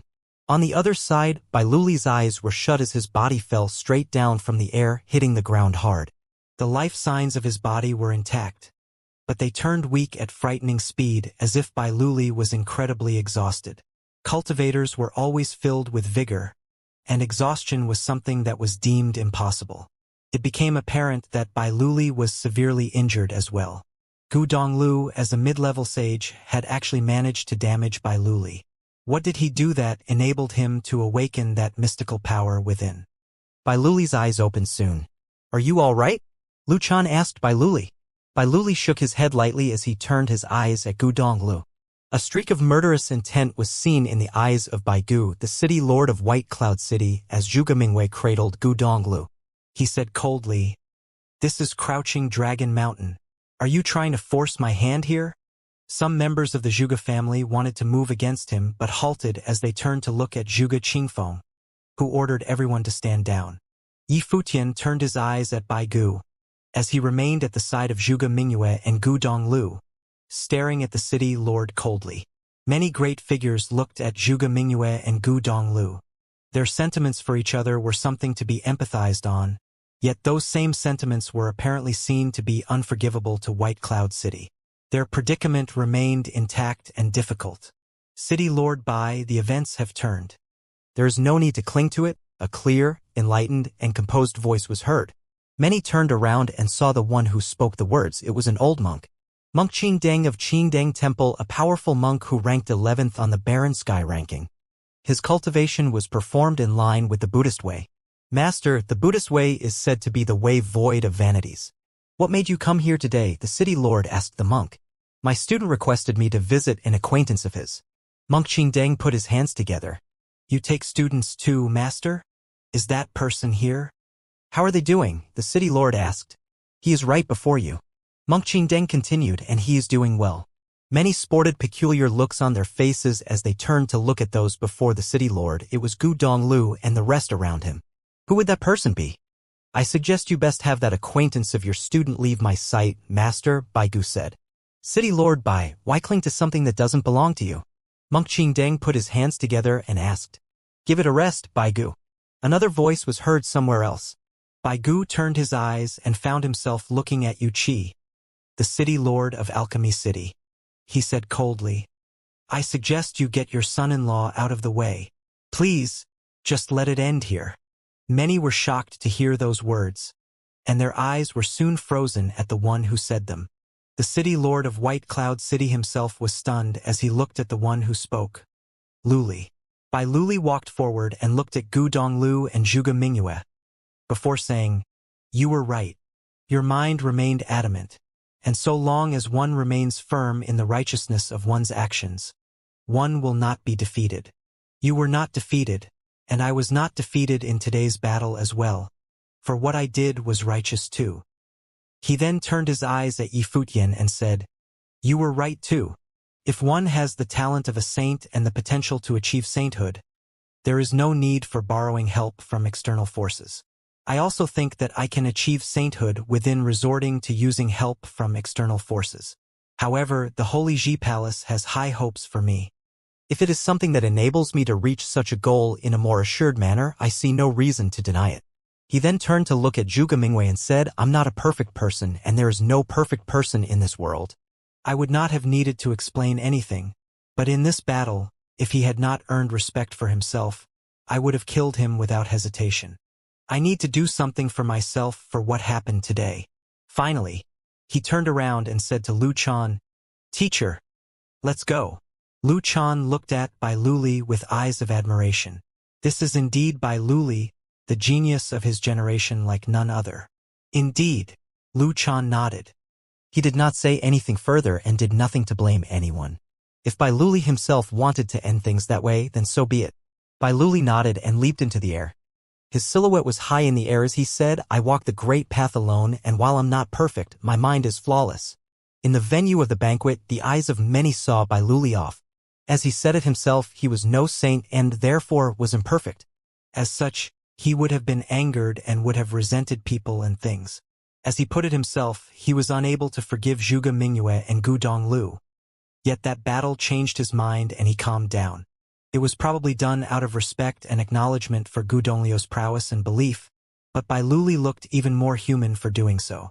Bai Luli was, after all, the #1 genius in all of Baron State and the heir chosen by the Holy Ji Palace. As such, his temperament would have been that with a comprehensive moral compass. Bai Luli was a person worthy of respect, and so was Gu Donglu. Gu Donglu would probably be yet another Bai Luli, and everyone in the Baron State would learn his name after that battle. I walk the great path alone, and my mind remains adamant. So long as I remain firm in the righteousness of my actions, I will not be defeated. Many turned their eyes at Gu Donglu. They were able to feel the same vibe from him being together with Zhuge Mingyue as they did with her and Bai Luli. Gu Donglu and Zhuge Mingyue were a good match. At the very least, the love between them was flawless. Lu Chan gazed at Gu Donglu for a bit, before turning around to address Yifutian, Yushang, and the others. Attaining sainthood without the use of external help. I look forward to your way of the divine path. Take care. He then left the scene to follow Bai Luli. Sage Tianxing and Sage Zhusong followed and disappeared from Crouching Dragon Mountain in mere moments. Yifutian finally felt his nerves wind down, seeing Bai Luli and Lu Chan gone. He had never expected the one to eventually give up to be Bai Luli. If Bai Luli had not made his stance clear, the Holy Ji Palace would have still sided adamantly with him and their predicament would have remained. He knew clearly that both Bai Luli and Lu Chan were adamant in their stances, and none felt themselves to have done the wrong thing. Cultivators also trained to cultivate their minds, after all. If they thought something to be wrong, they would not have done so in the first place.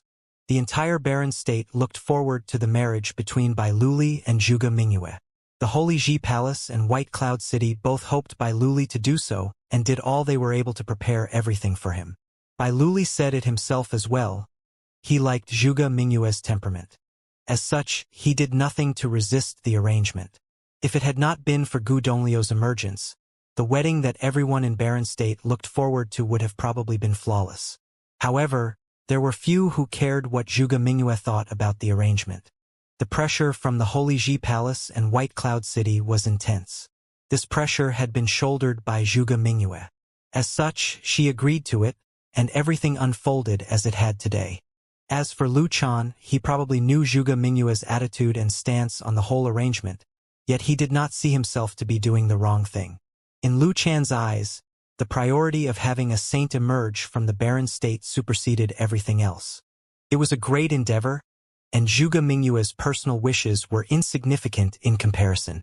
Furthermore, Lu Chan may have thought it to be a good thing for Zhuge Mingyue to be able to marry Bai Luli.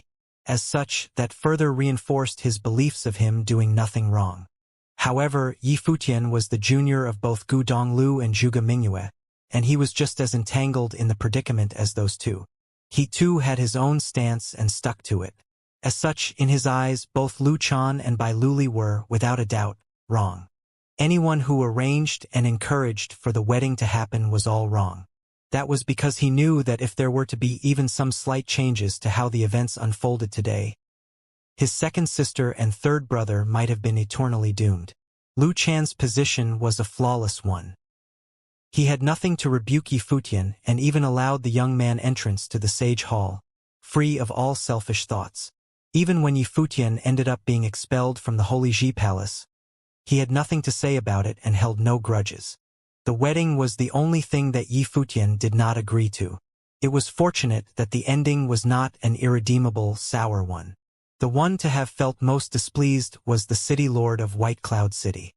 He remained where he was with a cold expression and said, Luli devoted himself to the great endeavor, yet despite having agreed to the marriage arrangement, something like this happened with the Zhuge family. Don't you think you owe me reparations in some form, Junior? Many were able to tell right there and then that the city lord of White Cloud City was still immensely displeased with the whole thing. Senior, if Luli is able to let go and wish them both happiness, don't you think you should let go of the matter as well? I will find a suitable time after this to apologize personally at your place, Zhuge Qingfeng said. Bai Gu's expression remained cold. It became apparent to him that Zhuge Qingfeng had decided to simply let the matter slide. If that is the case, save your efforts. Bai Gu then said plainly, farewell. He waved his hands aside and leaped into the air. The people of White Cloud City began to leave one after another. Bai Zai's expression was an utterly disgusted one. He glared at Yi Futian coldly, finding it puzzling as to why his brother decided to give up at the very last minute. If his brother had insisted, Gu Donglu would have been dead. If Yi Futian dared stand in his brother's way, Yi Futian would have died as well. However, everything had come to nothing. He stood and left with the people of White Cloud City. Many great figures of the Barren State looked at the scene and thought that the relations between White Cloud City and the Zhuge family had just taken a turn for the worse. The city lord of White Cloud City had always been a very overbearing person. His talents were peerless and he had made quite notable achievements when he was young. He was probably even the most exceptional figure of his time, and he had never been caught in such an awkward predicament. What the Zhuge family did today had no doubt offended White Cloud City direly. Many turned their eyes at Zhuge Qingfeng. The stance of the clan leader of the Zhuge family had definitely budged. He would not have prevented the mighty ones from the Zhuge family from acting otherwise, as his daughter was still the main focus of the day. There was little to be read from Zhuge Qingfeng's expression. He looked composed as he saw Bai Gu off. Zhuge Qingfeng knew his senior well. Bai Gu was immensely overbearing, wanting to be the number one and the most prestigious one no matter where he went. Bai Gu was also incredibly stubborn. Such a combination of personality traits coupled with his talents got him to where he was today. The city lord of White Cloud City enjoyed a status that was just as prestigious as the city lord of Alchemy City, and both figures were seen as the most renowned figures in the western regions. It was such that he and the city lord of Alchemy City were two of the most powerful figures in the Barren State, right behind the mighty ones from the Holy Ji Palace and the Ice Temple. As Zhuge Qingfeng knew Bai Gu very well, he also knew that he had offended Bai Gu in ways unthinkable. However, he did not feel guilty about it all. Lu Chan did what he did for the sake of the great endeavor, yet that senior of his had selfish agendas. Bai Gu would not have pressured him continuously otherwise. As such, Zhuge Qingfeng cared little about what Bai Gu thought. What happened happened, and there was little point in having regrets about it.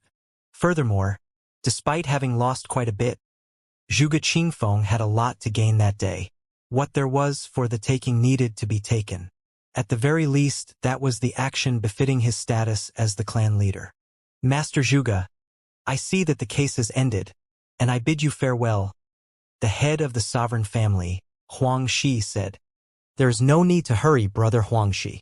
Zhuge Qingfeng continued, we, the Zhuge family, have thrown the banquet here in Crouching Dragon Mountain to celebrate the engagement of my daughter. While there have been some untoward incidents, the event will continue. Many were shocked to hear Zhuge Qingfeng's words. They all turned their eyes at Zhuge Mingyue and Gu Donglu and came to realize right there and then what he meant. Huang Shi looked rather funny at the response. Zhuge Qingfeng does know how to get things done quickly, and he sure has no qualms about offending Bai Gu further. He obviously sees himself guilty as charged now, so he can at least take what is there to take. The battle between Gu Donglu and Bai Luli demonstrated Gu Donglio's talents and prowess in ways that could not have been done any better.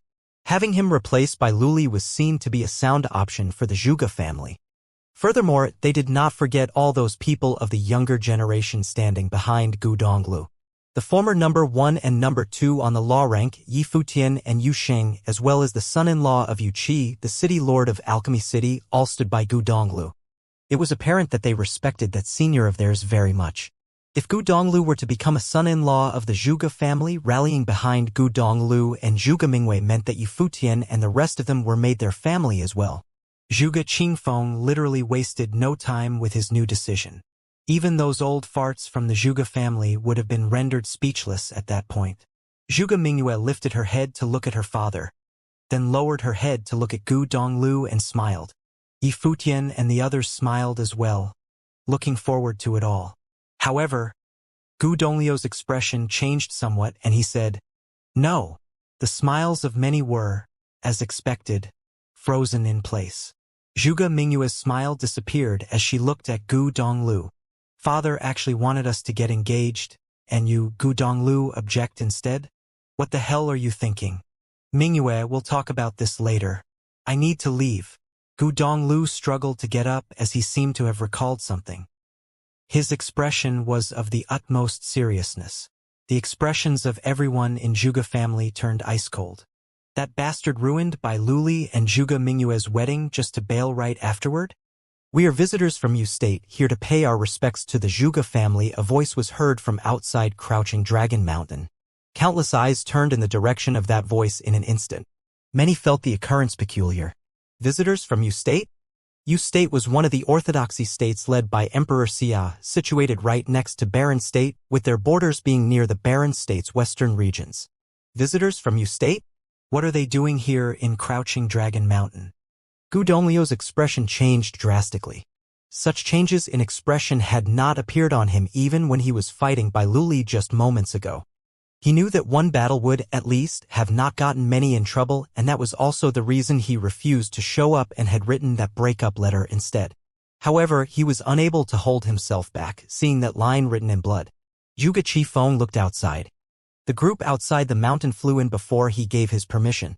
Their auras were powerful and the guards of Crouching Dragon Mountain did not bother stopping them. They knew there was no they could have stopped those visitors. There were even several among the group who possessed the aura of sages. The group landed before them from the air. The young man standing in the middle exuded an air of exceptionality. His body was a slender one and his eyes were filled with pride. He swept his glance at Gu Donglu and thought that he had to praise Gu Donglu for his prowess in running away. Gu Donglu kept his trail well hidden and that made him very difficult to find. Even when the group had a lock on his aura, they were only capable of tracking him to a possible area, not an exact one. If he had stayed hidden all the time, they would have had a more difficult time tracking him down. It was unfortunate that Gu Donglu sparked a battle himself, which enabled the group to track him. Yi Futian and Zhuge Mingyue lifted their head and looked at the visitors in the air, suddenly recalling that breakup letter Gu Donglu wrote and why he was in such a hurry to leave before. They came to realize something at that very moment. Those visitors were the true reason why that letter was written in the first place. Everyone's eyes were on the group that showed up out of nowhere. The young man who seemed to be the leader glanced at Gu Donglu and Zhuge Mingyue, smirking in his mind. He is doing this for a girl. Hardly surprising. The impasse of love had always been the downfall of heroes. Gu Donglu was one exceptional figure himself, who dared steal from that young man and had been on the run since. It was unfortunate that Gu Donglu was caught eventually. Girls, always the weakness. And you would be? Zhuge Qingfeng looked at the group that just showed up. They gradually landed on the ground and the young man bowed and said, "I heard that the Zhuge family of Crouching Dragon Mountain was throwing a banquet and there were many senior figures of the Baron State here. I sincerely apologize for any disruption caused. My name is Xianxia, from the Jisheng Cliffs of Yu State." Jisheng Cliffs. Many great figures at the scene felt rather surprised. Throughout every single one of the 9 states, any place or force bearing a word implying holiness or divinity in its name was something to be reckoned with, as such naming conventions were never taken lightly. The Holy Ji Palace and the Ice Temple had all once been sacred grounds. It was only due to the circumstances of the times that they gradually fell into decay, and hardly saints appeared in this generation. The Jisheng Cliffs were one of such sacred grounds in Yu State, and it was a place enjoying prestige like none other in Yu State. You are all visitors from sacred grounds, I see. Please, take a seat, Zhuge Qifeng said. My pleasure. Xianxia cupped his hands and said, but I only came for one person on this trip and I will bother you all no longer after I'm done. Xianxia set eyes on Gu Donglu. He then added, this person has done something despicable in Yu State. He stole some treasure that belonged to me. I'm about to take him away and I assume you all will not mind that. I stole something? Gu Donglu glared at Xianxia with cold eyes. He knew well where that piece of treasure actually came from. Many turned their eyes at Gu Donglu. While there was no way they would have just believed Xianxiao's words, they were curious as to what Gu Donglu did to actually have mighty ones from Jisheng Cliffs chasing him all the way to the barren state. What was the treasure that he stole? Zhuge Qingfeng turned his eyes to Gu Donglu, who stood up and glared at Xianxia, saying, I'll hand you the piece that you seek. Would you settle the matter then? If it had not been for the circumstances right there and then, there was no way he would have simply handed the piece over. He was only able to make compromises as he did not want to involve Mingwei and the rest in his mess. The score between them would be settled at a later date. Of course, Gu Donglu also knew that the probability of Xianxia agreeing was close to zero. Xianxia glanced at Gu Donglu sarcastically and said, I'm taking you away as well. Gu Donglu continued glaring at him. Things turned out just the way he had predicted. Zhuge Mingwei stood beside him and glared at the visitor with cold eyes as well. I will need to know the situation better before I make any judgments, Zhuge Qingfeng said. Xianxia and the rest of his party turned their attention to Zhuge Qingfeng and he added, Sir, this person stole something of mine and ran away with it. There is nothing to explain about the situation, as I can't be accusing him without solid reasons. I hope you understand, sir. You expect to take someone away from the Zhuge family just because you say so? I'm afraid that is not appropriate, Huang Shi said. He was not saying what he said because he was friends with Zhuge Qingfeng. It was on the contrary instead, as he and Zhuge Qingfeng had been rivals for a very long time. However, it was still inappropriate for someone of the younger generation from Jisheng Cliffs Yu State to simply intrude into the Zhuge family and ask to take someone away in front of mighty ones ranked on the Barren Sky ranking. Furthermore, the visitor's attitude was a rather harsh one, and it was deemed to be a rude thing to do in front of one's seniors. Zhuge Qingfeng did not say anything further, as if he was acknowledging Huang Shi's stance. Does this person have some kind of relationship with all of you seniors? Xianxia looked at everyone present and asked. He then continued after hearing no response. In that case, pardon my intrusion then. That person behaved in a vile manner and stole something from me. I will be taking him away. Farewell. The group turned around and left as soon as Xianxia finished without any hesitation. Coldness was seen in Xianxiao's eyes as he turned around.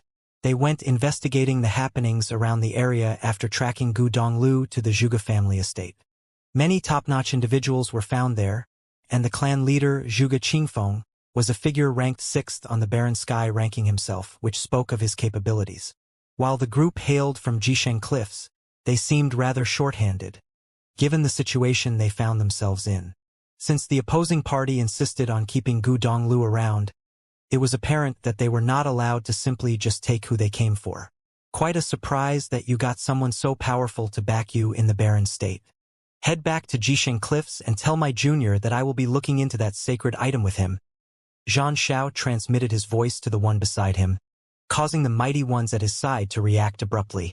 The person knew well who Junior Xianxia meant. There was no one else but him who would be able to move someone whom the top-notch figures in the barren state insisted on keeping with them. When the group of visitors left, the air on Crouching Dragon Mountain changed. While the visitors from the Jisheng Cliffs were dismissed, their words meant that the matter was far from over. Gu Donglu was probably made a target by the Jisheng Cliffs. Yifutian stood there and he was at his wit's end. He knew Third Brother was in trouble when he read that letter, and that was why he went to reveal his secret to Zhuge Qingfeng when he went to see the clan leader. He knew that if Third Brother indeed showed up, the one who would be able to break the deadlock was none other than Zhuge Qingfeng. How much of what he said was true? Zhuge Qifeng asked Gu Donglu. Gu Donglu turned around and looked at Zhuge Qifeng.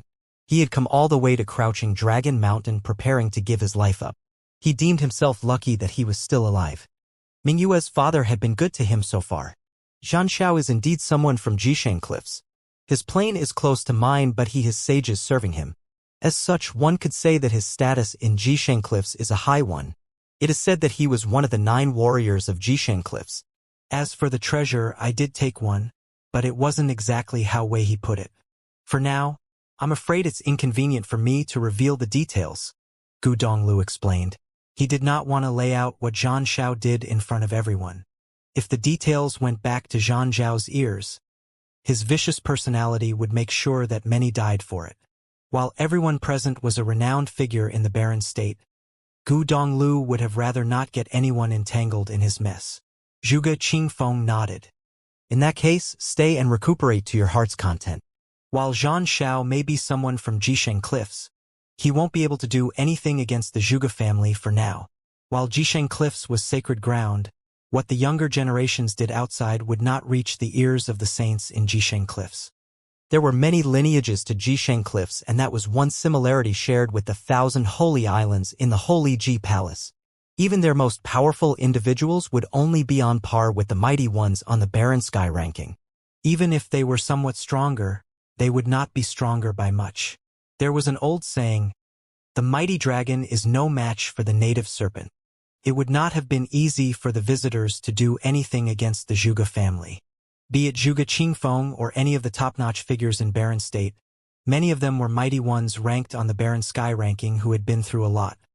If they were intimidated enough by the words of someone of the younger generation to do as they pleased, it would be an insult to their current status. Thank you, sir, Gu Donglu gave his thanks. Father, let the banquet continue, Zhuge Mingyue said as she looked at her father. Many looked at Zhuge Mingyue with startled eyes. No one had expected Zhuge Mingyue, a girl, to ask to be married to Gu Donglu. Her personality was indeed something else altogether. Mingyue. Gu Donglu looked at her. Zhuge Mingyue returned the gaze, staring straight at his eyes, smiling.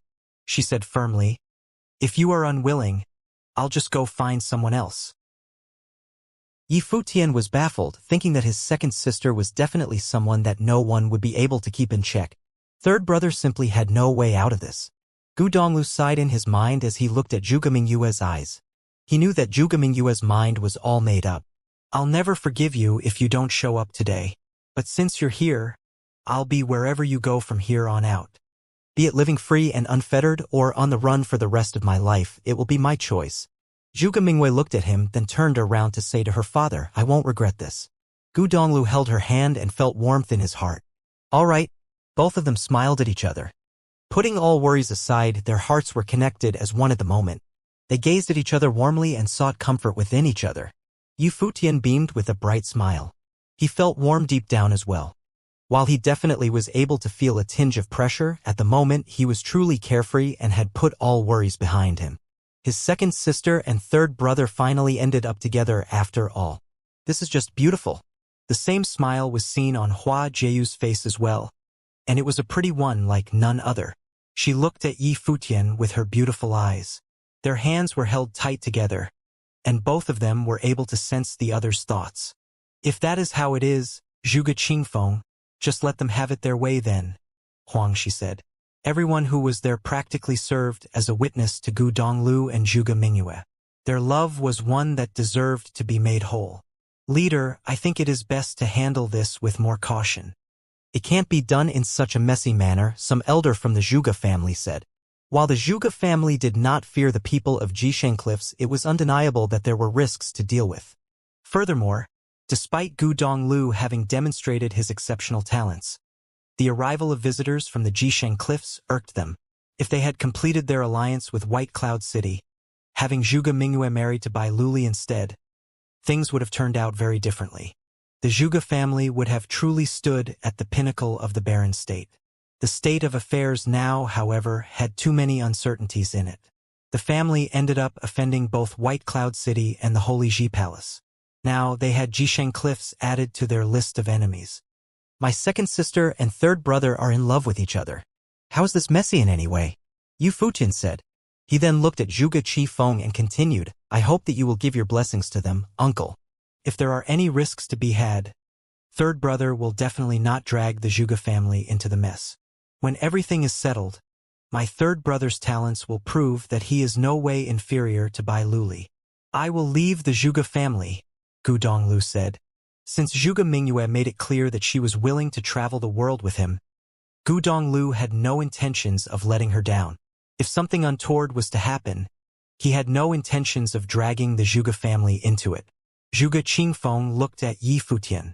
Despite him singing praises about Gu Donglio's talents, Zhuge Qingfeng knew a thing or two about Yi Futian's own talents. He also, of course, had great admiration for Gu Donglu. Since when do you get to say anything about the affairs of the Zhuge family? A youth berated. Ms. Mingyue is the very treasure of the Zhuge family. How can her marriage be set with just a few words?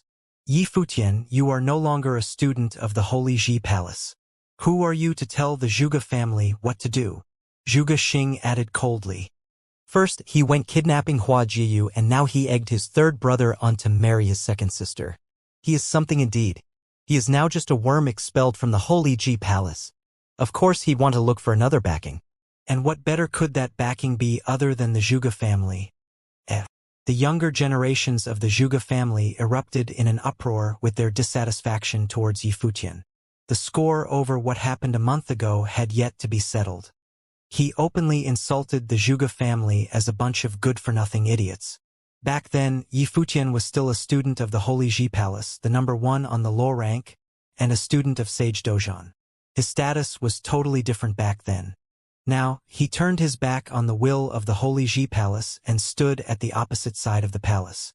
It was unthinkable that he had the gall to interfere with the affairs of the Zhuge family.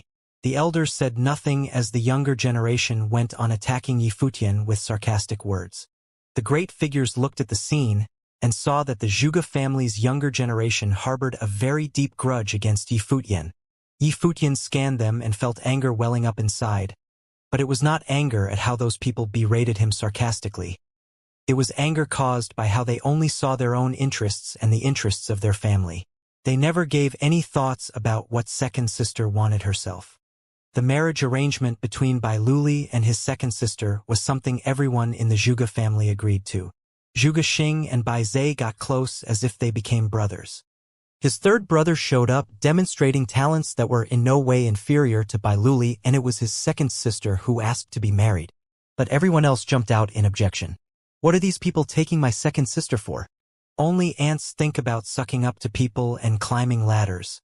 I would sooner spare myself the shame and agony of being around filthy, wretched beings like you all. Yi Futian said coldly at the younger generation of the Zhuge family, giving them no face at all. He believed that Zhuge Qifeng sided with Zhuge Mingyue and that the clan leader would have been embarrassed to have this younger generation be in his family. How dare you? The youths burst out in anger. Some even went pointing fingers at Yi Futian. It was the day of the grand banquet in the Zhuge family. Yet the discarded filth of the Holy Ji Palace actually dared humiliate them like that. You want to have a go? Yi Futian scanned all those pointing fingers at him and said, any of you below the sage plane are welcome to take me on all at once. You. It was craziness like no other. Yi Futian never so much even batted an eye at them. Huang Jioge and Su Ke watched the scenes unfold in amusement. There were other young geniuses of the barren state like Di Gang present. Yi Futian's glorious history with battles was such that even if all the cultivators below the sage plane were to actually take him on, their chances at beating him would have been slim still. What he said, boy, that was some roasting indeed. I'd like to see for myself how powerful the former number 1 on the lower rank actually is. A cold voice was heard and a figure was seen standing up. The members of the Zhuge family turned in his direction. It was none other than Zhuge Qing, a youth of immense talent at the pinnacle of the noble plane. While he had never trained in the Holy Ji Palace, he was the number 1 noble in the Zhuge family. Furthermore, he was actually halfway to the sage plane, and that alone spoke volume of his terrifying prowess. Yi Futian turned his eyes at Zhuge Qifeng and shouted, Uncle. He wants to try his hand, so show what you're made of, Zhuge Qifeng said. Understood. Yi Futian nodded and looked at Zhuge Qing. You mind going up? No need for that. There are many seniors here. The damage won't be too great, Zhuge Qing said plainly. He took one step forward as soon as he finished his sentence. Lightning fell from the sky at that very second, and a terrifying was soon seen all over the place, imbued with devastating power. Many great figures went to isolate the area right outside where both of them were. Zhuge Qing's eyes turned especially demonic. Extremely terrifying lightning will invaded Yi Futian's mind right there and then. Zhuge Qing's body turned into thousands of mirages in the very next second, and lightning bolts headed for Yi Futian. Crackling, devastating forces bombarded Yi Futian's body. Yet he stood there completely unfazed, taking on the lightning bolts with nothing but his own body. Yi Futian glanced at Zhuge Qing with plain eyes. One look was all it took to slow the thousands of streaks of lightning to almost a standstill. The mirages were almost frozen in place. Everything at that moment seemed to have stopped altogether. Get lost. Yi Futian lifted his palm and vibrated it in the air. Meteors streaked the skies, shattering the mirages, which then coalesced into a single being, Zhuge Qing. Zhuge Qing was being bombarded heavily at that very moment. Blood spewed from his mouth as he was thrown hard on the floor, destroying the tables and chairs below. The youths of the Zhuge family turned pale. That was only one move. The number one noble in the Zhuge family was totally helpless. Zhuge Xing and many others were filled with envy as they watched Yi Futian at work. No one in their generation was even able to match Yi Futian blow for blow. The great figures of the barren state present at the banquet were all shocked. They had long heard that the young genius from the Holy Ji Palace was a powerful being like none other, but they did not have any idea how powerful he actually was. They were able to see for themselves that very day that Yi Futian was indeed very powerful. There was no one of his caliber to be found in the Zhuge family, or rather, there was no one of his caliber to be found among all the nobles in any of the top forces. Grade 2 noble now. A tinge of bafflement was seen in the eyes of Huang Zhouge, Su Ke, and the others. Yi Futian defeated Di Gang and Shimin Hanjiang when he was a grade 3 noble. Now that he became a grade 2 noble, it stood to reason why Zhuge Qing looked so helpless in front of him. It was Zhuge Qing's unlucky day to fight a genius like Yi Futian. Anyone else feel like having a go? Yi Futian scanned the younger generation of the Zhuge family, and as expected, none dared answered. Yi Futian, would you consider joining the sovereign family? I'll train you like how I train the rest of the members of our family, Huang Shi said. Come to Alchemy City instead. Yu Qi interjected. You have your senior here for company. The faces of the younger generation of Zhuge family turned even more sour as the two great figures extended their invitations. The burn was intense. Discarded filth of the Holy Ji Palace? Dreaming of sucking up to the Zhuge family? A genius like Yi Futian would have doors open for him throughout every single top force in the barren state, even if he was indeed expelled from the Holy Ji Palace. I thank you both for your kind invitations, however, I currently do not have any thoughts of joining any force, Yi Futian said. The two nodded while smiling. They were not actually being serious to begin with. Of course, if Yi Futian had actually said yes to any one of them, they would have been very happy nonetheless. Uncle, Yi Futian looked at Zhuge Qifeng and said, I do not have any intentions of interfering with the affairs of the Zhuge family. I showed my concern because the matter at hand involved my second sister and third brother. Zhuge Qifeng had, of course, understood his intentions. Yi Futian practically handed his life to Zhuge Qifeng the day before. His relationship with Mingyue was that so long as the Zhuge family did not let Mingyue down, it was all the same whether he ended up joining the Zhuge family or not. Zhuge Qifeng turned to look at his daughter. The eyes he saw said that even if he were to object, it would all turn out the same anyway. The girl would have ended up running away with Gu Donglu regardless. She had done the very same thing all those years before, after all. Very well, the marriage will have my blessing, Zhuge Qifeng smiled and said. Gu Donglu and Zhuge Mingyue were stunned for a bit before turning to smile at each other. Many great figures at the banquet smiled as well. The lovebirds tied the knot, and it was a rather happy ending to things. However, the ending brought some measure of pressure with it nonetheless. Clan leader. Some elders from the Zhuge family looked at Zhuge Qifeng. They found how he handled the matter to be rather haphazard, as he did not even bother discussing it with them. Mingyue is my daughter. I ask that you all let me decide on the matter, Zhuge Qifeng said with a certain measure of might. His tone was such that no one else said anything further. Many present looked at Zhuge Qifeng. When the one ranked 6th on the Barren Sky ranking was determined to get something done, none in their family were able to do anything to stop him. His attempt to marry off his daughter to Bai Luli was one done against his conscience. His current attempt to prevail against dissenting views was considered penance for his daughter. "Thank you, sir," Gu Donglu bowed and said. "What did you call them?" Zhuge Qifeng smiled at Gu Donglu and said. Gu Donglu was stunned and then looked rather funny. He seemed to have trouble bringing the words out from his mouth. "What are you hesitating for?" Zhuge Mingyue smiled sheepishly at him and said. Gu Donglu turned serious and shouted, "You have my thanks, father-in-law." "Well said," Zhuge Qingfeng answered. Zhuge Mingyue practically smiled ear to ear at that. She turned to look at the sky and felt rather relieved. The dust settled, and the ending turned out to be a happy one. Today is a big day for the Zhuge family. "Everybody drink up," Zhuge Qifeng said with a clear, booming voice, and his words were heard throughout Crouching Dragon Mountain. A tinge of firm will was heard from his booming voice. No matter what the future held, he would naturally stick to his decision made on that very day. At the very least, it was a decision he made by listening to his heart.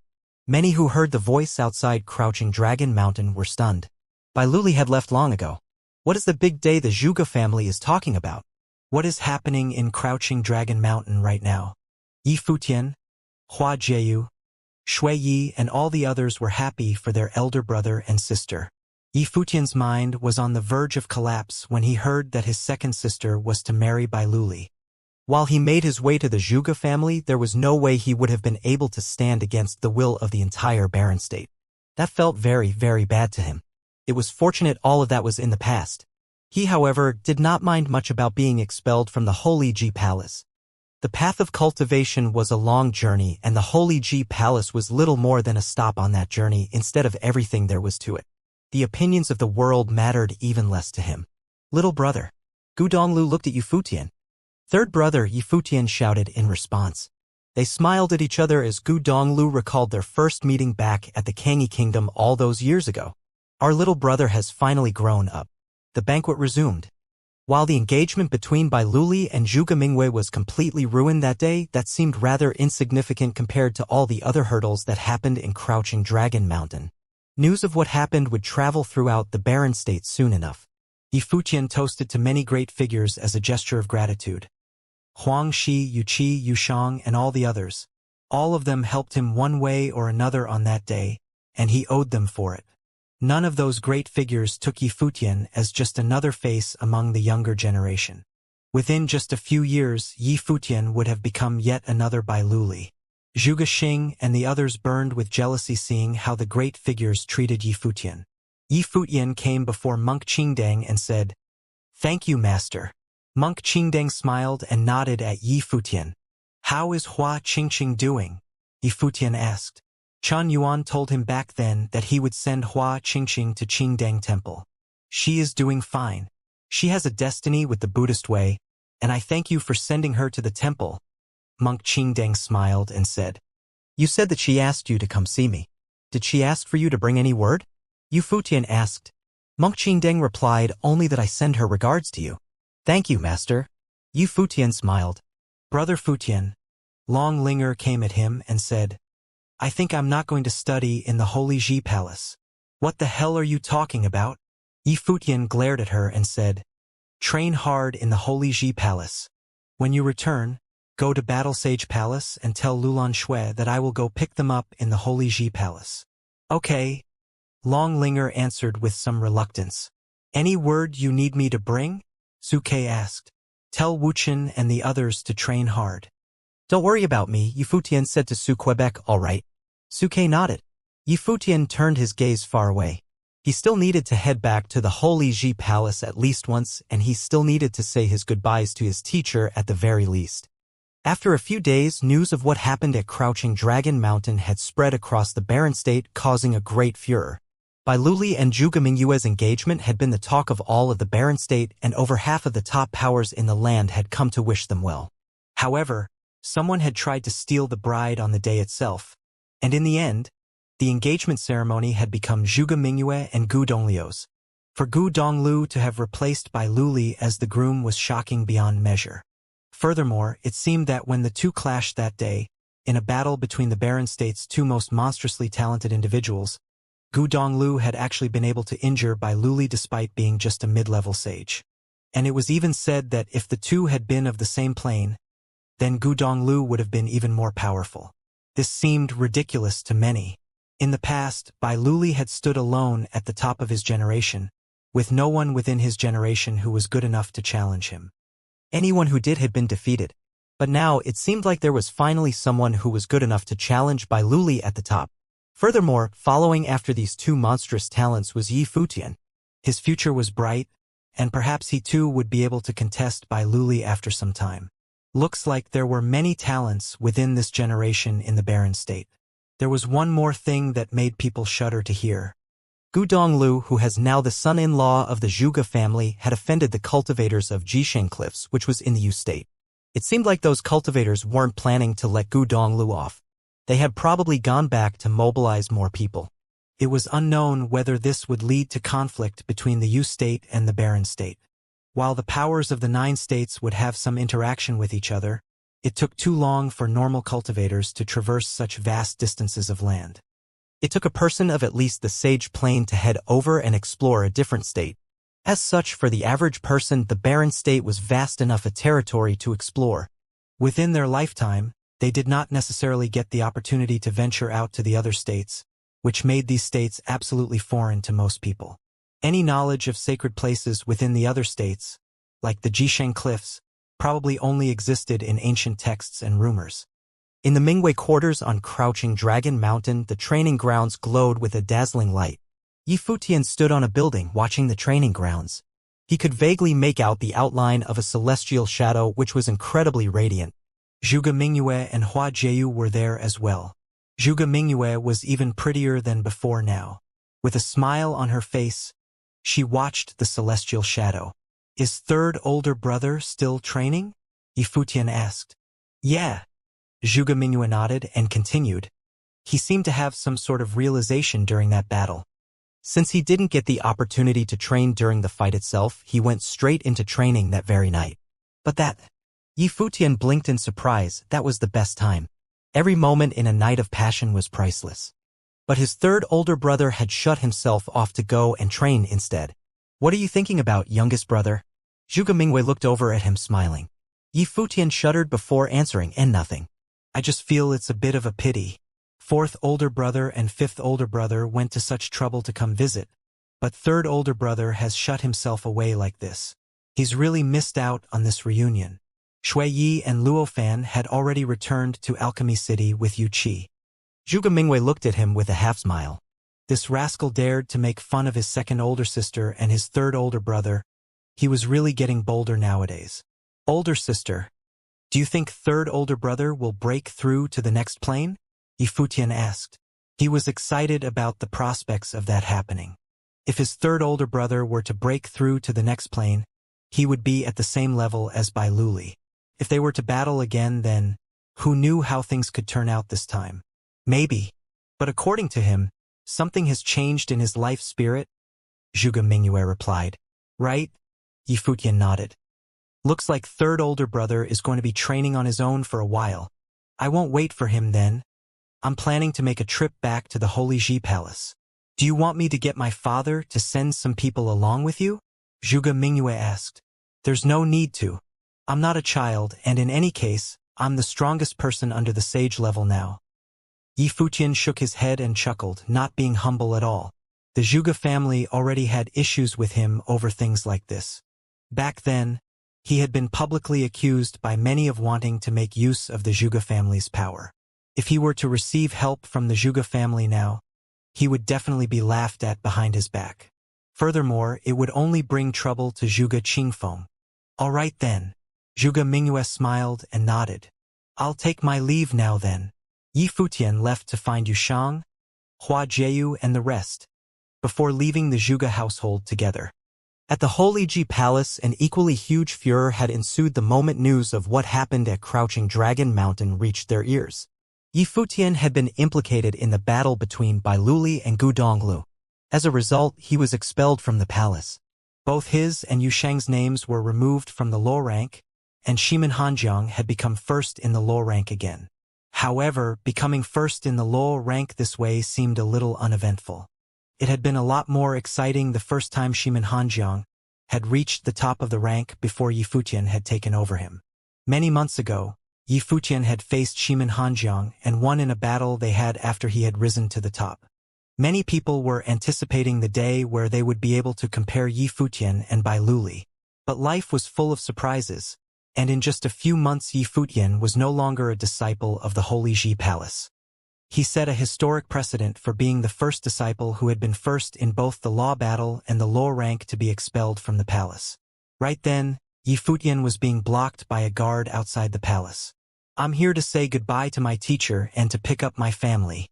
Please help me report this to them," Yi Futian requested. "All right." The guard naturally knew about Yi Futian as well, and he went forth to announce his arrival. Soon he came back and told Yi Futian, "Go ahead." "Thank you." Yi Futian thanked the guard before heading straight for the Battle Sage Palace. Hua Jiayu went to visit the Daozong Palace instead. Sage Daozong had been kind to her, and so she wanted to bid him farewell as well. In the Battle Sage Palace, Yi Futian first returned to his old living quarters. Lulan Shui and Yi Qingxian had been waiting for them over the past few days. Yuan Zhan had arrived as well, saying, "I'll leave with you as well." "All right, you should come and see teacher with me." Yi Futian nodded at him. This was also something that Senior Yuan Hong had asked of him as well. "Right?" Yuan Zhan nodded, and they set off towards the Battle Sage Hall where both Sage Dozhan and Sage Jin Gang were. It was as if they had been waiting for the two. "Teacher, I've been very unfilial to you," Yi Futian bowed to Sage Dozhan as he spoke. Sage Dozhan was a large, burly man. He watched Yi Futian very calmly and replied, "Back then when you asked to go visit the Zhuge family, your will was unshakable. I thought about it but concluded you wouldn't regret anything. Since you acted out of your own will, there is no question of you being unfilial." "Will Yuan Zhan leave with you too?" Sage Jin Gang asked. "Yes, uncle." "I'm sorry," Yi Futian replied apologetically. "Don't worry about it." Sage Jin Gang shook his head and chuckled. "You and Yushang were previously first and second in the law rank, with few worthy competitors in the noble plane," Sage Dozhan mused. "Your next aim should be to reach the Sage plane. It's just a pity you didn't manage to train inside the Sage Palace. But since this was a choice you made on your own, there isn't much to be sorry or regretful over. The world is vast. There'll be training opportunities everywhere." "Thank you, teacher," Yi Futian replied, his heart warm. His three teachers, Hua Fenglu, Mr. Du from the cottage, and Sage Dozhan, had all been individuals with unique personalities. They all had an important influence on various periods of time in his life, offering him help and advice. They had been very kind to him, and he was extremely grateful for that. Walking this path of cultivation, Yi Futian had encountered many challenges and enemies, but he had also met many elders worth respecting and made friends that stuck through thick and thin with him. Just like what Sage Dozhan had just said, the world was vast, and there'll be training opportunities everywhere.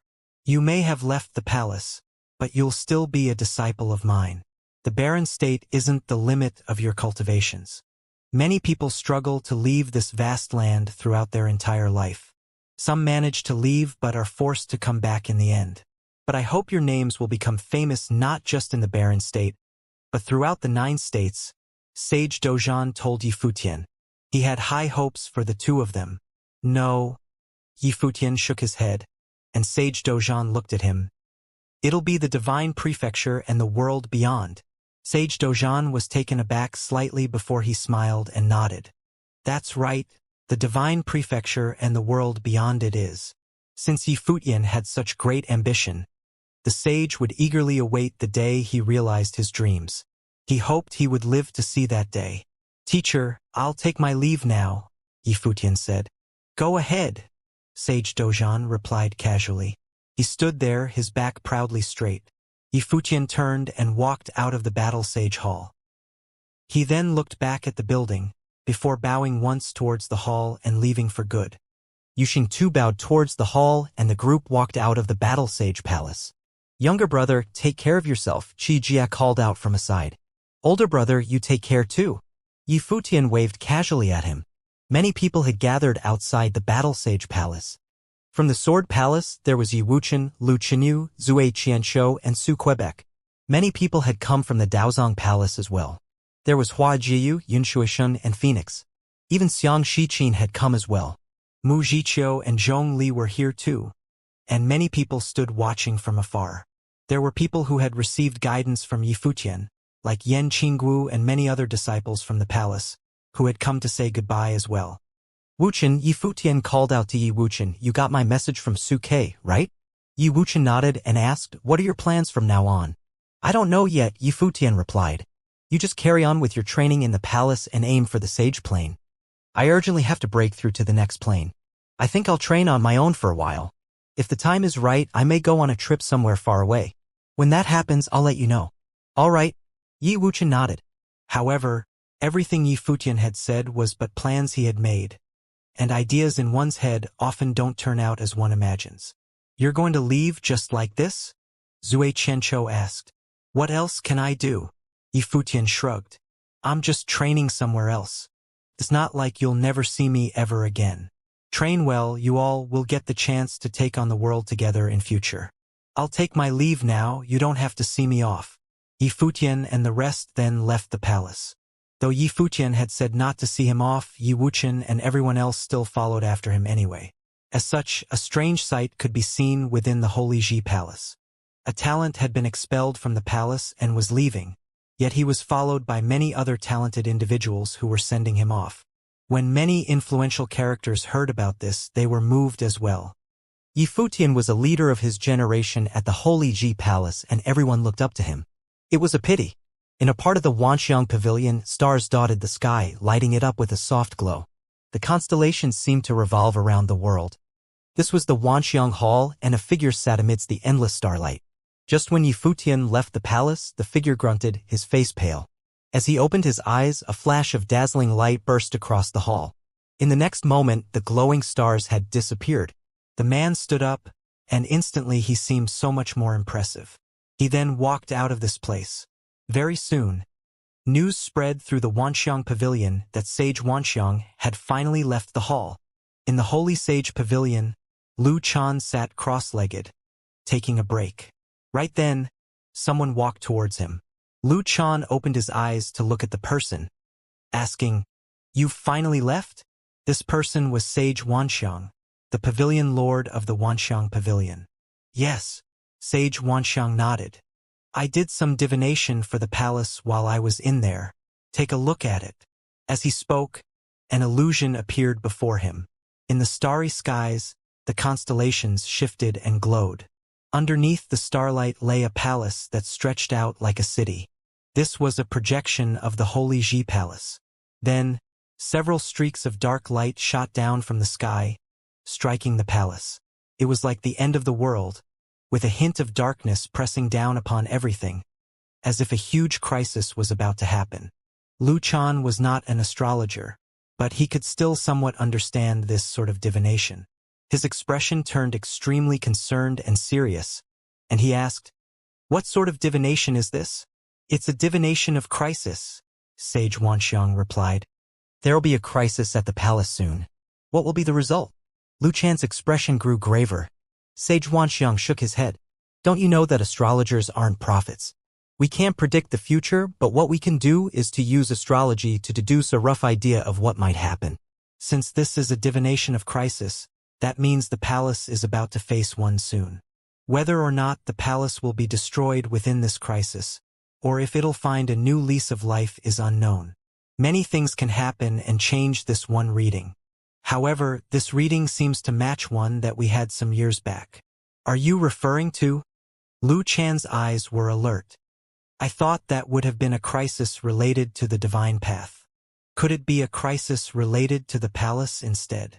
His heart heavy, Lu Chan continued. "People from the Jisheng cliffs of the Yu state came by the barren state not long ago. Could that have all been a sign? People from the Jisheng cliffs came to the barren state?" Sage Wanxiang questioned, a gleam flashing through his eyes.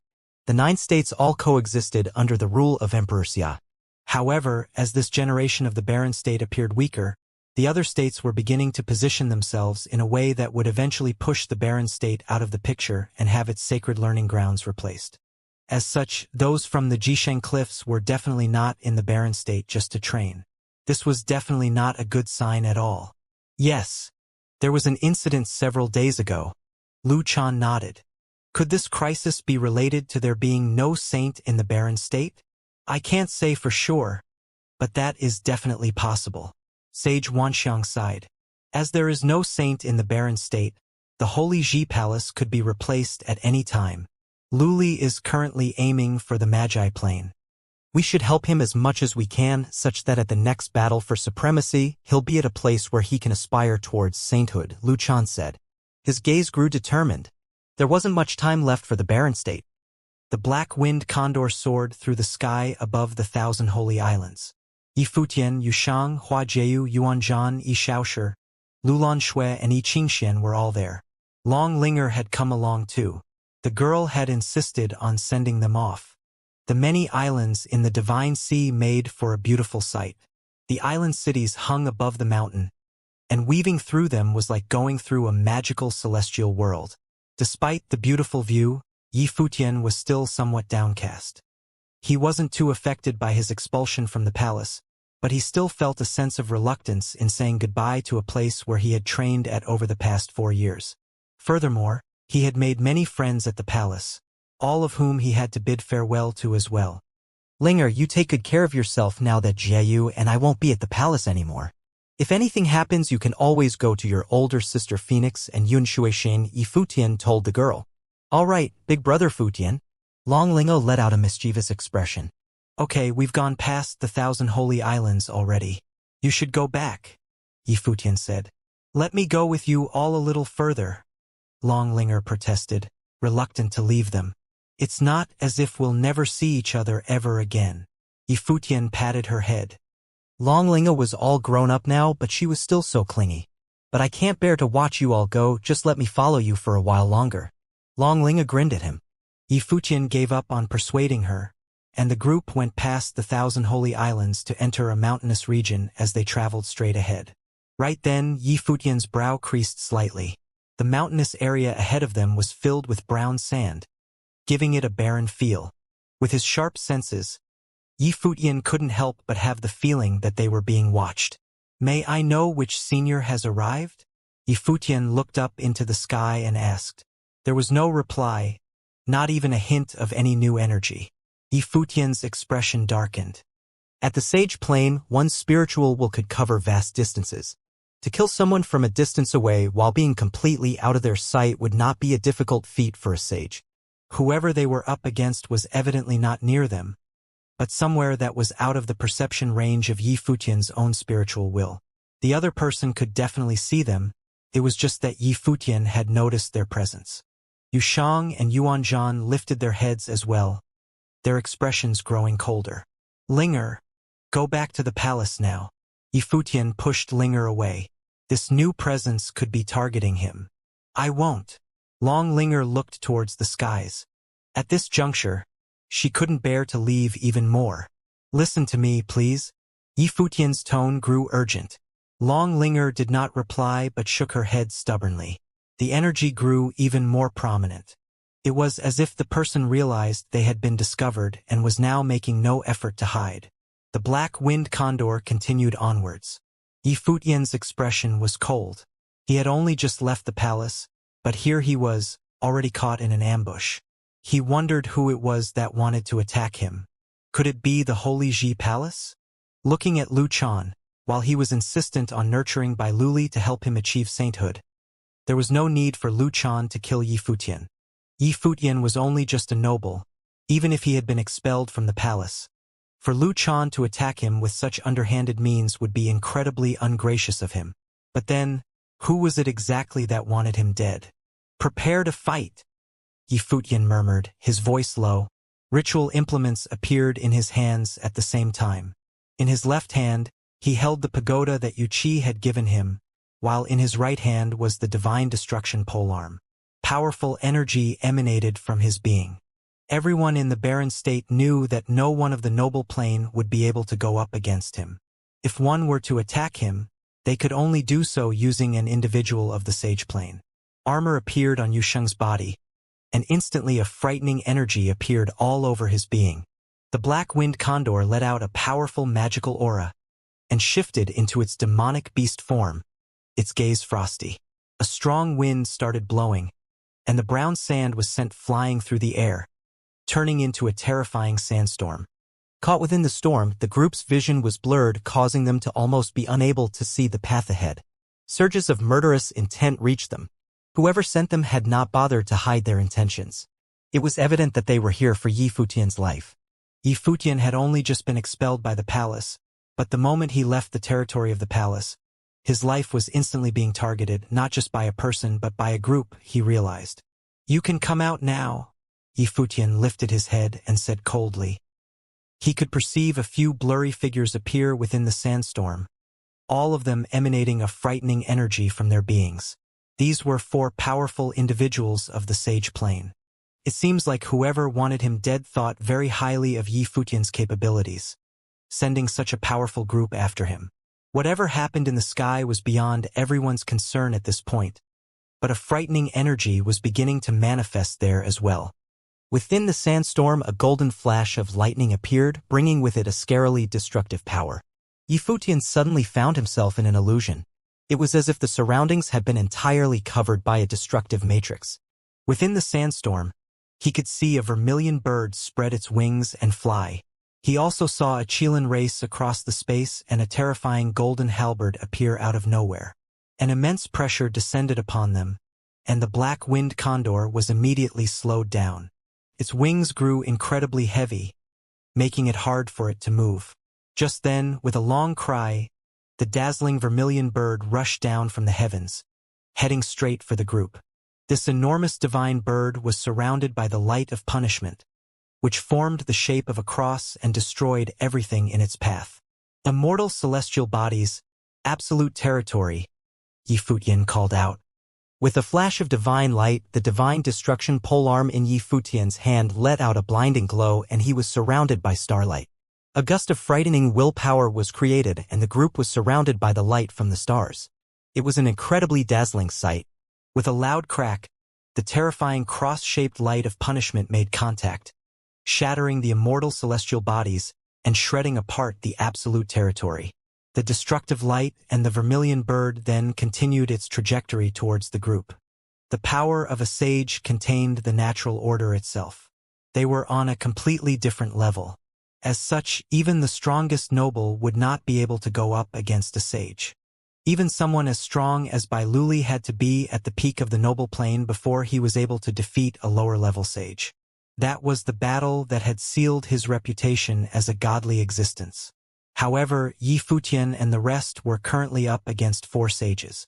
Without any hesitation, Yi Futian released his divine ape life spirit before activating his Dozhan body. The gigantic divine ape stood proudly in the space, and as Yi Futian held on to the divine destruction polearm, a greater defensive energy was released. The group now seemed to be surrounded by an actual star itself, and as the frightening cross-shaped light continued its descent, only cracks appeared in the star. It was not torn apart by the light. At this moment, the vermilion bird suddenly rushed down, and with a crack, the star was broken apart once again. However, Yi Futian raised the divine destruction polearm, and it turned into a 100-meter polearm that covered the sky. The polearm slashed towards the sky with a destructive power. With a loud crash, the violent destructive power tore through the space and tore the vermilion bird into pieces. But a far scarier power began to descend from the heavens, seeming to turn everything into an image of destruction. Yuan Zhan stepped into the sky and roared. Wolf Fang bat in hand, Yuan Zhan charged straight for the Qilin pacing about in the sky. The Qilin was immense in size, and despite the great power of the Wolf Fang bat, it felt like the attack had landed on the body of an actual divine beast. Yuan Zhan spat out a mouthful of blood, feeling his own body being suppressed. Even with a ritual implement, the increment in his power was limited, and he struggled to fight back against the attack of a sage. An even more savage, destructive power descended upon them. Dazzling golden halberds appeared in the sky, with each halberd being about 100 meters long. They spun down from the heavens, emanating an immense power that could destroy everything in their path. The next moment, the halberds descended all at once towards Yi Futian in an attempt to suppress him immediately. It seemed like the most important target to get rid of here was Yi Futian. With several thuds, several dazzling streaks of light shot through Yu Sheng's body, and 5 of the 7-star acupoints were activated.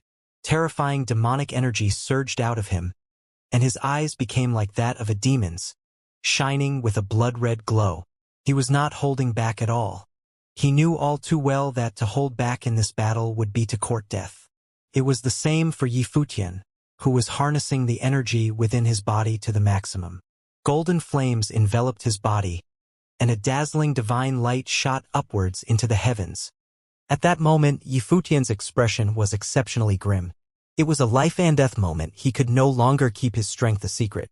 What was the point of keeping a secret if he lost his life? Jeyu, 7th brother, you two go down and take care of Linger, Yi Futian said. Hua Jeyu's body had a 7-color glow, and a strong spiritual will erupted, attempting to block the halberd striking down from the air. However, even with the treasure pearls boost, she was still unable to stop the halberd's offense. Yi Futian and Yu Xing's body stepped into the air at the same time, both of them releasing their Dozhan body and opening 5-star acupoints, pushing their strength to the limit. Go! Yi Futian took out his tower ritual implement and his will of the emperor entering the ritual implement, using the most strength he could from the ritual implement. The area around them appeared to have frozen. Above them, the tower glowed, surrounding the area. The halberd crushed down onto their defenses but was unable to break through it. In the air, the 4 sage plane cultivators saw Yi Futian and Yu Xing's changes, and a sharp glint appeared in their eyes. At that moment, the 2 of them appeared to have metamorphosed, one of them looking like an emperor and the other looking like a demon. Moreover, they both had elite ritual implements in their hands. In such a hurry to kill me right after I leave the palace, have you thought of the consequences? Yi Futian's voice was exceptionally cold and sounded throughout the area. You are already abandoned by the palace, so what if we kill you? A cold voice sounded from above them with shocking killing intent. A golden line appeared in the air and dangled down, turning into countless crosses, like a punishment spell that killed using crosses. If you leave now, I can treat today's matter like it never happened. Otherwise, no matter whether I live or die, your clan will definitely have a calamity befall them. Yi Futian's voice was icy. He had guessed where the 4 sage plane experts were from. Among the people who he had offended, there was one who specialized in such an ability. Big words for someone who's about to die, the voice replied with frosty killing intent. The cross-punishment spell turned into slaughter rule power and crushed down, tearing through their defenses and heading straight for Yi Futian and Yu Sheng. At that moment, under Yi Futian's will of the emperor, the starry defense around them became even more brilliant.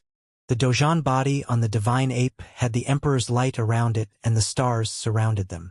Moreover, rock wings appeared and rushed into the air. The cross-punishment spell struck towards them, causing cracks to appear in the starry defense. The spell tore it apart gradually but was unable to break through it completely. Yu Sheng was the same. His body was like a demon's, and he flew into the air with a defensive ritual implement around his body. The 2 of them flew higher until they could see the 4 sage plane cultivators who were standing in the 4 major directions. As they saw this scene, the 4 people's expressions changed. After the 2 of them had released their secret techniques, their auras had nearly rivaled a sage plane cultivator. Adding on their ritual implements, they had the ability to match a sage plane. That was why they could ignore the punishment light. Who among the palace planned this? Yi Futian asked coldly. Lulan Shui and the rest were in the palace, so only those in the palace would know that he would come back and wait here to ambush him. Evidently, this was a premeditated assassination and not a haphazard decision. Since it was planned, there would naturally be a mastermind, and it was likely to be someone from the palace. Seeing the emperor's light on Yi Futian's body, making him look like the emperor's descendant, the 4 of them marveled internally. This person was indeed a genius. His potential might even be higher than Bai Luli's, and he had kept a huge secret. However, they had already come too far to give up. Their only choice was to kill him. Light of punishment. A cold voice sounded, and a prison made of punishment lights appeared in the air. The prison was created by countless punishment lights interweaving, and the brilliant light closed around Yifutian and Yushang at a surprising speed. It was attempting to slice them into countless pieces. Big Brother Futian. On the ground, Long Linger had a pale expression. Hua Jieyu and Lulan Shui also had worrying looks, but this was not a battle they could interfere with. Even Yi Futian had to sacrifice some of his potential to battle the other party. Yi Futian's expression was cold as he used the fatal entanglement spell. The vines flew towards the punishment light but were sliced to shreds immediately. No matter how tough the vines were, this was a slaughter rule power light. Bang! At that moment, Yusheng stepped forward. His body was surrounded by the Dozhan body and it made him look like a demon. He wore the defensive ritual implement on his body and the air vibrated as he rushed outwards. When the terrifying punishment light sliced towards him, he ignored it and continued dashing forward. Yifutian also rushed out and he had an alarming defense around him. At the same time, he held the pole arm of divine destruction in front of him and broke out of the prison. At that moment, a halberd crushed down towards them with boundless pressure. Yifutian raised his pole arm of divine destruction and a rule power appeared in the heavens. It was unbelievably heavy, as though the power of the heavens had all culminated in one strike of his rod, crushing forward and shattering the halberd's light. On the other end, a gargantuan Qilin rushed towards Yushang. Yusheng let out a roar and his huge Dozhan body grabbed the Qilin's claws and the Qilin bit towards the body's head. With a roaring bellow, the Dozhan body's arms tore towards both sides. In an instant, the gargantuan Qilin was torn into two halves from the middle. It was a shocking sight. However, at the same time, a vermilion bird rushed towards Yusheng's back, crashing into him, causing the huge Dozhan body to tremble violently and vomit out blood. His huge body turned around and his expression was extremely cold. With another roar, the power of his ritual implement gathered on his fists and he stepped forward, causing crackling sounds to be heard in the heavens. His fists appeared to break through space itself, landing on the vermilion bird and shattering it. At that moment, in the battleground, the scenario that had formed was two Sage Plane experts targeting Yifutian and the other two surrounding Yusheng. Are you a disciple of the palace, or you have cultivated there previously? Yifutian stared at a young Sage Plane cultivator who looked like he was in his 30s. Of course, his actual age was not so young, but the person had well-defined features and was extremely strong. He had definitely been in the Sage Plane for some time.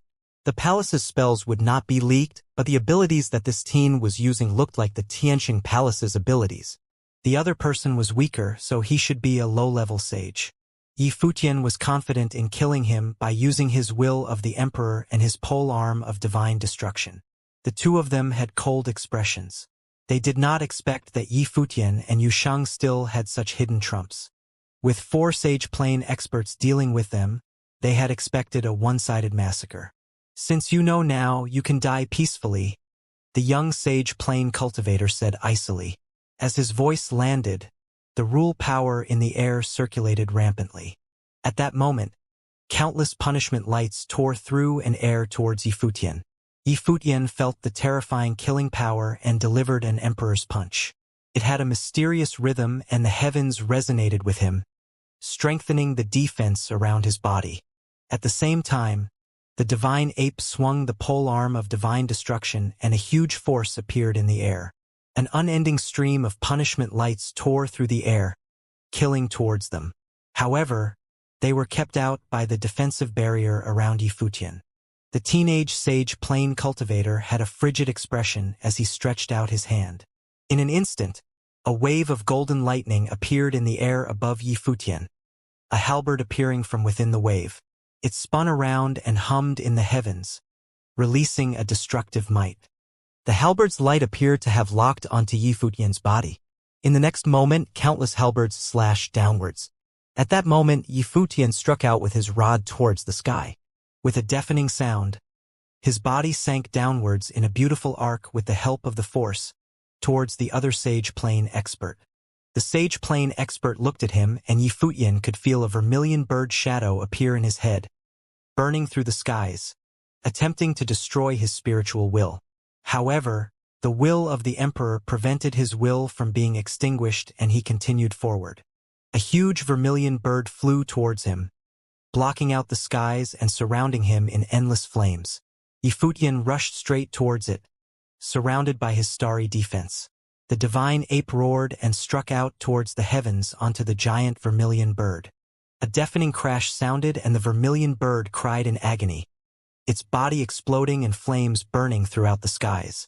The sage plane expert attempted to retreat, but Yifutian threw out the tower ritual implement in his hand and a terrifying force emitted from it.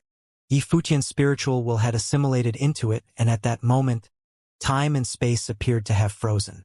The sage plane expert could feel his body becoming slower, while Yifutian moved in an arc, assaulting him with another strike of the rod. His eyes widened as a terrifying vermilion bird flame rushed out from his pupils. However, Yifutian's eyes were like the Emperor's eyes, and as his gaze swept across, the divine ape swung down with the polearm and it landed on the sage plane expert's body. In an instant, the sage plane cultivator's brain was cracked open and his body fell to the ground. A sage plane expert dead. At the same time, a dangerous feeling came over Yifutian and he turned around immediately, slashing out with his rod. However, he saw countless halberds rushing towards him, and his rod technique was unable to completely shield him. The halberd tore through his defenses, landing on his dojan body, causing it to quiver. He immediately retreated and coughed out a few mouthfuls of blood. Using the force to retreat, his body appeared in the area where Yusheng was. He saw a sage plane cultivator who had been forced to retreat by Yusheng's fists and swung down at him with his rod. The sage plane expert suddenly felt as though his body was unable to move and raised his head, but what awaited him was the divine ape swinging a ritual implement down on him. With another thunderous crash, the second sage plane cultivator fell to the ground dead. The other sage plane expert who had been fighting with Yusheng retreated and created distance between them, his expression ghastly. They had actually allowed Yifutian to kill two sage plane experts. He had already grasped a speck of a sage's rule power. Now that he was possessed by an emperor-like will, his cultivation level had also entered that of a half-sage and he had horrifying attack ability. The sage plane cultivator, who had previously cultivated in the palace, had an extremely grim expression. Two of the sage plane experts had been killed, and they might not even be able to take down Yifutian and Yusheng. As expected of the genius that rose up after Bailuli. At that moment, an even more terrifying pressure wafted in the skies, and a figure bathing in flames gradually descended. Feeling the aura on him, Yifutian, who was bathed in the Emperor's light, was in despair. This was definitely not the aura of a sage. He was likely a magi. The difference in cultivation level was insurmountable. To kill them, they had sent out 4 sages and a magi. He could imagine how determined they were. They did not want to give him any opportunity to escape. The expert who walked down from the air looked at Yifutian with admiration. If this person did not die, his achievements would naturally be stunning. It was a pity that he had to die today. Alchemy City's battle was a life-and-death battle agreed upon by both parties, with the city lord personally being the witness. Yifutian looked at the expert in the air and said, "Don't try to use Alchemy City to threaten me. Back then, Yuqi was intentionally biased towards you, causing my Gongsun clan's #1 armorer to die. The person who obtained first in Alchemy Conference died such an unjust death. Now, the Gongsun clan has already moved to White Cloud City." The expert in the air replied coldly, as though he did not care to hide where he was from. "You've sought refuge in the White Cloud City." Yifutian's tone was frigid. Although the Gongsun clan was a major clan in Alchemy City, it would not be considered elite in the Barren State. In the past, it depended on the City Lord office and Emperor family, but Gongsun Ye's death caused a rift between the Gongsun clan and the City Lord office. Moreover, the Emperor family had tried to solicit them. However, the Emperor family was still inferior to the City Lord office. So, they chose to leave and enter White Cloud City. In White Cloud City, the White Cloud City Lord was the absolute ruler. As the 4th on the Barren Sky ranking, only he could pay no attention to Yuqi. "So, you must die," the person declared coldly. Behind him, a giant vermilion bird appeared and the skies started burning crimson. A colossal vermilion bird claw gripped downwards, covering the skies. It was much larger than the divine ape, and Yi Futian used his will of the emperor to push his pole arm of divine destruction to the limit, swinging out towards the sky. However, divine bird's claw was indomitable and the rod shadows were torn to shreds. The terrifying claw continued downwards and smashed onto Yi Futian's Dozhan body, crushing it immediately. Yi Futian's body fell to the ground. He spit blood at the corner of his mouth. Die! Boundless flames surrounded the area and spread towards Yi Futian. However, Xianxia stepped forward to Yi Futian's side, his demon wings surrounding Yi Futian within. Courting death! The expert in the air howled and the vermilion bird struck again, crashing on Xianxia's body, causing his body to convulse violently. He also spurted out blood and the two of them crashed heavily into the ground. This expert was a mid-level magi. To Yi Futian's group, it was not someone they could stand up to. Hua Jieyu and the rest landed in front of Yi Futian and Xianxia, their expressions pale like paper. Kill, the expert in the air said coldly. The sage plane expert who had cultivated in the palace previously nodded and the punishment light descended upon Yi Futian and Xianxia. Hua Jieyu flew into the air, stimulating the telekinesis pearl to its limit in her mind. Her hair flew and she closed her eyes, making her look like a goddess. Her spiritual energy affected the path of the descending punishment light. The punishment light pulsated and the sage plane expert in the air humphed. In an instant, Hua Jieyu spat out blood and her spiritual energy received a huge blow, causing her to fall to the ground. Roar! Yuanzhan flew into the air with a bellow. Don't kill Yuanzhan! A voice sounded in the air and the killing light avoided Yuanzhan. He was the only successor to the Taihang mountain, so they would definitely not kill him. Otherwise, if that old ape flared up, it would not end well for them.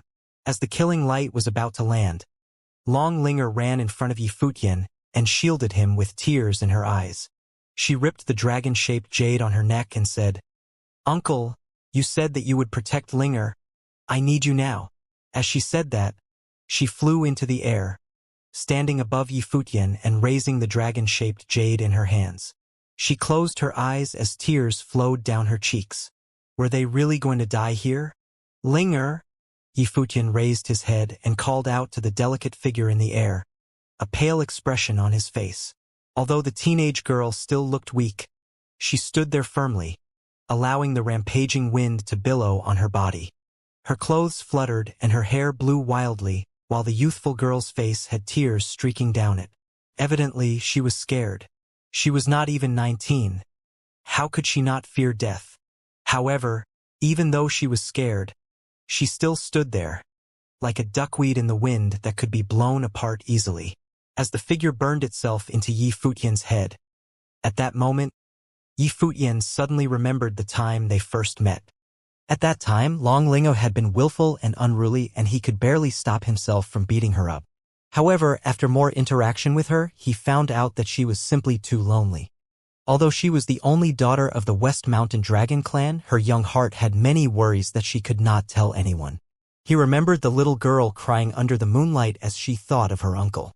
Now, she had finally grown up and had come to the Holy Ji Palace to cultivate. However, such a calamity had befallen her because she had come to send him off today. As the light of punishment descended, time felt like it had stopped. Yi Futian had tears falling from the corner of his eyes. He had thought that he would never cry again, but many things were beyond his control. As he watched the destructive light about to devour Long Linger, Yi Futian watched all this unfold in pain, but he was powerless to stop it. Not only Long Linger, but Xianxia and Jieyu would also become victims of this calamity. However, at this moment, a mysterious power descended upon the area. Time really stopped and a light of punishment landed on the dragon-shaped jade. The pendant suddenly let out a brilliant glow and an imposing matrix appeared in the sky above Long Lingo's head. The matrix was formed by countless lines interweaving and there appeared to be a dimension within the matrix. A terrifying aura emanated from the dimension. Next, rays of brilliant light glowed and a divine purple-gold dragon emerged from the pendant's matrix under everyone's astounded gazes. The purple-gold dragon was humongous and its gaze was imposing as it stared at the vermilion bird in the air. Dragon Soul, the Magi's expression changed as he uttered, This sudden reversal stunned Yu Futian as well.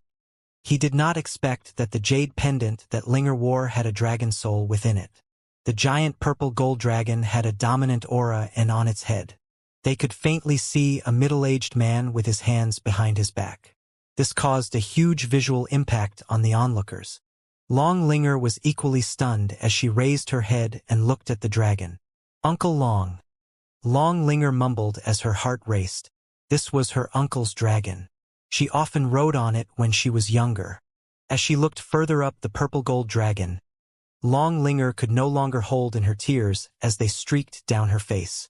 She shouted out softly, "Uncle, have you returned?"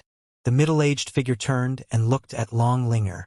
He was dressed in green robes and had hair that was black like ink. His expressive eyes appeared to have the galaxy in them, and he looked at Long Linger with a doting gaze, then smiled and said, "Linger, you've already grown this big." "Uncle." Long Linger could not stop her tears as she replied, "I'm not dreaming." "Am I?" "Uncle promised to protect you," the middle-aged man smiled and replied. He then turned around and looked at the three sage plane experts in the air, his expression turning cold abruptly and his eyes filled with killing intent. "Senior, this is a misunderstanding," the Magi in the air explained. He could already guess who the person who had appeared in front of them was.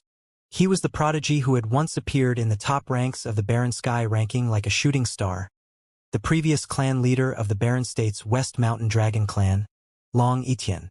"You dare touch my dragon clan's little princess." Long Etienne stood with his hands behind his back, and his tone was stone cold. The purple gold dragon flew into the air towards the vermilion bird and opened its mouth, swallowing the vermilion bird. The three sages' expressions turned pale, and the person at the front shouted, "Retreat." Long Etienne's expression was cold as an ancient guqin appeared. He strummed the guqin strings, and the heavens resonated with it. The dragon he was on resonated with the heavens as well, and in an instant, there were three large dragon shadows rushing towards the three sage plane cultivators. The three sage plane cultivators were shocked, and they turned around to unleash their strongest defenses. However, what awaited them was the dragon shadow rushing directly into their heads and shattering their spiritual wills. The three of them then fell to the ground powerlessly. Three sage plane cultivators, one of them who was a magi, were killed in one blow. Although it was unknown how much of his peak battle ability Long Etienne could unleash now, he must have been an elite sage plane cultivator. The difference between him and the three people was probably the same as Yi Futian and a fresh noble plane cultivator. The ancient guqin disappeared, and Long Etienne turned around to look at Long Linger. Long Linger descended directly onto the purple gold dragon and walked to Long Etienne's side. "Uncle, I missed you so much." Long Linger pounced into Long Etienne's embrace, and he rubbed her head with a doting expression. "What a silly lass, you're already so big. Why are you still crying?" Long Etienne asked gently. The demeanor he had when he killed the three sage plane experts was all gone, and he now looked just like a kindly elder. "Then, will Uncle stay from now on?" Long Linger raised her head and looked at Long Etienne in anticipation. Long Etienne rubbed her head and replied, "Uncle needs to go into slumber, but I will always be beside you." "Uncle, what is going on here?" Long Linger asked. "Go back and ask your father," Long Etienne smiled and replied, then turned to Yi Futian's group. Yi Futian also raised his head and looked at the legendary figure and said, "Yi Futian thanks Elder for saving my life." Long Etienne nodded his head lightly and replied, "Help me take care of Linger." As he said, he raised his head and looked in the air. Could it be his mistake? A dragon's roar sounded, and Long Etienne and his purple gold dragon started to fade to nothingness. The matrix's light glowed again, and the illusory figure dove into the pendant. "Uncle." Long Linger's expression was filled with longing, but she could only watch as Long Etienne disappeared. The light on the pendant darkened, but it was evidently more than a normal jade pendant. "Linger, we have to go," Yi Futian said. "Okay," Long Linger cried as she nodded. After barely surviving the calamity, she knew that it was not the time to be sad. "Let's go," Yi Futian said, and the demonized black-winged condor took to the skies, carrying them and leaving like a flash of black lightning. Yi Futian, Yu Xing, Hua Jiyu, and the others all had weak auras. If another sage plane cultivator came, it would definitely be their end. This time, he did not let Linger go back to the palace for fear that she might run into something on the way back. After they had left for a period of time, a few figures approached the area that they had left from. These were the cultivators from the palace's edge, the 1,000 Holy Islands. They saw the corpse on the ground and had curious expressions. What on earth had happened here? It's Ning Yuan, someone exclaimed. One of the sage plain cultivators who had been killed had been recognized. It was one of the disciples who had previously cultivated in the palace, the Ning clan's Ning Yuan. Let's go and report this to the palace, one of the persons suggested. They knew that it was not a small matter and they could not make the decision. At that moment, in the White Cloud City, the Gongsun clan leader stared at the shattered jade totems in front of him with a grim expression. The sage plain cultivators they had sent out had died. Did this mean that they had failed? To kill Yi Futian, they had even sent a magi. How could they have failed? This was already after considering the greatest extent of Yi Futian's abilities and even factoring in unexpected circumstances. Moreover, the assassination was not planned solely by the Gongsun clan. It had people from within the palace participating in the planning, so the plan should have been perfect. It was not just the Gongsun clan. At the same time, in the Zhongzhou city's eastern region, the same scene happened in the Ning clan. The Ning clan leader held the broken jade totems in his hand with a steely expression. They were all waiting for news. What on earth had happened? A few days later, news had spread in the barren state. On the day Yi Futian and his friends had left the palace, there had been a fierce battle in the mountain ranges outside the 1,000 Holy Islands. A few sage plain cultivators had died, including a disciple of the palace, the Ning clan's Ning Yuan. The other sage plain cultivators were rumored to be the Gongsun clan's sage plain figures. The news spread quickly throughout the barren state and caused a huge uproar. Many people guessed that Yi Futian might have been the target of an assassination. There were people who walked the holy road with Yi Futian claiming that back then, Yi Futian and Yushang had killed the Ning clan's genius, Ning Huang. Ning Huang was reputed to be the elite genius of the Ning clan in the current generation. However, he died a tragic death before he had even entered the palace. Similarly, the Gongsun clan's number 1 in the younger generation and the first in the alchemy conference, Gongsun Yi, was also killed by Yi Futian. So, it was not surprising that the Ning clan and Gongsun clan would take revenge on Yi Futian after he had been expelled by the palace. However, why were the 5 sage plain cultivators who carried out the assassination dead? 3 of them even had their spiritual wills shattered and were forcefully killed. This evidently could not have been done by Yi Futian. It had to be someone especially strong who specialized in spiritual will attacks. Who had protected Yi Futian and his friends? Where were Yi Futian and his friends now? It was like they had disappeared from the barren state. There was no news about them and they had not returned to the Zhuge family. In the Zhuge family, Zhuge Mingwei was worried, sick, and enraged. Her little brother had just left the palace and something like this immediately happened to him. This was outrageous. In the Battle Sage Palace, Sage Dozhan was equally infuriated when he heard the news and he ordered the people in the Battle Sage Palace to investigate the matter. Evidently, there was a mastermind behind this. At that moment, in the Zhongzhou city's eastern region on the boundless Taihang Mountain, Yi Futian and Yuxing sat at the edge of the cliff cultivating. The spiritual qi in the air rushed into their bodies and they slowly recovered their vitality. Thump, thump, thump. At the same time, the Taihang Mountain shuddered as though a terrifying earthquake was happening. Yi Futian opened his eyes and saw many golden apes in the distance, landing in the same area. In front of them, the king of Taihang Mountain. Yi Futian stood there like a golden mountain. Crash. With a thunderous sound, Yuan Hong stepped on the ground and cracks appeared in the mountain ranges.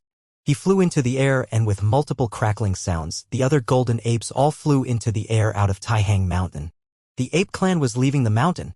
Now, if the barren state was split up into 9 regions according to the holy roads, the Dawn Road would be considered part of the same region. Taihang Mountain and the Ning clan were both within the region of the Dawn Road, the eastern area of the Zhongzhou city. Back then, both Ning Huang and Yuan Zhan had entered the Holy Road from the Dawn Road. As such, the Taihang Mountain was not far from the Ning clan. The Ning clan had also once been an elite clan. At its prime, it had experts on the Barren Sky ranking, but it was now on the decline. Now, the palace's elder Ning was already the most influential person that the Ning clan could produce. For the past few days, The Ning clan leader Ning Yuan had had a feeling of unease. That day, the assassination had failed and Ning Yuan had died.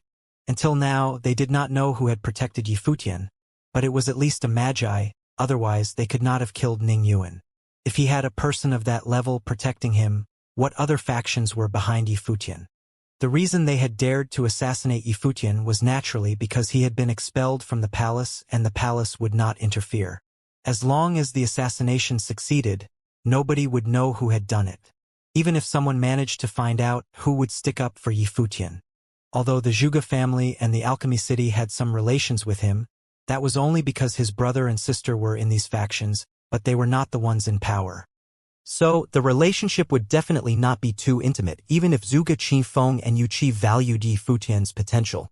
If Yifutian was dead, all that potential would be pointless. Back then, Ning Huang's death was definitely a thorn in the Ning clan's heart.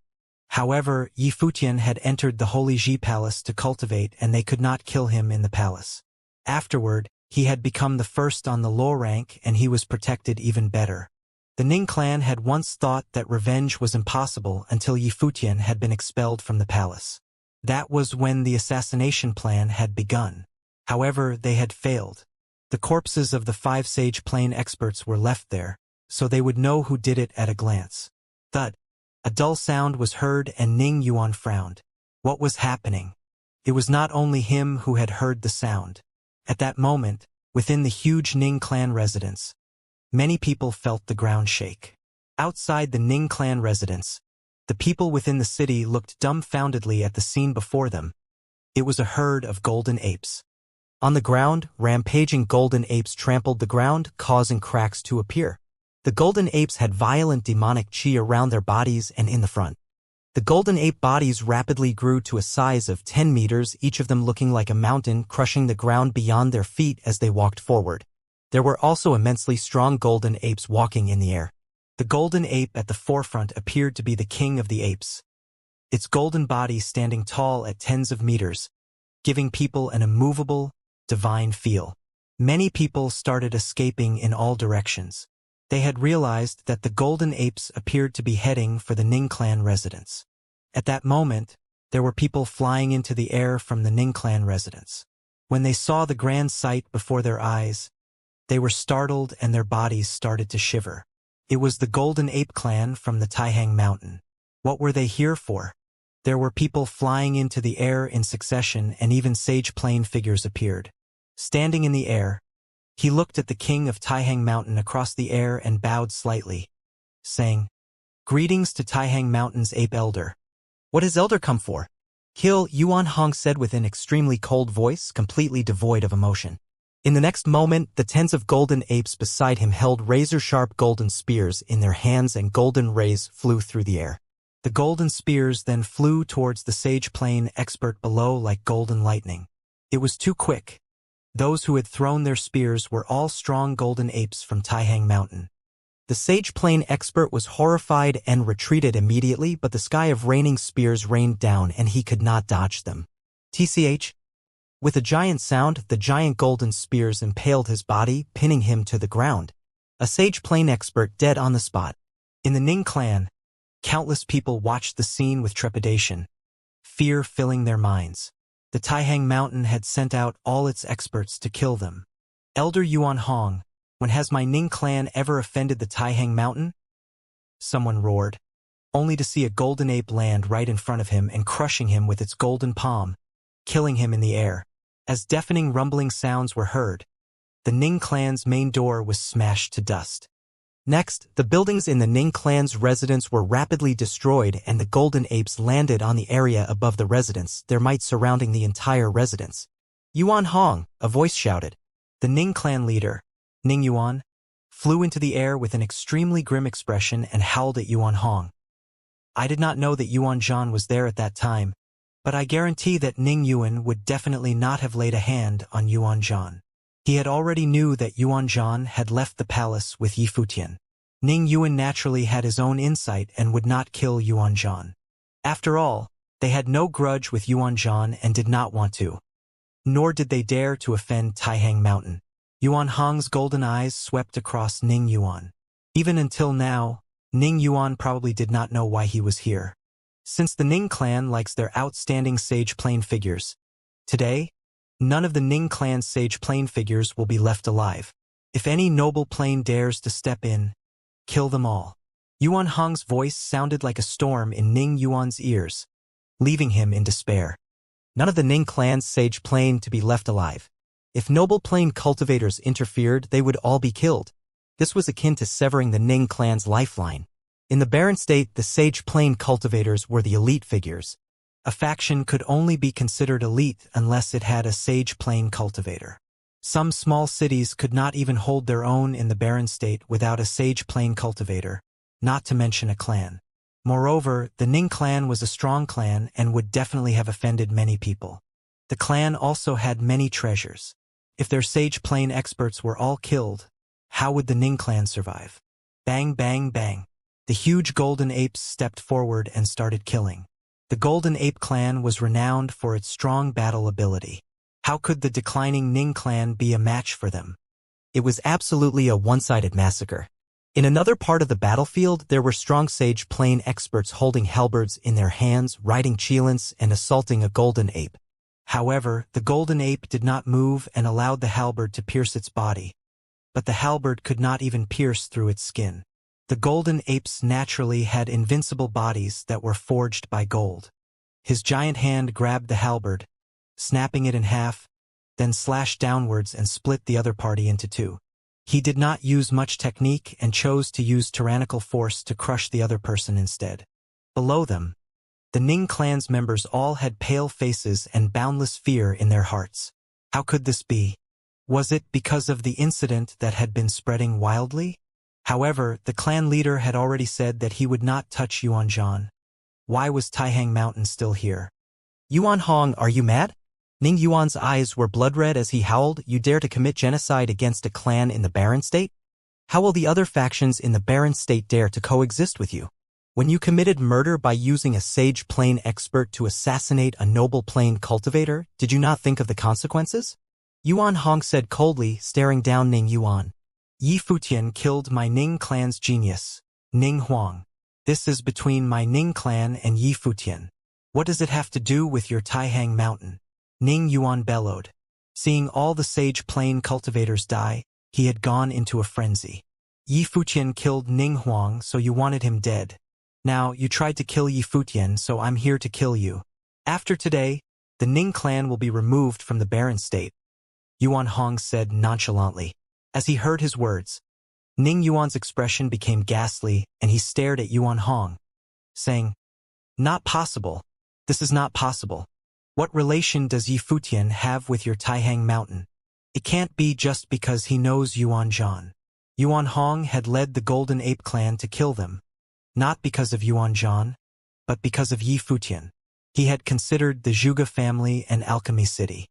He felt that these two major factions would not make a huge move because of Yi Futian, but he had not thought about Taihang Mountain. Evidently, Yi Futian, who had disappeared after that day's assassination attempt, was now in Taihang Mountain. Dead people don't need to ask that many questions, Yuan Hong replied cruelly.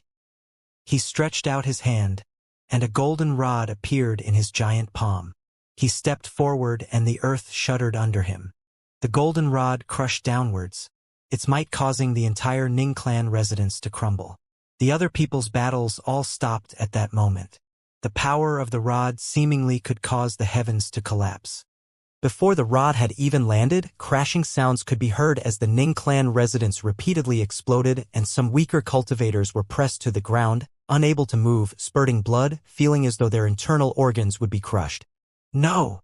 Ning Yuan bawled and a giant qilin appeared, flying towards the air.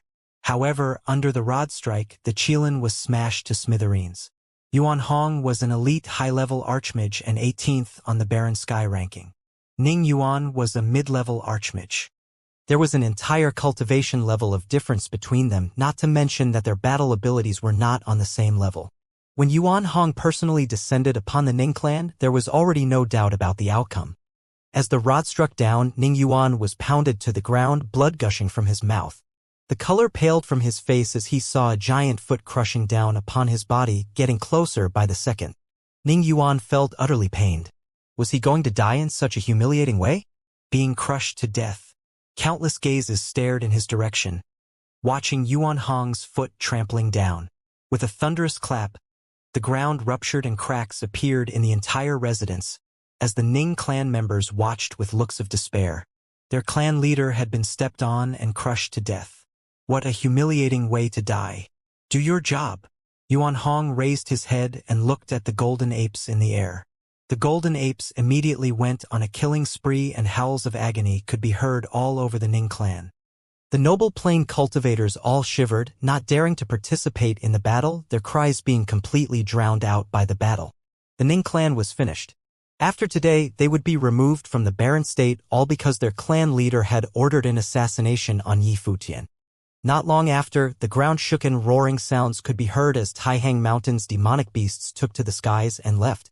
Outside the residence, countless people came over to the Ning clan, but what was left was crying and rubble.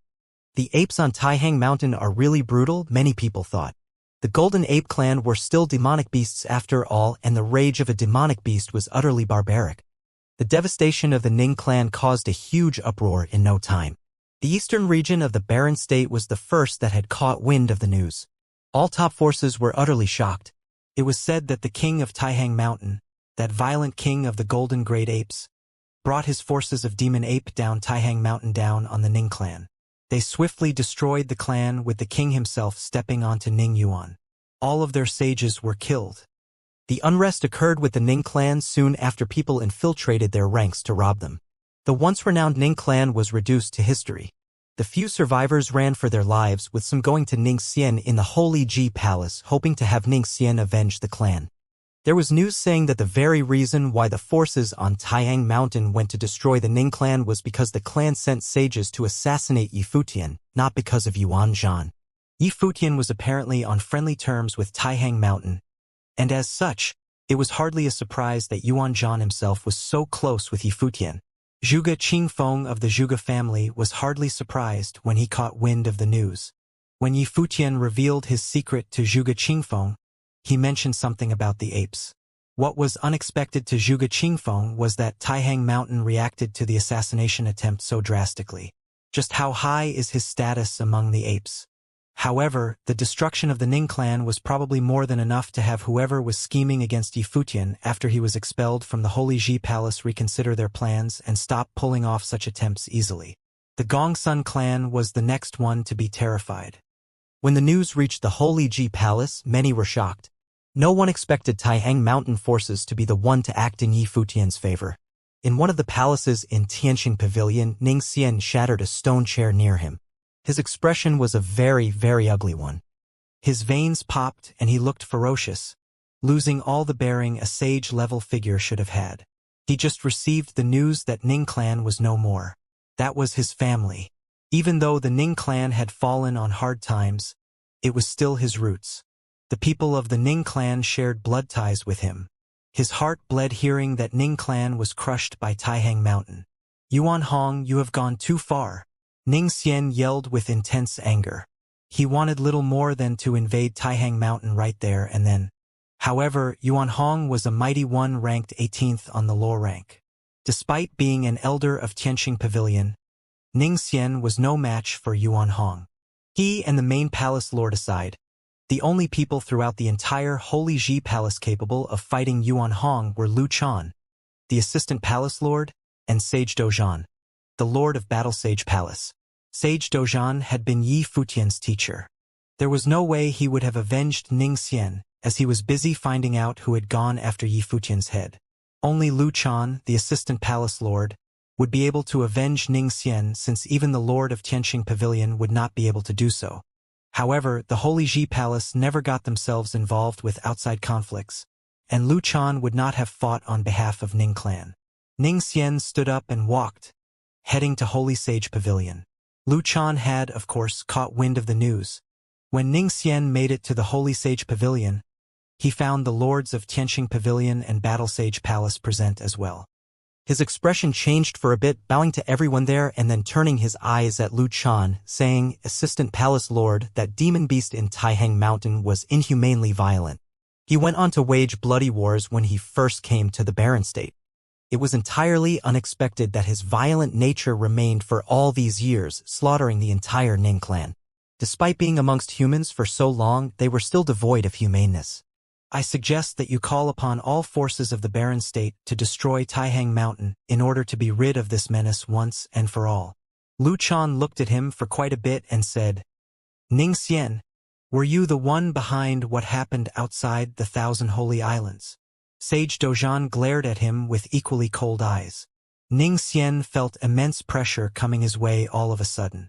He had not expected Sage Dozhan to have gotten there before him. I only knew of what happened and I took part in nothing. Yi Futian was expelled from the Holy Ji Palace and as such I paid no heed to his affairs. There was no way Ning Xian would have admitted his role in anything. Ning Yuan returned to the Holy Ji Palace before the assassination attempt and he went to the Gongsun clan. Don't tell me that it was something Ning Yuan decided to do himself, Sage Dozhan said coldly. A tinge of authority was heard from his voice. Even if Yi Futian was no longer part of the Holy Ji Palace, he was still my student. You dared plan to assassinate him as soon as he stepped foot outside the Holy Ji Palace? And worse still, you planned this for a while, haven't you? Lord Dozhan, please do not accuse me of something I did not do. Furthermore, Yi Futian turned his back on the will of the Holy Ji Palace and even opposed the stance of the Holy Ji Palace. That was why he was expelled. And he no longer had anything to do with the Holy Ji Palace nor the Battle Sage Palace. Is what you said coming from your personal standpoint or that of the Holy Ji Palaces? If it is something personal, I would say this much, I'm not your match. If the words were spoken from the standpoint of the Holy Ji Palace, I do not see myself to be guilty, Ning Xian said coldly. He came for two specific goals, to accuse and to save his own skin. Tianqing, what do you say? Sage Dozhan did not bother with Ning Xian and went to ask Sage Tianqing instead. The Lord of Tianqing Pavilion was in charge of the laws and such matters were within his jurisdiction. However, Ning Xian was an elder of the Tianqing Pavilion. Ning Xian did not say anything wrong. Yi Futian was expelled from the Holy Ji Palace, and as such, he had nothing more to do with the Holy Ji Palace. It was something personal and from the Holy Ji Palace's standpoint, we have no right to deal with Ning Xian.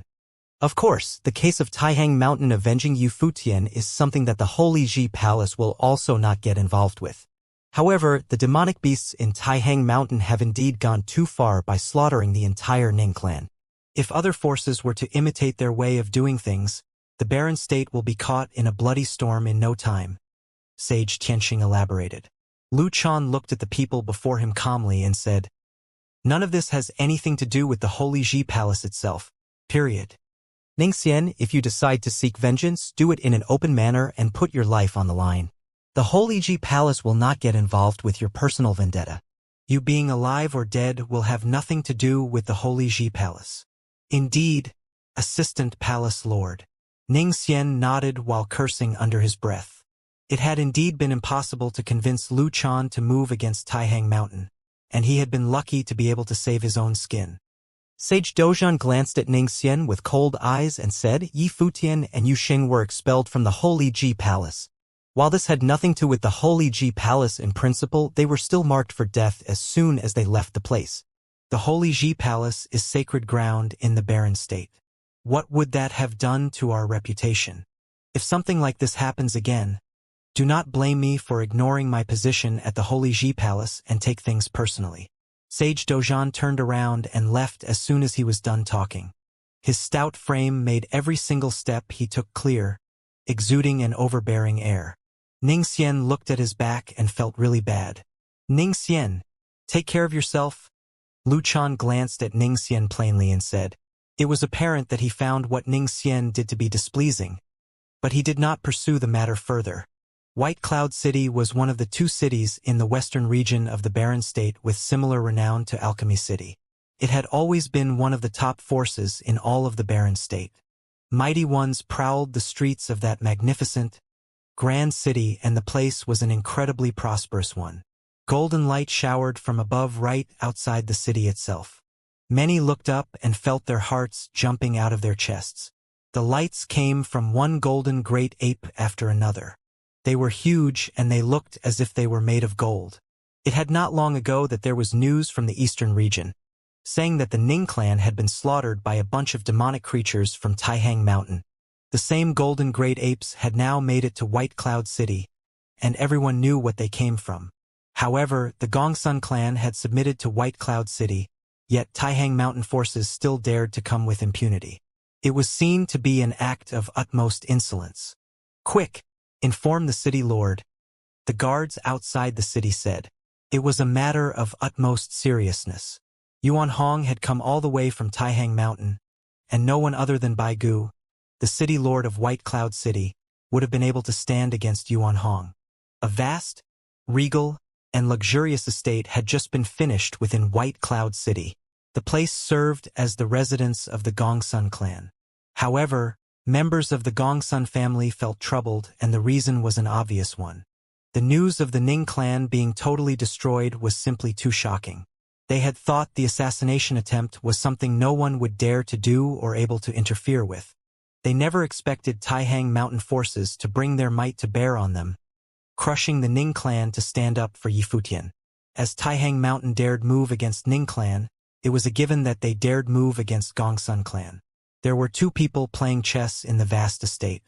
One of them being Gongsun Jing, the clan leader of the Gongsun clan, while the other was a top-notch mighty one renowned in White Cloud City, Yun Hao, clan leader of Yun clan. While White Cloud City was ruled by clan, in actuality, many of the affairs in the city were taken care of by the Yun clan. Yun Hao was a force to be reckoned with in White Cloud City. He was a mighty one ranked on the Barren Sky ranking at 98th place. Relax, brother Gongsun. White Cloud City is not the Ning clan. Since you are here in White Cloud City, Yuan Hong will not dare to just kill his way into White Cloud City. This place still the turf of the city lord after all. Yun Hao said to Gongsun Jing openly, with a loud brimming voice. Right? Gongsun Jing nodded, but he still could not help but worried about things. Boom. The earth shook violently for a brief moment. Yun Hao frowned while Gongsun Jing was immediately and extremely distressed. Boom, boom. There seemed to be something like an earthquake happening as the shaking continued. Both of them spread their spiritual will out far and wide, and both of them went pale soon after. Yun Hao looked distressed and embarrassed while Gongsun Jing stood up and gave an order with a loud voice. Everyone retreat. Yuan Hong had actually come for them. Gongsun Ling, go get the city lord, he continued to shout. With the precedence of the Ning clan serving as a warning, he knew too well that Yuan Hong was not doing what he did then for amusement. He was there to crush his clan, and there was no way he was able to keep calm. Brother Gongsun, there is no need to be fettered, Yun Hao said as he stood up. His expression was cold as he stepped outside and glared at the demon apes coming from afar. He then yelled at them, Yuan Hong, this is White Cloud City. What the hell do you think you are doing? Bai Gu, the city lord of White Cloud City, was ranked 4th on the Barren Sky rank. Of the 3 ranked before him, one was his teacher, one was his senior, and one was in the Ice Temple.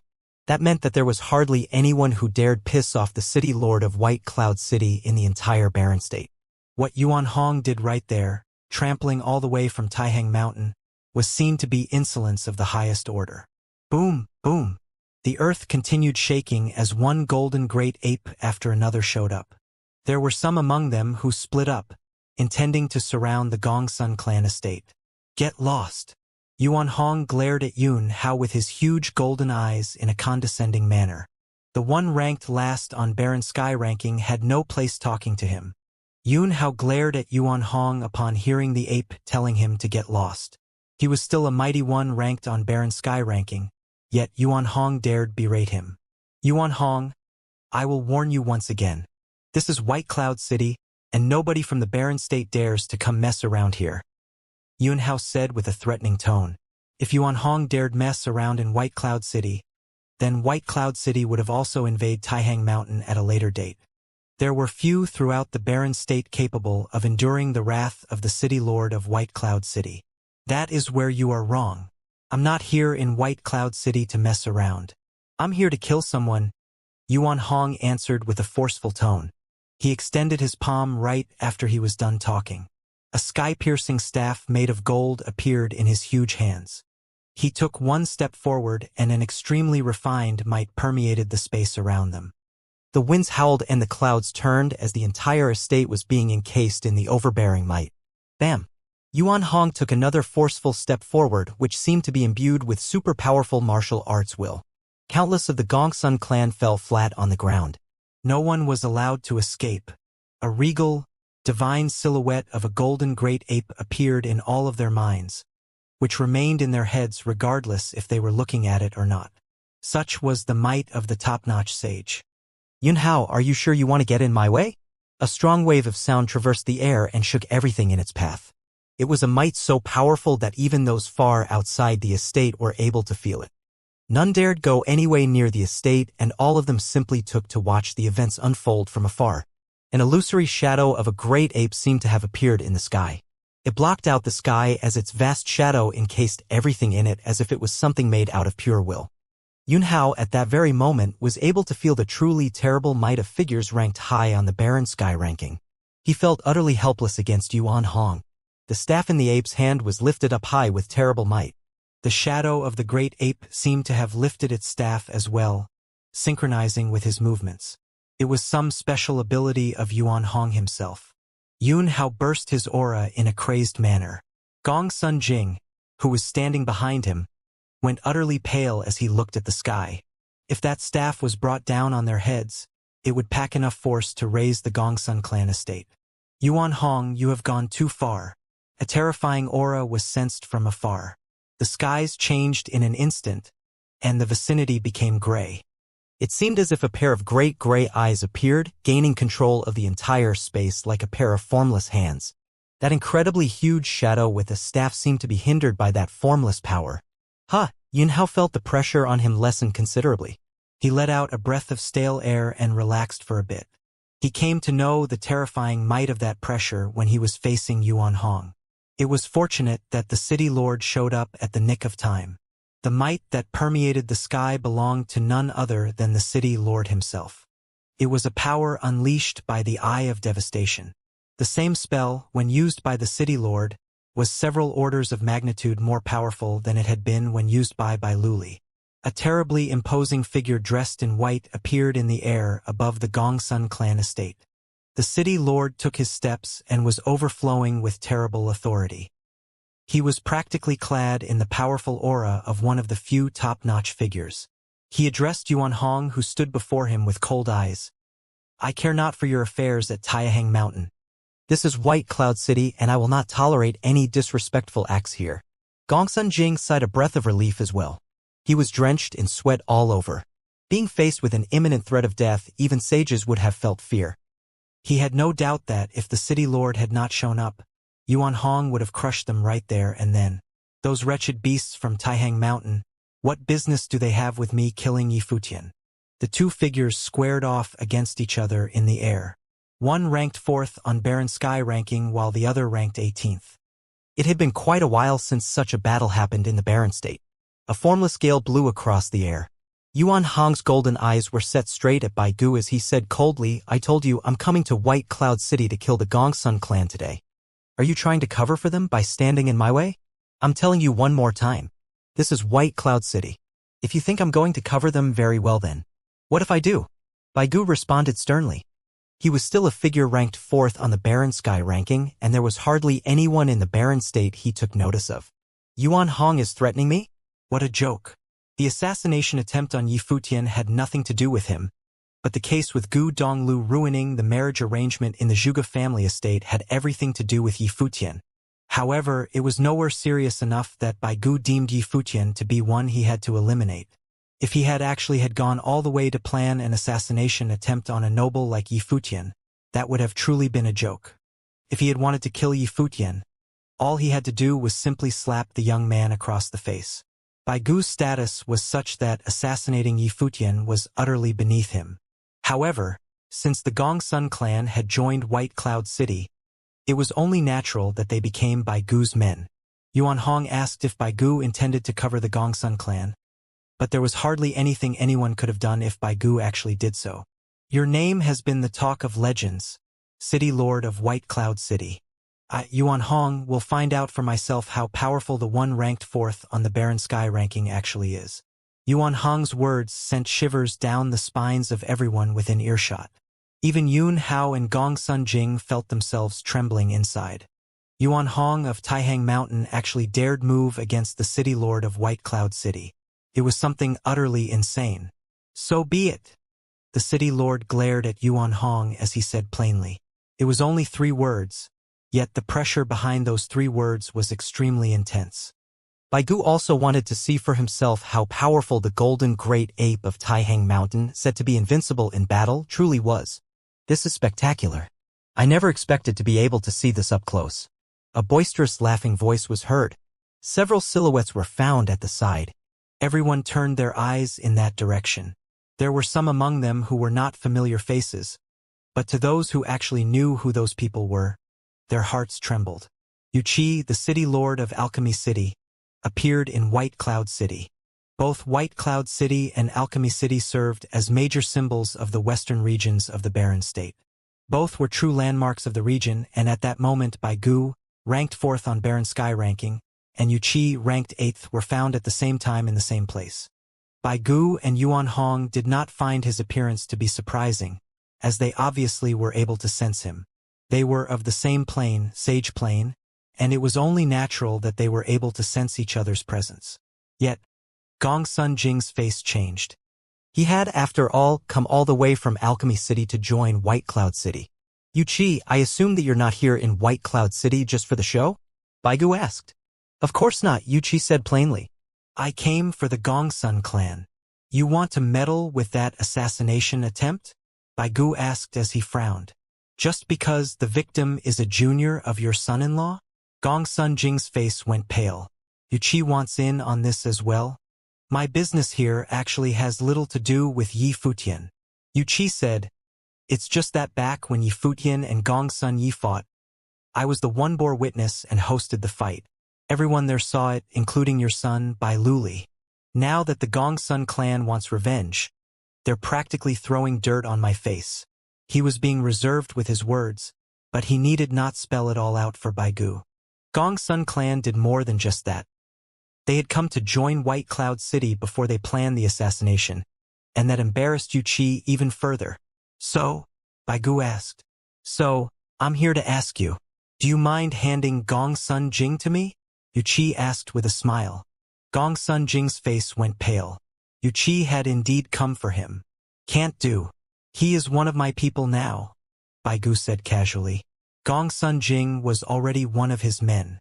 If he had simply handed Gongsun Jing over just like that, that would have been an insult to his status as the city lord of White Cloud City. I knew you would say something like that, given your temperament and all. Wuxia hardly minded. He continued with a smile. In that case, I'll just sit back and enjoy the show. Go on. Gongsun Jing felt immensely distressed. Since when did Wuxia become so easy to talk to? Baigu turned his attention back at Yuan Hong and said, After you. Yuan Hong said nothing. He simply swung his staff, and in an instant, conjured multiple shadows of the staff in the air. Yet he did not attack. The shadow of the ape in the sky swung its staff around as well. An intense might was brought to bear on everything below, and many felt unable to even stand still. The shadows of the staffs grew increasingly intense, and it seemed to be the 81 strikes of heaven-traversing staff techniques of the apes. Multiple shadows of the staff were conjured in the air as a boundless air of terror hung above. It was just the might of the skill, yet many felt themselves crumbling under its pressure as if the sky was to be brought down on them soon. The city lord of White Cloud City looked up and cast his gaze high up in the air. There seemed to be pairs of formless, gray, huge hands interrupting with the flow of the might. At the same time, an incredibly huge golden shadow formed, as if an ancient god was standing between the heavens and the earth. It was a conjuration made entirely of gold, seemingly conjured out of spite against Yuan Hong. The summoned huge golden ancient god extended multiple golden arms and lashed out in the air. It was a terrifying sight to behold. Boom! A thunderous rumble was heard. At the very next moment, the shadow of staff all over the air coalesced into one single weapon and was brought down on everything below. In that very instant, many of the mighty ones were brought to the ground by the pressure, as if the sky itself was being brought down on them. The staff went swiftly at them in the air. The golden ancient god's countless arms went on to grab the staff, but golden lights burst upon contact. Many of those arms crumbled, and that ancient god leaped into the air and went straight for the staff. Terrifying will in the air seeped into the body of the ancient god as it burst for higher ground. Boom! Yet another thunderous rumble was heard, and the staff was brought down once more. The ancient god crumbled from top to bottom as every inch of its body burst into bits. Yet, the might of the staff was continuously weakened, gradually brought to a halt right on top of the city lord of White Cloud City before dissipating altogether. Buildings within the Gongsun clan estate on the ground were reduced to ashes. Many had blood around their mouths. The one strike was far more powerful than what was dealt to the Ning clan. I see, Yuan Hong said plainly. The city lord of White Cloud City stared at Yuan Hong's shadow. The staff had incredible force. Yuan Hong's offensive capacity was far beyond what he had anticipated. We'll meet again when the time comes. As for you, all of the Gongsun clan, you would do well to cower forever in White Cloud City, never stepping outside ever again, Yuan Hong said as he turned around to leave. Many of the golden great apes followed. But then Yuchi called Yuan Hong. Yuan Hong halted his steps and glanced at Yuchi. What business do you have with me, City Lord Yu? Come visit Alchemy City sometime. That golden staff you conjured with spiritual chi, it was terrifyingly powerful, but the power it packed was limited. I can forge you a weapon-type ritual implement specifically for you, Yuchi elaborated. The City Lord of White Cloud City sparked with sharp flashes. Is Yuchi trying to mess with me here? Very well, I will visit Alchemy City sometime. Thank you. Yuan Hong turned around and left with the apes of Taihang Mountain as soon as he finished. Yuchi glanced at Baigu and said, "That's all for me, farewell." He then turned around and left as well. Baigu, City Lord of White Cloud City, paid no heed to Yuchi as such. Yuchi deemed it unnecessary for him to pay much heed to Baigu. Yuan Hong naturally understood that if Baigu, the one ranked 4th on Baron Sky ranking, insisted on intervening, there was little else he could have done. However, Yuan Hong demonstrated his thoughts and attitude by showing up. He would have killed if he could, but even if he was unable to do so, he was sending a message to all in Baron State. Anyone who dared move against Yifutian had better remember the fact that the Gongsun clan was reduced to having to spend the rest of their days in fear. Yuchi understood it all the same, but it was unthinkable for him to simply wage a war against the City Lord of White Cloud City.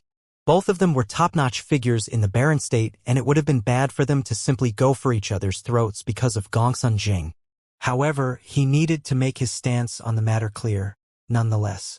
The Gongsun clan had deserted Alchemy City for White Cloud City and tired to assassinate Yifutian.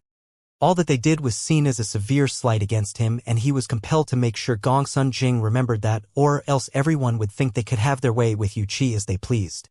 The forging of a weapon for Yuan Hong was a show of force. If you, City Lord of White Cloud City, insists on covering for Gongsun clan and will not show me any face, there is little I can do about that. But I need not give face to you as well.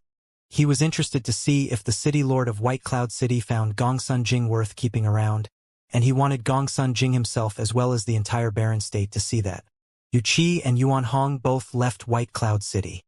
The demonic beasts of Taihang Mountain withdrew as they left behind rumble on the ground but White Cloud City was far from quiet.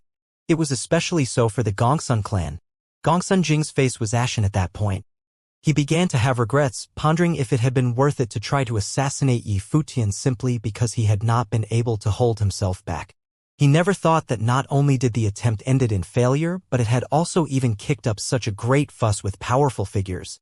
The Taihang Mountain forces went out of their way for him, and Yuchi visited White Cloud City personally for him. What would happen to Gongsun clan from here on out? Were they really going to just cower in White Cloud City forever?